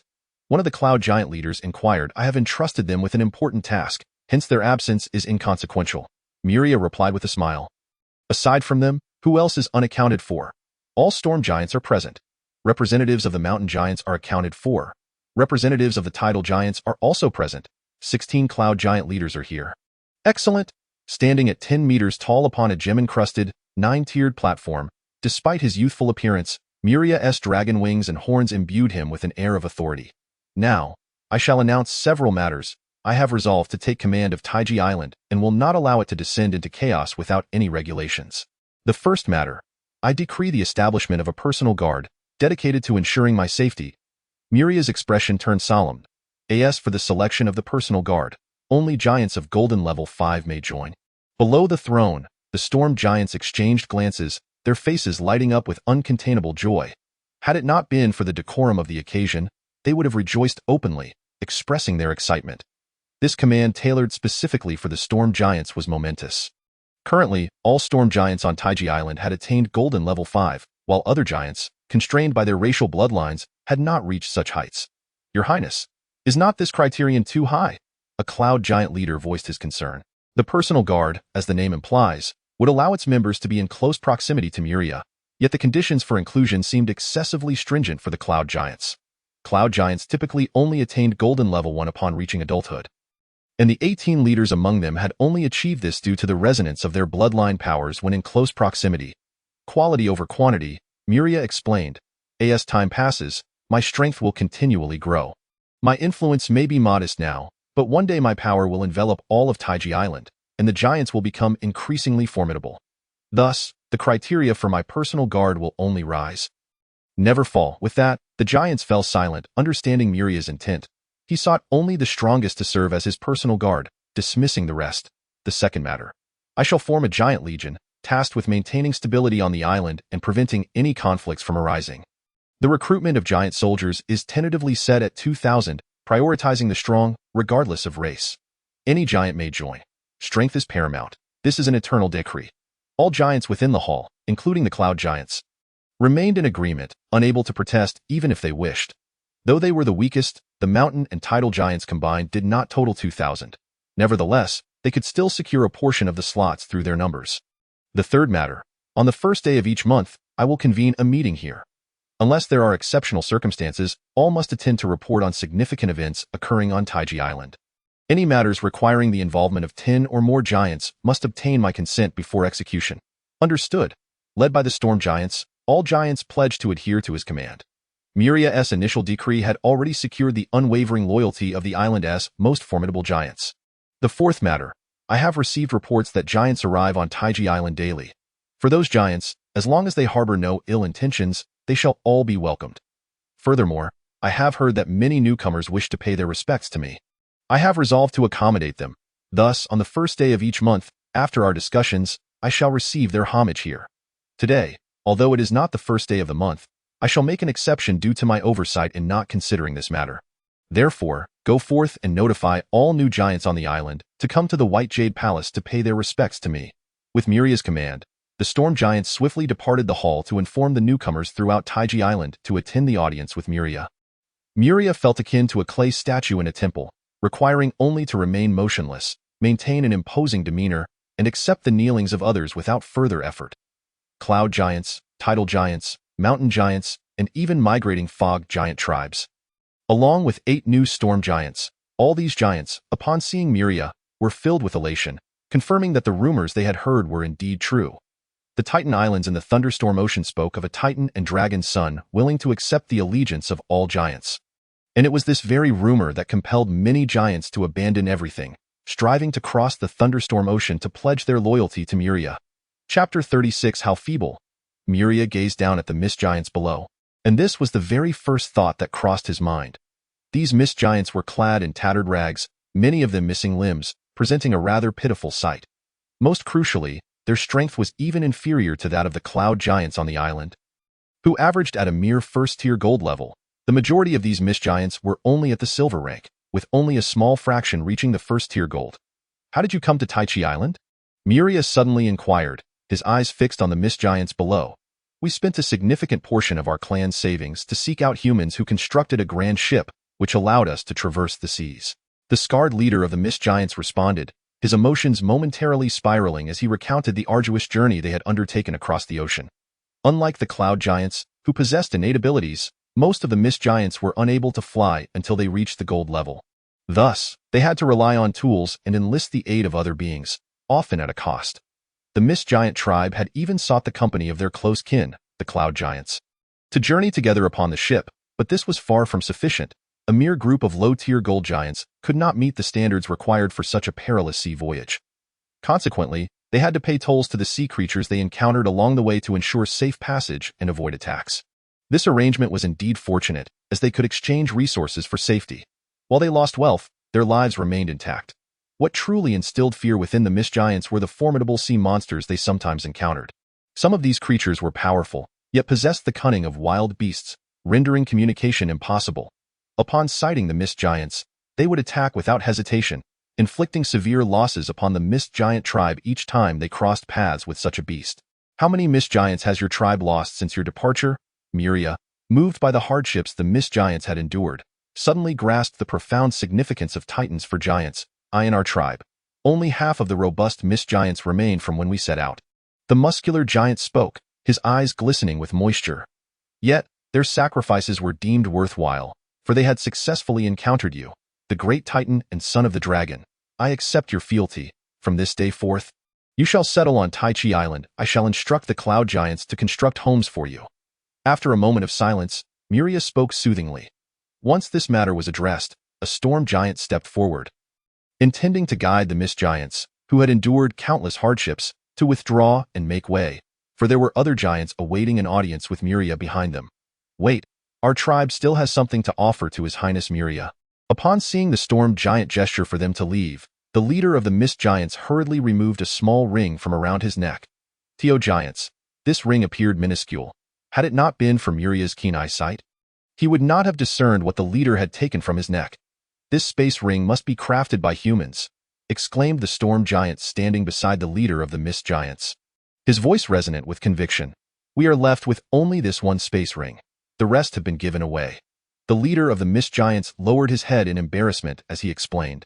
Regardless of the type of giant, aside from the powerful among humans, they regarded the rest with disdain, contempt, and indifference. Using human creations was considered a source of shame for giants. Are you truly intending to present this space ring to His Highness Muria? A powerful tide giant in the grand hall questioned with a hint of mockery. The mist giants, clad in tatters, were evidently impoverished, and this space ring was likely their most treasured possession. Hee ha ha. The tide giant's words provoked an involuntary wave of subdued laughter throughout the hall, even eliciting a faint smile from Muria. No, that is not the case. Having witnessed the grandeur of His Highness Muria's castle, how could we dare present such a humble ring crafted by lowly humans? The leader of the mist giants, now even more embarrassed by the laughter, activated the space ring and withdrew a piece of metal, a gulp. As the contents of the mist giant's hand were revealed, the smiles in the hall vanished in an instant. Some giants, unable to contain their sudden loss of mirth, emitted awkward sounds, appearing quite flustered, yet no one paid them any heed, as all attention was drawn to the metal held by the leader of the mist giants. It was an irregularly shaped, black metal piece, measuring 3 meters long and over a meter wide, adorned with shimmering stars that floated upon its surface. Gazing upon it felt akin to staring up at a splendid starry sky on the clearest of nights. In the presence of this metal, which seemed to encapsulate an entire cosmos, the magical crystal sculptures and golden gems embedded throughout the grand hall appeared to lose their luster, rendering them as inconspicuous as mere stones by the roadside. Even Muria's resplendent palace seemed to pale in comparison. Legendary metal, void star gold. The storm giant beside the leader of the mist giants intoned in a tone that resembled a chant, naming the precious metal. Are you intending to offer me such a substantial piece of void star gold? Muria inquired from his throne. Are you aware of the value of this legendary metal? Indeed. That is precisely why we wish to present it to your highness. You could easily use this piece of void star gold as a bargaining chip for a legendary figure to escort you, thus sparing your tribe from such heavy losses. Muria's voice grew somber. The leader of the mist giants bowed his head, silent and contemplative. I accept your offering. Muria, without pretense, accepted the tribute. Having grasped the value of the legendary metal, he found it hard to refuse such a rare and sought-after gift. Subsequently, Muria received all the newly arrived giants on Taichi Island, among whom several presented treasures to him, yet none could surpass the value of the void star gold offered by the leader of the mist giants. It was also noteworthy that the 8 new storm giants requested, under the guidance of their kin, to join Muria's personal guard during their audience with him, to which Muria readily acquiesced, leaving the other giants somewhat taken aback. However, it was difficult to voice any dissent, as the storm giants were the mightiest among them. It was only logical for Muria to select the strongest giants as his guards. The world has always been ruled by the powerful. In truth, the 2 cloud giant leaders had reported to Muria under pressure from the 8 storm giants, who had been clamoring to meet him since their arrival on Taichi Island. Eventually, some of the cloud giant leaders could no longer withstand the pressure and chose to inform Muria. There were not merely 8 storm giants on the island, but rather 97 in total. Fifth matter. Once all the giants had paid their respects, Muria began to announce his decisions once more. I intend to commence the construction of a city centered around the White Jade Palace. The task of designing the blueprints will fall to the cloud giants, while the mountain giants will be responsible for providing materials. I wish to witness the creation of a giant city. A city of white jade. Your Highness, do you have specific requirements for the giant city? What is the anticipated timeline for construction? Below, the cloud giant leader, Ibuda, inquired, sensing Muria's dissatisfaction with the cloud giants. However, he was unaware of the reasons behind it. As he was one of the 3 cloud giant leaders who had accompanied Muria to the 5-color dragon fortress, he knew not of the events transpiring beyond the fortress. The architectural designs must adhere to strict standards. Avoiding any semblance of chaos, MY City shall not require walls, and furthermore, it must allow for future expansion. As for the timeline, there is no rush. Simply prioritize quality while improving construction speed. Muria articulated his requirements. Understood, Your Highness. Lastly, there is one more matter, the most crucial of all. Muria surveyed the assembly below, proclaiming to all tide giants and any sea creatures willing to heed my call. When searching for treasures upon the seas, should you encounter giants en route to Taichi Island, you must offer them your utmost assistance. This is of paramount importance. Treasure hunting tasks may be temporarily set aside. Your Highness is benevolent. This time, it was the mountain giants who led the chorus of praise, for among all the giants on the island, they bore the most frustration. Giants who wielded the power of the earth felt utterly disheartened to find their prowess diminished upon the ocean's surface. They fully understood the trials of crossing the sea. Your Highness is benevolent. All the giants joined in the chant, extolling Muria's decision. In the wake of Muria's decree, Taichi Island, which had been somewhat chaotic, began to fall into order. On the very first day of the new moon, a sea creature tribe sought to affiliate themselves with him, wishing to gain entry into the White Jade Palace for discussions. After contemplating for 3 seconds, Muria consented to the requests of the Naga and Merfolk tribes, allowing their leaders to enter the White Jade Palace. After all, these sea creatures had contributed significantly, if not through merit, then through their labor. Thus, on the first day of each month, Muria would first receive the newly arrived giants before listening to reports from the cloud giant leaders, giant representatives, and sea creature leaders regarding the significant events of the preceding month. The cloud giants report on the construction progress of the City of Giants, while the tidal giants and the sea folk recount the number of giants rescued and treasures collected over the past month. The mountain giants report on the quantity of white jade bricks produced. Speaking of the mountain giants, Muria believes that their abilities are best suited for infrastructure development, and he even contemplates establishing a dedicated construction corps, recruiting all mountain giants to join. However, it is unfortunate that the mountain giants are truly barbaric. Their lack of knowledge prevents them from independently constructing even slightly complex buildings, necessitating assistance from the cloud giants. Nonetheless, this situation is improving, as some mountain giants have begun to actively learn architecture. Their barbarism stems from a lack of opportunity for education, not from a deficiency of intellect. As for the storm giants, even the newly arrived ones are all recruited into the personal guard, serving as the core force of Muria's rule over Taiji Island. Those storm giants granted the privilege of the personal guard are unwaveringly loyal to Muria, dutifully executing every command he issues. In Chapter 37, it is essential to note that there are a total of 18 cloud giant leaders. Some of them must be interconnected to obstruct Muria's information. There are certainly not merely 2 leaders among the cloud giants. Thus, while investigating which cloud giant leaders are scheming to prevent Muria from accepting the loyalty of new giants, he unhesitatingly exiles them. Yet, harboring goodwill, Muria offers these 8 cloud giant leaders a chance for redemption. During his 6 months on Taiji Island, Muria's repeated exiling of cloud giant leaders has genuinely frightened the majority of them, leaving them in a state of constant anxiety. Consequently, amidst this atmosphere of trepidation, the City of Giants, with no fixed deadline, is taking shape at an astonishing pace. Muria observes this development with a sense of wonder. Each month, aside from the first day when he visits the White Jade Palace to address affairs on Taiji Island and inspect the construction progress, he spends the remainder of his time within the 5-color Dragon Fortress studying magical arrays. His grasp of the foundational knowledge of these arrays is swift, particularly since he has an inexhaustible supply of spellcasting materials to enhance his proficiency.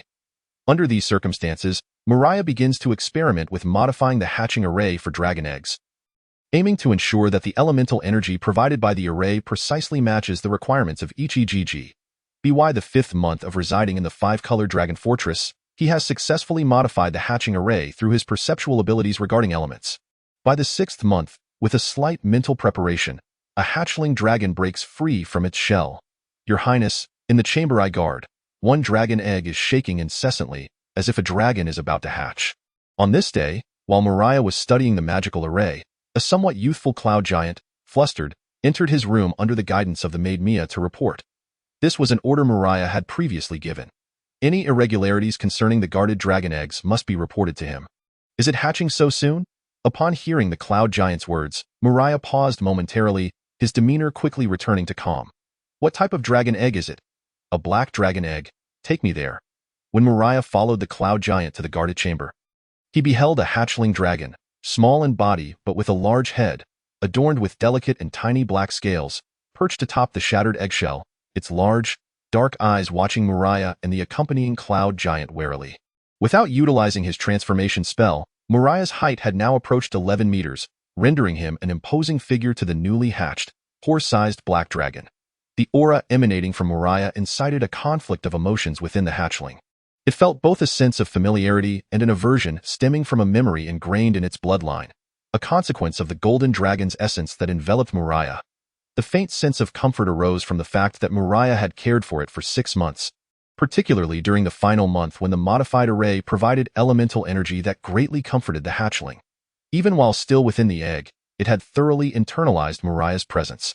After a moment's hesitation, the hatchling black dragon observed Muria and the 2 cloud giants standing silently at the entrance of the pure white chamber.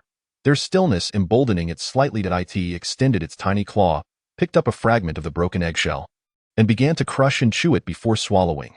Throughout this process, the hatchling maintained its gaze upward, fixated on Muria and the cloud giants. "You're late." Muria frowned upon seeing the hatchling begin to eat. He then turned to the other cloud giant, who had remained in the room, having witnessed the entire process of the black dragon's birth. "What is this dragon's name?"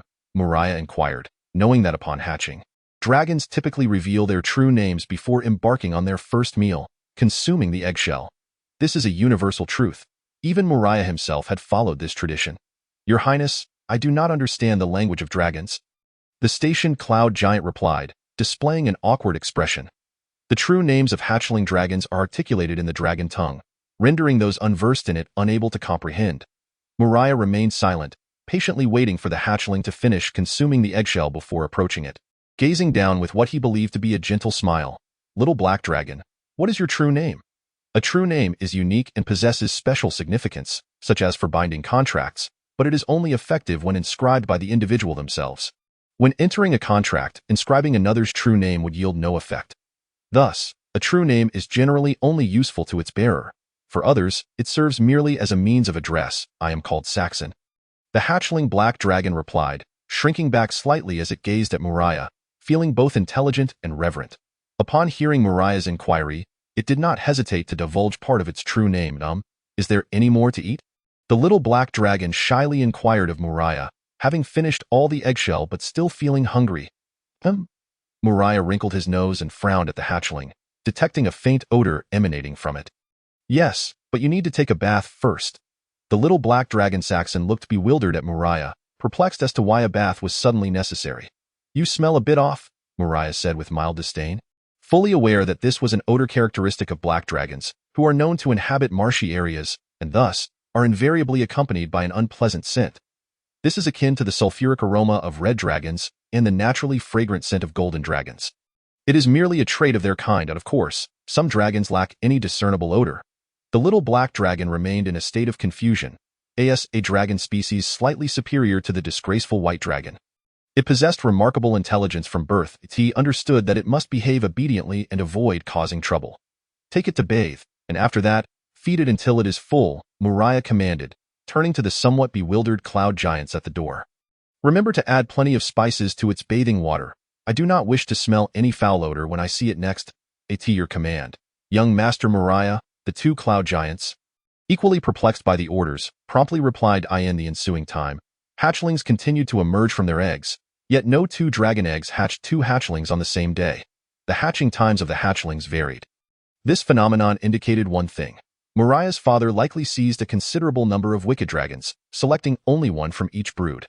Each dragon egg had been meticulously chosen by the legendary Titan Ansor. Even the most inferior white dragon egg underwent scrutiny. Thus far, the 100% hatching success rate demonstrates that, although Muria's hatching array played a role, it is equally attributable to the high quality of this batch of dragon eggs. 3 years swiftly passed, and the number of giants on Taiji Island successfully surpassed 30,000. Both the mountain giants and tidal giants exceeded 1,000 in number, while the storm giants had only grown to 315 over the 3 years. Meanwhile, the city of giants, centered around the White Jade Palace, began to take shape, with the majority of the island's giants settling there. Due to the continuous influx of giants to Taiji Island, the city of White Jade has been perpetually expanding, with construction ongoing. The increase in the number of storm giants signifies the expansion of Muria's personal guard. As the number of guards grew, a natural phenomenon occurred. The storm giants began to self-segregate into classes. With their strengths equal, external factors influencing the outcome of battles became significant. Consequently, possessing a giant rock became a symbol of status among the storm giants, leading those with rock companions to form exclusive circles, subconsciously excluding those without. The storm giants who possessed rocks remained closely aligned with Muria, striving to stay as near to him as possible, while the tasks of patrolling Taiji Island and the surrounding 8 resource islands were assigned to the storm giants without rocks. In the span of 3 years, the cloud giant leaders, exiled by Muria to the 8 islands surrounding Taiji Island, diligently executed the tasks assigned to them. These cloud giants, accompanied by their kin, felled all the useless trees on the islands and extensively planted fruit trees, berry-producing shrubs and vegetation favored by herbivorous low-tier monsters found on Titan Island. Across the 8 islands, bountiful orchards flourished, and large pastures teemed with herds of cattle and sheep-like creatures, grazing on the abundant foliage. Each day, these islands supplied a vast quantity of meat and fruit to Taiji Island, significantly diversifying the diet of the giants, who had grown weary of seafood. This achievement brought immense satisfaction to Muria, who began to permit the 8 cloud giant leaders to enter the White Jade Palace on the first day of each month to participate in the monthly council and report on their progress. Throughout these 3 years, Muria largely resided within the Rainbow Dragon Castle, welcoming the births of the multicolored hatchlings. Over this time, every dragon egg gifted to him by his father hatched successfully, with not a single dead egg among them, a miraculous feat that would undoubtedly stir excitement on the mainland. Were the news to escape? Yet, the giants of Titan Island remained isolated, preventing any word from leaking out. Having witnessed nearly 100 hatchlings, Muria confirmed several truths, such as the intelligence of dragons, even freshly hatched. The hatchlings displayed an acute awareness of their surroundings, knowing when to submit and behave, even in the presence of a commanding figure emanating an aura most displeasing to them, like that of a gold dragon. Of course, evil dragons remain true to their nature. Dragons, by their very essence, were inclined toward malevolence.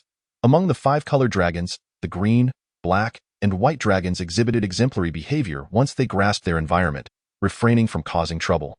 However, the red dragons, being the most formidable of the evil dragons, along with some of the second strongest blue dragons, were a different story.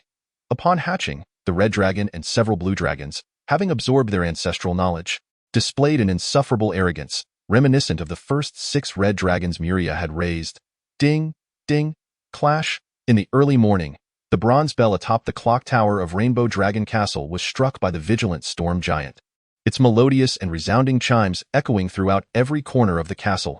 At that moment, the entire Rainbow Dragon Castle erupted in excitement, as nearly 100 doors swung open simultaneously in response to the bell, and hatchlings, with disproportionately large heads and small bodies, rushed out of their rooms like they were on fire, hastening towards a common destination within the castle. Hurry, hurry, hurry. We must reach the dining hall before the bell stops. Don T block the way. I don't want to face Muria as punishment. Make way, make way. If you don't, I'll breathe fire. Come on, let us duel. I'm not afraid of you, Red Dragon. A gaggle of foolish dragons erupted into chaos, some shouting and squabbling, while the corridor, spacious enough for 4 giants to pass through, became utterly congested by these hatchlings, each no longer than 4 meters in length. These ill-tempered hatchlings quickly began to brawl in the corridor, occasionally unleashing harmless dragon breath, essentially just spitting at each other. The cloud giants stationed in the corridor observed the antics without flinching, initially entertained by the scene, but growing weary of it over time, knowing that these were merely newly hatched dragons incapable of inflicting harm. Within the castle dining hall, Muria sat at the head of the table, surveying the neatly arranged black iron dwarf tables below. From his vantage point, everything appeared orderly and pleasant to behold. However, as the storm giant struck the bronze bell, Muria's brow furrowed upon hearing the cacophony of noise emanating from the corridor. Here we go again. After all this time teaching them, there's still no change. Perhaps my punishments have been too lenient, Muria mused, rubbing his temples in frustration. Just then, at the entrance to the dining hall directly across from him, a pitch-black hatchling with a large head burst forth, flapping its wings. Upon realizing it was the first to arrive, it threw its head back and roared triumphantly, "Oh woo, today, I am the first to arrive." Cough! Seeing the smug little black dragon, Muria cleared his throat. Upon hearing the sound, the little black dragon trembled, its bravado dissipating as it wilted like a frostbitten eggplant. Muria, I know I shouldn't make noise, it said, shrinking back in fear as it gazed at Muria, who sat on the elevated platform, squinting at it. "I want to make a sound. I'll go sit down quietly." With that, the little black dragon obediently made its way to its seat. Plopping down on the hard cushion, waiting for all the hatchlings to arrive before engaging in the most entertaining part of the day, dinner, as the little black dragon entered the dining hall. One by one, hatchlings of various scale colors rushed in, their entrance marked by the lingering chimes of the bell. Initially, a few of them were still noisy, but upon spotting Muria's piercing gaze from the high platform, they fell silent, behaving obediently, with some even tiptoeing to minimize noise. Ding! The final chime resonated, followed by a complete hush. Muria, with a countenance as cold as ice, directed his gaze toward the entrance of the dining hall. The hatchlings who had arrived before the bell rang also turned to look at the entrance. Under the watchful eyes of Muria and the other dragons, a small red dragon with vibrant scales, accompanied by two small blue dragons adorned with brilliant azure scales, timidly entered the dining hall, their bodies marked with scratches indicative of their recent scuffle in the corridor. "You three are late?" Muria stated, expressionless, as he regarded the trio of hatchlings. "Muria, this is my fault." Before Muria could continue, the little red dragon, looking aggrieved, interjected loudly, "It was those two who blocked my way. I told them to move, but they wouldn't, and then they teamed up to attack me." Hearing the little red dragon's words, the two blue dragons shot at a fierce glare. "You were being unreasonable. We were ahead of you. Why should we let you pass?" "Exactly. Just because you're a red dragon doesn't mean you're special. We blue dragons aren't afraid." The blue dragon's words resonated with many of the blue hatchlings that had already taken their seats, nodding in agreement, for while the red dragon was indeed the strongest of the 5-color dragons, the blue dragons were not far behind. "Enough!" Muria barked at the 3 hatchlings, who were still intent on arguing. It was far too common for the 5-colored dragons, known for their vile dispositions, to resort to violence at the slightest provocation. He had seen many instances of dragons arriving late due to brawls. "I don't want to waste words. As per the usual rules, tardiness warrants punishment." Muria's icy gaze bore down on the 3 hatchlings, who fidgeted uneasily. "Will you voluntarily accept your punishment, or shall I enlist the others to assist you?"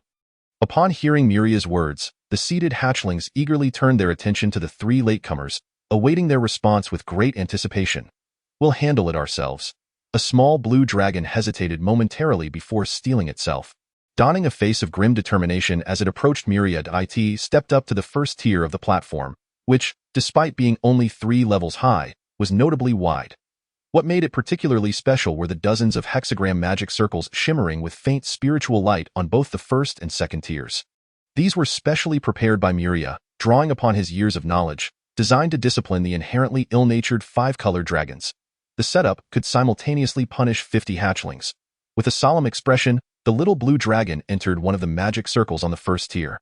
As its entire form crossed the threshold, the hexagram began to glow brilliantly. A chilling aura spread forth as the magic circle activated, causing the hatchlings seated closest to Muria to shiver, aside from the white dragon, who appeared to revel in the sensation. A brief, sharp wail escaped the little blue dragon before it fell silent, enveloped in a frigid water bubble emanating coldness, lifted by the magic circle's power for all the hatchlings to witness. "Late, and for fighting, the punishment shall be 15 minutes, Muria coldly declared, observing the many hatchlings below who wore expressions of fear. He sighed inwardly, reflecting on the nature of these evil dragon offspring. Each one was inherently mischief-prone, born of wickedness, and it was common for them to err for a multitude of reasons daily. There must be consequences for misdeeds, Muria resolutely maintained. However, the necessity of personally administering punishment day after day grew tiresome. Thus, he devised targeted magical circles tailored to the lifestyle and attributes of these 5-colored dragons. Blue dragons, being earth-type, preferred to nest in deserts, and while they could unleash linear lightning, Muria found that punishing them with golden thunder was ineffective due to their strong immunity to electric damage. In light of this, he established a frozen water magic circle capable of generating temperatures below 0 without freezing, maximizing the discomfort experienced by the blue dragons. Moreover, the effects of the magical array extend far beyond this.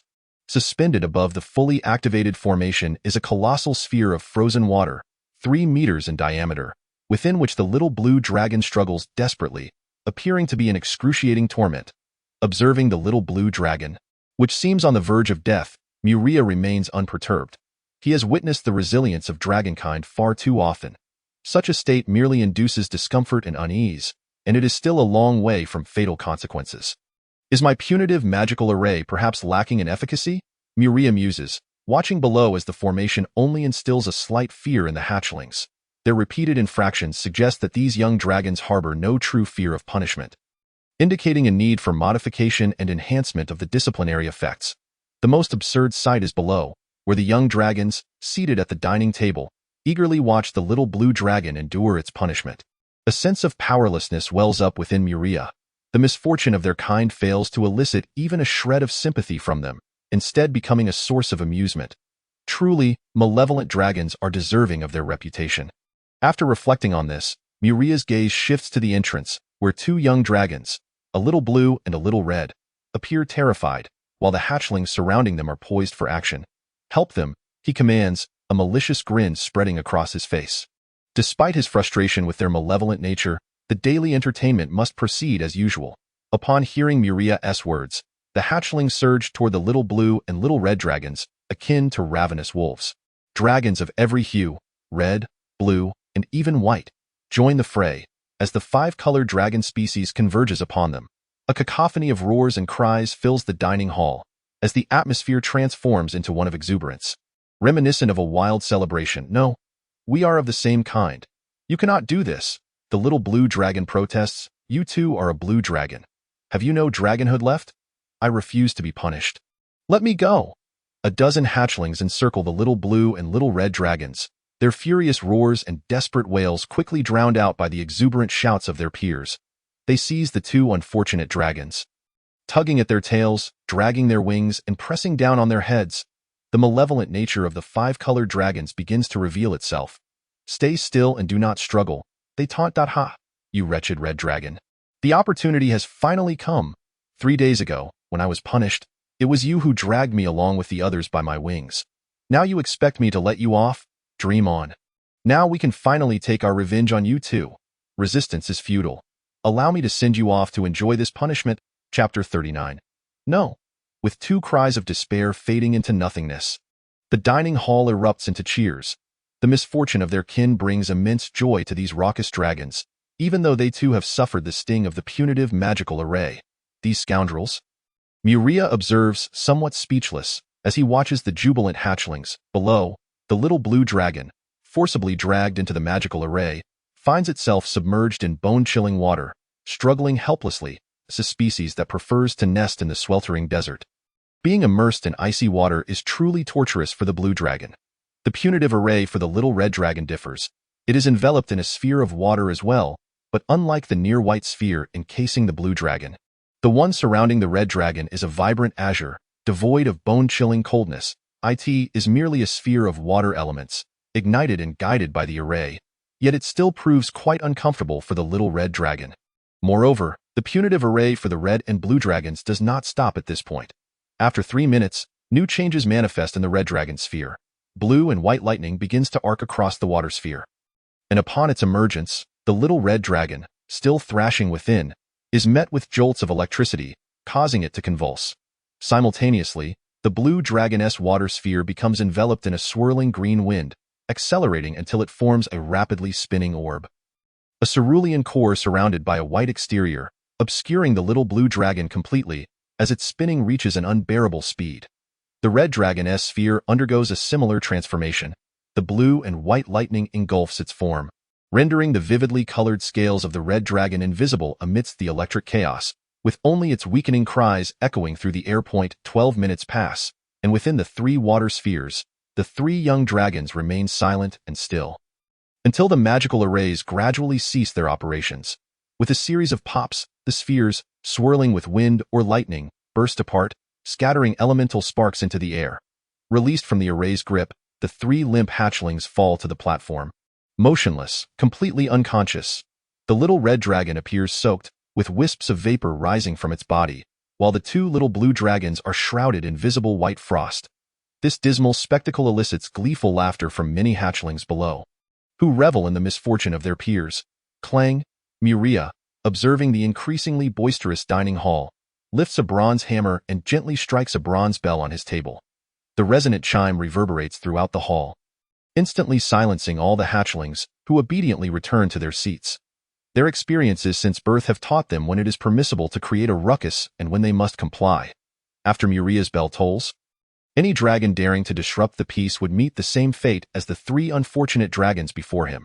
As Muria's bell tolls throughout the hall, a procession of cloud giant maidens enters, each bearing steaming cauldrons, placing black iron pots before every hatchling on the low tables in an orderly fashion. Following this, the cloud giant maidens depart through another passage, the entire process executed without a single disorderly sound, save for the clatter of pots upon tables, which delights Muria immensely. Clang. Muria strikes the bronze bell once more, and at this signal, all the hatchlings spring into action, rising to eat. They support themselves on their hind legs, placing their claws on the sides of the black iron pots, their long necks enabling them to delve into the cauldrons and begin feasting. Each dragon devours hungrily. Muria spares no expense when it comes to their meals, arranging for the cloud giant chefs in the dragon fortress to prepare food tailored to each dragon's preferences. The red dragons feast on meat still aflame, the blue dragons on charred meat struck by lightning, while the black dragons enjoy sour dishes. The green dragons dine on standard cooked fare, and the white dragons are served icy frozen meat. From his elevated platform, Muria surveys the feasting hatchlings below, nodding in satisfaction. This is the fruit of 3 years of training. Though there are still minor flaws, the results are commendable, as all the dragons harbor a sufficient sense of respect for him. Muria then shifts his gaze to his own table, laden with a bountiful array of delicacies. Slices of raw fish from the deep sea, mouth-watering grilled steaks, and enormous white seabird eggs, along with an assortment of vibrant fruits freshly harvested from the cloud giant orchards. Muria is attentive to the hatchlings' meals, but his own fare is even more lavish, each dish eliciting envy from the young dragons. His meals are not only plentiful, but also of sizes that would astonish ordinary mortals: half-height bird eggs, towering fruits, and steaks over a meter long, all cultivated and harvested by cloud giants exiled to the 8 islands surrounding Taichi Island. This is why Muria's anger has slightly abated. Once Muria has consumed all the food before him, feeling no hunger, he once again lifts the hammer and strikes the bronze bell. The time he spends eating dictates the duration for which the hatchlings may feast, as the mellow chime spreads throughout the dining hall. All dragons, whether finished or not, lift their heads to gaze at Muria, for their mealtime has come to an end. Rest for a moment, then follow me to the training grounds. I must check your assignments. Muria states from his elevated position, his tone indifferent. His words elicit eager glances from many hatchlings, while others display visible trepidation. Just as Muria finishes speaking, 3 hatchlings, previously overwhelmed by the array, begin to stir back to consciousness. Coincidentally hearing Muria's words, the little red dragon's expression darkens, while the 2 little blue dragons leap to their feet, eyes wide with anticipation, eagerly awaiting Muria's next command. In the dragon fortress of the 5-colored dragons. Muria leads all 95 hatchlings into a room filled with wooden targets shaped like various creatures. Among them are 3 hapless hatchlings who, due to their transgressions, must not only face punishment but also endure a day of hunger. However, for the 3 fledgling dragons, enduring a day of hunger was hardly a matter of great consequence. A little patience would see them through it. What truly mattered lay in the present circumstances. Within the room, they were not alone. There were also 6 juvenile dragons adorned with gleaming crimson scales, each exceeding 12 meters in length, including their tails, and far more imposing than the smaller-headed, slender-bodied fledglings. Austin Muria called out the name of one dragon, and under the gaze of all the fledglings, Austin, the largest among the 6 juveniles, strode forward with an air of pride, approaching Muria. Muria, speak freely. I have mastered all fire spells below the 4th ring. Upon hearing this, Muria narrowed his eyes at the audacious fledgling. After bringing the 6 juvenile dragons into the dragon fortress, he had been inspired by the actions of the little female dragon, Renata, and devised an excellent plan. He rummaged through the library of the golden dragon, Atres, and found all the low-level spell tomes, which he began to copy one by one before distributing them to the 6 juvenile dragons, urging them to commence their spell studies. As for the issue of any dragon being unwilling to learn spells, that was easily remedied. Transformation. Muria looked down at the juvenile dragon at his feet and uttered the name of a 4th ring spell. Upon hearing the name of this spell, the fledgling Austin visibly wilted, retracting his neck and gazing up at Muria. Could we possibly choose another spell, like Flame Shockwave or Flame Orb? How many times have we been through this? Austin? Muria shot a cold glare at the juvenile dragon. Your siblings have all mastered this 4th ring spell, Yet you remain unable to do so. As a dragon, unable to learn such a simple fourth-ring spell. You are nothing short of a disgrace to dragonkind. I am a red dragon, not a disgrace to the dragon race. That title belongs to the white dragons, Austin retorted weakly, lowering his head in a defeated manner. Then you are a disgrace to the red dragons, Muria continued unceremoniously. Renata, Cynthia, show your brother the fourth-ring transformation spell. Upon hearing Muria's command, the two little female dragons obediently performed the spell.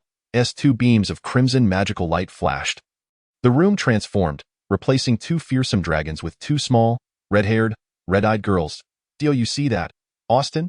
Muria pointed at the two exquisitely crafted dragon girls, chastising the red dragon. Austin, your sister Cynthia learned transformation in just half a month, while your youngest sister Renata mastered it in merely a week, and yet, here you stand, still unable to learn.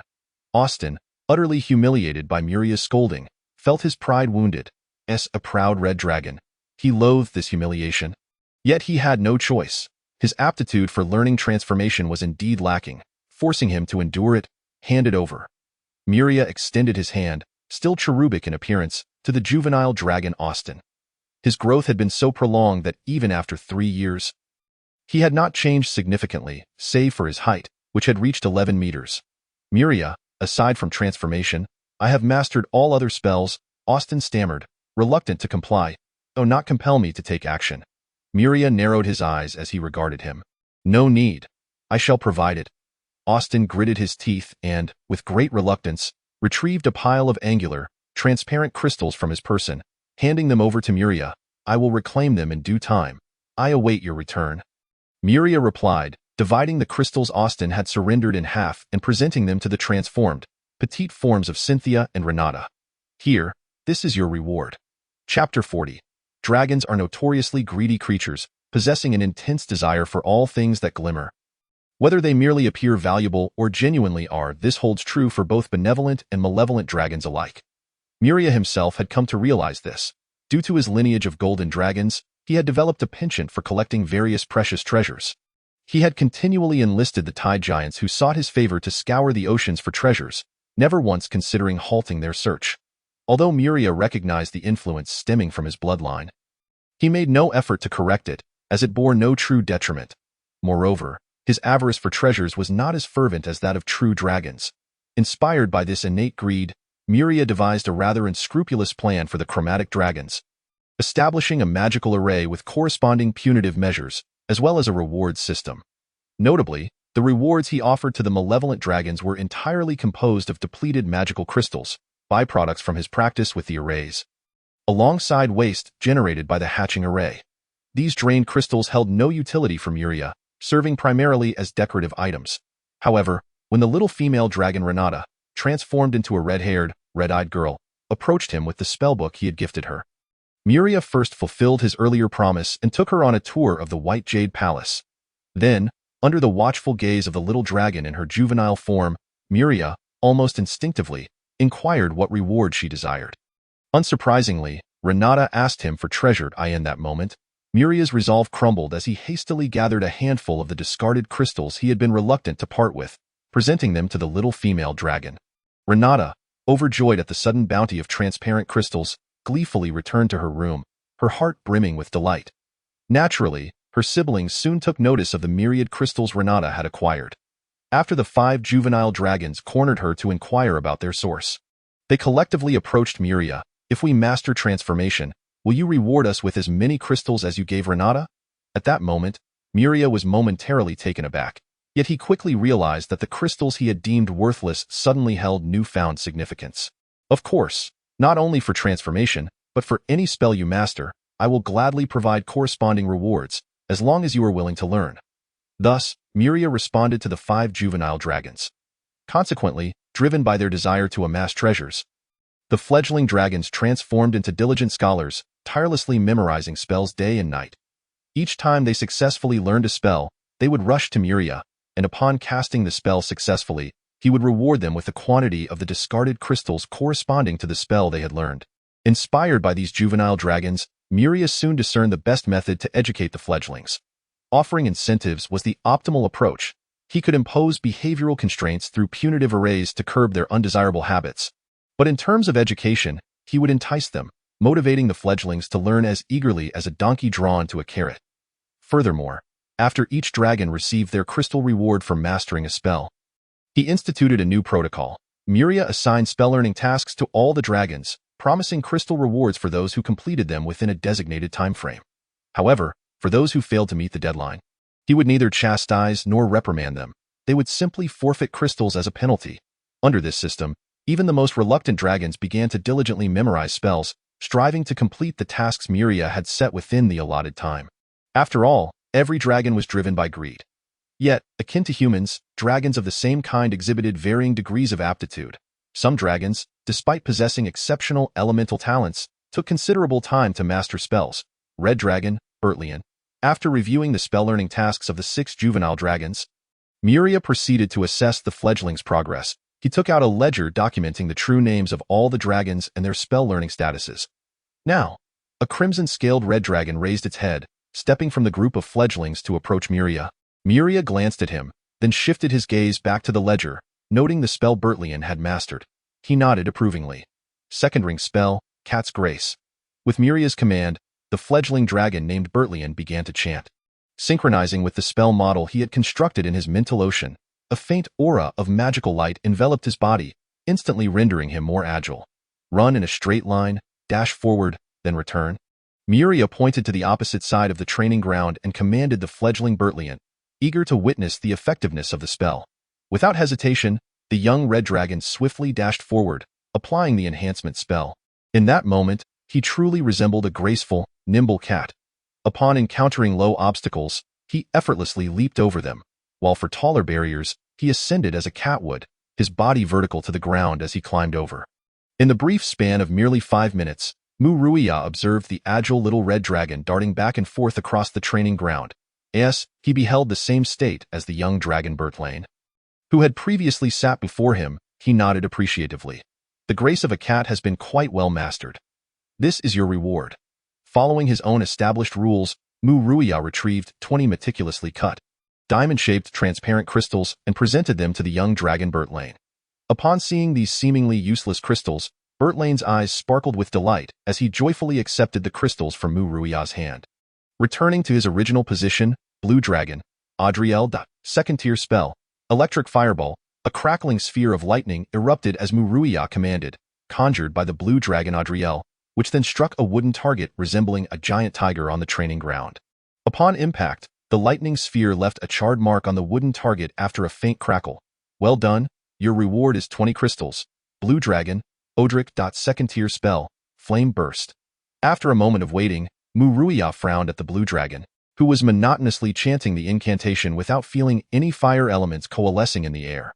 You have not learned this spell in the allotted time, Odric. According to the rules, you owe a penalty of 20 crystals. No, grant me some more time. I assure you I can master this spell. The young blue dragon wailed in despair, pleading with Muria, for the penalty was too grievous for a dragon. If you continue to resist paying the penalty, it will double. Muria gazed coldly at the blue dragon, for the timeline he set for each dragon's spell-learning task was exceedingly reasonable.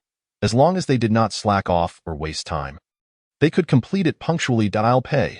The young blue dragon, with a pained expression, reluctantly retrieved 20 crystals from his storage space and handed them to Muria. I shall grant you 3 more days. Should you still fail to learn this spell, the penalty will persist. Muria noted the transaction in his ledger, sketching a line. Even if you learn the spell in 3 days, there will be no reward. You have surpassed the deadline. Upon hearing Muria's words, the young dragon Odric shuddered and returned to his previous position, utterly dejected. Green Dragon, Cecil. Second-tier spell, Summon Monsters. Subsequently, for chattering green-skinned goblins appeared before Muria. Summoned by the green dragon's incantation, Muria frowned at the sight of the quaking goblins that had been summoned, trembling in fear. Goblins? What a revolting sight. Spell successfully cast. Reward, 20 crystals. Muria. Wait, I've also learned a second-tier spell. Allow me to demonstrate. The little green dragon, not yet claiming her reward, looked at Muria with pride, eagerly preparing to cast another spell, Acid Arrow, with the chant of the little green dragon. For arrows composed of potent acid materialized in the air and swiftly shot toward the 4 goblins she had summoned, striking them accurately. With the goblins' shrieks, they were corroded into a puddle of viscous liquid. The little green dragon beamed with joy at this spectacle, for it is not uncommon for a wicked dragon to take pleasure in slaughter. Muruya's brow furrowed at the scene, yet he refrained from rebuking her. After all, exterminating a few chaotic goblins was hardly sufficient grounds for chastising Cecil. Exceedingly well done for preemptively learning a second-tier spell. Your reward is 30 crystals. Muruya retrieved 30 crystals and presented them alongside the previous 20 to the little green dragon. The sheer quantity of crystals made the young dragons behind her green with envy, yet none dared to seize them, for there were precedents. Those who dared to steal or pilfer another dragon's possessions would not only be stripped of all their belongings, but would also endure a full day of the harshest punitive magical array. Black Dragon, Lorelei. Second-tier spell, Swarm of Insects. Subsequently, a sparse flock of bats appeared in response to the incantation of the little black dragon. Lorelei cast a nervous glance at Muruya. The spell was cast successfully. But the results? Lorelei, are you jesting? A mere handful of bats? Muruya reprimanded the black dragon. The lackluster results indicated insufficient practice. Your reward is diminished. Based on your performance, you shall receive 7 crystals. Muruya. This is far too little. I successfully cast the spell. Can't you grant me a bit more? The little green dragon attempted to negotiate for additional crystals. Begone. Muruya shot a sidelong glance at the little black dragon Lorelei, coldly uttering a single word. Chapter 41. White Dragon, Clodia. As Muruya uttered this name, all the dragons present turned their gaze toward a slender, delicate white dragon, another young dragon with a disproportionately large head. This white dragon stood out distinctly from the others. Her poised demeanor exuded an intellectual elegance that caused the white dragons seated beside her to feel inferior, instinctively gravitating around her in a show of deference. Upon hearing Muruya call her name, the white dragon Clodia rose gracefully, striding toward Muruya with poise and confidence gleaming in her eyes. It was infuriating. This white dragon, supposedly a disgrace to the dragon lineage, possessed such exceptional magical talent. How many spells do you think Clodia has learned this time? How many rewards will she garner from Muruya? Who knows? She is an anomalous dragon. Her rewards surpass those of 10 dragons combined. I truly wonder if Clodia is even a white dragon. She seems more akin to a silver dragon clad in white. I share your suspicions. I suspect one of her parents may be a crystal dragon. How else could a white dragon be so extraordinary? As the little white dragon Clodia departed from the area where the hatchlings congregated, they felt an invisible bond loosen and began to whisper amongst themselves. Expressing their opinions, Clodia, showcase the spells you have mastered. Unlike his treatment of the other dragons, Muruya gazed at the little white dragon with a gentle smile, not specifying which spell she should demonstrate. For it was unnecessary, as the hatchlings speculated. Clodia was indeed an exceptional dragon, learning spells not merely for rewards but out of genuine passion and interest. She was a born spellcaster, strength of the bull, grace of the cat, radiance of the eagle, cunning of the fox, insight of the owl. In the blink of an eye, Clodia simultaneously cast 5 second-tier transformation spells, the dazzling magical auras nearly blinding those who gazed upon her. Almost instantaneous, 5 spells. Muruya stared in astonishment at the little white dragon, a sense of helplessness rising within him. This dragon had only been born for 2 years, possessing merely the strength of a bronze-tier dragon. What was most remarkable was that her bronze-tier strength was attained through relentless meditation, for Clodia had only been born with the strength of a bronze-tier 2. She was far more diligent and hard-working than any other dragon. The adage heaven rewards diligence was best exemplified by the achievements of the white dragon Clodia. Is there more? Muruya gazed at her with a hint of anticipation. Clodia had already mastered all the second-tier spells she could learn. The 5 transformation spells she displayed were merely a testament to her casting ability. Upon hearing Muruya's inquiry, Clodia remained silent, dispelling the effects of the 5 transformation spells, and began to chant an incantation. A chilling wind whipped through the training ground as Clodia's rhythmic voice resonated. Dozens of ice spheres, each the size of a soccer ball, formed in the air, rolling as they materialized. The little white dragon Clodia lifted her claw, pointing at a bear-shaped wooden target, and the ice spheres transformed into a cascade of white rainbows, hurtling toward the target. Crack! The impact of 16 consecutive ice spheres shattered the towering 5-meter-tall wooden target into a pile of frost-covered debris. While the remaining ice spheres continued their flight, striking other targets and cloaking their surfaces in a layer of frost. Third-tier spell, Hailstormed. Muruya gasped in astonishment. One must understand that only silver-tier dragons could cast third-tier spells. Bronze-tier dragons were limited to first- and second-tier spells. Casting beyond one's tier, On the training ground, many hatchlings cast envious, jealous, or even admiring glances toward Clodia, fully aware that what she had just achieved signified something monumental.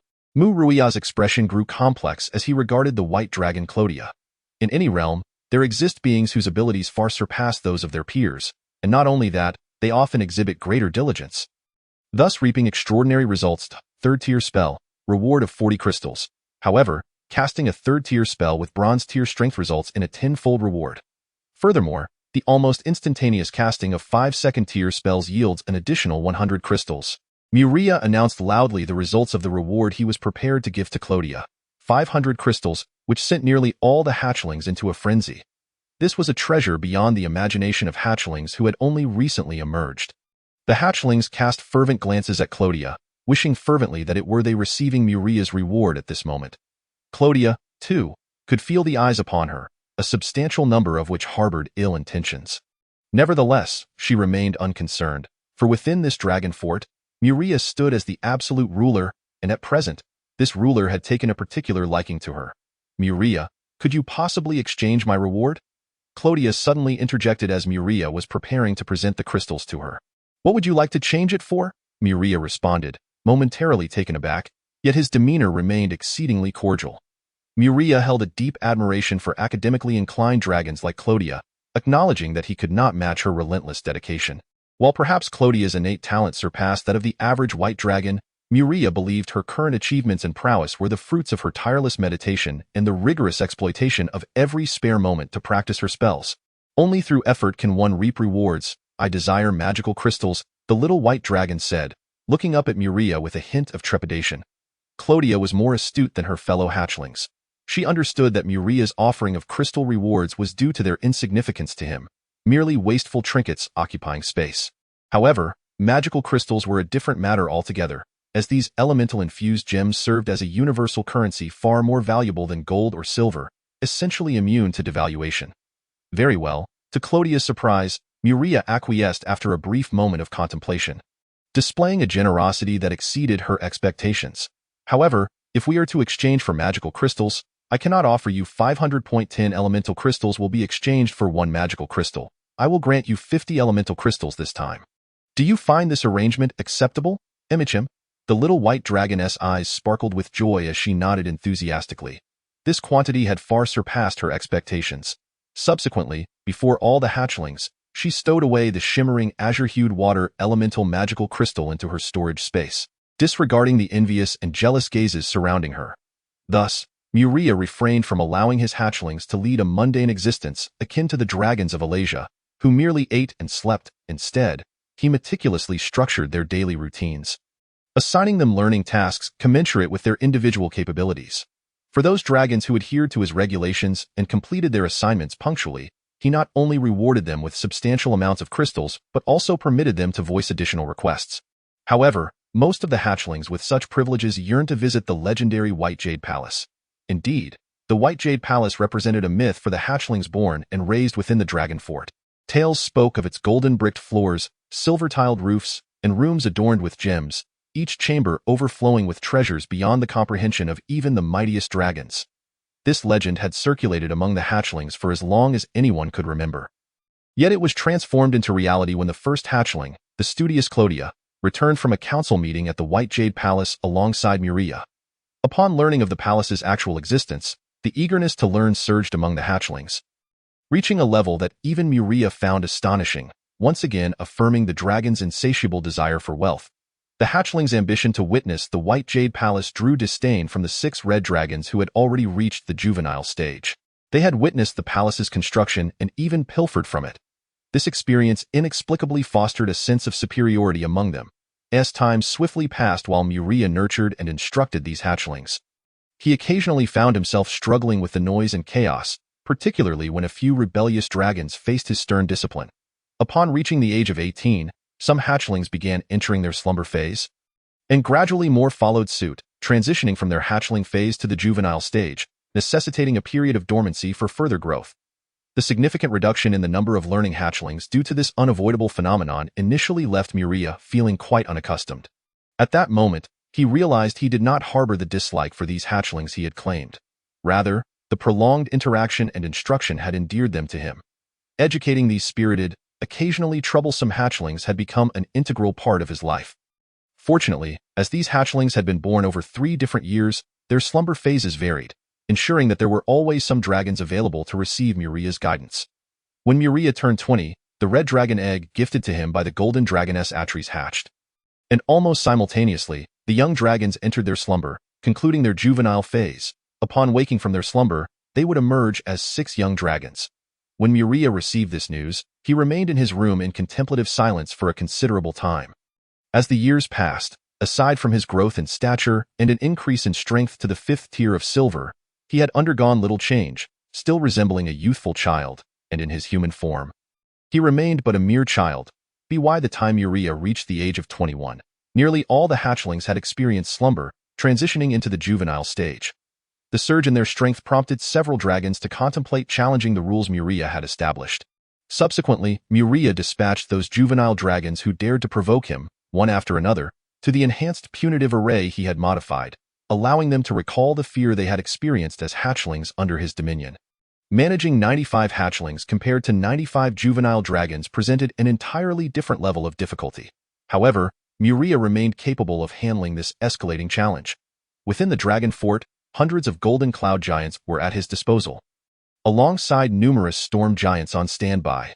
These juvenile dragons, still in the bronze and silver tiers, were far from ready to mount a rebellion against him. As Muria approached his 22nd birthday, 6 red dragons, having slumbered for nearly 2 years, awoke, entering their adolescent stage. Their strength had surged to the 3rd tier of silver, and their bodies had grown to 15 meters in length. Upon awakening, they first replenished their bodies, which had become emaciated during their slumber, through substantial feeding before gathering together. "Let us challenge Muria," proposed the young dragon Austin, echoing his sentiments from when they had first entered the hatchling stage. "I refuse." Without hesitation, Renata dismissed the suggestion. Throughout the juvenile phase, she had devoted herself to spell learning, mastering more spells than any of her red dragon siblings, and now she felt confident in rejecting her brother's proposal. "I too refuse," Cynthia followed suit, clearly stating her stance against challenging Muria. "Why?" Austin looked incredulously at his 2 sisters, believing that with their current strength, they could collectively defeat Muria. Why then were they unwilling to try? "It is a futile challenge," Cynthia rebuked her brother. "Have you not seen how many giants obey Muria's commands? Even a single cloud giant could easily defeat us. What purpose would it serve to challenge Muria?" "Austin, I concur. Challenging Muria is pointless. If we were to actually defeat him and provoke his wrath, we would likely face dire consequences. I do not wish to challenge him," added the young dragon Albert from the side. "Go ahead if you wish, but do not drag us into your folly," Austin's sister Jessica chimed in sharply. Austin fell silent. He knew all too well that a solitary dragon attempting to challenge Muria would be a laughable endeavor, a guaranteed outcome of defeat. Thus, his proposal to challenge Muria remained merely a suggestion, devoid of any potential for realization. Dragons were not fools.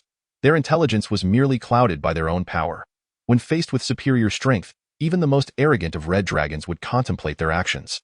As the wicked dragons within the fortress concluded their slumber, life resumed as before, eating, sleeping, and diligently memorizing spell models during their free time, while practicing the spells they had mastered.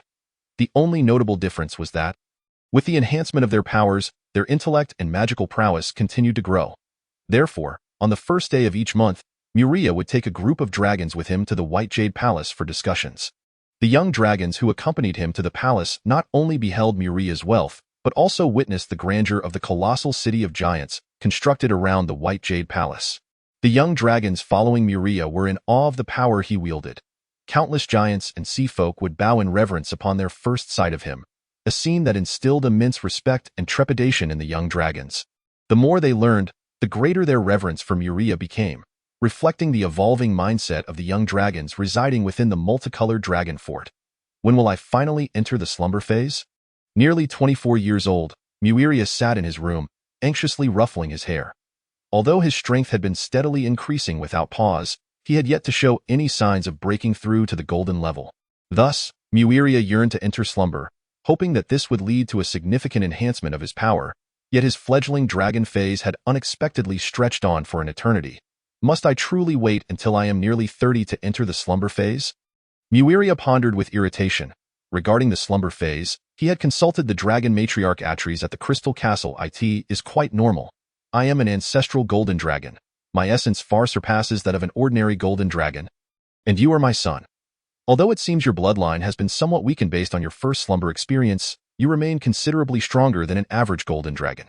Upon hearing Muria's concerns, Atries had nonchalantly explained, believing that her son's delayed slumber phase was ultimately beneficial. By the way, during this time, prepare yourself. I have contacted our ancestral home, your grandfather. He should be arriving shortly to assist you with this matter. My grandfather, Muria recalled Atries' words from not long ago, rubbing his face. His grandfather was named Demos Alances. Muria had read his autobiography shortly after his birth, and according to its accounts, his grandfather was an immensely powerful ancient golden dragon. Undefeated since birth, having vanquished numerous formidable creatures throughout his life in Alasia. Over the course of more than a year, time slipped away unnoticed by Muria. By the time he turned 25, he began to feel drowsy. His daily sleep increasing alongside a ravenous appetite, consuming several times more food than usual at each meal. These changes indicated to Muria that his slumber phase was imminent. To prevent any issues arising from his slumber, Muria issued several commands. In the White Jade Divine Palace, he summoned the leaders of the Cloud Giants and Mist Giants, representatives from various giant clans, as well as numerous leaders from the aquatic tribes. He ordered them to maintain the status quo during his slumber, forbidding any unauthorized large-scale actions. Meanwhile, in the colorful Dragon Fortress, he divided his personal guard of storm giants, which had grown to 326, into two halves. One half was dispatched to the City of Giants, granted enforcement powers to suppress any unrest, while the other half remained at the fortress to guard the young dragons, ensuring not a single one could leave the colorful Dragon Fortress. Furthermore, to prevent these young dragons from causing trouble in his absence, Muria appointed the top-performing spellcasters among the dragons as overseers. For the remaining 4 types of evil dragons, he appointed 2 to 3 dragons each as temporary managers. While for the white dragons, he directly entrusted the brilliant dragon Clodia with the authority to oversee all white dragons, hoping she would guide these feeble creatures in their studies of magic. Just as Muria had arranged everything in preparation for his impending slumber, he found himself feeling increasingly drowsy in his room, when suddenly, he sensed a surge of boiling blood coursing through him, causing him to stir restlessly. What could this be? Muria glanced at the ceiling. This was not a sign of his impending slumber, but rather an indication that some presence was approaching, resonating with his bloodline. Hiss! Muria looked down at his hands, which had once been fair and slightly chubby, but now, as his blood began to boil, golden scales were sprouting upon them. What a joke! Muiria's expression shifted as he extended his mental energy to observe the changes in his body from a third-person perspective. He noticed that golden scales were beginning to manifest across various parts of his body, dragon transformation. Muria furrowed his brows, fully aware of the implications of his current transformation, and he deduced the identity of the approaching presence. His grandfather, the ancient golden dragon, Demos Alances. Your Highness, the sky outside. At that moment, his devoted maid, Mia, with her striking figure, burst into the room, panic etched across her face as she gestured frantically. What's the rush? Speak slowly, Muria said, frowning at the flustered blonde girl. He had never witnessed Mia in such a state of disarray. She was typically courageous, and he wondered what could have frightened her, so I can't find the words to describe it. It's better if you see for yourself on the castle platform. Upon hearing Muiria's words, Mia calmed down slightly, though her astonishment grew as she gazed at the golden scales sprouting from him. Your Highness, what is happening to you? It's nothing serious, Muria replied with a calm demeanor, though inside he was in turmoil. He could not afford to display panic as a ruler. Muria found his current half-dragon form quite appealing. Yet it was evident that his golden dragon bloodline had been fully awakened, potentially transforming him into a humanoid creature clad in golden scales. Let us go and see what has caused my maid this fright. Muria suppressed his inner turmoil, maintaining an unusually placid expression as he led the way toward the door. Upon exiting the room, Muria quickly realized that he was not the only one sensing the disturbance. All sentient beings within the castle were aware of an approaching, magnificent presence. Within the castle, some young dragons and adolescent cloud giants lay prostrate on the ground, trembling, and even many adult cloud giants knelt in fear. Shuddering slightly, Muria furrowed his brows as he traversed the castle's corridors, observing that the majority of giants and dragons within the fortress had lost their ability to move, paralyzed by dread. Only a few storm giants managed to suppress their rising fear upon seeing Muria and followed him. What on earth is happening? With a mix of unease and curiosity, Muria ascended to the colorful Dragon Fortress's platform and looked up at the sky, only to be met with a sight that left his mouth agape. Rendering him speechless at last, he understood why his maid had been so terrified. Above Taiji Island, the azure sky dotted with white clouds appeared to be torn asunder, as if a being radiating endless golden light akin to the sun had ripped it apart. Countless dark fissures marred the sky before Muria's eyes, forming a vast black net that enveloped not just Taiji Island, but the entire Titan archipelago. Chapter 43 Crack. The fragmented sky above the Titan archipelago began to shatter further, with transparent shards cascading downward. Yet, through the gaps where these shards fell, the sky remained blue, unchanged. It was not a gaping void of darkness. Initially taken aback, Muria's understanding shifted. He had believed that the sky could extend infinitely and could not possess a physical form. He thought the rifts in the sky were spatial tears caused by the sun-like being. However, upon witnessing the actual fragments falling, Muria realized they were not spatial fractures. The glimmering, translucent shards were energy crystals. A super-large maze lock. Recognizing the phenomenon from his extensive reading, Muria quickly identified the falling fragments as remnants of a shattered maze lock barrier, a colossal one that covered the entire Titan archipelago. The sheer scale of such a defensive maze lock was nothing short of astonishing. This maze lock must have a filtering function. Ordinary beings could never trigger it. Otherwise, with so many foreign giants arriving, it would have been activated long ago, and he would have been alerted. Muria gazed skyward. Deimos, you have quite the audacity to come here seeking trouble. Just then, a thunderous voice resonated through the sky. An azure winds and purple lightning erupted, coalescing into a massive hand. This hand, forged from wind and thunder, was so colossal that it obscured the sun, instilling in Muria a sense of awe, an unparalleled power he could not yet attain. Subsequently, this hand of wind and thunder descended majestically, aiming to strike down the being that had shattered the Titan archipelago's defense maze lock, its might rivaling that of the radiant, sun-like figure. When have I ever lacked courage? The sun-like entity proclaimed with an authoritative voice, and, as Muria had anticipated, from within the golden radiance, a claw covered in golden scales emerged, boldly colliding with the wind-thunder hand. Boom! After a fleeting moment of silence, a deafening roar erupted, followed by a visible shockwave radiating from the point of impact, as if a 12-level hurricane had swept across the Titan archipelago. Whoosh, whoosh!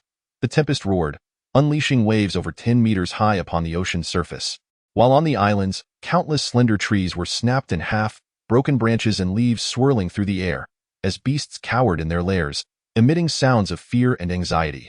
The vast islands of the Titan archipelago, having barely withstood the aftermath of the clash between the two entities, lay in utter disarray. Many islands resembling places ravaged by a storm, stripped bare and unsightly. Deimos, a low growl, imbued with anger, emanated from a certain area of Titan Island. Why are you so furious? I did not strike first, spoke the ancient golden dragon emperor, Deimos, nonchalantly, as if he were not the one who had shattered the mystic locks of Titan Island. At that moment, the voice, after a brief silence, expressed a tone of uncertainty. Deimos, have you broken through that boundary? Is it necessary for such astonishment? Do you truly underestimate me? Deimos replied with evident annoyance, showing no concern for the multitude of beings beneath him who could hear his words. You merely advanced a few centuries before me. Does that prohibit my own breakthrough now? I thought you were destined for divinity. Ha! Deimos scoffed dismissively, ignoring the comment, yet the golden radiance emanating from him grew ever more dazzling, rendering his already indistinct figure increasingly blurry. With a thunderous crash, the colossal mystic lock that enveloped Titan Island was shattered by Deimos, creating a massive gap through which he surged forward, racing towards Taiji Island, where Muria resided. Deimos has transcended the boundary and become a dragon king. Will you let him flaunt his power so brazenly?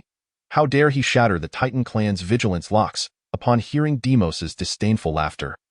The voice fell silent momentarily, but as it witnessed Deimos's actions, its owner began to seethe with rage. Though you seek a fight, am I not a match for your Titan clan? Deimos retorted sharply. I am here to seek my grandson. Who permitted you to erect such a feeble barrier in my path? Since when did the Titan Islands harbor kin of your golden dragons? A voice questioned. Tinged with confusion, Osiris, Have you lost your wits? Deimos mockingly replied, uninterested in addressing the query. The will of Titan Osiris followed Deimos's trajectory, and upon spotting Muria atop the multicolored dragon fortress, he exclaimed in awe, "A Titan and a child of dragons! How extraordinary! Life is truly remarkable. It seems I have slumbered for too long." After discovering Muria's presence, Osiris sighed, falling silent. Above the castle, Muria initially felt an overwhelming consciousness, akin to facing a tempestuous ocean storm, sweep over him, vast and oppressive. Yet, rather than discomfort, he felt his blood boil with renewed vigor, another force awakening within him, though no abnormalities manifested. Instead, the dragon transformation within him was stifled by this emerging power. He then gazed straight ahead as the sun descended upon Taichi Island, bathing the entire isle in a golden hue, transforming it into a land of gold.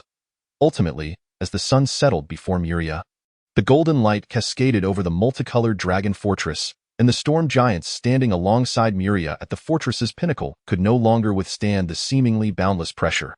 They knelt and fainted as the sun approached. If even the mightiest storm giants succumbed, the rest of the beings on the multicolored dragon fortress and throughout Taichi Island were no exception. Under the instinctual response to danger, they collapsed in droves. Unable to gaze upon the sun, which had become an unapproachable entity, at that moment, only Muria remained conscious on Taichi Island. Facing the sun, his experience differed from that of the other beings. To him, it was warm and comforting, devoid of any oppressive force, akin to basking in the gentle sun of winter. Hey, Father, that's so you've broken through. But must you be so arrogant? Can you not tone it down a bit? Suddenly, a spatial portal opened upon Muria's shoulder, and a stunningly beautiful girl, embodying the grace of a goddess, stepped forth, perching herself upon Muria's shoulder. It was the golden dragon maiden, Atris, in her human form. As she spoke, the golden light began to gradually fade, ultimately revealing Deimos's true form, obscured until now by the brilliance.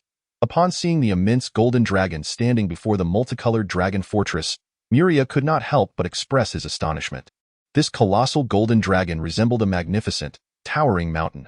The golden dragon king stood on the ground before the fortress, his gaze perfectly aligned with Muria's from atop the fortress, embodying an awe-inspiring presence. It is worth noting that Muria's castle was constructed to scale according to the height of an adult titan, making it an astonishingly grand structure. Consequently, Muria stood over 300 meters above the ground. In comparison, the true form of his grandfather, Deimos Alances, was unimaginably vast. "This cannot be real," Muria murmured, gazing at his grandfather's magnificent form. Though he had read little, he possessed enough common knowledge to recognize that such a size was unattainable for an ancient dragon. Even the largest of the primordial red dragons could not achieve such a stature. "Wow, Father, it's been a while, and you've grown so much," Atris exclaimed, equally astounded at the sight of her father's true form, clearly indicating that Deimos had not always appeared this way and had recently undergone a tremendous transformation. "I embarked on a journey through time and space. Fortune smiled upon me, and thus I broke through," Deimos stated casually. "Who are you trying to fool, old man? A mere journey through time and space allows for a breakthrough. Next time, take me along. If I don't become a dragon king, you will take responsibility." "Understood." As if becoming a dragon king is no simple feat, just look at the entire Alasia. How many dragon kings are there? The golden dragon king scoffed lightly. "First, reach the pinnacle of legend, then consider how to ascend to dragon king." "Humph," Atris huffed, then scrutinized Deimos. "Oh, father, not only have you grown larger, but your form has also changed considerably." "Of course," Deimos replied, clearly uninterested in discussing his lively daughter's whims. "Every dragon king is unique, their power and form transcending that of ordinary dragons." Hearing Atris's remarks, Muria finally regained his composure, initially awestruck by his grandfather's size, and now found himself keenly observing Deimos's appearance, realizing the distinctiveness of his grandfather's form. Deimos's true form diverged significantly from that of common golden dragons. First and foremost, he possessed 8 dragon horns, while ordinary golden dragons only had 1.4 pairs of horns extended backward at various angles, resembling a royal crown, a symbol of a dragon king. Despite the sheer size of Deimos's dragon king body, Muria, positioned atop the fortress, could still catch glimpses of him due to the vantage point, noting that Deimos's physique was muscularly developed, a stark contrast to the slender forms of typical golden dragons. a trait usually associated with red dragons. Additionally, the most prominent difference was that Deimos's golden body was covered in scales of varying sizes resembling bony armor, obscuring much of his form. The joints of these scales grew tightly packed dragon scales relative to his true form. Chapter 44. Well, having become a dragon king, it is only natural for my form to change. Deimos lowered his head, his molten gold eyes gazing down at Muria, whose height had now reached 15 meters. Along with the golden-haired maiden, Atreus. Yet you, Atreus, my daughter, the golden dragon king remarked with mild surprise, today you actually called me father. How long has it been since I last heard that title? Ha, old man. It's rare for me to call you father, so just respond appropriately. Why make a fuss over it? Atreus retorted, perched upon Muria's shoulder, which now felt astonishingly spacious to her. Old man, upon hearing his daughter address him in such a manner. Deimos's expression returned to normal. This was the term he was accustomed to. However, he found himself somewhat unaccustomed to the title of father. Muria, witnessing the exchanges between this father and daughter, felt bewildered. Was this a normal father-daughter relationship? Atreus had consistently left a positive impression on him, known for her formidable strength, vast knowledge, and a slight penchant for greed. Yet now, Atreus had shattered Muria's perceptions, as a dragon renowned for her wisdom and elegance addressed her father in such a manner, completely distorting his understanding. Most astonishing of all was Deimos's demeanor, which appeared entirely unfazed by this. Was this the consequence of some past experience? What an extraordinary occurrence, Atreus, Deimos remarked, a teasing glimmer in his eyes as he looked at Muria. Is it because of my grandson? Hee, do you wish to maintain your poised and graceful image before your son? Enough of that. Atreus shot a glare at her father. Have you completed gathering the items I requested? Ha, Deimos chuckled awkwardly. The items you seek are far too numerous and varied. I have yet to finish collecting them. Atreus narrowed her eyes. So, how many have you gathered? Not many, Deimos coughed, appearing somewhat embarrassed at a few items. Deimos fell silent, seemingly having collected nothing at all. The golden dragon lady fixed her expressionless gaze upon Deimos, demanding to know what he was doing here, wasting her time. You cannot blame me, my daughter. The items you seek require legendary-grade materials, all of which pertain to purified bloodlines. Such treasures, once acquired by anyone, are either consumed immediately or traded swiftly. When would I have the opportunity to collect them? Deimos defended himself with a look of helplessness, hoping to earn his daughter's understanding. As a dragon king, what do legendary-grade materials mean to you? Simply defeat a long-standing, weakly divine evil god, seize their treasures, and it will all be yours. A god's hoard can surely buy anything. It is not as simple as you claim. Besides, I have only recently ascended to the status of Dragon King and am still solidifying my strength. Although I no longer fear any deity, the thought of slaying a god is still premature. Every other Dragon King of Alasia has slain a god. You truly are lacking, old man. Those ancient dragons had held the title of Dragon King for ages before they ventured to slay a god. I have only just become a Dragon King. Once I fully master my powers, I shall hunt down a wicked god. You said it yourself. When that time comes, remember to share half of the spoils with me. The golden dragon lady, Atreus, interjected immediately. Share half? Absolutely not, Deimos replied without hesitation, but his next words made Muria question whether her grandfather was truly a dragon. However, I will allow you to choose 3 items of your liking to take with you. 3 is far too few. I require at least 30.30. In that case, I might as well hand over all the spoils to you. No way, a maximum of 5.15, and not a single item less. Muria listened in disbelief as her mother and grandfather bartered over the spoils of a god yet unseen, discussing how to divide the treasures. Very well, it is settled. When you slay the wicked god, I shall have the first pick of 7 items I desire. Finally, the golden dragon lady, Atreus, declared her final decision, while Deimos appeared pained. Unlike Muria, who lacked common sense, both father and daughter believed that as dragon kings, effortlessly slaying a weak divine being was a matter of course. All right, old man, let us discuss how to resolve this. I tasked you with collecting materials, yet you have accomplished nothing and come here empty-handed. The golden dragon lady, who had just received a promise from her father and was beaming with joy, instantly changed her demeanor, looking displeased at Deimos. The materials you collected are all intended for purifying bloodlines. With that, Deimos scrutinized his grandson, whom he had just met. You intend to purify my grandson's bloodline, don't you? Indeed, the ancestral golden dragon bloodline within him is somewhat weaker than my own.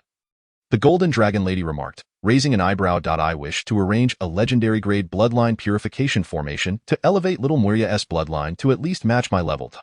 Lower grade purification formations are utterly useless. Muria, is that my grandson's name? Quite right, I have just assessed that the weakening of his ancestral dragon bloodline is quite significant, Demos concluded after a glance. What is going on? I also believe that little Muria's golden dragon bloodline has diminished too much. The Golden Dragon Lady frowned. Humph. Is it not because you sought a titan as a partner?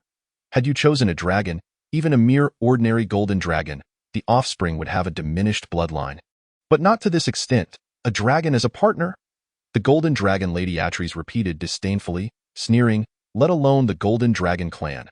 Which dragon from the entire metallic dragon family could possibly be worthy of Atreides' alliances? So, you chose a near-divine being as your partner? Dragon King Demos looked at his daughter with resignation. No dragon from the metallic lineage has caught your eye. You could still seek one from the legendary dragon clan. The Might Dragon or the Time Dragon would suffice. They are all a bunch of worthless dragons who rely solely on their bloodlines. My partner, Ansal, brought back a Might Dragon a few years ago. And I'm currently keeping it for amusement. Demos was momentarily speechless, unable to retort. He forcibly shifted the topic. Honestly, I was quite surprised that you could bear offspring with a being so close to divinity. Although Muria's ancestral golden dragon bloodline has weakened, that is merely half of his lineage. With the Titan bloodline as the other half, his future will not be lacking. There is no need for bloodline purification. Enough of this. I simply want to purify little Muria's golden dragon bloodline. Dio, you have a solution or not? The Golden Dragon Lady waved her hand impatiently, having already suspected her father's assertions and now seeking confirmation. There is certainly a way, and it does not require gathering a plethora of materials to set up a legendary formation. It is far simpler. Demos raised a claw and placed it upon the platform of the Rainbow Dragon Fortress. Leaning down, his gaze piercing as he meticulously observed Muria once more. Muria felt uneasy under the intense scrutiny of those large dragon eyes, making him quite uncomfortable. Hey, old man, transform into your humanoid form. Your current appearance is too imposing and frightens little Muria. The Golden Dragon Lady sat upon Muria's shoulder, keenly observing her son's change in expression. Ha, very well. A brilliant golden light flashed. And the towering Golden Dragon King vanished, revealing a young man with golden hair and eyes before Muria. His stature was tall and commanding.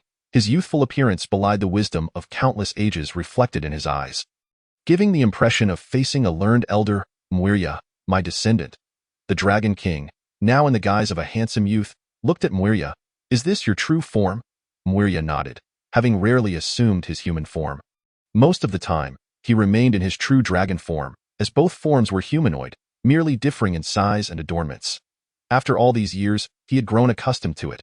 Can you transform into the form of a golden dragon? The form of a golden dragon? How does one do that? Muria asked in confusion. He could shapeshift into a human form through transformation spells, and through study, he could even mimic the legendary Sun Wukong's 72 transformations, taking on various animal forms. However, dragons were not ordinary creatures in the hierarchy of transformations. Dragons were the pinnacle of shapeshifting. For instance, in the druid profession, only the strongest druids could transform into dragons, and even then, it was the green dragon, which ranked neither high nor low amongst the chromatic dragons. There had never been any mention of a being capable of transforming into the mightiest of metallic dragons. The Golden Dragon, by harnessing the power of the Golden Dragon bloodline within you, you can assume the form of a golden dragon, Demos explained. How? Muria looked at his grandfather with a perplexed expression. Demos fell silent for a moment before speaking again. This will come naturally. Are you familiar with bloodline sorcerers? I am, Muria nodded. Bloodline sorcerers are those who battle by implanting or inheriting the bloodlines of powerful beings.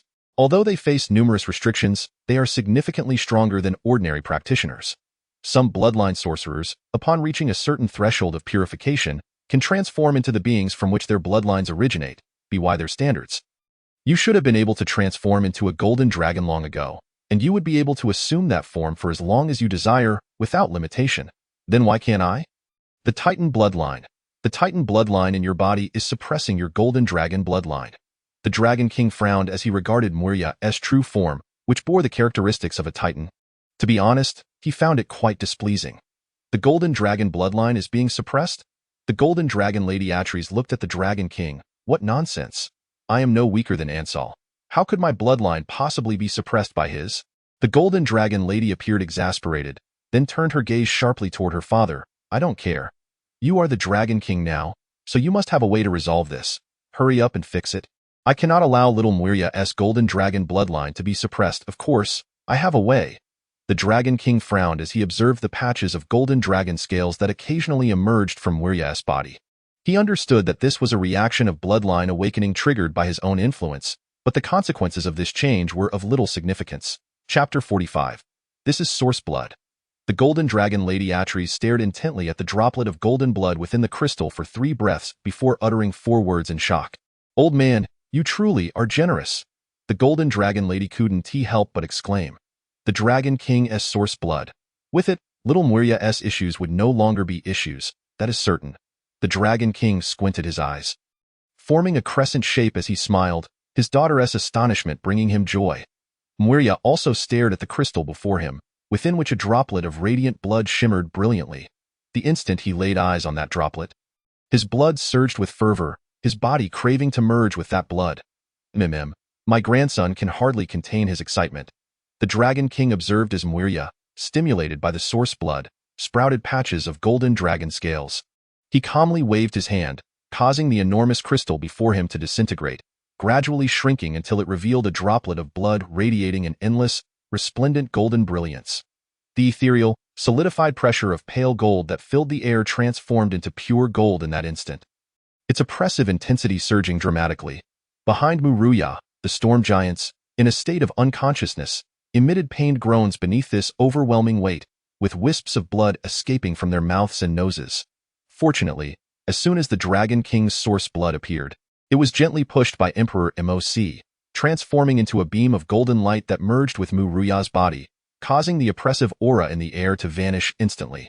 Watching the source blood that his body instinctively craved vanish directly into his chest, joy overflowed in Muria's heart. However, it was not long before that joy dissipated. The source blood felt akin to a sun within him, emanating what seemed to be boundless, searing heat. The intense Dragon King's source power was gradually released, filling Muria's body, leading him to feel a sensation of expansion, as if this single droplet of source blood might explode him from within. Soon, another force within him was stimulated by the increasingly potent dragon bloodline, beginning to awaken fully. In a daze, Muria seemingly beheld countless towering hurricanes interspersed with golden lightning. A formidable and domineering power manifested within Muria, that of the Titan bloodline, contending with the Dragon King's source power. Initially, the Titan's force was at a disadvantage, but gradually, as Muria's Titan bloodline fully revived, it exhibited qualities akin to the Dragon King's source power, standing its ground without yielding. After all, the Dragon King's source power originated from merely a droplet of blood, aimed primarily at enhancing Muria's bloodline, not at destroying his body. In contrast, the Titan bloodline stemmed from Muria's entire being, designed for protection. The powers of the Titan and the dragon did not clash directly within Muria. Instead, they engaged in a beneficial competition. Yet, Muria remained unaware of all this. As he felt the swelling sensation within his body, an overwhelming sleepiness surged forth. Under the influence of the Dragon King's source blood, he approached the brink of slumber, and with the watchful eyes of his mother and grandfather upon him, he surrendered to sleep without resistance. In the 5-colored dragon fortress, the golden dragon maiden, Atlas, who had been perched on Muria's shoulder, felt a gentle push emanate from him as he integrated the Dragon King's source blood. She did not resist but rather surrendered to the natural force that nudged her into the air beside him. Oh! As the golden dragon maiden, Atlas, stood in the void, gazing at her progeny, she let out a soft exclamation, for countless golden specks were naturally emanating from Muria, halting at a certain distance. Within less than 5 minutes, a cocoon shimmering with a faint golden glow appeared on the platform of the 5-colored dragon fortress, while Muria's figure vanished without a trace. Old man, what is happening? Atlas glared at the Dragon King. Emperor Moc, her eyes brimming with displeasure, her golden dragon flames blazing fiercely. I have never seen a dragon enter slumber in such a manner. You have not encountered this situation, but I have.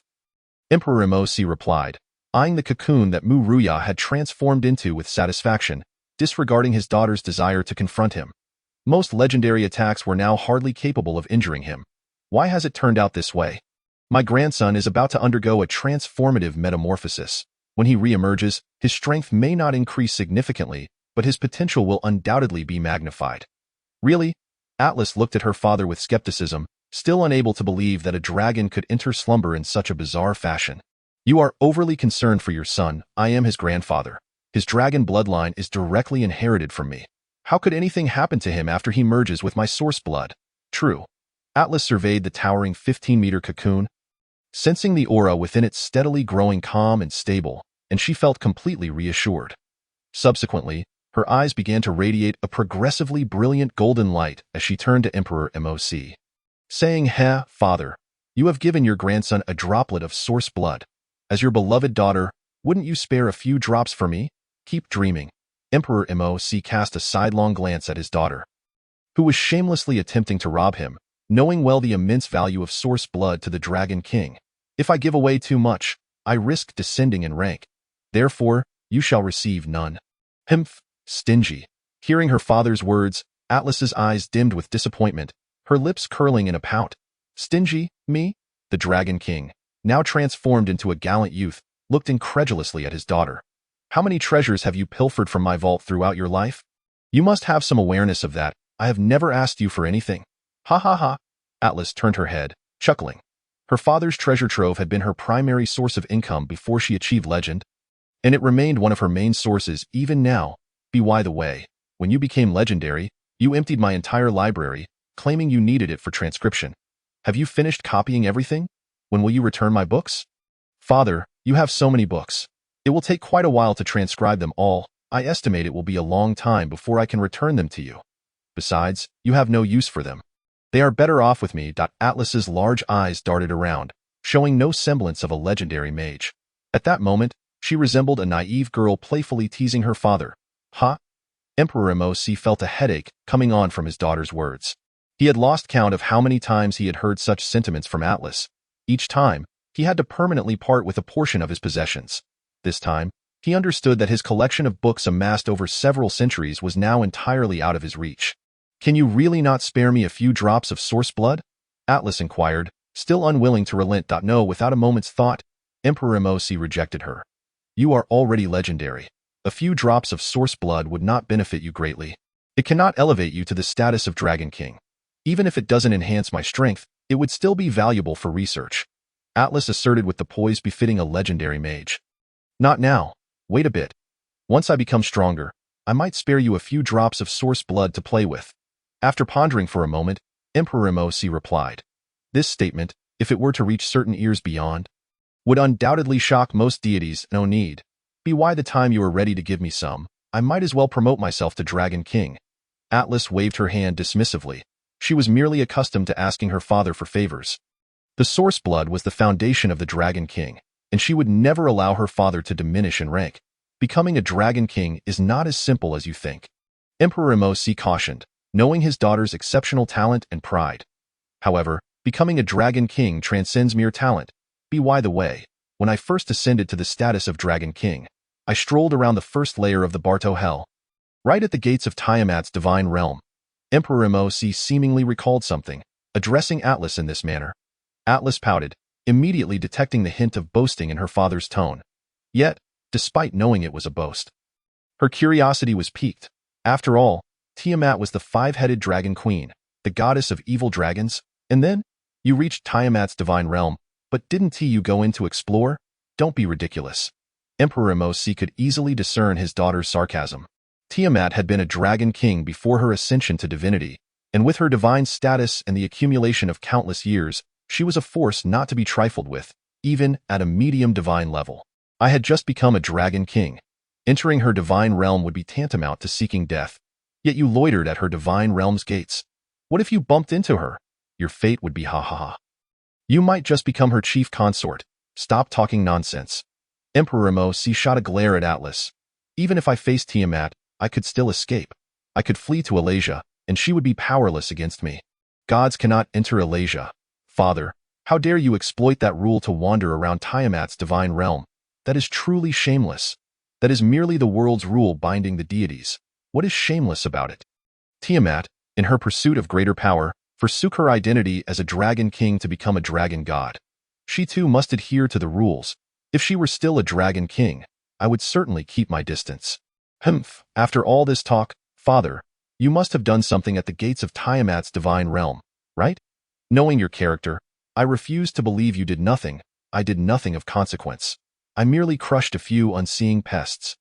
Emperor Imosi evaded Atlas's scrutinizing gaze with a hint of guilt. Unseeing pests?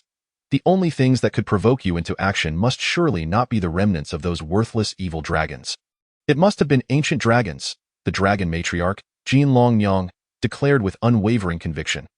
Only a legendary ancient dragon could provoke such an urge within you to take action, and as for the ancient dragons of Tiamat's divine realm, they are typically her lovers. So, my dear father, how many of this wicked dragon mother's consorts have you slain?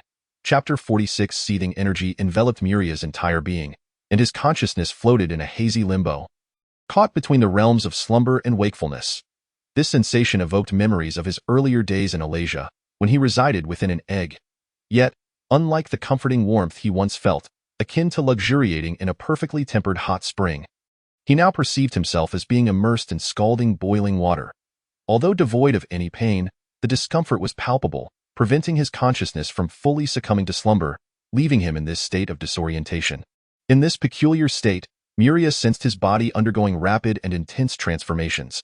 His muscles, bones, and tendons were being continuously strengthened and enhanced under the stimulus of the Dragon King's source blood. He was incessantly growing stronger.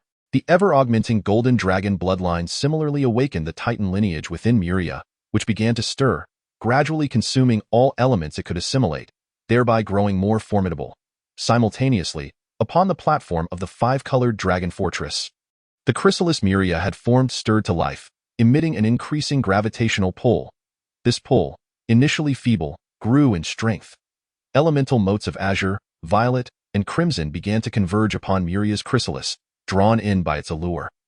Merging with it to be consumed and absorbed as the chrysalis's attraction intensified, the motes multiplied, coalescing into a tempest of azure winds, violet thunder, and crimson flames. Ultimately, a towering cyclone composed purely of wind elements manifested, tearing apart everything in its vicinity while radiating tremendous allure. Within this cyclone, myriad violet lightning bolts danced, encasing Muria's chrysalis in a sheath of incandescent flames. What a ruckus! Mused the dragon matriarch, Atris, as she observed this spectacle born of the convergence of pure wind, thunder, and fire elements. Not bad, was the evaluation of the Dragon King. Deimos to him, such phenomena were trivial. A mere breath from him would surpass this tumult 1,000-fold. By the way, old man, your Dragon King's source blood is of divine caliber. If little Muria integrates and absorbs it, will his dragon lineage not become excessively potent, thereby suppressing the Titan bloodline? That could be problematic, right? Deimos gazed at his daughter, incredulous. He found it hard to believe that such a question could arise from her lips. I must say, once matters concerning my grandson are involved, you resemble an ordinary human woman. What has happened to the wisdom befitting a legendary mage? Do you even comprehend what you are saying? Old coot! Atri shot back, her gaze fierce, though the intensity of her ferocity could not intimidate the Dragon King. Tell me, what race are Titans? The mightiest of the demigod races in Alasia, Atris replied without hesitation. Do you know which deity the Titans are close to? Deimos inquired, but did not wait for Atris to respond, offering the answer himself. The Titans are akin to the ancient gods, those who once roamed the endless void, not the current deities of faith. How could the bloodline of such a race be subdued by a mere drop of my source blood? That does seem plausible, Atris admitted, tilting her head slightly in embarrassment. Never mind, father. I'll leave little Muria in your care. Since you've already offended Tiamat, you might as well hide out here for a while. With that, the dragon matriarch tore open a rift and stepped through, vanishing before Deimos. My daughter has become quite foolish in her quest for a grandchild. Which deity would dare provoke a dragon king in the material realm? Deities can only send their legendary avatars to Alasia. While I can wield my full power, I fear no god. Deimos muttered to himself, shaking his head in disbelief at his daughter's folly. As time passed, the creatures that had succumbed to the overwhelming might of Deimos gradually regained consciousness. Upon awakening, their first instinct was to glance warily towards the five-colored dragon fortress. Within the fortress, the storm giants, who had previously fainted under the Dragon King's pressure and were later afflicted with internal bleeding from the source blood, began to stir. They gazed at the chrysalis enveloped in winds, thunder, and flames, and at the golden-haired, golden-eyed youth seated beside it in meditation. "Your Excellency," they approached the golden-haired youth with trepidation, recalling the golden sun they had glimpsed before losing consciousness. The storm giants offered a respectful salute, employing an ancient gesture, though they refrained from kneeling, having chosen to follow Muria. They would express their humility and respect to no other being than them. Deimos responded casually, acknowledging them. Out of deference to his grandson, he chose not to dismiss the storm giants outright, for to him, the strongest of giants were merely a jest. Only titans commanded his serious regard. "May I inquire?" "Our lord," one brave storm giant ventured, his voice laden with reverence, as they began to piece together the nature of the presence before them. One that stood shoulder to shoulder with the deities. Yet was distinct, a being referred to in Alasia as an epic. Even the weakest of epics warranted the utmost respect from those of divine strength, for they could traverse Alasia at will, unbound by the limitations imposed on deities, unleashing their formidable powers that rivaled those of the gods. This, Deimos interjected before the storm giant could finish, gesturing towards the chrysalis. "My grandson has entered a period of slumber. But due to certain circumstances, he has transformed into this state." The storm giants exchanged glances, astonished by Muria's condition. "Your Excellency, is there anything we can do?" another storm giant inquired. "Well," Deimos mused, surveying the assembly of storm giants. "If you truly wish to assist my grandson, seek out as many energy crystals of wind, thunder, and fire as you can. Pile them beneath this egg." Upon hearing Deimos's words, the storm giants bowed respectfully and rushed towards the castle's interior, where a trove of elemental crystals collected by the tide giants awaited. Before long, the storm giants returned to the fortress platform, each bearing a bag that radiated brilliant light. They upended the bags, and the crystalline sounds of colliding elements echoed as streams of variously colored elemental crystals cascaded towards Muria's chrysalis. "Splendid," Deimos remarked, his eyebrows arching in approval at the sight of the crystals amassed beneath the chrysalis. "My grandson may be young, yet he possesses quite a fortune." A substantial quantity of elemental crystals buried a third of the chrysalis, but soon, the nearest batch of gleaming crystals began to dim visibly. In short order, a ring of clear, colorless crystals emerged beneath the chrysalis. Waste crystals, their elemental essence consumed by the chrysalis's insatiable pull. "Clear away these depleted crystals," Deimos instructed, frowning at the growing pile of exhausted waste crystals. One storm giant set down his storage bag and hurried back inside the castle. Shortly thereafter, he returned with 50 cloud giant maidens in tow. "Your Excellency," the maidens bowed respectfully, having been brought forth to assist in clearing the waste crystals. Deimos nodded, then turned to the storm giants. "Is this the domain of my grandson?" "Indeed, this island belongs entirely to Prince Muria," they affirmed. "Oh, then I shall reside here until my grandson awakens." Deimos rose, waving his hand at the giants. "I shall explore at my leisure. You need not accompany me with that." The golden-haired youth vanished from sight, much to the astonishment of the giants that go. "Inform all the giants on Tai Chi Island, as well as the dragons within the castle, that they must not offend the presence of our Excellency." A storm giant, upon witnessing the disappearance of Deimos, suddenly adopted a grave expression. He thrust the storage pouch in his hand into the hands of a fellow clansman and, accompanied by several companions, surged into the castle. Shortly thereafter, one giant rock after another ascended skyward, carrying the storm giants in all directions towards Taiji Island.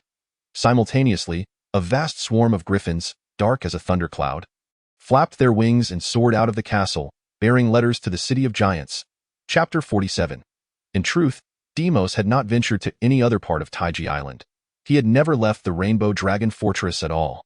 To him, everything within this Taiji Island was but a trivial child's play.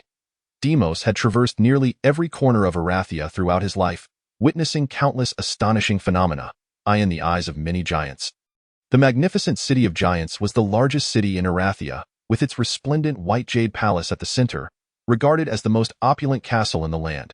However, to Deimos, these structures were nothing remarkable.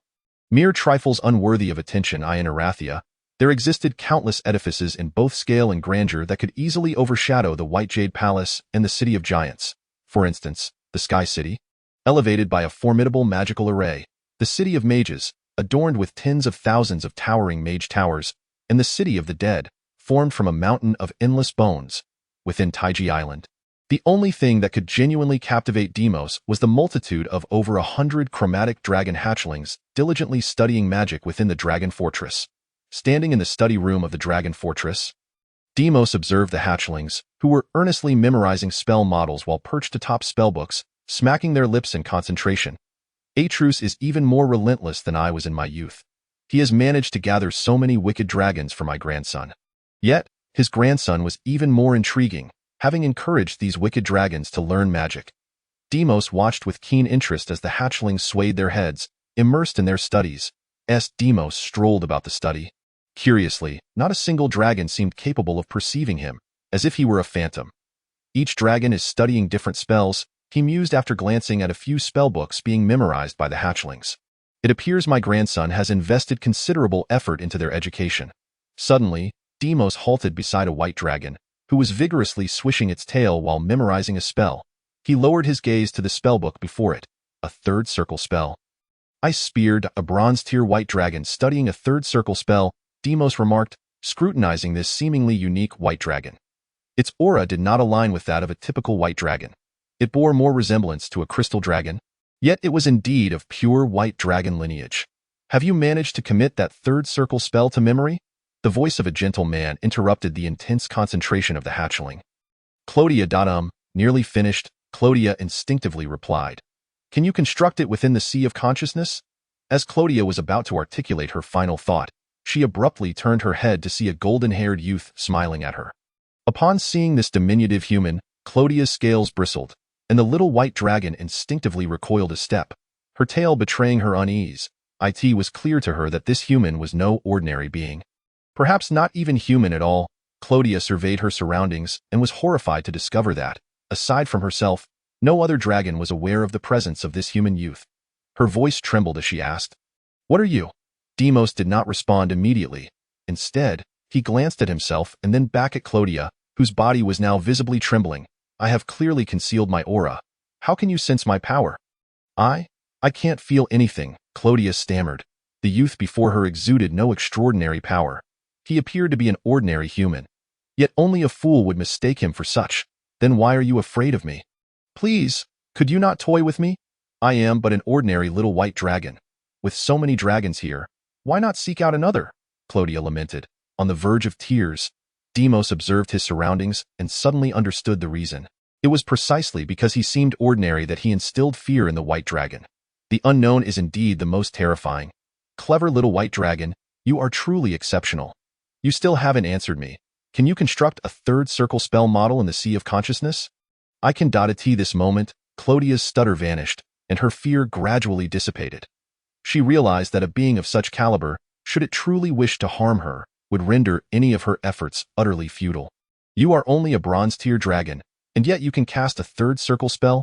Deimos inquired, astonishment evident in his voice. I can, Clodia responded proudly, lifting her head high. Among the 100 dragons in the castle, she was the only one capable of casting spells beyond her tier, even surpassing Muria in this regard, which was a source of immense pride for her. Incredible, Deimos marveled at the spirited, confident white dragon before him. Even among gold and silver dragons, true prodigies capable of casting beyond their tier were rare. Are you truly a white dragon? I was once a white dragon. What a pity, Deimos sighed.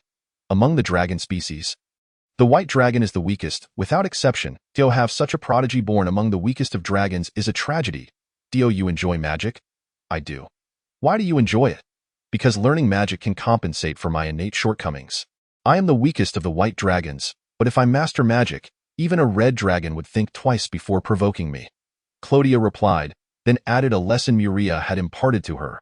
Moreover, Muria once said that in Erathia, for every 10 dragons that perish, 7 are white dragons. To avoid being hunted in the future, I must diligently study magic and grow stronger, formidable enough that no one dares to challenge me. Indeed, the number of white dragons felled by humans is the highest, Deimos acknowledged with a nod. Muria also said that even as a white dragon, one should not live like a mindless beast. A dragon should embody the essence of what it means to be a dragon. What does it mean to embody the essence of a dragon? Deimos inquired, intrigued upon hearing his grandson's words. When a true dragon emerges, all beasts bow in submission, and all spirits tremble in reverence. And why grandson is truly fascinating. Deimos chuckled at Clodia's words. As he laughed, a sudden idea sprang to mind. With determination, he strode towards the front of the study room, during which he dispelled his nearly invisible state. Who was he? When did he arrive? The hatchlings in the study all turned their attention to Deimos. A figure diminutive compared to their current sizes. Is this a human? A red dragon regarded Deimos, licking its lips as droplets of saliva fell. Fool. Beside this hatchling, a young dragon named Cynthia smacked its head to the ground, exasperated. How could there possibly be a human here? Just think about it, big sister. Then who is he? Another red dragon turned to look at Cynthia, who had been temporarily appointed by Muria as a manager of the castle's red dragons alongside Renata. I don't know that it's not obvious. He certainly isn't human.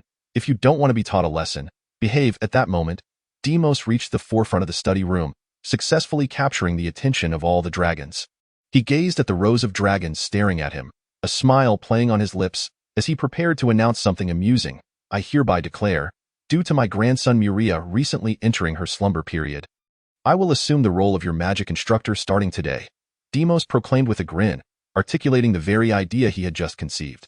Does anyone have any objections? I have no objections. Young Dragon Albert was the first to voice his agreement, clearly stating his position. He had just heard Deimos refer to Muria as his grandson, meaning he was indeed Muria's grandfather. Having encountered Muria's mother, the legendary dragon mage, in Crystal Castle, he pondered how powerful her father must be. Then, he recalled the overwhelming aura that had nearly frightened him earlier, causing his entire body to shudder as he began to understand. With one dragon leading the way, the others quickly followed suit. No dragon was foolish. After years of study within the Rainbow Dragon Fortress, this group of dragons had become markedly different from their chromatic kin in the outside world. They were courteous and orderly, capable of thoughtful consideration rather than rushing headlong into recklessness. Excellent, Deimos observed with satisfaction as he surveyed the 100 or so chromatic dragons. They seemed to have been taught sufficiently well by his grandson, obediently complying without the need for him to display any overt power. On the platform of the castle, the golden cocoon formed by Muria continued to manifest three phenomena: tempest, thunder, and flames, a result of the cocoon voraciously consuming these three elements.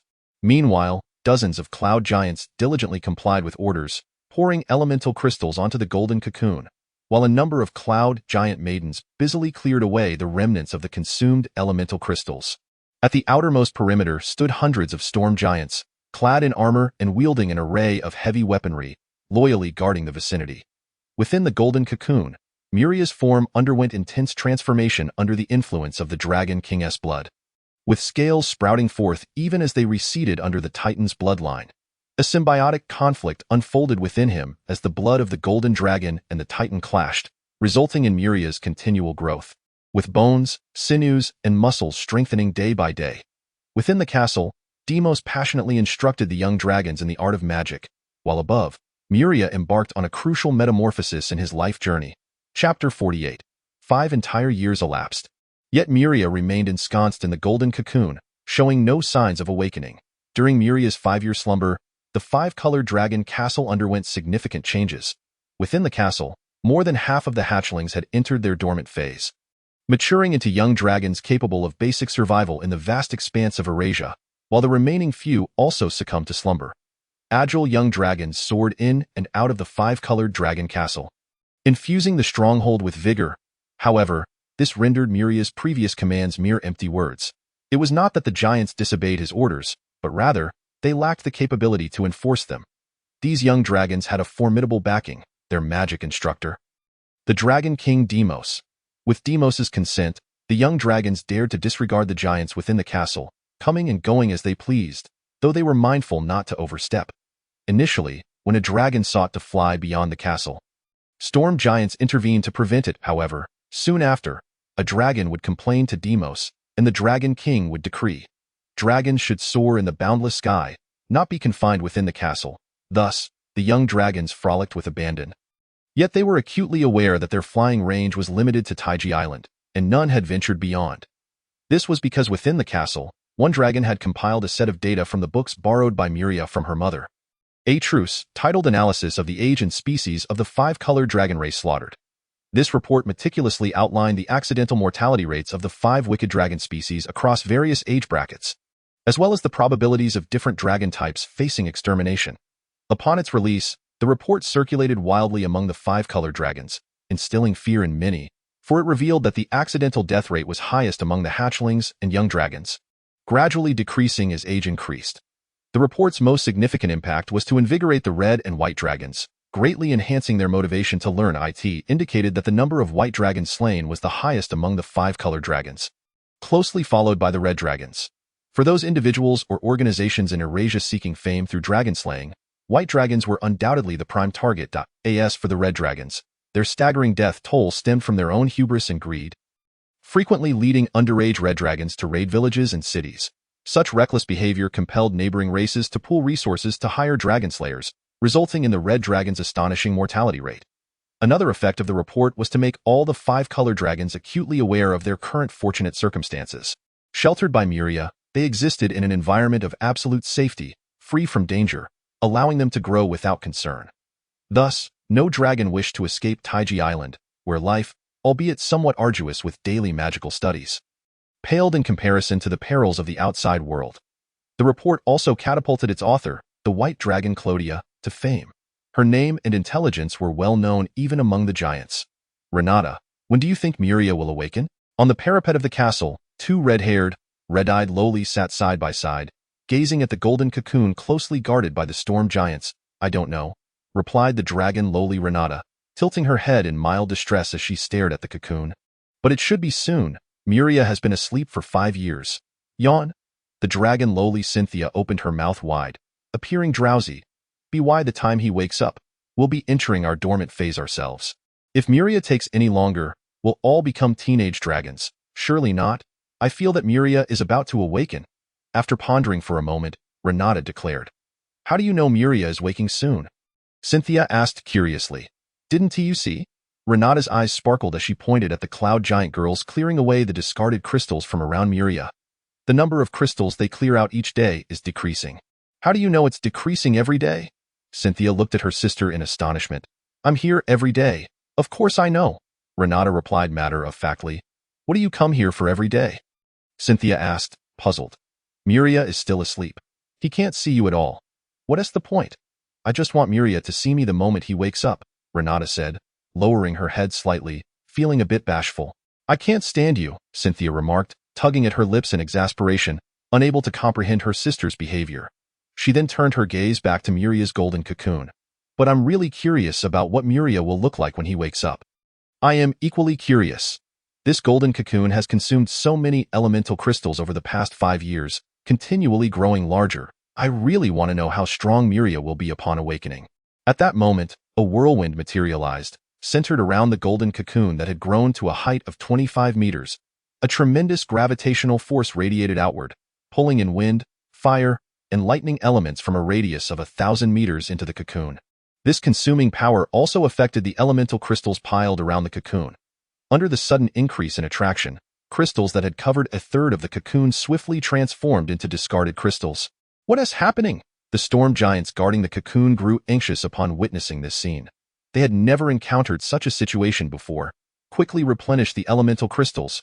His Highness is about to drain them all. In a flurry of panic, the cloud giants and storm giants hastily retrieved their storage bags, dumping heaps of elemental crystals into the golden cocoon. Stay calm. A steady male voice reached the ears of the flustered giants. Your Excellency! The giants, upon seeing the unassuming figure that had suddenly appeared beside the golden cocoon, bowed in respect, their anxious hearts calming instantly. This is a sign that my grandson is about to awaken. His slumber is coming to an end. There is no need to add more elemental crystals. Understood. Upon hearing Deimos's words, the giants ceased pouring in the elemental crystals, holding their storage bags and stepping aside. Just as Deimos had predicted, this was indeed a precursor to Muria's awakening. The overwhelming force of attraction lasted only a brief moment before dissipating, and the extraordinary phenomena that had persisted above the cocoon for 5 years vanished, leaving only the cocoon radiating golden light. His Highness is truly awakening, a storm giant murmured, observing the unfolding situation. What is going on? What is happening? The commotion on the platform drew the attention of nearby 5-colored dragons, who flocked from all directions to the expansive platform, only to find the golden cocoon devoid of any anomalies. Thump! A sound akin to a colossal heartbeat resonated, and with it, the golden cocoon, emitting a faint glow. burst forth in brilliance. As the sound faded, the light dimmed as well. Thump! An even louder heartbeat echoed, and the dazzling golden glow reignited. Thump! Thump! Thump! The rhythmic heartbeat reverberated through the air, growing louder with each pulse, causing the light on the cocoon to expand and contract, shining ever more radiantly. Finally, with a deafening heartbeat, the golden cocoon erupted, and a tall, lithe figure ascended from within, soaring skyward. Roar! Then, a triumphant dragoness roar reverberated through the heavens, shaking the very earth. Is that Muria? On the platform, a dragon gazed at the soaring figure in the sky, uncertainty flickering in its eyes as it turned to its companions. That seems likely, the questioned dragon, also uncertain, watched the enormous figure excitedly circling above the castle. This is His Highness, but how did he change so much? Unlike the other dragons, the giants atop the castle were far from calm. They were in a state of turmoil, akin to boiling water, as panic spread among them. For in the skies above the castle, no longer did the formidable titan form of Muriana, adorned with dragon wings, soar. Instead, there loomed a majestic golden dragon, its humanoid semblance utterly unrecognizable. This was a dragon whose appearance and form had never been documented in any tome. The giants had never encountered a creature akin to it. And even the chromatic dragons, despite their exhaustive efforts to delve into their ancestral knowledge, could not find a species that resembled Muriana's current manifestation. Presently, 6 dragon horns grew from Muriana's forehead in a remarkably systematic fashion, extending backward at 3 distinct angles, resembling a regal crown. Just like his grandfather, Emperor Mose, he possessed an extraordinarily robust dragon physique, his body adorned with golden, bony scales that shimmered like armor, interspersed with fine golden dragon scales.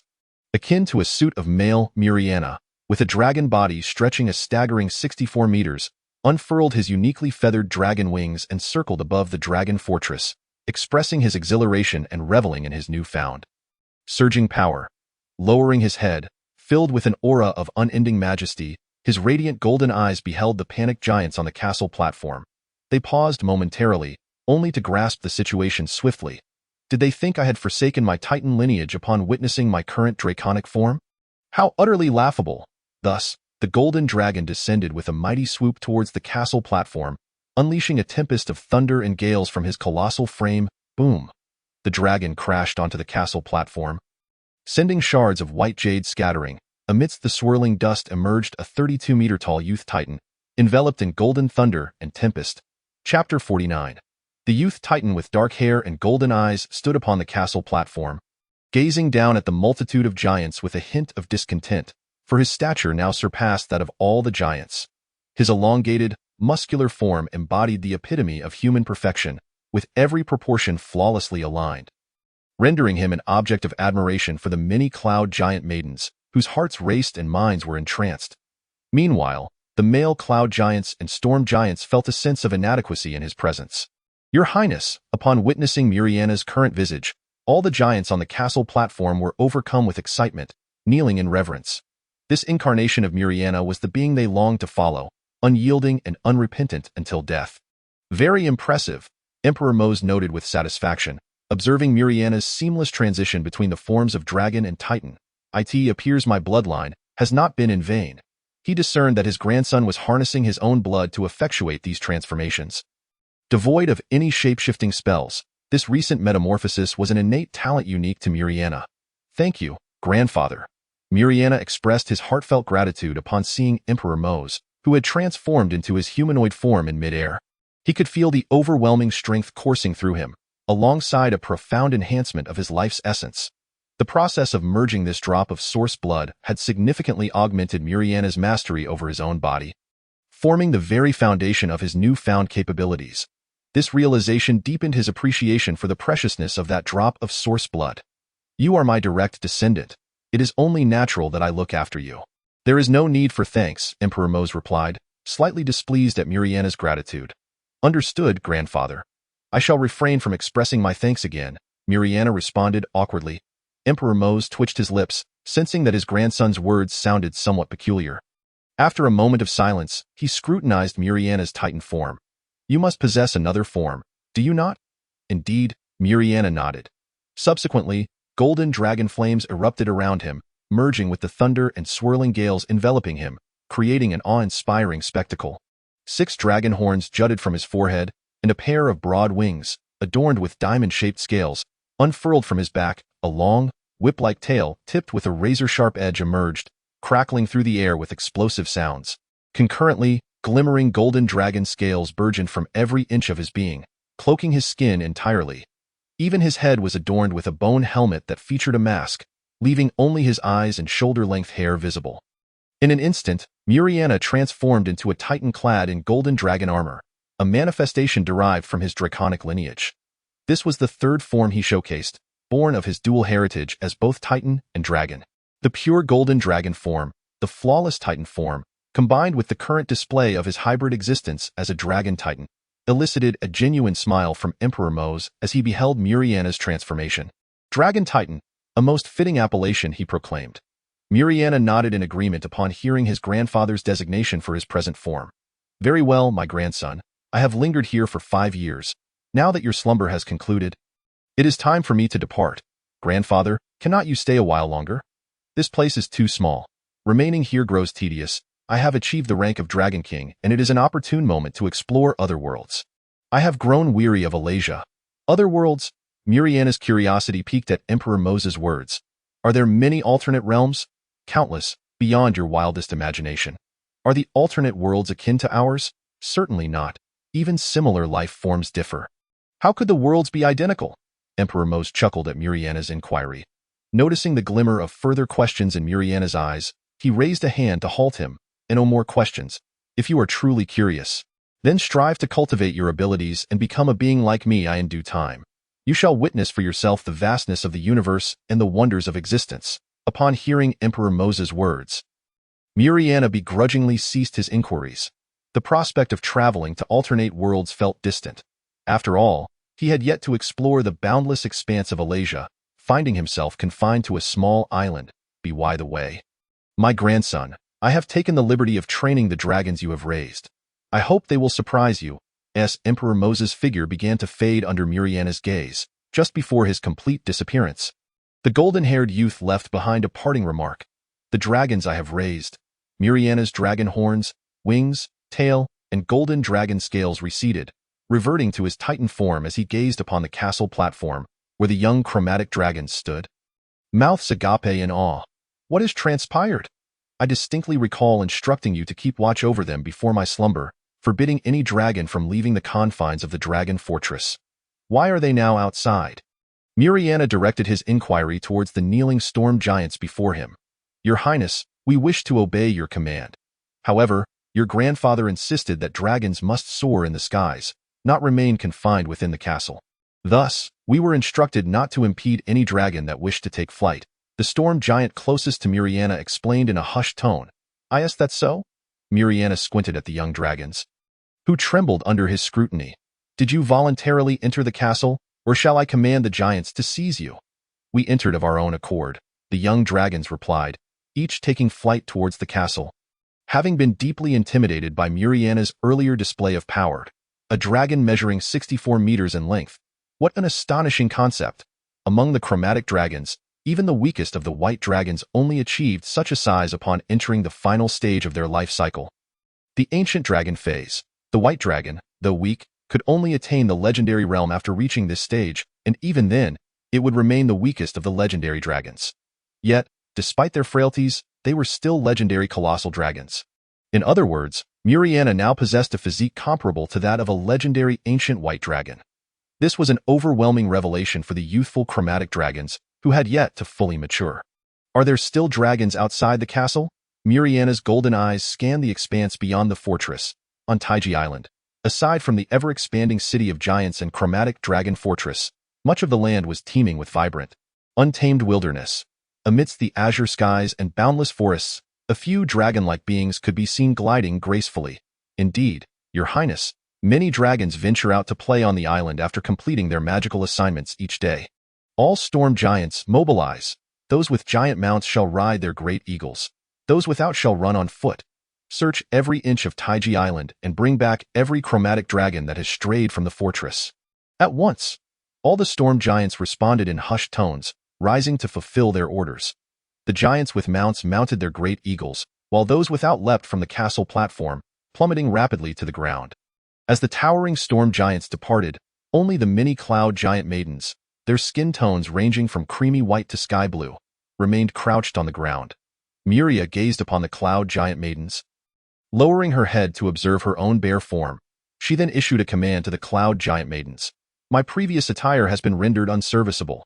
Now, within the shortest possible time, create garments that suit my current physique and can adjust in size. At your command.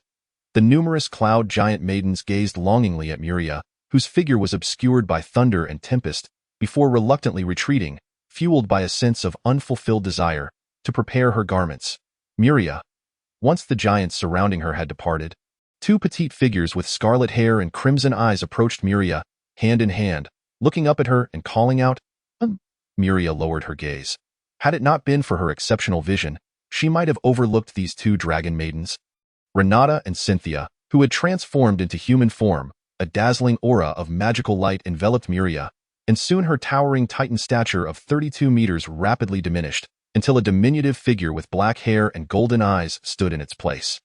The contrast between her once colossal form and her now petite human guise was striking. Compared to her titan self, Muria now appeared exceedingly adorable. In her human form, Muria silently observed the two dragon maidens, who approached her with expressions of delight, needing to tilt her head upward to meet their gaze. Renata and Cynthia, both in their juvenile dragon stage as red dragons, had adopted human forms that corresponded to their true dragon ages, thus resembling approximately 9-year-old children. As Muria transformed into human form, she adhered to the same principle, making her appear even smaller than Renata and Cynthia.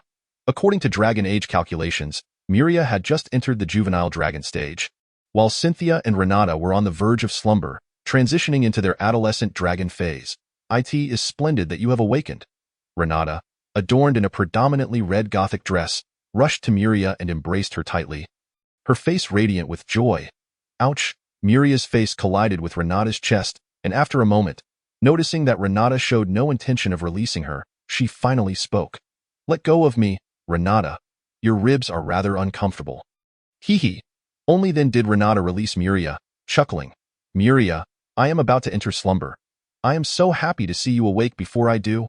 About to slumber. Muria was taken aback. Ordinary true dragons entered slumber at 25 years of age, transitioning into their adolescent stage, while she was actually 5 years older than these dragons. Thus, she deduced that she had been asleep for 5 years. Time flies so swiftly, Muria lamented, then turned to Cynthia, who was yawning beside them, and Renata, who still clung to her. You two should go to the castle and prepare for slumber. Here, you need not fear any danger. Chapter 50. Weak, in the spacious training hall.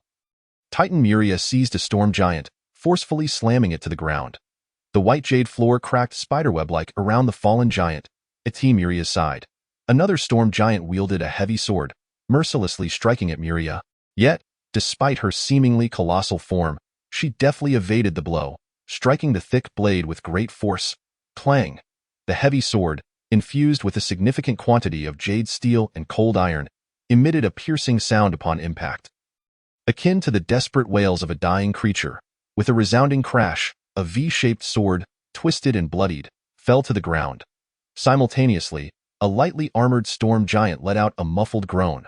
The sword sent flying was his, and the sheer force of Muria's strike had rendered him incapable of holding onto it, causing his palm to split open. Thud! As the storm giant, bleeding from his palm, looked up, he beheld Muria, towering before him at nearly double his height, who effortlessly lifted him and slammed him against the wall, embedding his body within it. Thud, thud, thud. One by one, the storm giants that surrounded Muria fell, gravely injured by her every movement, none able to withstand her might. The Titan's strength was simply overwhelming, pathetically weak. Ultimately, Muria surveyed the training hall, where over 30 storm giants lay sprawled on the ground or embedded in the walls. This is truly tedious, Muria huffed in dissatisfaction. Although she was of the 3rd tier of gold, her combat prowess far exceeded that level. Initially, Muria had commanded a 5th-tier storm giant clad in heavy armor, wielding a spear, to engage her in combat. However, with her full power unleashed, the result was a shattered spear, broken armor, and the giant left in a state of near death. The outcome had taken Muria by surprise. She had not anticipated such strength. Merely utilizing the power of her Titan form, without invoking the might of her Titan bloodline, had nearly led to the demise of a storm giant. She now found herself uncertain of her true combat level and the extent of her power against formidable beings. Thus, Muria commanded the storm giants in the castle to attack her, seeking to test her limits. Regrettably, she could not ascertain her true limits. These peak golden tier storm giants appeared far too weak in her eyes. In their battles, Muria had to hold back her strength, fearing that an unintentional blow might result in the death of a storm giant. Why, Lord? Your power is simply overwhelming, a multitude of storm giants observing from the sidelines. Upon hearing Muria's discontent, knelt in reverence. Very well, let the cloud giants come in to tidy up, and have the hill giants repair the training hall. Muria remained non-committal to the storm giants' praises. Now, Muria began to understand the mindset of the Titans and their reluctance to accept the giants' loyalty. She, too, was merely emerging from her childhood phase among Titans, yet with her sheer physical prowess, she could effortlessly dominate the strongest of storm giants. Even if they banded together, they could not harm her. Nearly all magical attacks launched by the storm giants were rendered ineffective against her. If a young Muria could achieve such feats, then true adult Titans likely regarded storm giants as mere insects, easily obliterated. Hence, true Titans did not accept the giants' devotion, as it held no significance. My lord. A contingent of cloud giants and hill giants entered upon Muria's command, bowing respectfully before her, unfazed by the gruesome scene before them. For they had grown accustomed to it. Ever since Muria's awakening, each time she entered the training hall of the five-colored dragon castle, a multitude of storm giants lay broken and battered. The cloud giants formed pairs, extracting the storm giants embedded in the walls, lifting those groaning on the ground, and placing them on the smooth white jade floor to realign their fractured bones and bandage their wounds. Once that was done, for beings of the peak golden tier, as long as their brains and hearts remained unscathed, the appearance of any injury elsewhere was inconsequential. Given sufficient nourishment and time, their wounds would eventually heal. After the grievously injured storm giants were removed, the hill giants arrived to restore the damaged areas of the training hall using their innate abilities. Muria observed the giants efficiently addressing the aftermath of her actions. Nodding in satisfaction, she then returned to her chamber, transforming from her Titan form into that of a diminutive human boy. Her immense size indeed posed numerous inconveniences. My lord. Here are the spellbooks you requested. A golden-haired maiden placed several thick tomes before her. Mia, please brew me a pot of red tea. The youthful Muria picked up one of the spellbooks and began to peruse it. Of course. The devoted maid Mia exited the room, swiftly returning with a tray bearing a steaming teapot and teacups. Why, lord. Look, should we consider recruiting additional maids? Having only me in such a vast castle is quite ideal. Is it? Mia poured steaming red tea into Muria's cup. Muria lifted the fragrant tea, blowing gently on its surface before taking a sip, his gaze shifting from the book to Mia. What's wrong? Do you feel overwhelmed by your duties? Are you seeking assistance? Ha, my lord, in this entire castle, no one has it easier than I do, Mia replied with a grin. Then why do you want me to recruit more maids? Muria asked, somewhat puzzled. I'm suggesting it for the cloud giant maidens in the castle. Most of the mundane tasks are performed by them, and they work so hard. They deserve a reasonable status. That is indeed a valid point. Hearing Mia's words, Muria nodded. The female cloud giants truly worked tirelessly, and he had occasionally noticed this. A castle of such magnitude necessitated a considerable workforce for its upkeep, and such labor was often both arduous and unclean. Since that is the case, the responsibility of recruiting maids shall fall upon you. Without a moment's hesitation, Muria assigned this task to his maid. Hey, you're leaving this to me? Aren't you going to take charge of it? Mia responded, her face a picture of astonishment. Do you truly believe I would concern myself with such matters? Muria cast a sidelong glance at the incredulous Mia. By the way, the maids you recruit will ultimately be your responsibility. Very well. I shall take charge, declared the golden-haired girl, her fist clenched in excitement. In the days that followed, life continued as usual. Muria dined with the young dragons and then engaged in the study of spells. The five-colored dragons, having witnessed Muria's draconic form, exhibited exemplary behavior. They were as obedient as could be. This was largely due to the fact that collectively, they could not hope to match Muria's prowess. Among the five-colored dragons, even the most formidable red dragon merely reached the third tier of silver during its youthful phase, while the weakest white dragon, apart from the academically gifted dragon Clodia, who advanced to silver through sheer effort, remained at the fourth tier of bronze, a state so feeble it left Muria speechless. However, Muria did not incessantly press the five-colored dragons to learn spells.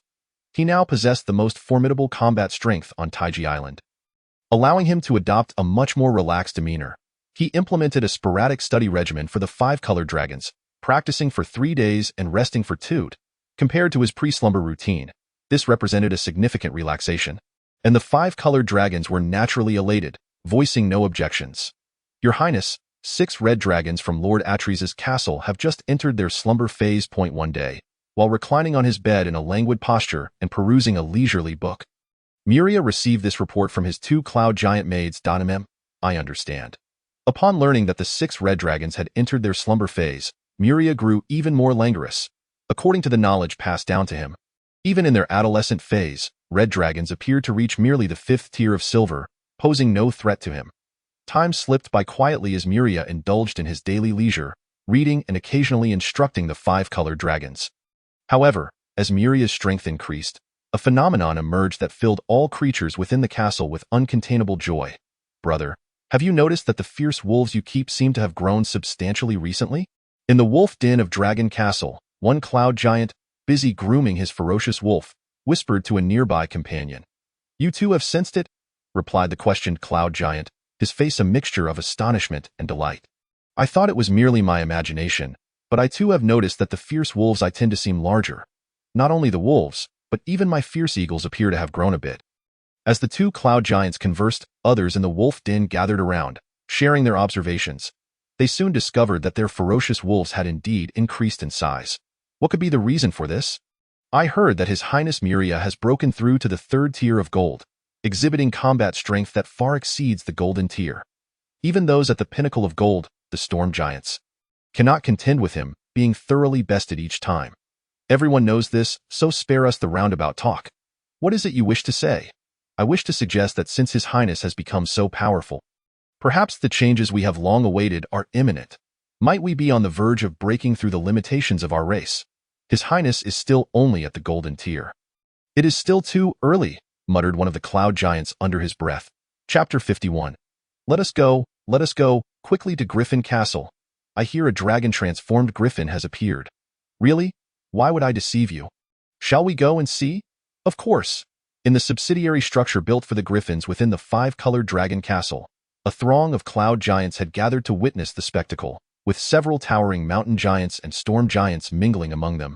Their imposing figures quite conspicuous, yet the object of their fascination was an exceptionally majestic griffin.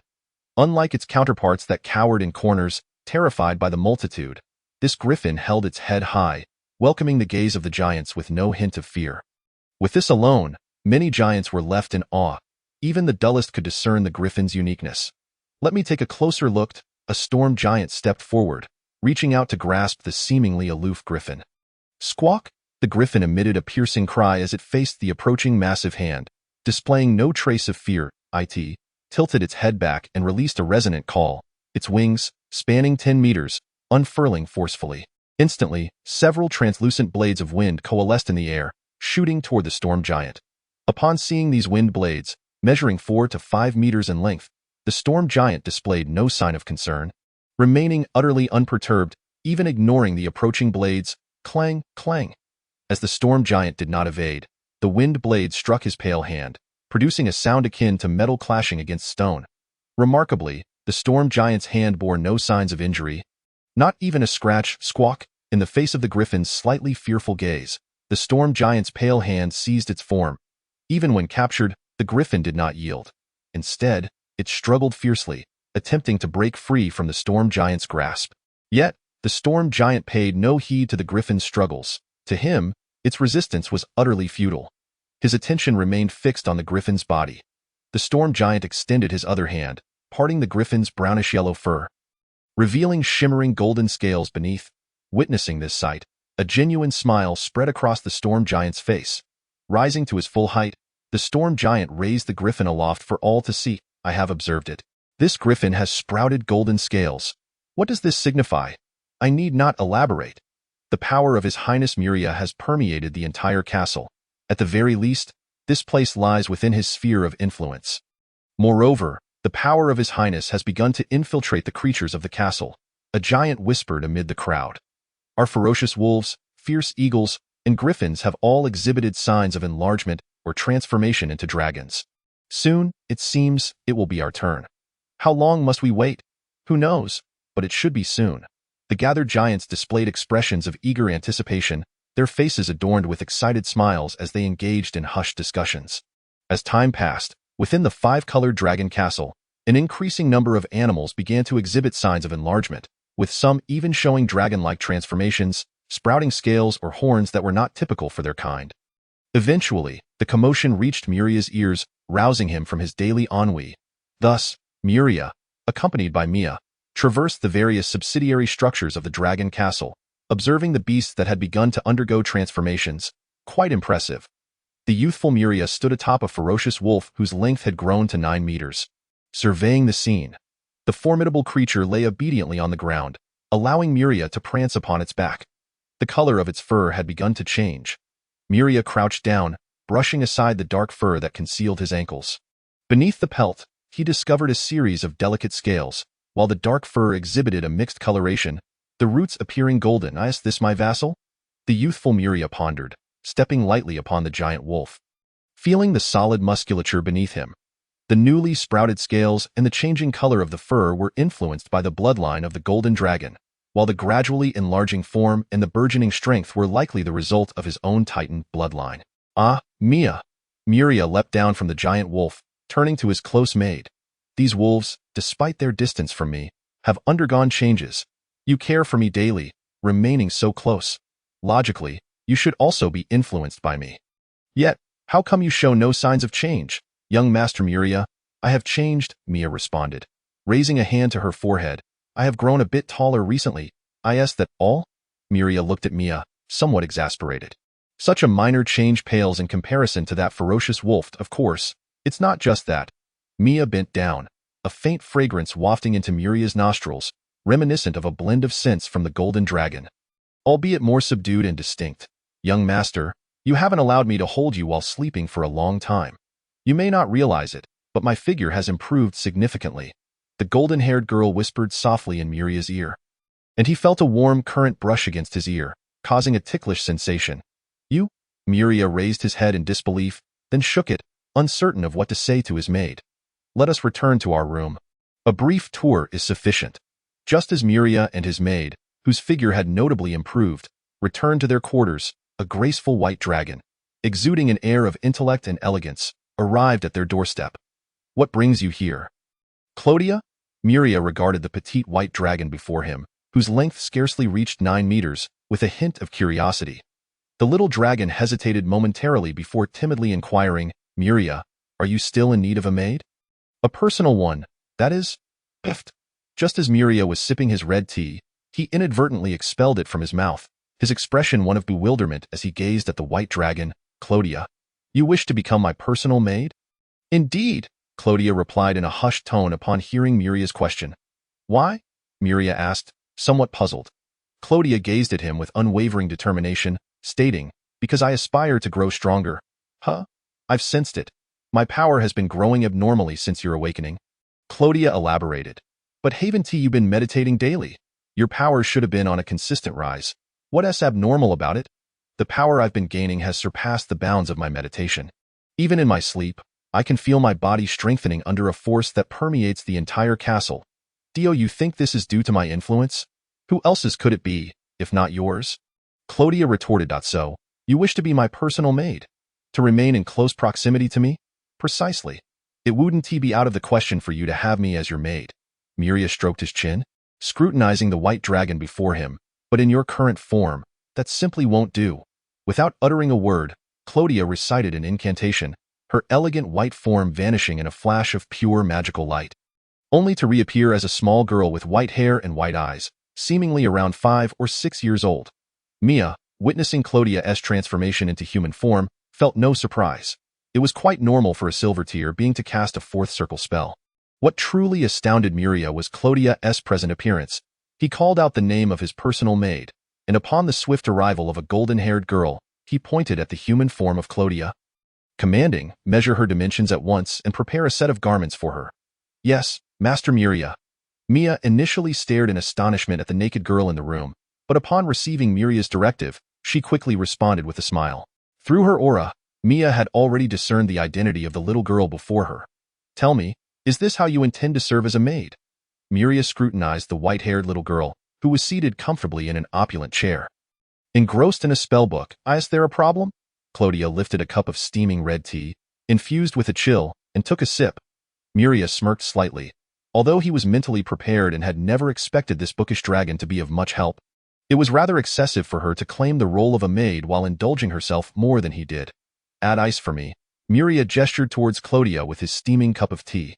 There was no reply, yet a visible aura of cold surged into the cup he held, and in an instant, frost adorned the exterior of his teacup, with ice cubes bobbing within. Your control over your powers is becoming increasingly refined.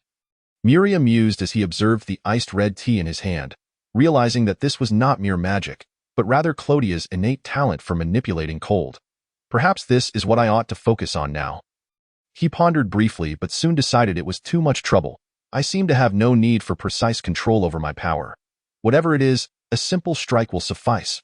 Clodia, I just remembered. Muria suddenly recalled his grandfather, the Dragon King, who had resided in his castle for a full 5 years. My grandfather taught you spells for 5 years. Having spent so long in his presence, why were you not influenced by his power? A being of Dragon King caliber should exert a stronger influence than he, a golden tier. Yet why did the dragon transformation phenomenon in Dragon Castle only arise after his awakening? Logically, there should have been a surge of beasts undergoing transformation while the Dragon King, Deimos, resided within the castle. No, not just you. All beings within Dragon Castle seemed unaffected, as if my grandfather had never inhabited the place. Muria, allow me to explain. Clodia raised her pure white eyes to meet his gaze. When Teacher Deimos instructed us in magic, I could hear his voice and see his form, yet I could not sense his presence with my mental power. Teacher Deimos and we were as if existing in 2 different dimensions. Aside from voice and image, there was no intersection. Chapter 52 Your Highness, it is time to convene at the White Jade Palace. Once more at the beginning of the month, as Muria lay in bed, drowsily drifting in and out of sleep, a storm giant entered to report to him. Muria lifted his head, his eyes still bleary, and responded with a low murmur before turning over, facing away from the storm giant. Please wait. I'll sleep a little longer. Only when the sun was high did Muria finally awaken fully, stretching languidly with a contented expression. This was the life he desired, sleeping until naturally awakened, counting money until his hands grew tired. Well, that aside, money was far too trivial for him now. It was no longer his pursuit. According to the storm giant's report, they had discovered several gold and silver veins on Taiji Island, and they were quite rich. However, Muria did not order any mining. There was already an abundance of gold, silver, and gemstones within his castle, and acquiring more would merely clutter his space. Gold and silver were inedible, unquenchable, and useless for forging. They served only as decoration, devoid of any practical purpose. Hey, why are you still here? Muria turned his head to see the storm giant still kneeling on the ground. Your Highness, I have been waiting as per your command, the storm giant replied respectfully. And how long have you waited? Muria glanced out at the radiant sunshine, realizing that the storm giant must have been waiting for quite a while. Only for about 3 hours came a youthful, clear voice, answering Muria's query. Muria turned to find Clodia seated beside the enormous bed, a space ample enough for his titan form, engrossed in a book. Clodia, good morning. The morning has already passed, Clodia replied expressionlessly, correcting him. Moreover, it is time for you to head to the White Jade Palace. The giants and the sea tribe leaders have been waiting for you since early morning. Heir, I shall go now. Muria coughed slightly, feeling a bit sheepish. Since his awakening, the surge of power had imbued him with a profound confidence. He no longer relied on the storm giants as the foundation of his dominion. His own strength sufficed. Thus, the meetings he had once held regularly before his slumber now felt somewhat trivial. He no longer regarded them with the same seriousness, for he did not believe anyone on Taiji Island would dare betray him after witnessing his true form. I shall accompany you, Clodia declared, setting down her book and gazing steadily at Muria. Observing Muria preside over the meeting at the White Jade Palace was both a visual and spiritual delight. Certainly, Muria replied without hesitation. As the unique academic prodigy among the myriad of 5-colored dragons, he was extraordinarily lenient towards Clodia, almost to the extent of accommodating her every whim. Your Highness, as Muria and Clodia ascended the castle platform, 60 armored storm giants, accompanied by their colossal rock mounts, bowed before him.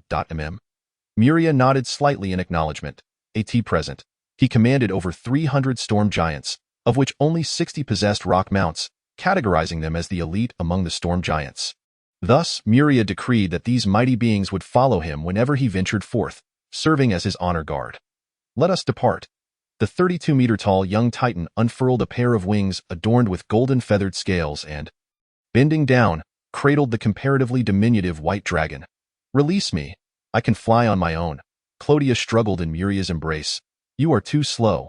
We have no time to wait for you. Be good and do not squirm. Muria gently reassured her, patting the white dragon in his arms. With a powerful flap of his golden wings, he surged into the sky. Screech, screech. Following closely behind Muria were the storm giants, riding their giant rocks. Amidst the vast expanse of forest below, Muria, surrounded by numerous storm giant knights, soon beheld a city of pure white. Within the city, giants of diverse skin tones and varying heights moved about in harmonious prosperity. As Muria's entourage approached the skies above the city of giants, one by one, the giants looked upon his figure, bowing in reverence, irrespective of age or race. Muria glanced down at the sea of bowed heads. His expression unchanged. Initially, the spectacle had astonished and awed him, but after years of such occurrences, he had grown accustomed to it. He flew directly into the heart of the city, alighting within the grandest structure, the White Jade Palace. With a fold of his dragon wings, he strode inside. Buzz, buzz. As Muria stepped into the assembly hall, he could still hear the cacophony of discussions. However, the moment the giants and the sea leaders within the grand hall laid eyes upon him, an immediate silence enveloped the space, so profound that one could hear a pin drop. Your Highness Muria, they murmured. After a mere 3 seconds of stillness, all the giants and sea leaders prostrated themselves before him, their demeanors filled with utmost reverence. The power that Muria wielded now was sufficient to instill a sense of awe in them. What were you discussing? Pray, enlighten me. In his titan form, Muria ascended the 9-tiered pedestal, turned and seated himself upon the expansive throne, surveying those below. Your Highness, we were just discussing why you arrived later than usual today. A 6-armed Naga began, pausing to cast a cautious glance at Muria before continuing. Oh? Is it because of some special matter? Muria initially furrowed his brow but quickly relaxed, smiling down at the 6-armed Naga who had spoken. I recall your name is Diana, is it not? Indeed, Your Highness. The half-human, half-snake Naga leader Diana replied, bowing her head. It is an immense honor that you remember my name. Still as extravagant as ever, Muria murmured under his breath, slightly irritated by the Naga leader's flattering words. I was delayed due to unforeseen circumstances, thus my tardiness. Muria, with a facade of nonchalance, explained to the giants and sea leaders below, unable to confess that he had merely overslept, a rather embarrassing truth. His words caused the storm giants who had accompanied him into the hall to twitch in discomfort. They knew the real reason behind Muria's delay, but were wise enough not to expose him. Following the established parliamentary procedures that Muria had previously orchestrated, he first addressed all the giants who had arrived on Taiji Island last month, before listening to the reports from the giants' representatives and the sea leaders regarding their activities. The cloud giant leaders continued to report on the expansion of the giant city, while 8 exiled cloud giant leaders detailed the agricultural yields of fruits and meats from their respective islands. In contrast, the reports from the tidal giants and sea leaders proved to be far less engaging for Muria, as they recounted their plundering of crystals and treasures from the endless ocean. Only the mountain giant representatives' report piqued Muria's interest. Years of cohabitation with numerous cloud giants had led many mountain giants to shed their barbarism, gaining awareness of their ignorance and actively seeking knowledge. The mountain giants of the giant city were no longer the savage beings clad in animal hides, brandishing wooden clubs. They had learned to adorn themselves in fine robes, and one could often see mountain giants dressed in soft, flowing garments on the streets of the giant city. As for their weaponry, they had also undergone a transformation. Though they were not yet capable of forging metal weapons themselves, they sought the assistance of the cloud giants. Thus, every mountain giant residing in the giant city underwent a profound change, a transformation that left the newly arrived mountain giants astounded. I have a question, Muria interjected, raising his hand to halt the mountain giant representative, who had been exuberantly recounting the metamorphosis of the mountain giants. You claim that many mountain giants are striving to learn. Tell me, if I were to assign you a large-scale construction task, would your mountain giants be able to complete it independently? Yes, The mountain giant representative replied, his face a mask of determination after a brief moment of hesitation. Excellent, Muria beamed, having long believed that the mountain giants possessed a natural talent for construction. He had yearned to establish a construction corps composed of mountain giants, but their lack of knowledge had hindered this aspiration. Design a road from the giant city to the Wutsai Dragon Fortress. I expect to see your construction plans before I depart today. As you wish, Your Highness, the mountain giants responded, retreating to deliberate on the designs within the allotted time frame. Have all reports been concluded?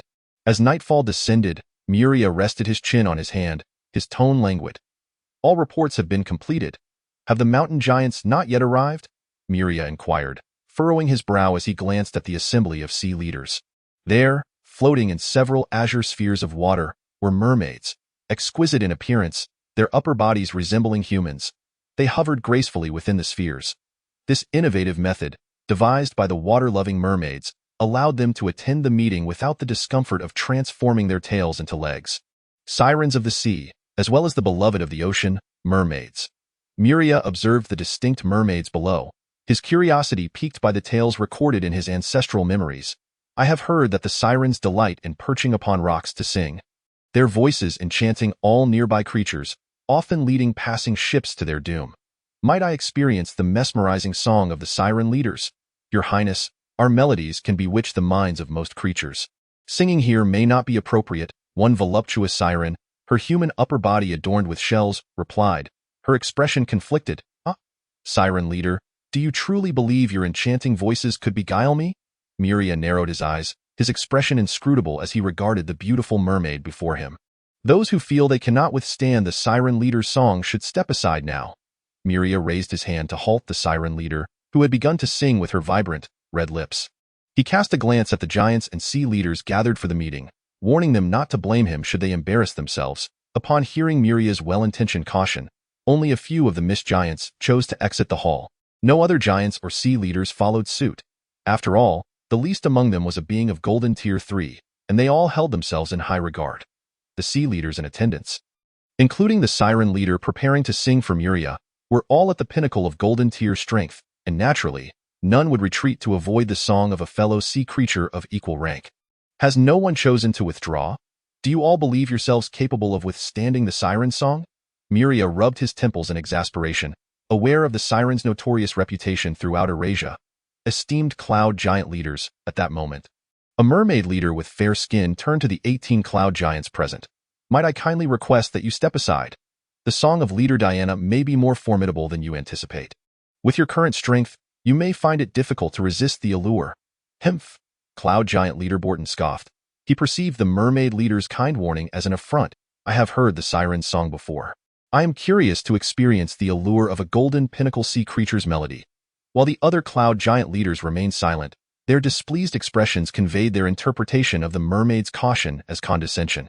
Sighing softly, the mermaid leader turned away, choosing not to engage further. Karina, let them be. If they wish to embarrass themselves, who can stop them? The siren leader regarded the despondent mermaid leader with a dismissive expression. Having overheard the previous remarks from the cloud giant leaders, Your Highness Muria, I shall now present to you my humble siren song. The siren leader, incited by the cloud giant leader's words, resolved to teach these oblivious cloud giants a lesson. Very well, Muria replied, casting a glance at Borton, who had spoken so insolently. After receiving Muria's consent, the siren immediately cast a second-tier spell to transform her fins into feet. Subsequently, a breathtakingly beautiful woman, clad only in shells, emerged from the water sphere, her form fully human through the magic. As the siren leader opened her lips to sing, her graceful and melodious voice resonated throughout the hall, filling every corner as the atmosphere seemed to dance with her enchanting notes. This song, upon hearing the siren's voice, Muria felt a slight warmth wash over him for an instant, but no adverse reaction followed. Instead, he found the melody to be exquisitely beautiful as he closed his eyes to listen intently. He thought, truly remarkable, the siren's song. ABT leader, hold on. Just then, as Muria savored the siren's melody, he was struck by a dissonant scene. He opened his eyes to witness the cloud giant leaders in a state of utter disarray. Each one appeared entranced, their gazes vacant, some even drooling, rendered completely helpless against the allure of the siren's song. What a pitiful sight! Muria gestured to the storm giants stationed within the hall, commanding, Knock them all out and carry them away. These disgraceful beings. All giants exhibiting similar performance were promptly expelled. Naturally, the storm giants, at the pinnacle of their power, were not easily ensnared by the siren's song of equal standing. Following Muria's command, they systematically subdued the cloud giant leaders who had unconsciously drawn closer to the enchanting melody of the sirens, knocking them unconscious one after another before carrying them out of the grand hall. The second-tier spell of mechanized mind was in effect. Beside Muria's throne, the white dragon form of Clodia cast a spell to resist the siren's alluring voice. If you cannot endure, then leave. There is no need to force yourself. Muria observed the wavering magical aura around the little white dragon and sighed softly, saying, "Listening to the sirens sing serves no purpose in your state." Clodia raised her emotionless gaze to Muria. Without a second thought, she strode toward the exit of the hall. In her current state of absolute rationality, she would not be swayed by any factor, only making choices most beneficial to herself. The mechanized mind, merely a second-tier spell, could not withstand the siren's song of the golden pinnacle for long. Clodia's spell had only provided her with a brief reprieve from the enchantment, and it was on the verge of collapse. As Clodia voluntarily exited the grand hall, several tide giants, sensing their own inability to resist the temptation, followed suit. At that moment, within the hall, only beings of the golden pinnacle remained. Aside from Muria, who was of the third tier. What a beautiful song. After the siren leader finished her performance, Muria, with a face full of admiration, led the applause, truly deserving of the siren's song. I find it utterly delightful. Beautiful. Within the grand hall, the siren who had just sung wore a dazed expression. The siren's song was notoriously known as the melody of death. To be honest, having lived for so long, it was the first time she had heard someone praise her singing. "Thank you, Your Highness." The siren appeared overwhelmed with joy, her eyes glistening with tears of excitement. "I wish to hear you sing a few more times." Muria, looking at the ecstatic siren, inquired with a smile. "Can you sing again?" "Yes, I can." The siren leader readily agreed. "Your Highness, I can also perform for you." "Your Highness, I sing far more beautifully than Grace. Please allow me the honor of singing for you." Upon hearing Muria's desire for more of the siren's song, the other siren leaders grew anxious, each casting the spell to transform their fins into toes, adopting nearly naked human forms, emerging from the large water sphere to approach Muria. "If you wish to sing, then sing. What is there to dispute?" Muria, observing the impending conflict among the sirens below, admonished, "I have ample time. You may sing one after another." Within the discussion hall of the White Jade Palace, the alluring tones of the sirens resonated for an entire afternoon. As Muria indulged in the siren's song, many giants looked on in disbelief, finding it hard to fathom that this was music meant for appreciation. "Muria, how long will you continue to listen to this beguiling voice?" As evening approached, just as Muria remained entranced by the siren's melodies, Clodia, having cast the mechanized mind spell upon herself, re-entered the hall to confront him. With half-closed eyes savoring the exquisite song, Muria lowered his head, somewhat perplexed, gazing at the white-haired girl before him. "Clodia, what troubles you?" "You ask what troubles me?" Clodia looked up at Muria. "The hill giant holding the blueprints you requested has been waiting for you outside the hall for quite some time. Yet you have chosen to listen to a group of sirens sing. Have you been bewitched by their song? Has it truly been that long?" Upon hearing Clodia's accusation, Muria felt slightly embarrassed and scratched his head. He raised his hand in a downward motion, signaling the sirens to cease their singing. "I simply found their singing delightful, and thus was not enchanted by them. Yet you have listened for an entire afternoon." "I felt as though only a brief moment had passed," Muria repeated. "How could it possibly have taken so long? Have I truly been enchanted?" Muria raised his hand in disbelief to touch his face. "Your Highness, do you still require us to sing?" The first siren to perform, Grace, asked with a hint of trepidation. "No, that will suffice." Muria frowned and waved his hand, signaling the end. "You may all return, and remember to arrive on time for the meeting next month." "Your Highness Muria, then we shall take our leave." In an instant, all the sea tribe leaders in the grand hall took their leave, leaving only the storm giants guarding Muria and the white dragon Clodia before him. "Your Highness, this is the construction plan we devised." As Muria sat in contemplation upon his throne, a group of hill giants entered, carrying a stack of design blueprints. Mage's hand. Muria cast a zero-level cantrip to retrieve the blueprints from the hill giants. Glancing over them briefly before tossing them back, "Just proceed according to this plan. If any mistakes arise, you shall bear the responsibility." "Understood, Your Highness, the hill giants departed without any sign of dissatisfaction. Clodia, I have not been bewitched. I have merely been captivated by their pure song, having disregarded the allure of the siren's voice. After the hill giants left, Muria explained to the little white dragon, a thought that had just occurred to him. Whether or not I was truly enchanted, you are well aware. There is no need for explanation to me. Very well, let us return. Muria did not elaborate further. He bent down, taking Clodia, who had transformed into human form, and exited the grand hall, flying back to the multicolored dragon fortress with the storm giants. Following that afternoon in the White Jade Palace, where he had listened to the siren's song, Muria became utterly captivated by their melodious voices. While he practiced memory spells, honed his Titan martial skills, and taught the multicolored dragons, he often summoned giants to invite the sirens to perform for him. Muria's frequent requests for the sirens to sing triggered a profound sense of crisis among the ocean's beloved mermaids. Similar to the sirens, these mermaids, possessing beautiful female upper bodies, actively cast spells to shed their fish tails, transforming into human forms to delight him with their enchanting dances. The siren songs and the mermaids' dances became two major sources of sensory pleasure for Muria, leading him to a mild obsession. Nevertheless, he persisted in studying spells and magical arrays, refining his martial skills, albeit with somewhat less time than before. As time passed, Muria's power continued to grow slowly yet steadily, and the bloodline within him continued to influence all beings that remained in close proximity. Your Highness, I bring good news. One day, as Muria lay in bed asleep, his personal maid Mia burst in with great urgency. What is it, Mia? Muria lifted his drowsy eyes to regard the golden-haired girl standing beside his bed, somewhat displeased. Chapter 54. What? Upon hearing the maid's words, Muria's sleepiness vanished, and he sat up, fully alert. Is the news confirmed? Has a storm giant truly broken through to the realm of soul intent? Young Master Muria, why would I deceive you regarding such matters?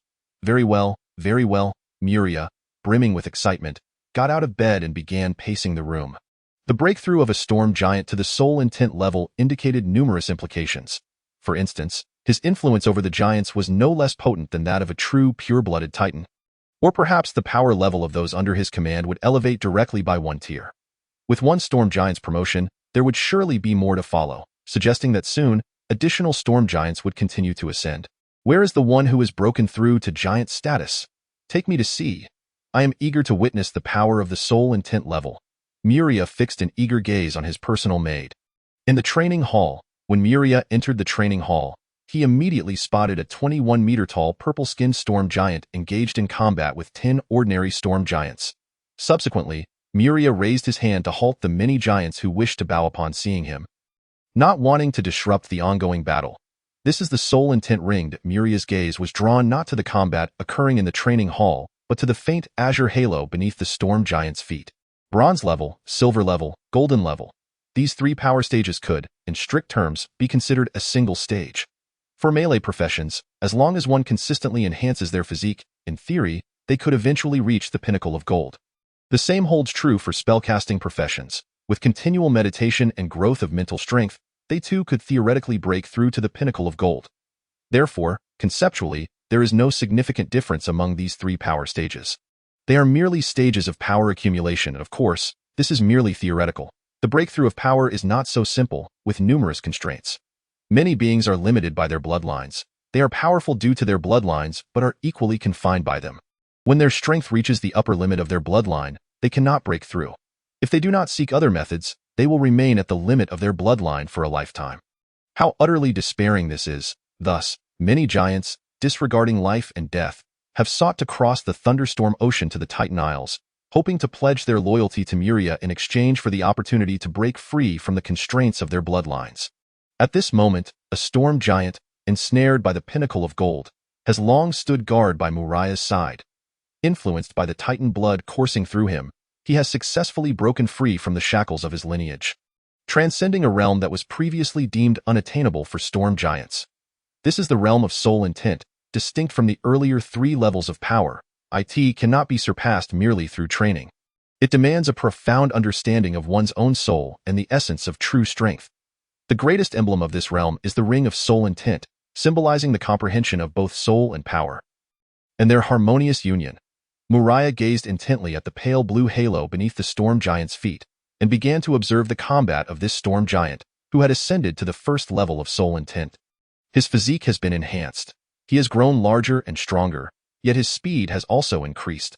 Muria contemplated the soul intent level storm giant, accompanied by the gentle winds with every movement, noting that typically, a larger body would result in slower actions, but this giant defied such logic. He had grasped the essence of the wind, a manifestation of the ring of soul intent. The storm giant, having already reached soul intent, was effortlessly overpowering 10 other storm giants of the golden pinnacle, who were no match for him, falling one by one. My lord. It was only then that this victorious storm giant, having vanquished all his opponents in a fervent battle, finally noticed Muria's gaze upon him. Lord Muria. The many giants he had previously subdued also bowed in respect. Rise. Muria replied nonchalantly, then turned his attention to the 21-meter-tall storm giant before him. Smiling as he inquired, "How does it feel to have broken through to the level of soul intent?" "Very good, my lord," the storm giant, Terence, replied with a hearty grin. What is your name?" Muria asked, as there were many giants within the dragon fortress whose names he did not know. "I am Terence," the storm giant answered respectfully. "Then, Terence," Muria narrowed his eyes, "let us engage in a spar, so that I may experience the power of soul intent." "Very well." Terence showed no sign of displeasure at Muria's challenge. He had previously felt the terrifying strength of Muria and, despite his current breakthrough to soul intent, he still doubted his ability to contend against Muria, who was merely at the third tier of gold. "Do be cautious," Muria warned, stepping forward with confidence, raising his fist, and launching a straightforward punch without any embellishment. Terence, witnessing the punch from the youth who towered over him by 11 meters, did not dare take it lightly. He crossed his arms defensively over his chest. Boom! Terence managed to block Muria's punch, but the force reverberated through his arms, causing them to tingle, and he involuntarily staggered backward. With each step he retreated. Large cracks formed in the white jade stone beneath his feet. "Not bad," Muria praised. Noticing that Terence was not like those ordinary storm giants who fell to a single strike, he then swung his fist again. Boom, boom, boom. The watching storm giants were left in awe as they beheld Muria dominating Terence, the soul intent level storm giant, their expressions a mix of shock and disbelief. Despite Muria's seemingly larger physique, he was ultimately only at the third tier of gold. Yet he was overpowering a soul intent level giant, shattering their preconceived notions and providing them with a renewed understanding of the might of the Titan bloodline. As the combat between Muria and Terence unfolded, the ground of the training hall, reinforced by the mountain giants, erupted in debris, creating large craters capable of accommodating a cloud giant. The entire training hall's stone tiles were shattered. The observing giants, seeking to evade the aftermath of the fierce battle, had no choice but to retreat to the corners of the hall, eventually vacating the premises altogether. Boom! Muria extended his hand, seizing Terence, who attempted to evade him using the essence of wind to enhance his speed. And with a force he had never experienced, he sent Terence crashing into the wall of the training hall. Rumble. The nearly 5-meter thick wall was penetrated by Terence, but even so, it merely alleviated part of the force Muria had exerted upon him. His momentum unyielding, he continued to smash through 4 more walls before finally embedding himself into the 6th white jade wall. Soul intent, indeed, Muria mused, observing the debris-laden passage created by Terence's impact. Not bad. You can withstand my punch. At the very least, you can make use of the Titan's inherited martial techniques. Why, Lord, Terence, still dazed from the impact, called out in a somewhat disoriented manner. What is the matter? Are you dissatisfied? Muria approached Terence, stepping over the debris, and regarded him with a smile. You have yet to unleash the thunder and hurricane powers mastered by the Titans, and I have already been defeated. Terence said, his eyes vacant as he gazed at Muria. How can this be? After countless days and nights of fervent training, enduring numerous life and death tribulations, I still cannot break free from the constraints of my bloodline. Yet upon coming to your side, merely standing guard in the castle, following you in and out, I have broken through to the level of soul intent. Even so, I cannot compel you to utilize the true might of the Titans with my soul intent level strength against your still third-tier golden self. Muria silently regarded the emotionally distressed storm giant, then glanced at the surrounding giants, who had also absorbed Terence's words with somber expressions, before speaking. Across the entirety of Taiji Island, the number of giants has surpassed 50,000, and you are the first to break through the limitations of your bloodline. It could be said that the influence of my bloodline has allowed you to ascend to the level of soul intent. Yet there are over 300 storm giants who have long followed me, and you are the first to achieve this. Within the castle, the combined number of cloud giant guards and attendants exceeds 1,000. Yet none have transcended to the second tier of gold. While you have broken through from the pinnacle of gold to soul intent, I was initially puzzled as to why a soul intent level storm giant would emerge so soon among my ranks. But now I understand. The influence of my bloodline was merely a catalyst. Your breakthrough stems primarily from the sweat you have shed and the trials you have faced between life and death. The fact that you are the first among all the giants in the castle to achieve this speaks volumes. Why the disappointment? You have only just begun to coalesce a single essence of wind. Your journey on the path of soul intent is still long, and beyond soul intent lies legend. As long as you remain steadfast in your conviction, it is entirely possible for you to stand shoulder to shoulder with the titans in the future. My lord, Terence gazed at Muria with wide eyes, astonished by the recognition bestowed upon him. That is all I have to say.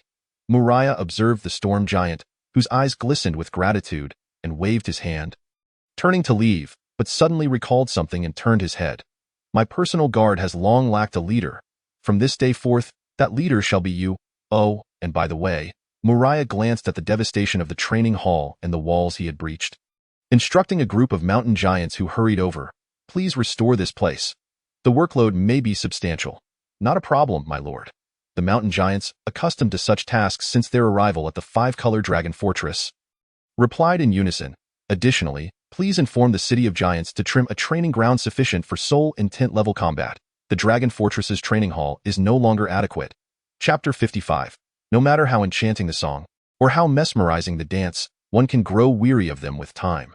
Muria sat upon his throne, listening to the harmonious melodies of the sirens below, a group of mermaids who had shed their fish tails to take on human forms, gracefully dancing to the music. Wouldn't you agree, Terence? Muria turned his head to the storm giant commander standing behind him. My lord, if you tire of the sirens' songs, we could have the cloud giants and my kin perform for you with their finest instruments. Their music will surely not disappoint. Is that so? Muria mused, stroking his chin with interest, then commanded the storm giants standing in the hall. Go outside and summon the most skilled cloud giants to perform for me. Additionally, send someone to the five-color dragon fortress to bring the storm giants most proficient in music to the White Jade Palace. Muria, do you not intend to return to the five-color dragon fortress? Asked the white dragon, Clodia, who had already mechanized her mind to serve by Muria's side. You have been in the White Jade Palace for 20 days this month. I do not plan to return. Muria waved his hand dismissively. The giants have requested that I remain in the White Jade Palace, and I find myself quite enjoying it here compared to the Dragon Fortress. Oh, you not like it here? Muria gestured towards the grand hall he currently occupied, a structure within the White Jade Palace, adorned with silver flooring, a golden ceiling, and embellished with various gemstones. Gigantic magical crystals crafted by the artisans among the cloud giants were sculpted into exquisite art pieces, serving as decor within the hall. The entire hall sparkled with dazzling magical light, exuding an aura of opulence and extravagance. In truth, not just this hall, but all the buildings of the White Jade Palace embraced this style. Resplendent and radiant, I harbor a profound aversion. The white dragon Clodia surveyed the opulent hall, adorned with gold and gems, and uttered words that left Muria utterly astonished. What are you saying? Muria gazed incredulously at the petite white dragon Clodia, questioning whether his eyes deceived him or if his ears misheard. How could a dragon possibly express disdain for such a resplendent edifice filled with treasures? I do not like it, Clodia reiterated her previous statement. Are you truly a dragon? How can you dislike this place? Every dragon in Dragon Fort yearns to be here. What significance do such things possess? Clodia challenged Muria, pointing to a figurine of a blue wolf meticulously carved from wind elemental crystal. Magic crystals ought to serve as foundational materials for spell research and the enhancement of power, not be treated as mere trifles for decoration. I possess an abundance of such items. Crafting a few into ornaments holds no value. Whether they reside in the warehouse or here, it amounts to the same. Muria cast a glance at the lifelike blue wolf figurine, responding with a hint of resignation. Muria, you were not always like this? Clodia remarked with disappointment, observing him since he had defeated 30 storm giants, which had led him to indulge more in the siren songs and mermaid dances. Following his overwhelming victory over the soul-essence storm giant Talons, he had become increasingly proud, now ensuring to carve out time daily to relish the melodies of sirens and the dances of mermaids. That was in the past. Muria reclined lazily against the grand throne, admiring the mermaid's graceful movements below. Back then, my strength was insufficient, so I had to toil diligently. Now, my power is unmatched across the entirety of Taiji Island. I might as well savor the pleasures, for otherwise, life would be devoid of meaning. Muria, do you not perceive that the study of spells is far more intriguing than relishing these trivial performances? Clodia pressed. Is there anything more tedious and vexatious in this world than the study of spells? Muria stared in horror at Clodia. You actually find the study of spells enjoyable? Of course. Each spell model is enchanting, irresistibly alluring, representing the truths of the world, Clodia exclaimed with fervor. Indeed, Clodia, you are the most unique among all the dragons in Dragon Fort. You are the unparalleled academic dragon. Muria fixed his gaze upon Clodia. If you do not favor gold and gems, what do you cherish? Or rather, what do you deem the most precious on this island? Without a doubt, it is the library within Dragon Fort. Clodia answered instantaneously, without a moment's hesitation. The library I established with books borrowed from my mother. Upon hearing Clodia's response, Muria was momentarily taken aback. He surveyed the resplendent hall and chuckled resignedly. In your eyes, is knowledge truly the most invaluable treasure? Clodia, you are correct. The most precious thing on Taiji Island is indeed that library this. Muria lowered his head, gazing down at Clodia. Yet, in comparison to those books, I still prefer to indulge. Moreover, Clodia, I am not entirely neglecting the study of spells. I am diligently honing my martial skills and have not squandered my time in enjoyment. Muria, are you oblivious to the vast chasm that separates you from the genuine strong? How can you afford to indulge at this juncture? Clodia retorted, her disappointment unmistakable, as she transformed back into her true dragon form and soared from the hall. Heading toward the direction of Dragon Fort, she would return to her books, refusing to waste time playing with Muria. I need not exert myself. I merely await and shall achieve legend. Even now, I am diligently studying and training daily without faltering. How can they reproach me? Muria murmured as he watched Clodia depart. I fail to comprehend the world of scholars. With that, Muria lowered his gaze and resumed his appreciation of the sirens and mermaids' performances. Shortly thereafter, when a group of cloud giants and storm giants entered with musical instruments, he dismissed the sirens and mermaids, turning his attention to the giants' performance. From that day forth, Muria began to pursue greater pleasures during his scarce leisure time. He favored wearing extravagant attire, and thus, the cloud giants selected over 100 skilled female weavers to toil day and night, creating new garments for him. In terms of cuisine, Muria also grew somewhat particular, reminiscing about the exquisite dishes of his past life.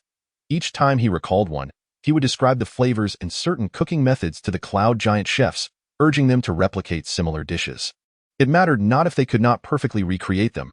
After all, this was not his previous world, and many of the foodstuffs differed. This situation prompted many cloud giants to actively seek out more edible plants to cultivate. Mueria's pursuit of enhanced enjoyment was met with no disapproval from the giants and sea clan leaders surrounding him. Given Mueria's current stature, dressing elegantly and dining exquisitely was hardly objectionable. The shapes of these 8 islands lack regularity. Muria stood before a scale model that perfectly depicted the island shapes and terrain, murmuring, "Inquire with the mountain giants if they can reshape the 8 islands surrounding Taiji into uniform rectangles. Your Highness, is not this task rather monumental?" Finally, a storm giant stepped forward to dissuade him, suggesting that it was unreasonable to expect the mountain giants to alter the islands merely because he found their shapes displeasing.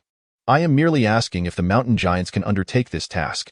If it is unfeasible, then so be it. I am not demanding they complete it against their will, Muria clarified to the storm giant who sought to deter him. He turned to the mountain giants within the hall.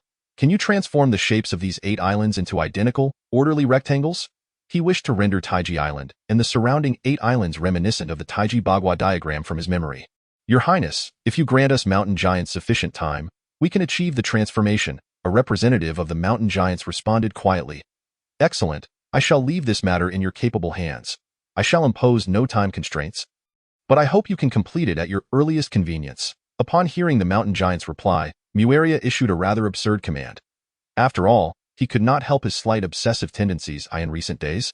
Have my cloud giant chefs succeeded in replicating that dish I envisioned? After giving the command, Muria recalled something and inquired of the cloud giant leader beside him. It is said that they have created something similar. Your Highness, then have them present it to me for tasting. Your Highness, there are still some aspects that do not meet your requirements. First, let me taste it to discern precisely what does not align with my expectations. As you command, Your Highness. Soon, a pure white, unadorned porcelain bowl was presented, containing quivering blocks of white substance. Tofu pudding. How nostalgic.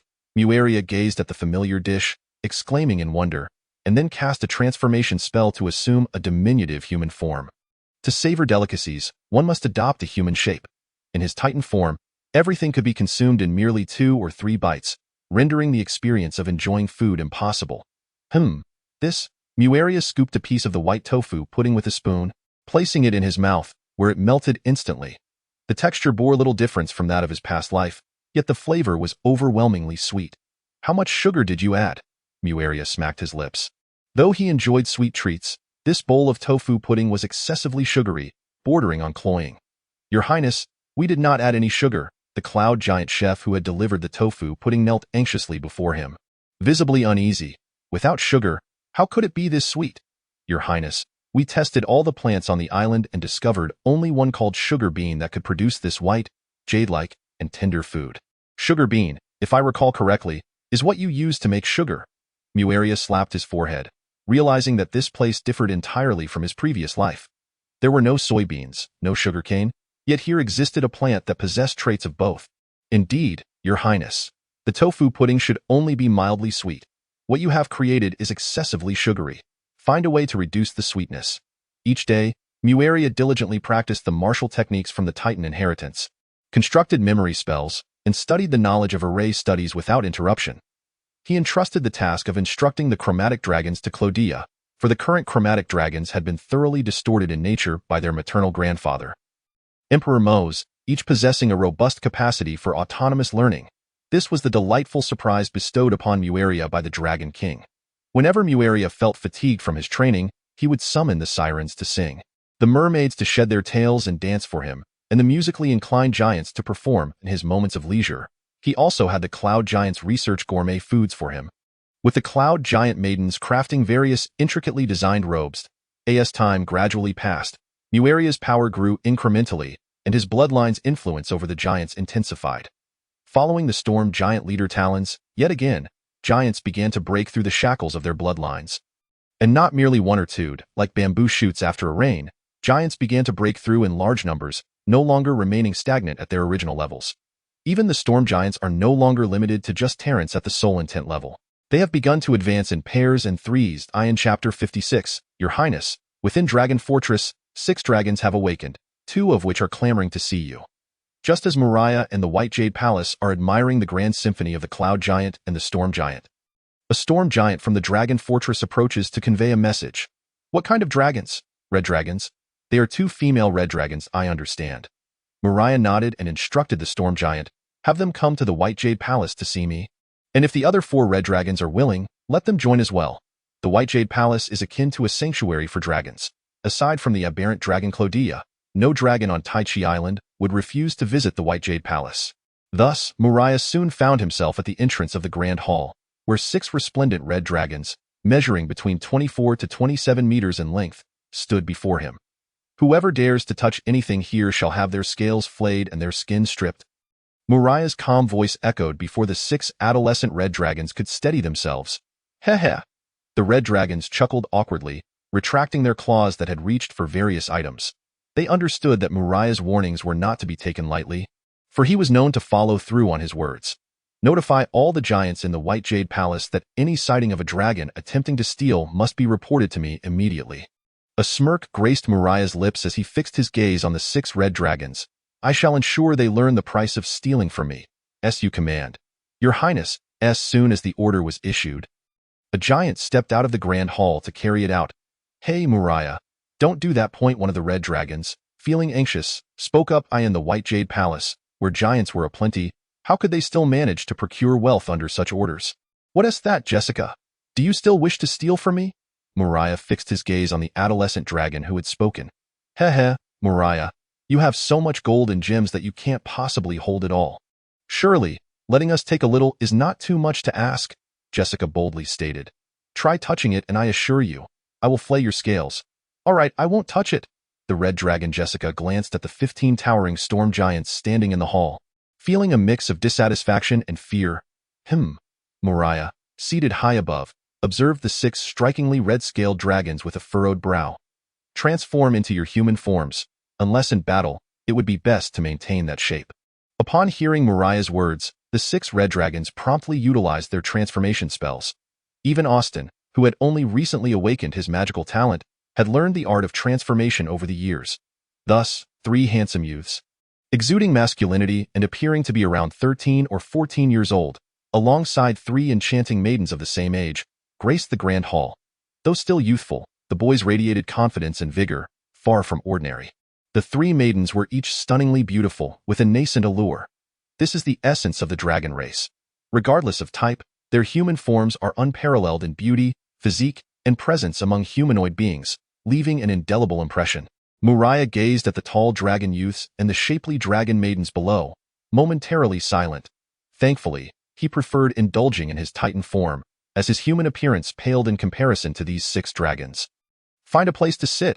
Muria beckoned the 6 red dragons. In a moment. A group of mermaids will perform their newly learned dance for me, and you can enjoy it as well. A group of mermaids dancing? Renata looked curiously at Muria, struggling to comprehend how these half-human creatures with fish tails could dance. Indeed, the mermaid's dance is quite exquisite. I could watch it for an entire day, a perfect way to pass the time. As the 6 transformed red dragons settled beside the grand hall, Muria gestured to a nearby storm giant, who approached and bent down, ready to receive Muria's command. Go inform the sirens that they need not sing for me today. Their voices would not be appreciated by these dragons, so have the mermaids prepare to perform the dance they showcased 3 days ago. The storm giant glanced at the 6 red dragons, whose eyes sparkled with interest in the hall's decorations, nodded softly, and quickly exited the hall to relay Muria's request to the mermaids. What do you think? Muria took a sip from the silver goblet filled with fruit wine crafted by the cloud giant chef. Gesturing towards the 9 mermaids, now freed from their fish tails and gracefully dancing. Quite impressive. Red Dragon Andre wiped the drool from the corner of his mouth, fixated on the exposed alabaster skin of the mermaids. Offering effusive praise, splendid. Such beautiful mermaids. The remaining 2 adolescent dragons, Austin and Albert, wore expressions of infatuation, though slightly more composed than Andre, who was practically drooling over the lovely mermaids. What is so captivating? Cynthia, with her fiery red hair and crimson eyes, frowned at her brother's disheveled demeanor. Exactly. Muria is far more attractive. Renata, who had hardly paid attention to the mermaids' dance, nodded in agreement, her gaze fixed solely on Muria. Hey, are you not thinking of laying eggs with Muria? Are you? Cynthia turned to glare at Renata, her eyes radiating suspicion. No, I never thought of that. Renata shook her head in a flustered manner, her face turning crimson as she hastily denied it. Really? Cynthia, observing Renata's reaction, became even more skeptical. Even when Muria was still asleep, you were always drawing near to him. I now realize you must have developed feelings for him back then. How astonishing. You were merely an adolescent dragon. Yet you harbored thoughts of laying eggs with Muria. I did not, Renata insisted, feeling somewhat wronged. Cynthia, quit picking on Renata. I believe it's you who genuinely wishes to lay eggs with Muria, Jessica interjected, unable to bear Cynthia's incessant teasing. Indeed, I do wish to lay eggs with Muria. Cynthia, unashamed, boldly confessed, embodying the true spirit of a red dragon. When did you start thinking like that? Jessica asked, taken aback by Cynthia's admission. Right when I just awakened. You are in heat, aren't you? Jessica looked helplessly at her sister. What do you see in Muria? Is it not obvious? You have seen Muria in his dragon form. He is enormous, majestic, and imposing, as she spoke. Cynthia gestured around. Moreover, Muria is exceedingly wealthy, making him the perfect choice for a mate. Jessica contemplated Cynthia's words, then suddenly came to a realization. I've decided. I too wish to lay eggs with Muria. I want to be his mate. But we are the 5-colored dragons, the evil dragons. Although Muria is not a golden dragon, he possesses a part of golden dragon blood. We are not suitable for him, Renata timidly interjected. Renata, do not compare us to those foolish dragons outside. Cynthia said, somewhat displeased. We are not like those who only know how to pillage and destroy. Exactly, Jessica added, her expression serious as she looked at Renata. Though we are 5-colored dragons, we have committed no evil acts. We are not evil dragons. We can certainly become Muria's companions. We are true fire dragons. Golden dragons are also true fire dragons. Titans wield the powers of wind and thunder. There is no elemental conflict. So we can indeed lay eggs with Muria, Cynthia supplemented. However, Muria is still in his adolescent dragon phase. Even if you all desire it, he wouldn't agree, and you cannot lay eggs yet, Renata weakly protested once more. We are true dragons. We have ample time. We can wait for Muria to grow, Jessica retorted. But when Muria matures, you will, Renata began. But Cynthia interrupted by grabbing a bright red fruit from the platter on her table and stuffing it into her mouth. Renata, just eat your food and observe. There's no need to speak further, Cynthia said impatiently, casting a glance at her youngest sister. Am I being treated as deaf? Muria, seated upon the high dais, could hear every word exchanged among the three red dragon maidens with perfect clarity. Thanks to his current physical prowess, adolescent dragon phase, Muria recalled the dragon race's ancestral knowledge. Stroking his chin, it seems the springtime of these dragons has arrived. Yet my own spring. Muria glanced at his form below and sighed. Though his Titan form was grand in actuality, he was still quite young, and regardless of what he wished to pursue, he would have to wait a long time. Do they truly desire me, or is it my wealth that captivates them? Muria furrowed his brow, lost in a troubled contemplation, pondering whether perhaps both had caught his eye. Never mind, he thought, there's nothing I can do about it now. With a resounding clap, clap, clap, Muria's attention was drawn to the increasingly unruly trio of male red dragons below. As the dancing mermaids glanced in his direction, Muria gestured for them to withdraw. He felt a growing sense of urgency, realizing that if these fair-skinned, beautiful mermaids did not leave soon, the three dragons, now nearly overwhelmed by their baser instincts, would surely charge forth. It is well known that dragons have rather lenient standards when it comes to mate selection, particularly the males, who can find allure in females of any race, often leading to an impulsive desire for mating. Calm yourselves, Muria exclaimed, exasperated as he observed the three red dragons, who were being restrained in their seats by the cloud giants behind them. It was evident that their primal urges had taken over, reducing their intelligence by at least half. Muria, I desire. Austin gazed longingly at the vanishing figures of the numerous mermaids, his eyes betraying a flicker of desperation as he turned to Muria. Chapter 57. Upon hearing Muria's words, the three young red dragons exchanged glances, recognizing that convincing the island's female creatures to comply willingly seemed a formidable challenge. Their ancestral memories offered no guidance on such matters.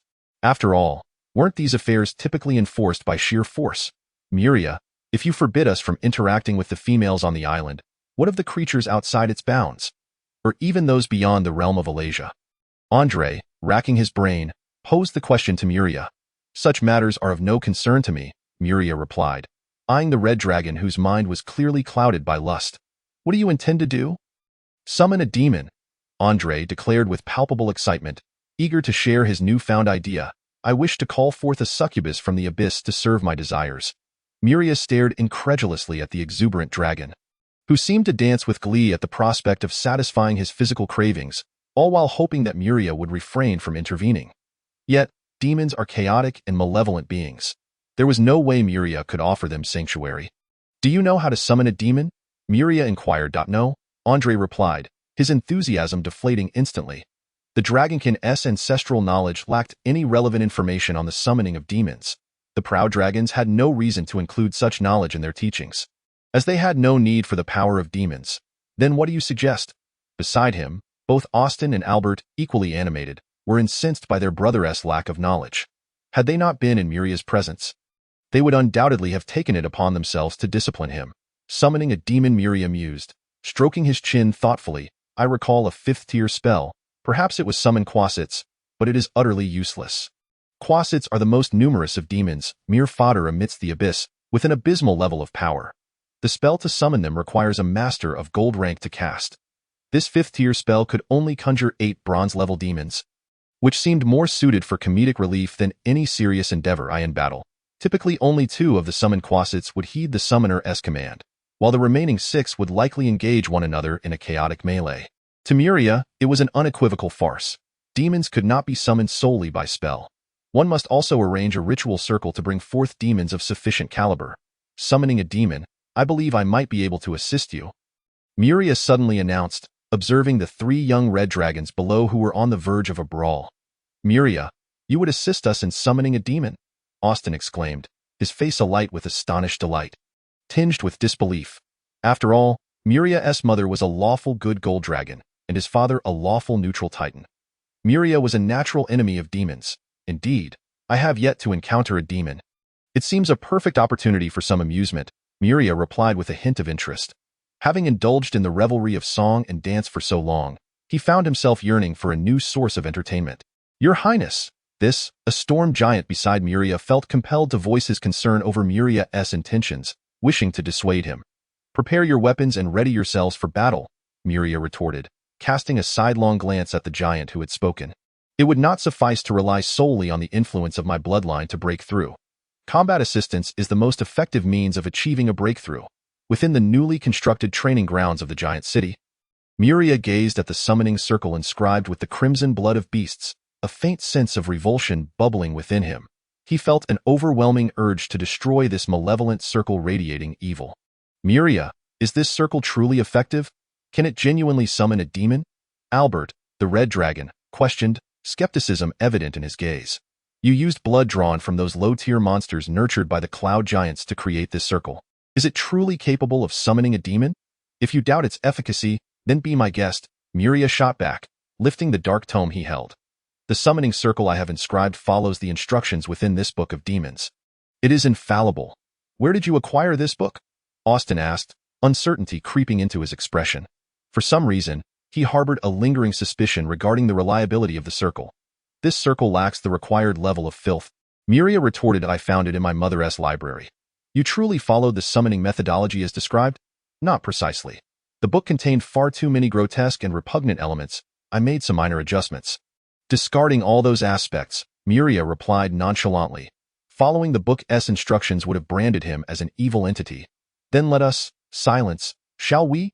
Muria, in his titan form, lightly kicked Austin, who had returned to his true shape. Whether my modified circle can summon a demon is a matter to be determined by trial. No need for your incessant chatter. With a hum, the circle was activated, radiant magic crystals illuminating each node of the formation. According to the demon book, the energy source for such a circle should consist of profoundly corrupt items, such as the souls of those who died in torment or the hearts of creatures that perished in agony. Muria had neither the desire for such items nor the items themselves. Instead, he utilized his knowledge of circle-related magic to extensively modify the summoning circle, resulting in its current form.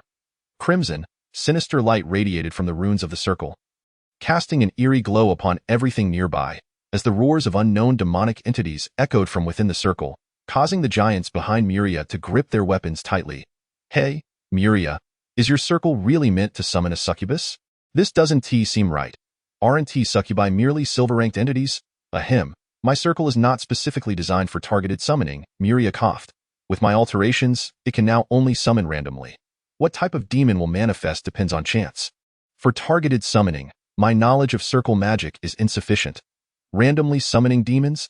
Jessie felt an ominous premonition creep over her. Indeed, I might summon a horde of quasits, or perhaps a few of the succubi they desire. There's also the possibility. Muria flashed a smile at the red dragon Jessie, revealing his pearly whites, of summoning a Baylord. A Baylor? Albert, the red dragon, shuddered, incredulously shouting at Muria, have you lost your mind? A Baylor is a high-ranking demon. You intend to summon such a being, TSK.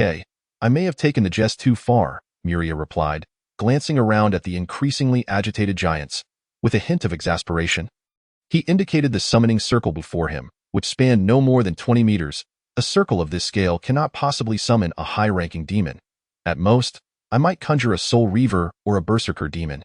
Oh, I see, Jessie exhaled deeply, still shaken from Muria's earlier words. At that moment, the malevolent light from the summoning circle intensified, and a massive demon, boasting 2 horns and emanating a strong, repugnant odor, erupted forth with a maniacal laugh. The essence of the material world, the demon, reeking of decay, inhaled deeply, a look of rapture spreading across its face. The material world is the most coveted realm for demons. Upon arriving, it means the opportunity to reap countless souls. And the accumulation of souls equates to an increase in power. Drag it out and slay it, Muria commanded, observing the foolish demon still oblivious to its predicament, waving his hand behind him. Immediately, 2 storm giants charged forth. grinning menacingly as they advanced toward the still dreaming demon. God giants! The towering storm giants stood before the demon, and only then did the 10-meter-tall, golden-tiered demon register its surroundings. It gazed around, taking in the myriad giants and the 6 vividly red dragons nearby. And beside the dragons stood an extraordinarily large giant. Upon seeing this giant, the demon felt its legs tremble uncontrollably. Titan. The demon stammered, recognizing Muria's lineage as the pressure from his bloodline weighed heavily upon it. Despair washed over its face as it realized its impending doom. 2 colossal storm giants seized the unfortunate demon, each gripping it firmly on either side, dragging it out of the summoning circle. Amidst the demon's desperate wails, they swiftly severed its head with a single stroke. Continue the summoning. Without sparing a glance at the bisected corpse of the demon, Muria regarded it as devoid of purpose. With a hum, the summoning circle was activated once more, and a cacophony of squeaking, chattering, and shrieking impish demons materialized. This was a horde of timid demons, each at the bronze 2nd tier of strength. Numbering in the hundreds, drive them all out, and then eliminate them. Muria rubbed his temples and waved his hand, promptly summoning a battalion of armored cloud giants to expel these infamous fodder from the abyss. As Muria's ears filled with the pitiful pleas for mercy and the agonized screams of the timid demons, his expression remained unchanged, showing no sign of discomfort. Instead, he felt a sense of satisfaction. These are Quasima, utterly useless. Expel them and eliminate every last one. Kill the spider demons. Time and again, Muria activated the summoning circle. Yet each time it yielded a plethora of grotesque, bizarre, and unspeakably hideous demons. Nauseating him profoundly, coupled with his innate revulsion, Muria commanded the giants to eradicate all summoned demons. Within the newly constructed training grounds of the cloud giants, the corpses of demons piled high like small mountains. Their rancid black blood flowing beneath the heaps, saturating the air with a foul stench. However, Muria remained indifferent. No matter how many demon corpses accumulated, the giants would handle them. He felt no concern, continuing to summon demons at the expense of vast quantities of magic crystals. Chapter 58. Truly impressive. Worthy of the succubus name. Muria surveyed the 8 enchanting succubi within the summoning circle, each possessing a stunning visage and alluring figure, nodding appreciatively. Yet, his brow furrowed as he noted, those cloven hooves are quite the eyesore.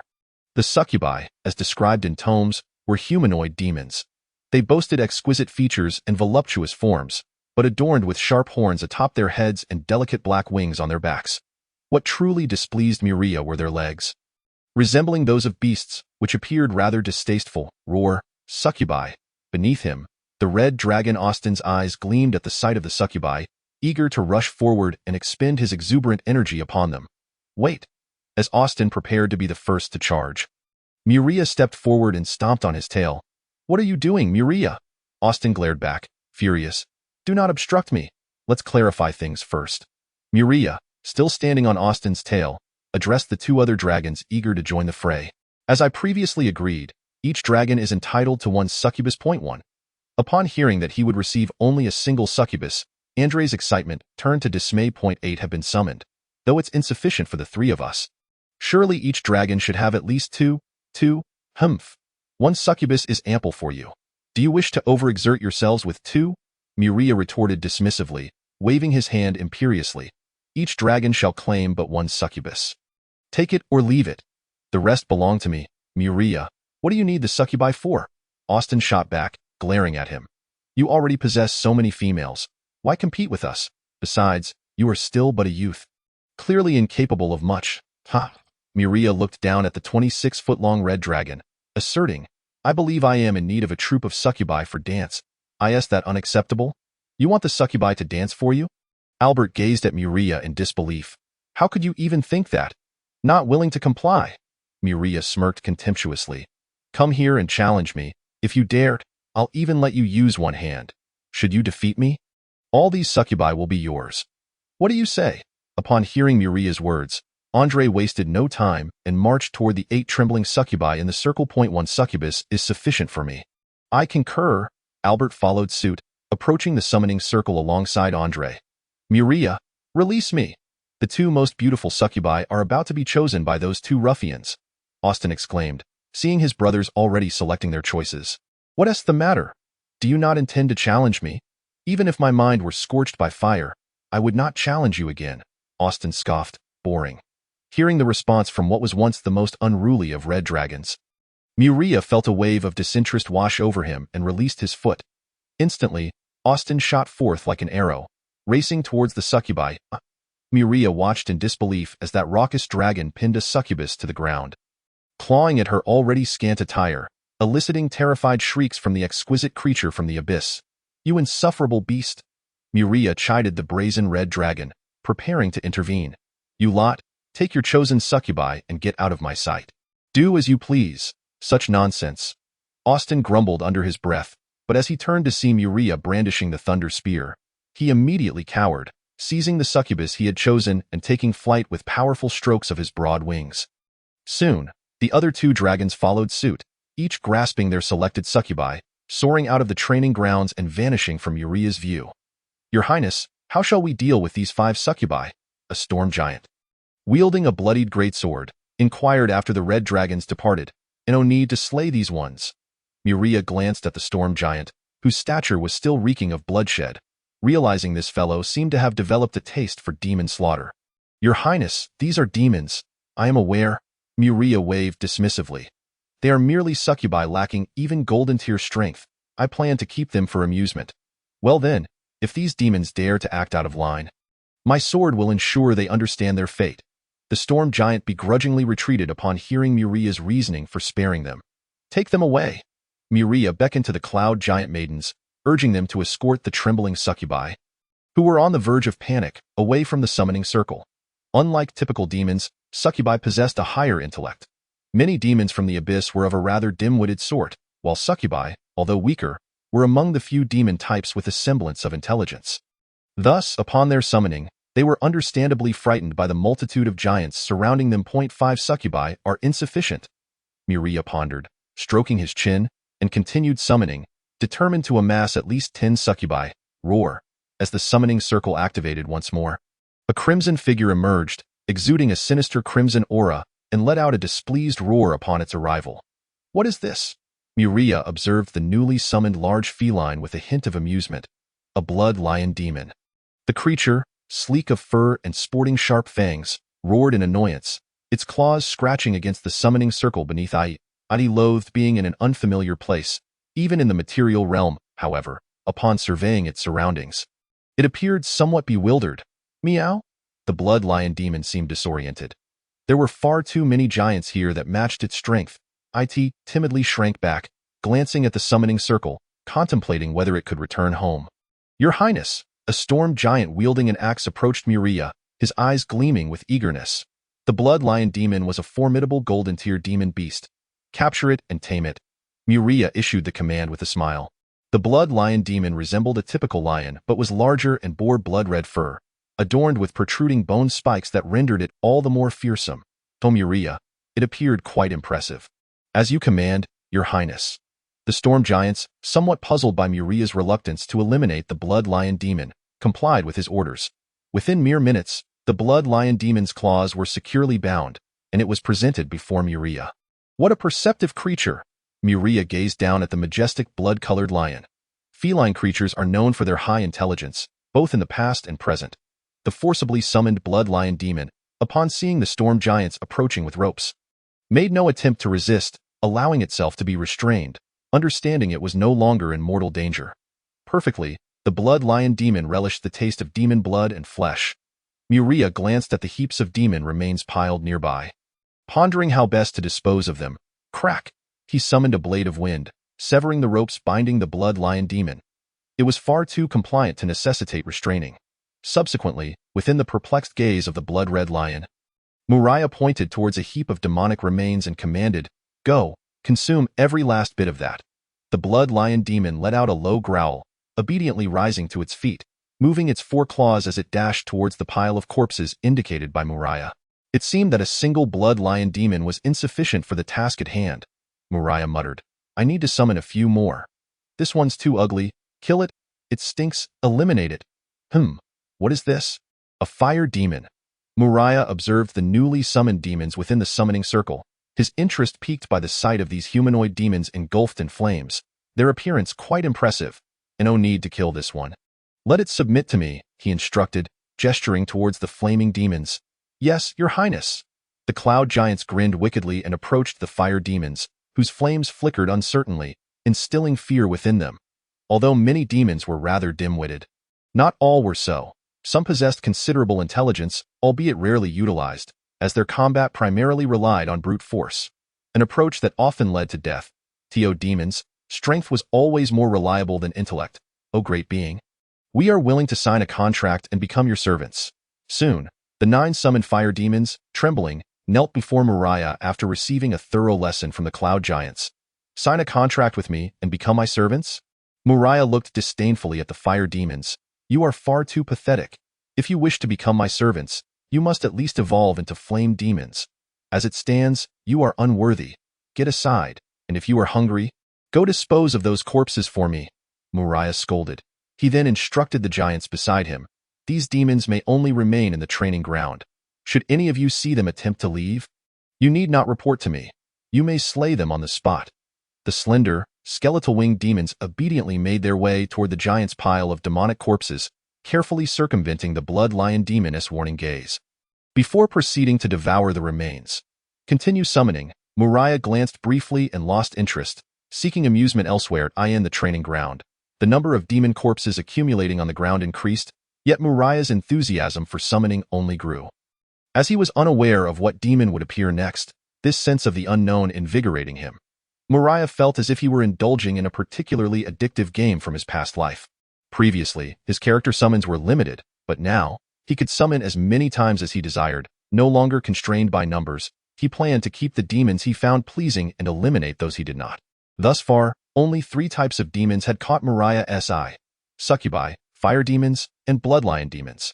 Among them, the bloodline demon was the highest tier demon he had summoned, a true superior demon, which he was currently unable to summon, lest he toy with the lives of his giant subordinates. Superior demons were, at the very least, paragons of the soul intent level, while his subordinates consisted solely of 15 first-tier storm giants. Should he summon a superior demon, such as a 6-armed serpent demon, a significant portion of his soul intent storm giants would surely perish before they could subdue it. Muria, having modified the summoning array according to the method outlined in the Book of Demons, had created a permanent summoning array. Demons arriving in Alasia through it would not be bound by time constraints, but it bore a flaw. The array lacked control over the summoned demons. Your Highness, isn't it about time to stop? One storm giant, wearing a pained expression, urged Muria. Realizing he had become engrossed, Muria turned to survey the training ground, which, by his design, could accommodate combat among soul intent giants. Now littered with demon remains, black blood flowing freely. Many giants following Muria found themselves with no place to stand and resorted to hovering in the air using spells. Only the area immediately around Muria remained pristine, free of any bloodstains. In the training ground, 17 blood lion demons and over 100 fire demons were diligently clearing the demon corpses, their method, of course, involving consumption. Cannibalism was a common practice among demons, especially when the deceased were of a different kind. How many succubi have I summoned? Muria inquired of a nearby storm giant. Your Highness, excluding the succubi not taken away by the red dragon. You currently have 52 succubi, a storm giant replied respectfully. That should suffice. Muria nodded, instructing the giants to teach them to dance in a month. I wish to see this group of succubi perform in the grand hall where I reside. Your Highness, if you desire to witness a dance, mermaids and sirens are equally capable, and even the cloud giant maidens can dance for you. There's no need to train a troop of succubi. I have grown weary of the dances of mermaids, sirens, and cloud giant maidens, Muria replied, fixing his gaze on the storm giant who was trying to dissuade him. I seek something fresh to behold. What? Do you find anything amiss? Your Highness, they are demons, and so what? They are merely weaklings I could crush with ease. What is there to fear? Am I to be enchanted by them? To fall into depravity? Muria chuckled. Rest assured, nothing will happen. Your Highness. The storm giant, disheartened, knelt, hoping to persuade Muria to reconsider. I not only wish to form a succubi dance troupe, I also desire to summon lust demons from hell to serve me. Muria said with a smile to the kneeling storm giant, I have yet to encounter the devils of the underworld. Your Highness, that is unwise. Several more storm giants knelt, cautioning him that devils were masters of temptation and urging him not to underestimate them. Even the gods of the heavens had fallen prey to their seduction and ended up in hell. They are formidable evildoers. Evildoers? Muria chuckled disdainfully. I shall summon a devil right now. Let us see this so-called evil of yours. We shall use these demon remains as offerings. From a necklace filled with various tomes around his neck, Muria produced a black book that seemed to exude an ominous aura, its presence alone inspiring a sense of foreboding. Before the multitude of giants, he opened the tome that contained the summoning of devils. Following the instructions within, Muria arranged a black and red summoning array imbued with an aura of foreboding and instructed the giants to pile the mountain of demon corpses onto the summoning circle. Muria, what level of devil do you intend to summon? Cynthia asked, her eyes wide with fear as she beheld the increasing number of demonic remains within the array. Of course, I wish to summon a substantial one. Muria replied, glancing at the 3 red dragons startled by his actions. Fear not. I shall not summon anything too powerful, merely a soul intent level devil. Soul intent level, Jessica exclaimed in disbelief. Do you understand what that entails? How many lives do you wish to claim on this island? None shall perish. Muria raised an eyebrow. Regardless of what I summon, I shall ensure it submits to me. Just watch. Yet, Muria, you are only at the 3rd tier of gold. Not soul intent, the red dragon Renata timidly remarked. Even if I am merely at the golden level, I can still overpower a soul intent level. Muria squatted down, patting Renata's fearsome dragon head before rising to direct the cloud giants in arranging the summoning. Muria has grown increasingly arrogant, Cynthia sighed, observing him from a distance. What can be done? He is the strongest on the entire Tai Chi Island. Even soul intent level storm giants can be defeated. Were I in his position, I would likely act the same way, Jessica remarked nonchalantly. At this rate, Muria will inevitably face consequences, Renata mused after some contemplation. But this is the domain of the Titans. With Muria here, what misfortune could befall him? If he were to summon something substantial, surely a Titan would come to handle it. Talons, have all the giants withdrawn? Muria inquired of Talons, the leader of the storm giants, as he stood before the nearly 100-meter-wide array, now filled with demonic remains. All have exited the training ground as per your command. The bloodline demons and fire demons have also been temporarily kept away. Talons reported, his towering form growing ever more imposing. Are you all afraid? Muria surveyed the 15 soul intent level storm giants nearby, a product of his awakening over the past 2 years under the influence of Titan blood. If you are afraid, speak now. It is not too late to withdraw. Your Highness jests. One storm giant brandished his axe spear, swinging it with a whoosh that produced a faint explosive sound in the air. You are summoning merely a soul intent level devil. It is not a legendary being. How could we fear? Good, Muria laughed upon hearing the storm giant's words. He then extended his mental energy, decisively activating the summoning array before him. Buzz, buzz, buzz. The magic array has been activated, and an evil, blood-red spiritual light emanates from the intricate patterns of the array. As this radiant glow illuminates the remnants of the demons, the corpses begin to melt away like candles exposed to flame, transforming into a viscous fluid that seeps into the magic array, vanishing without a trace. With the substantial disappearance of the demon bodies, the crimson spiritual light projected from the array grows increasingly resplendent, thickening the ominous aura that compels the storm giants to grip their weapons tightly. What an intoxicating essence of the material realm! Accompanied by the ever-brighter blood-red light, a colossal shadow cloaked in swirling black mist materializes at the center of the array. It inhales deeply and speaks in an almost melodic tone. Summon me forth, you wretched. Its scarlet gaze shifts towards the direction of Muria and the others, the words abruptly halting mid-sentence. This is due to the foolishness of not surveying the surrounding situation before attempting to display arrogance. After the shadow of the demon completes its first utterance, Muria resolutely strikes out with a fist enveloped in golden thunder and tempest, exerting his full strength without reservation. Titan. The shadow of the demon gazes in terror at the fist descending upon it, uttering 2 words filled with boundless fear and reverence. With a splatter of black-red blood and shattered scales, the demon staggers back, its face caved in from Muria's blow. No, this cannot be an adult Titan. The demon, surprised to see its body still intact, had expected to be obliterated by that single strike, having witnessed the might of an adult Titan in its past as a lesser demon. Even now, it believed it could not withstand the punch of an adult Titan, knowing that contact would mean certain death. A juvenile Titan. The massive demon looks at Muria, who stands only slightly taller than itself. With a face full of astonishment, my luck seems to be quite favorable. Muria's lips twitch as he gazes at the demon he summoned. Astonished to have conjured the highest-ranking demon, a hellfire demon, Muria has summoned a hellfire demon standing 30 meters tall, its body ablaze with flames capable of scorching souls, and beneath its feet lie 27 dark red rings of spiritual essence adorned with intricate patterns. Your Highness, this must be a demon of the pinnacle of spiritual essence. One of the storm giants states, his voice slightly hoarse. Indeed, it is the pinnacle of spiritual essence. Muria squints, observing the hellfire demon, whose face has just been dented by his punch. The demon's injuries are visibly healing at an astonishing rate, its bones realigning and damaged muscle tissue rapidly regenerating. However, something is amiss. Muria had calculated before the summoning. He hadn't grown so arrogant as to recklessly tempt fate, knowing his array could not summon a true pinnacle demon. It is injured. Muria focuses on the rings of spiritual essence beneath the hellfire demon, noticing that most of the outer rings are dull and lifeless, with only the innermost 8 still flickering with sinister and tainted light. Chapter 60. Do you wish to survive? Muria gasps, scrutinizing the fallen hellfire demon. As he suspected, this demon, evolved to the highest echelon, is indeed grievously wounded, unable to exert more than half of its power. I wish to survive. The hellfire demon glances at the 8 storm giants armed and pointing their weapons at it. Its eyes flickering, but upon hearing Muria's words, it promptly articulates its answer. Then let us forge the contract you demons favor. Muria smiles as he regards the imposing hellfire demon. To have a top-tier demon as a servant is a delightful prospect. What type of contract do you wish to establish?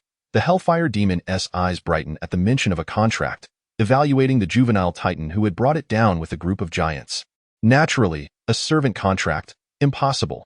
The hellfire demon instinctively rejects the notion of a servant contract, having endured countless trials to evolve from a lowly lesser demon to a lofty hellfire demon, only to have a golden titan demand it serve as a subordinate. Oh, Muria, upon hearing the hellfire demon's refusal, strides a few steps away, picking up a long spear discarded by a storm giant who had been injured in the battle. What did you just say? Muria brandishes the spear, its glimmering tip fixed on the hellfire demon's head. Kindly repeat that. I did not hear you clearly, esteemed titan. The hellfire demon, sensing the chilling aura at its brow, instantly deflates. Speaking with utmost humility, I am willing to enter into a contract with you. It would be my honor to serve as your servant. Hurry and draft the contract, spare me the pleasantries. Very well. The hellfire demon, struggling to rise, retrieves a large piece of parchment under the watchful eyes of Muria and the 8 storm giants, dark yellow paper displaying a series of ominous demonic script. Heh, what do you take me for? Muria glances at the contract presented by the hellfire demon, barely scanning its contents before thrusting the spear into its chest. Golden lightning surges through the spear into the demon's body, eliciting a series of agonized roars. Your Highness, is there an issue with this contract? The still bleeding Terence curiously observes Muria. Terence, should you ever find yourself dealing with demons, remember this. If the contract paper they present is adorned with elaborate designs, do not ponder further, simply destroy it. Muria smirks at the contract presented by the hellfire demon, noting the ornate black patterns along its edges.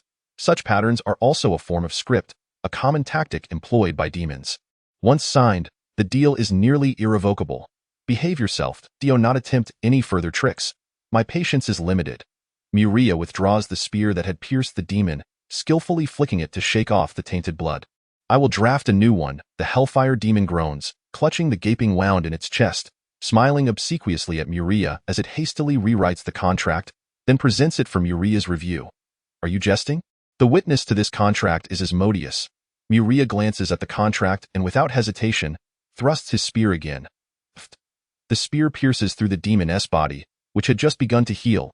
To have the most powerful demon witness an unequal contract between a demon and a titan. Does this demon take me for a fool? Change it to the river Styx contract, Muria commands. This is your final opportunity. Should you dare to employ your usual demonic tricks, I will slay you. All right, I will amend it. The hellfire demon winces at the pain of its wound. Although it considers this a mere scratch that will heal in moments, the agony is still palpable, simple and straightforward. No unnecessary words. Muria holds the bloodied spear to the demon's neck, ready to strike should it attempt any wordplay. Understood. The hellfire demon, watching the boiling black-red demon blood drip onto its form, begins to question its existence. Just a short while ago, it had been embroiled in a feud with a Baylor demon, leaving it severely injured. Upon sensing the summoning from the material realm, it had assumed it was called by demon worshippers to wreak havoc. Thus, it complied willingly, hoping to see some delectable human souls to mend its wounds. Never expecting to be summoned by a juvenile titan accompanied by a group of giants, only to be beaten down before it could utter more than a couple of words. Moreover, this juvenile titan had coerced it into signing a servant contract. Intending to manipulate the terms of the contract, only to find that this titan was well versed in the deceptions of demonic contracts. Not only had it seen through the ruse, but it had been pierced twice by the titan's spear. Here, please review. The Hellfire Demon, under the duress of death, grimaces as it rewrites a river Styx contract, this time refraining from any trickery. Too simple. Does it merely state that I am to be your servant?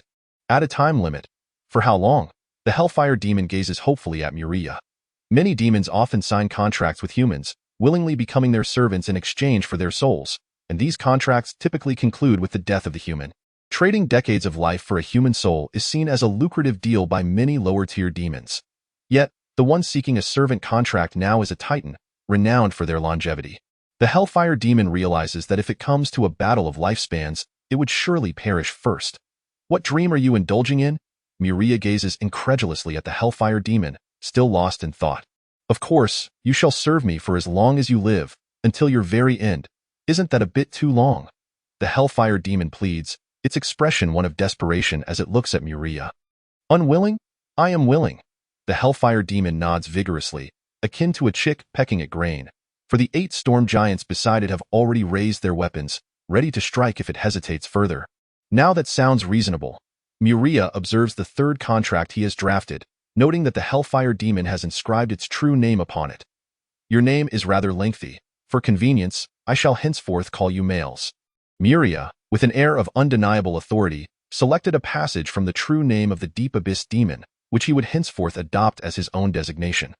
Following this, Muria inscribed his true name upon the contract, thus sealing the pact. The parchment transformed into a multitude of shimmering particles, dissipating into the unknown. In that fleeting moment, Muria perceived a vast, dark river coursing through the infinite lower planes, but just as swiftly, that sensation vanished. Nevertheless, the boundless power contained within that dark river left Muria in a WET the moment the contract was established. The Deep Abyss Demon, Mels, felt an unyielding shackle encircle his soul, severing his autonomy over life and freedom. Consequently, he knelt in utmost reverence before the entity that wielded the other end of the chain. Muria gazed upon the prostrate figure of the Deep Abyss Demon, a profound sense of satisfaction swelling within him.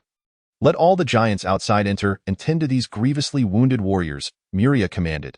To subdue this Deep Abyss Demon, 15 storm giants had been summoned, of whom 7 were severely injured, while the remaining 8 bore various wounds.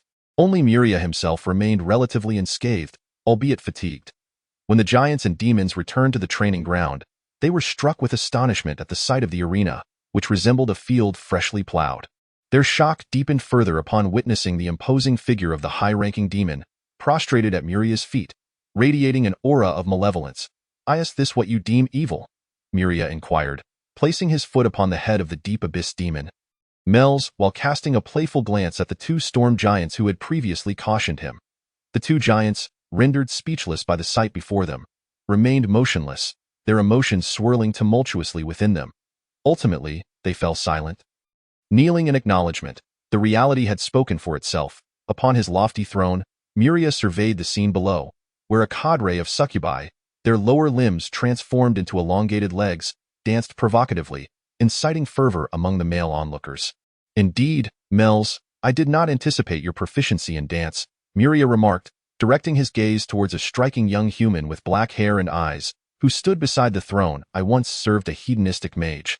Thus I possess a modicum of knowledge regarding dance and music, Mels replied, assuming a human form clad in butler attire, with an air of utmost respect. How fares the summoning of the succubi to teach them the art of dance? I have summoned 100 succubi, my lord. They are currently in training and will soon present you with a visual spectacle, Mels reported, beaming with delight. He recognized Muria's penchant for sensory indulgence. This was fortuitous. As demons excelled in various forms of temptation and pleasure, they were true connoisseurs in this realm. Within the crystalline castle, a youthful golden dragoness perched upon a throne forged from a legendary blend of metals. Her brow furrowed as she scrutinized the shadowy wall before her, her expression marred by displeasure. The images displayed revealed Muria reveling in wine and music, captivated by the dance of the succubi. "Little Muria, do you truly believe you are invincible among your peers?" she mused, disappointment evident in her sigh. "Ansel, it is time to instill some discipline in our young Muria. He has now reached the 3rd tier of gold. It is time for him to advance." The exquisite golden-haired maiden lifted her gaze to the imposing youth with black hair and golden eyes beside her. "Let Muria become acquainted with the young ones of your kin." "Very well." The Titan, now in human form, furrowed his brow as he regarded the shadowed wall, responding in a low tone. With a swift motion, Ansel tore through the fabric of space as though it were mere parchment. "Stepping into the rift, I shall make the necessary arrangements forthwith." Chapter 61. "Mels, is this the succubus dance troupe you have trained for me?" Muria gestured towards the hall, where succubi clad in scant attire danced to the rhythm of sultry melodies, their alluring figures captivating all who watched. "Are you not pleased, my lord?" Mels inquired with a composed smile. He had recently come to learn a piece of news. Muria, who appeared to be a pure-blood Titan, was, in fact, a half-blood, possessing a lineage of golden dragon blood, a fact well known for its implications regarding the desires of dragons for female beings. "I find it rather unremarkable," Muria replied nonchalantly, reclining against his throne, propping his chin on his hand as he observed the base spectacle before him. Some things, once attained, proved to be rather lackluster, far from the excitement he had envisioned. Mels's smile faltered upon hearing Muria's response. He had not anticipated that Muria would harbor such disinterest in the dance. "I have no particular interest, yet they seem quite engaged," Muria chuckled, observing the 3 male red dragons and numerous giants within the hall. The 3 male red dragons, having assumed human forms, embraced the succubi gifted to them by Muria, their hands exploring the curves of their bodies, while their gazes remained fixated on the dancing succubi. Not limited to the red dragons, even the storm giants, cloud giants, hill giants, and tide giants stationed in the hall were entranced, their breaths heavy with anticipation. The succubi, born of hell, naturally exuded an irresistible allure towards all male beings. When a group of succubi gathered, their magnetic appeal multiplied exponentially. Suddenly, Muria straightened in his seat, sensing 2 familiar yet foreign presences intruding upon the White Jade Palace. After a brief pause, they advanced directly towards the hall where he resided. "They have arrived," Muria declared, his gaze fixed on the entrance, as the bearers of those 2 auras entered his palace, seemingly unimpeded, with the guardians within the palace standing as mere decorations before them. Thud, thud, thud. The heavy footsteps echoed within the hall, capturing the attention of both the dancing succubi and the onlooking giants and red dragons. All eyes turned towards the entrance, for they felt the weight of 2 formidable presences approaching. This oppressive aura rivaled that of Muria himself, perhaps even surpassing it. The succubi ceased their dance, involuntarily trembling, while the red dragons abandoned their playful antics with the succubi, reverting to their dragon forms. The giants felt an overwhelming urge to kneel and like kin. Muria squinted, scrutinizing the 2 titans who had intruded upon the hall, and suddenly comprehended the source of the familiar yet foreign sensation. This was the first time he had encountered titans other than his father. The familiarity stemmed from their titan essence, while the strangeness arose from having never laid eyes upon them before. As for their ease of entry into the White Jade Palace, who among the giants would dare to obstruct a titan, even if these 2 titans were not yet fully matured? Indeed, the 2 titans who entered the hall were youthful, mirroring Muria's own appearance. One youthful titan, of similar height to Muria, possessed black hair and golden eyes, his chiseled features and muscular build exuding strength. The other titan was unique, a female clad in light armor, towering nearly 40 meters, far surpassing Muria in stature, her elongated form and commanding presence prompting even Mels, who stood beside Muria, to suppress his smile and don a grave expression. "You are Muria?" the tall, youthful titan inquired, his golden eyes surveying the hall with an air of disdain. "Indeed, I am," Muria replied, rising to his feet. Due to the elevation of his position, he looked down upon the 2 titans. "Then come with us." "Where are you taking us?" "To the clan, for training," the youthful titan answered succinctly. "I shall not go." Such an attitude earned Muria no favor. He rejected the proposal without hesitation. "You have no say in the matter." The youthful titan's eyes gleamed with unmasked combativeness. "If you refuse to come, I shall compel you until you relent." "Compel me until I relent?" Muria chuckled, revealing a dazzling display of teeth. "Then come and try." "Very well." The youthful titan stepped forward without hesitation, brushing aside the throngs of succubi who had been paralyzed by his imposing presence with a sweeping motion of his hand. "Clear out. All of you. Exit the hall." Muria commanded all present, then turned his gaze to Mels. "You too. Do not interfere with my battle, my lord. I merely wish to assist you, but I cannot." Mels, the deep abyss demon, stood rigid, his eyes fixed upon the silent female titan who had entered the hall, a bead of cold sweat trickling down his forehead as the beings within the hall began to retreat. Muria strode down from the nine-tiered platform to confront the thunderous youth titan, both preparing to strike simultaneously. Boom! Their fists collided, unleashing a circular shockwave that swept through the hall, scattering the adornments within. "Teske," Muria grimaced. The titan's strength was on par with his own, and he found no advantage in their clash. The aura emanating from the titan indicated they were of the same tier, both at the third tier of gold. "Muria, how have you fared in practicing the combat techniques from the inherited memories?" the youthful titan asked, his expression brimming with exhilaration. "You shall discover the truth through experience." With a swift motion, Muria raised his hand, employing the martial techniques derived from the titan legacy, and delivered a merciless punch toward the boy titan's face, which appeared as though it had been sculpted from stone. Crack! The young titan opened his palm. Delicate wind blades swirling around it and effortlessly caught Muria's fist. "Your punch lacks force. Allow me to demonstrate mine." Utilizing the same technique, the young titan swung his fist at Muria. Humph! Muria, too, employed a defensive technique from the legacy, successfully intercepting the boy's strike, though he couldn't suppress a grunt of discomfort in a mere contest of raw power. Both were evenly matched. However, the moment Muria attempted to amplify his strength with titan techniques, he was confronted with a disheartening realization. In the realm of titan martial arts, he was eclipsed by the titan youth before him.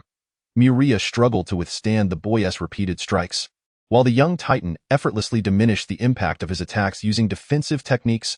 Boom, bang, crash.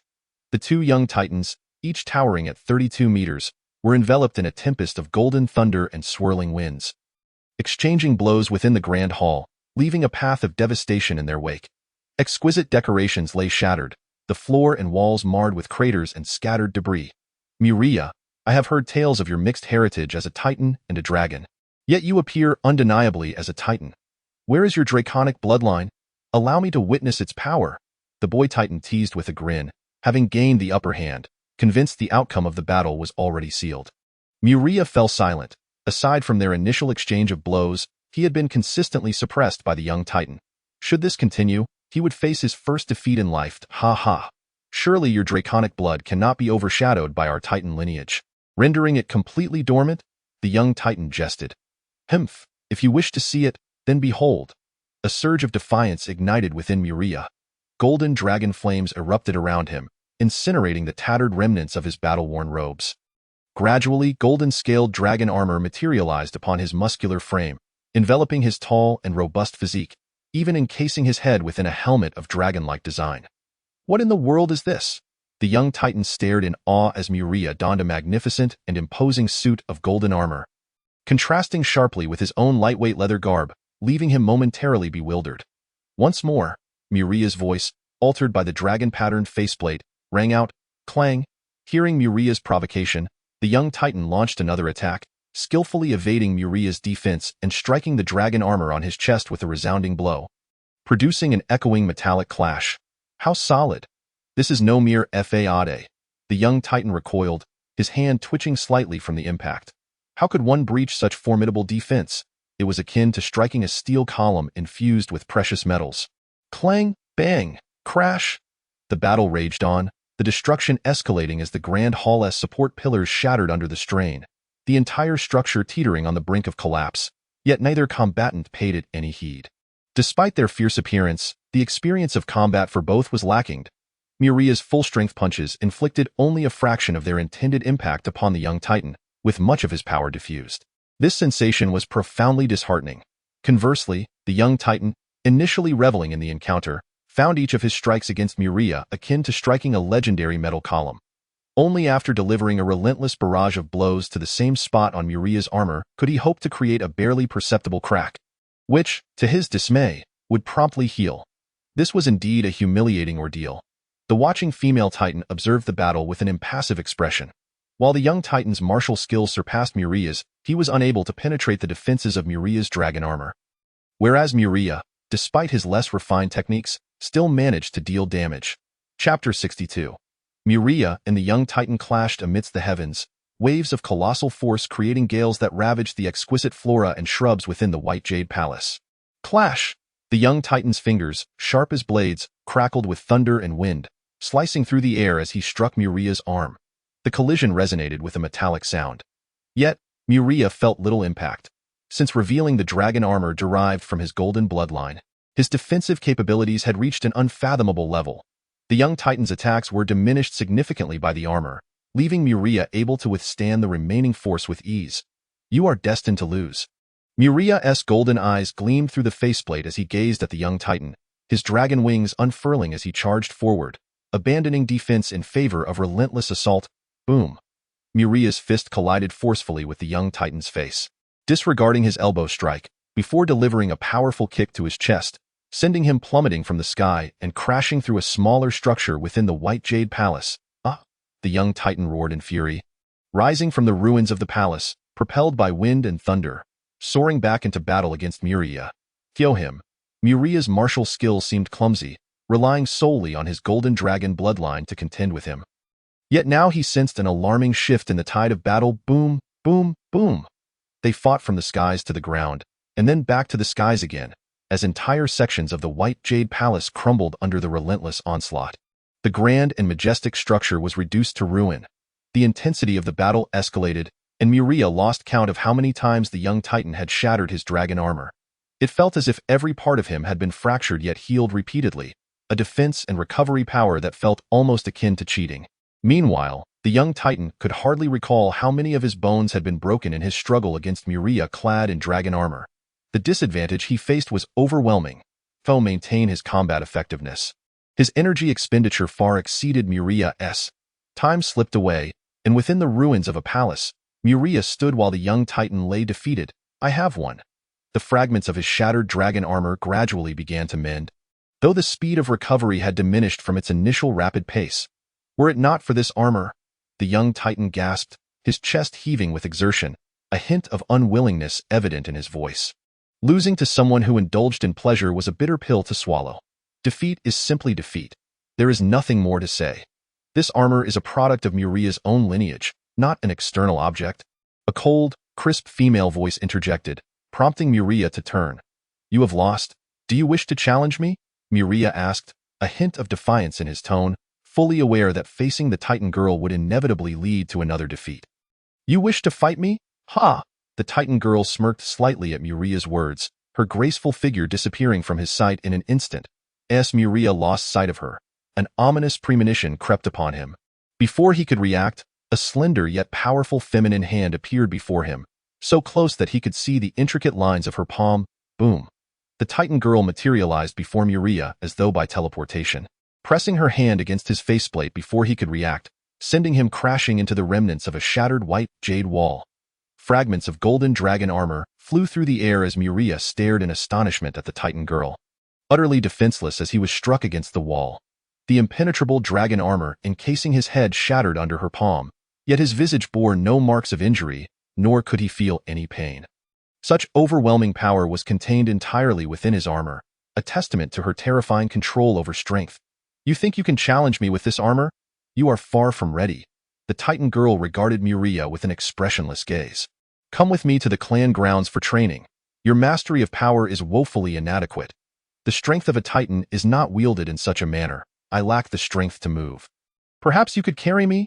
Muria managed a strained smile, feeling nearly spent, though he could still manage the basics of walking.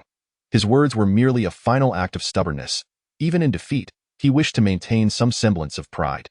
Muria's once proud spirit burst like an overinflated balloon under the weight of the Titan girl's strike.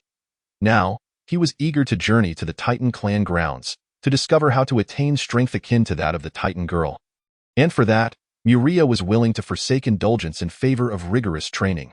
Amidst the gaze of the young Titan sprawled on the ground, the girl Titan forcefully extracted Muria, who was embedded in the stone wall, and then hoisted him onto her shoulder, despite the pallor that swept across his face. "Put me down. I can walk on my own," Muria protested, struggling to leap off her shoulder. "Humph, no need for that. I'll carry you," the girl Titan smirked, shaking Muria's arm with a vigorous motion, producing a cacophony of cracking bones. In an instant, the once struggling Muria became as limp as a cooked noodle. "I really don't care about my pride," Muria lamented inwardly, utterly powerless. Under the force of her shake, his limbs felt as if they had disassembled, leaving him with just enough strength to speak. My dignity is utterly shattered this time." Muria realized that his recent battle with the young Titan had drawn the attention of every giant within the White Jade Palace and its surroundings, and he could hardly bear to imagine the spectacle of being carried away like this. What a carry! The young Titan lying on the ground was equally bewildered, before quickly reacting. "Hyloius, I can't move either. You should carry me too. Get lost." The emotionless voice rang in the young Titan's ears. He chuckled, unfazed, and staggered to his feet, gazing enviously at Muria, slung over Hyloius's shoulder. "Lucky guy, so close to Hyloius. I thought my luck was good to be assigned a task with her. But alas, your highness, how could this happen?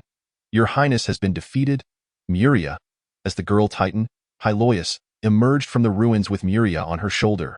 A cacophony erupted among the giants gathered outside the wreckage, and a red dragon rushed forward. "Step aside." Hyloius looked down in mild surprise at the red dragon blocking her path, yet her expression remained impassive. "What do you intend to do with Muria?" The dragon, Renata, questioned the towering girl Titan. "I've already stated. I'm taking him for training. Muria could train just as well here. What gives you the right to take him away? There isn't even a suitable opponent around. Everywhere you look are weaklings who can be defeated with a single punch. How can one train?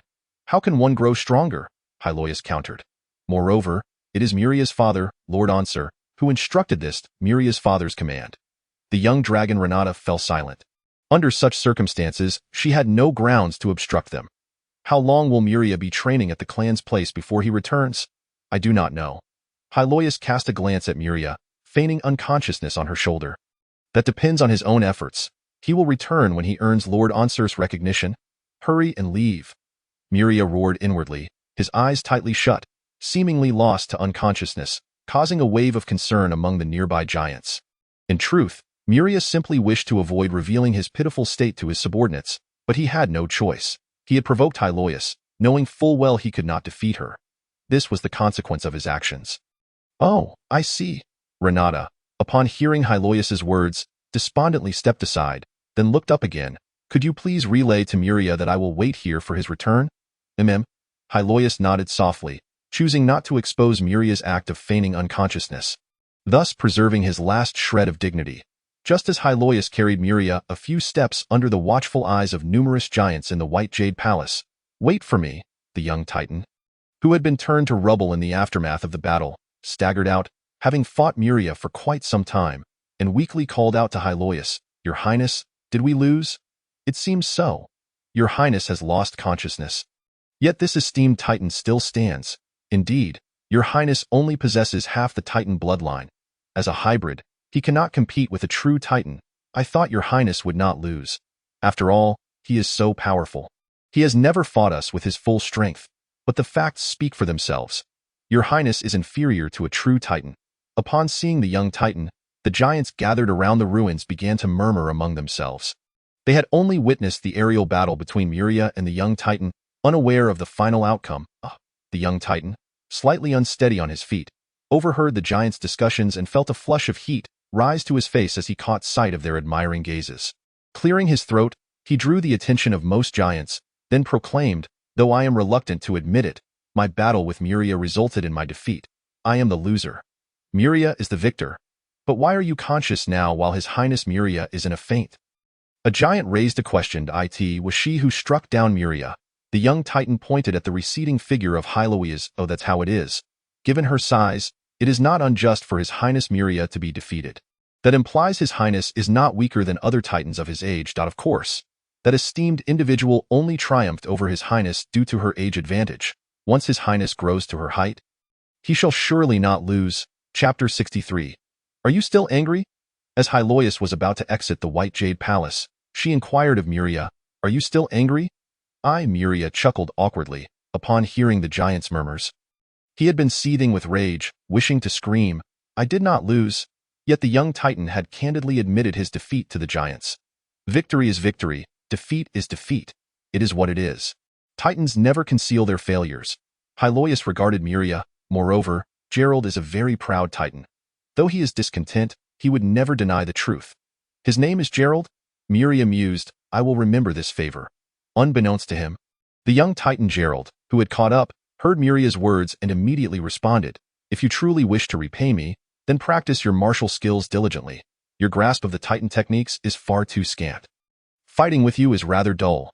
Train well, and next time, allow me to defeat you honorably." "Gerald," Muria exclaimed, straining to lift his head and look at the titan youth beside Hylois. "Do you realize today is the closest you have come to defeating me? From now on, prepare to be pinned to the ground." Muria, anyone can boast. Your reliance lies in the armor derived from your dragon bloodline. Do not think I am helpless against you. Wait until I have my own exclusive weapon. And you shall be the one to be defeated. What exclusive weapon? Muria keenly noticed the term. It was mentioned back when the golden dragon dame seized his precious metal, hinting at something special. It is a unique weapon forged by our Titan clan, a method of crafting that only we possess. Every Titan, upon reaching a certain age, will possess a weapon that belongs solely to them. Gerald explained to Muria, "Such a weapon is special?" Muria found it somewhat perplexing. Weren't all weapons meant to belong to one person? Humph. Each Titan's exclusive weapon is an extension of their body, unless granted permission. Outsiders cannot touch it. Furthermore, once forged, the weapon can continue to absorb various materials, enhancing its power, with limitless potential for growth. Do you not find that special? Gerald, does that mean I too can possess my own exclusive weapon in the future? Muria listened to the young Titan's description, nearly drooling at the prospect of an infinitely growing weapon, akin to a part of his own body. This was a divine artifact, of course, however. You are too young. You are far from the age of receiving an exclusive weapon. Discussing it now is premature. I am young. How much older are you than I? You look to be about my age. I am 36 this year. In 64 years, I will reach my centenary. On my 100th birthday, I shall possess my own exclusive weapon, Gerald declared proudly. 100th birthday. Muria's lips twitched. A Titan at 100 years old could still be considered a youth. Not yet an adult, while for humans, a century often meant a grave overgrown with more than 3 feet of grass. Two mere children in their 30s discussing exclusive weapons were still far from the mark. Hylois interjected as the two conversed animatedly. Hylois, you are only 12 years older than I. You two will have to wait quite some time for your exclusive weapon. Upon hearing Hylois's words, Gerald muttered under his breath, I am different from you. Hylois shot a meaningful glance at Muria. What is different? I know you are a genius, but you two must wait until your 100th birthday, I say. Can you put me down now? Muria could not help but exclaim. Upon hearing that one would only acquire a personal weapon at the age of 100, Muria felt a pang of disappointment. At merely 33 years old, the age of 100 seemed exceedingly distant to him. Bang! In response to Muria's inquiry, Heloise unhesitatingly threw him to the ground. Heloise, I thought you were going to carry Muria directly to the clan's territory. Releasing him so soon? Are you asking for a beating? A brilliant flash of golden lightning crackled around Heloise as a warning. As Muria, who had been thrown to the ground, moved slightly in confusion. He was astonished to find that his previously weak and limp limbs were now fully functional. He had regained control over his body. Rising to his feet, he prepared to depart. Heloise called out to Muria, who was now moving around on the ground. Oh, very well. Muria stood up and realized he was positioned at the entrance of the White Jade Divine Palace, and strangely, perhaps due to Muria's earlier battle, there were no giant sentinels present before the grand door. How do we reach the clan territory? Muria inquired curiously, glancing at the two titans before him. We shall teleport. Heloise produced a silver rectangular metallic pillar from within her garments, adorned with a myriad of colorful patterns. What is this? Muria asked, intrigued. A disposable teleportation array. Gerald answered Muria's question. Disposable? A teleportation array? Muria stared blankly as Heloise casually tossed the silver pillar to the ground. Upon contact, the metallic column instantly disintegrated, transforming into a slowly rotating circular magic circle. This is quite something, Muria thought, somewhat at a loss for words. the Titan race certainly knew how to amuse themselves, having developed such a sophisticated disposable teleportation array. Let us proceed. Heloise placed a hand on Muria's shoulder, half dragging him into the teleportation array. As Gerald stepped into the array as well, it immediately activated, unleashing a surge of power that rent the fabric of space, enveloping Muria and the others as they were transported to a predetermined coordinate in the entrance of the White Jade Divine Palace. Only a few silver sparkles remained, scattering in the wind. The sky stretched endlessly, and the majestic mountains loomed in the distance, seemingly without end. Amidst the ancient peaks, towering trees flourished, each one seemingly striving to extend its branches towards the heavens. The vegetation here was more grand and ancient than that found on Tai Chi Island. Once the teleportation concluded, Muria found himself atop a grand peak, gazing in awe at the scenery before him. Is this the land of the Titans? Muria inhaled deeply. The elemental concentration here was several times greater than that on Tai Chi Island. He then looked up at the sky, where a cloud whale glided gracefully among the clouds, its massive form casting a vast shadow upon the ground. Lowering his gaze, he noticed a muscular, thick-furred black giant ape leaping among the mountains not far away. In this ancient and majestic land of the Titans, many formidable beings resided, their unabashed auras akin to bubbling volcanoes, unmistakably prominent in Muria's perception. Muria gazed into the distance, focusing on the strongest presence he sensed. That aura was more conspicuous than the sun itself. Suddenly, Muria's body stiffened. How could such a being exist in the land of the Titans? It was a slumbering demon fox nestled among the mountains, its silvery fur swirling in violet flames. Its elongated, powerful form exuding a sense of aesthetic strength, while 9 grand tails trailed behind it, cascading over 10 continuous mountain ranges. Proud, majestic, imposing, and regal. As Muria beheld the colossal demon fox, several words flashed through his mind in an instant. Yet even these words felt inadequate to encapsulate the essence of this fox emperor. The underworld purple emperor. A voice filled with complex emotions reached Muria's ears. The Titan youth Gerald had approached him, equally captivated by the burning violet flames surrounding the fox emperor. What is this? It was only then that Muria began to recover from the immense shock and impact the fox emperor had imparted. The title of the flame fox emperor. We do not know its name, Gerald sighed. How can such a being exist in our world? Muria continued to gaze at the fox emperor, distant yet mesmerizing. Unable to tear his eyes away, my inherited memories made no mention of such a creature. The fox emperor hails from the void, not belonging to our world. Elders say it is searching for someone. And now it is merely a bit weary, having descended into Alasia for a brief respite. What about the purple emperor? Muria tilted his head slightly to listen to Gerald, but when he turned back, the fox emperor, who had been resting upon the mountains, had vanished, and he could no longer perceive that immense aura that rivaled the sun. Perhaps it has awakened, transformed, and wandered elsewhere in the clan's territory for a change of scenery. Speaking of which, Muria, you are quite fortunate to witness the purple emperor upon your arrival. We seldom encounter it ourselves, as that's so. A wave of profound disappointment surged within Muria, casting a shadow over his mood. Ding ding dong. At that moment, a melodious and clear sound of a harp reached his ears, the elegant and enchanting music making Muria feel as though his ears had been cleansed by pure water. Lifting his spirits slightly, what have I been listening to before? This was Muria's first appraisal as he compared the music he had previously indulged in with the current enchanting melody. Is this an angel? Drawn by the exquisite music, Muria instinctively sought the source of the sound, soon discovering a handsome youth passionately playing the harp, a young man with 3 pairs of snow-white wings sprouting from his back. However, the position of this angel while playing was rather ridiculous. This striking angel sat upon the branch of an ancient tree emanating a gentle glow, just outside the courtyard where Muria stood. Oh, why is he here again? Gerald sighed in exasperation upon hearing the harp. Who is he? Muria asked, curious. He had not anticipated that after teleporting, while other titans were nowhere to be seen, he would first encounter a charming fox emperor and then a 6-winged angel playing the harp at someone else's doorstep. A scion of the celestial host, not an angel. Muria, do not mistake them, Gerald cautioned Muria with a note of reverence. They are descendants of the ancient gods. Although they closely resemble angels, they are indeed not angels. Much like how we are distinct from giants, descendants of the ancient gods, Muria contemplated. This sounded quite impressive. However, this scion of the celestial host bore an uncanny resemblance to those angels, making it nearly impossible to distinguish between them. You can easily tell the difference when a scion of the celestial host is in battle. In their current state, they truly appear no different from ordinary angels, just with a few more wings.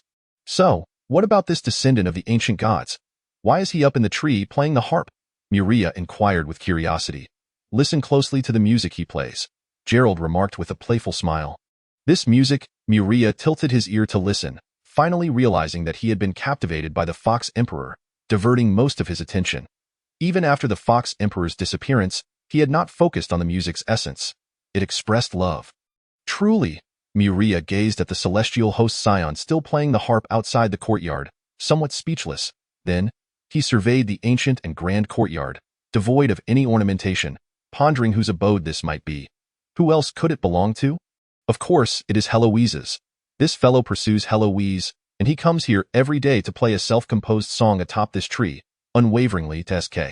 Muria felt an inexplicable sense of familiarity upon hearing this, leading him to ask with a hint of curiosity, what is Heloise's attitude towards him? I have already mentioned it. Muria felt a bit bewildered, but soon understood as a golden spear of lightning, over 50 meters long, whistled past him, hurtling towards the handsome scion of the celestial host. In that moment, Muria witnessed the distinct difference between the scion of the celestial host and ordinary angels. The 6 snow-white wings on the scion's back ignited with a bright crimson flame at the moment the lightning spear approached. Boom! The bright flame blazed, forming a semicircular shield that blocked the lightning spear. Upon collision, both erupted, scattering fragments of white-hot flames, golden lightning, and tiny translucent wind blades, which dispersed widely, most landing on the verdant ancient tree beneath the celestial host youth. However, this ancient tree, caught in the crossfire, shimmered with a hazy green glow along its gnarled trunk, absorbing all the residual energy, not a single leaf falling amidst the astonishing clash. Truly unshakable, Muria observed as the flames gradually subsided around the still-focused harp-playing youth. Marveling at the sight, Muria had already perceived the uniqueness of the scion of the celestial host. The blazing sacred flames that embodied the power to purify all impurities seemed hardly weaker than that of the Titans. Miss Eloise, what do you think of the piece I played today? After finishing the melody, the blazing celestial youth stood up and called out towards the courtyard. Get lost, was Eloise's curt reply. Chapter 64. This is not right. Muria pointed towards the spot where the celestial youth had vanished among the trees and turned to Gerald beside him. Isn't this the territory of the Titans? How could such a being exist here? The celestial clan of the boundless heavens is a steadfast ally of our Titan race, Eloise explained as she emerged from an ancient and grand palace within the courtyard. Recently, the celestial clan sent several juvenile celestial beings to our Titan territory for exchanges and training. Those angels you mentioned were brought here to serve them. Is the celestial clan really that formidable? Muria asked somewhat shyly, as his ancestral memories contained no references to the celestial clan. In fact, his current knowledge of dragon lineage was incomplete, as it unfolded gradually with his age. Thus, there were many things he remained unaware of. The Titan lineage, on the other hand, offered nothing beyond martial skills. The celestial clan is indeed powerful, no less than our Titan race. Those celestial beings are quite worthy adversaries, Eloise replied with a hint of a smile. How strong are we Titans? Muria asked, his confusion evident as he gazed at Eloise. He had yet to grasp the overall strength of the Titan race. He only knew that at least one among them was an epic Titan on par with the deities, upon hearing Muria's question. Both Eloise and Gerald exchanged speechless glances. What are you looking at me for? I genuinely have no idea, Muria said innocently, glancing back at the two Titans. I shall take you to visit Lord Ansur, Eloise said, rubbing her forehead in resignation as she looked at Muria. You can ask Lord Ansur to introduce you to the esteemed elders of our clan. Then you will have a better idea of our Titan strength. Visit my father? Muria felt a bit uneasy at this suggestion, as he was aware that Eloise and Gerald had brought him to Titan territory at his father's behest. He was too unfamiliar with his father. Having only met him twice since his birth, is there any problem?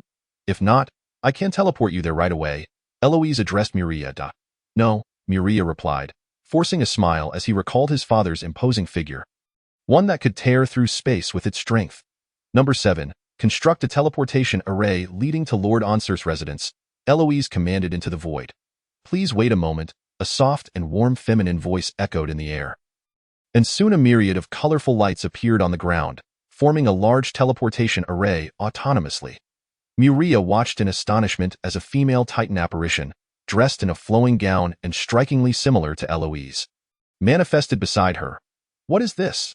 he inquired. "I am the spirit that governs this courtyard." Number 7. Akin to the tower spirits within a mage's tower, Number 7 introduced herself with a smile, her demeanor contrasting sharply with Eloise's frosty elegance.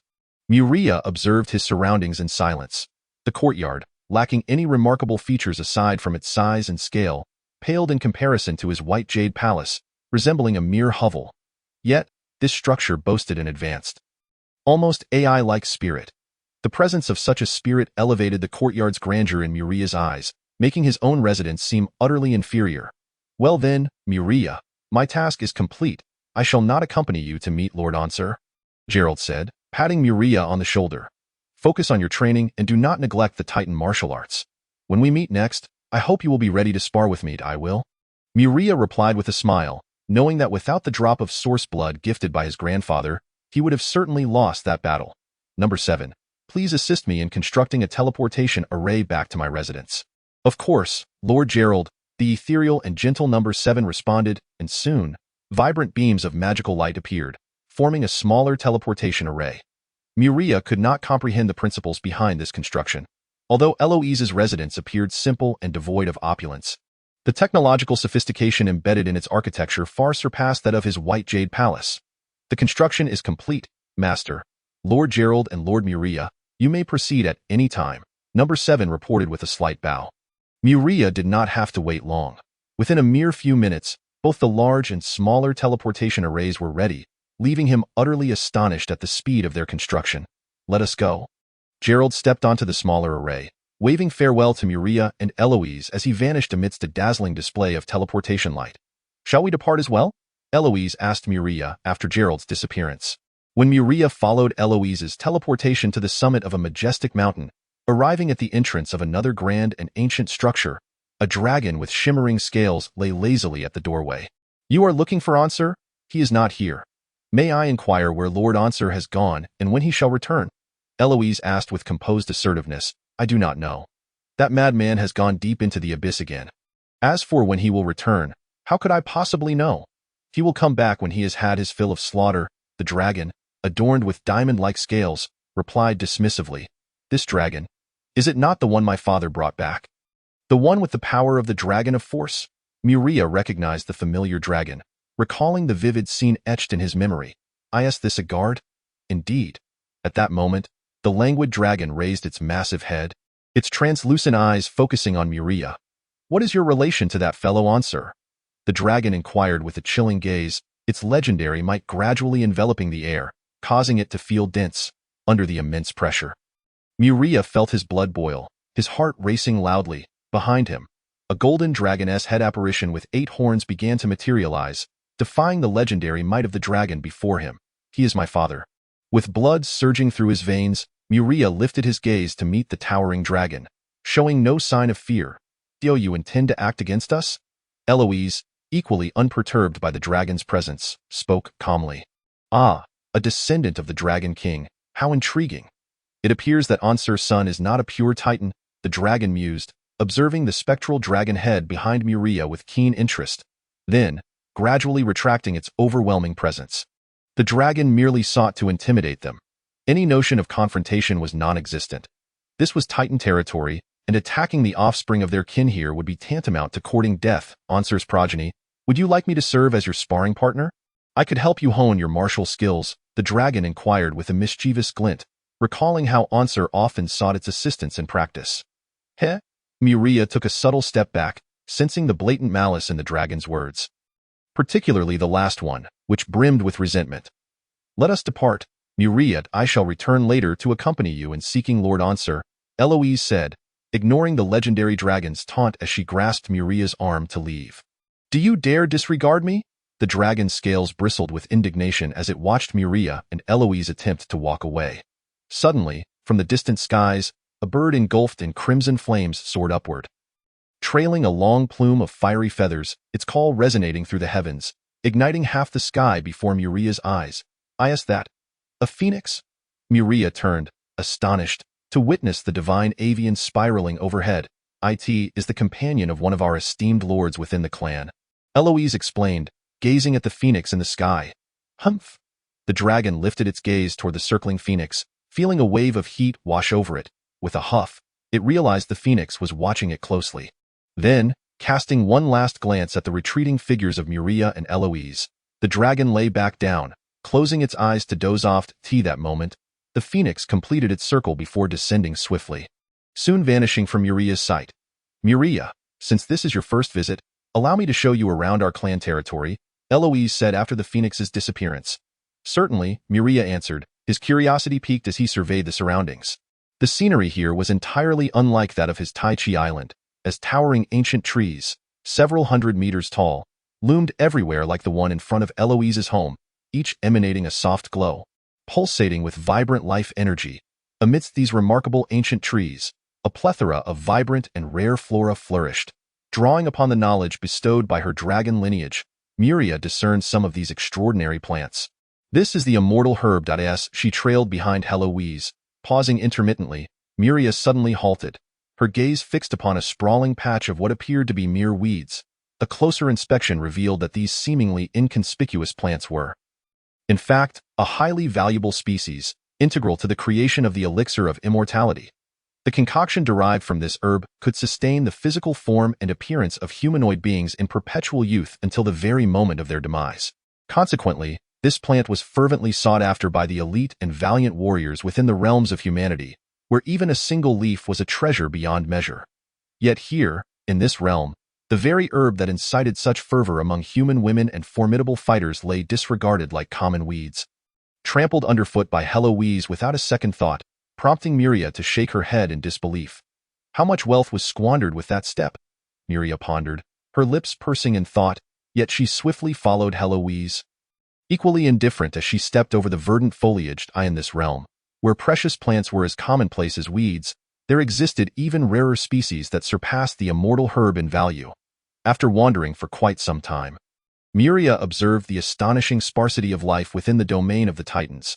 Apart from Eloise and Gerald, she encountered no other Titan. Occasionally, she glimpsed grand, imposing structures atop the distant mountains, which Eloise explained were the abodes of other Titans. The territory of the Titans was indeed vast, yet the inhabitants were exceedingly few. Muria mused to herself, recognizing that it would be peculiar for beings of such stature to be numerous. Suddenly, a resounding clang and a series of explosive sounds echoed from afar. Breaking the monotony of her solitary explorations,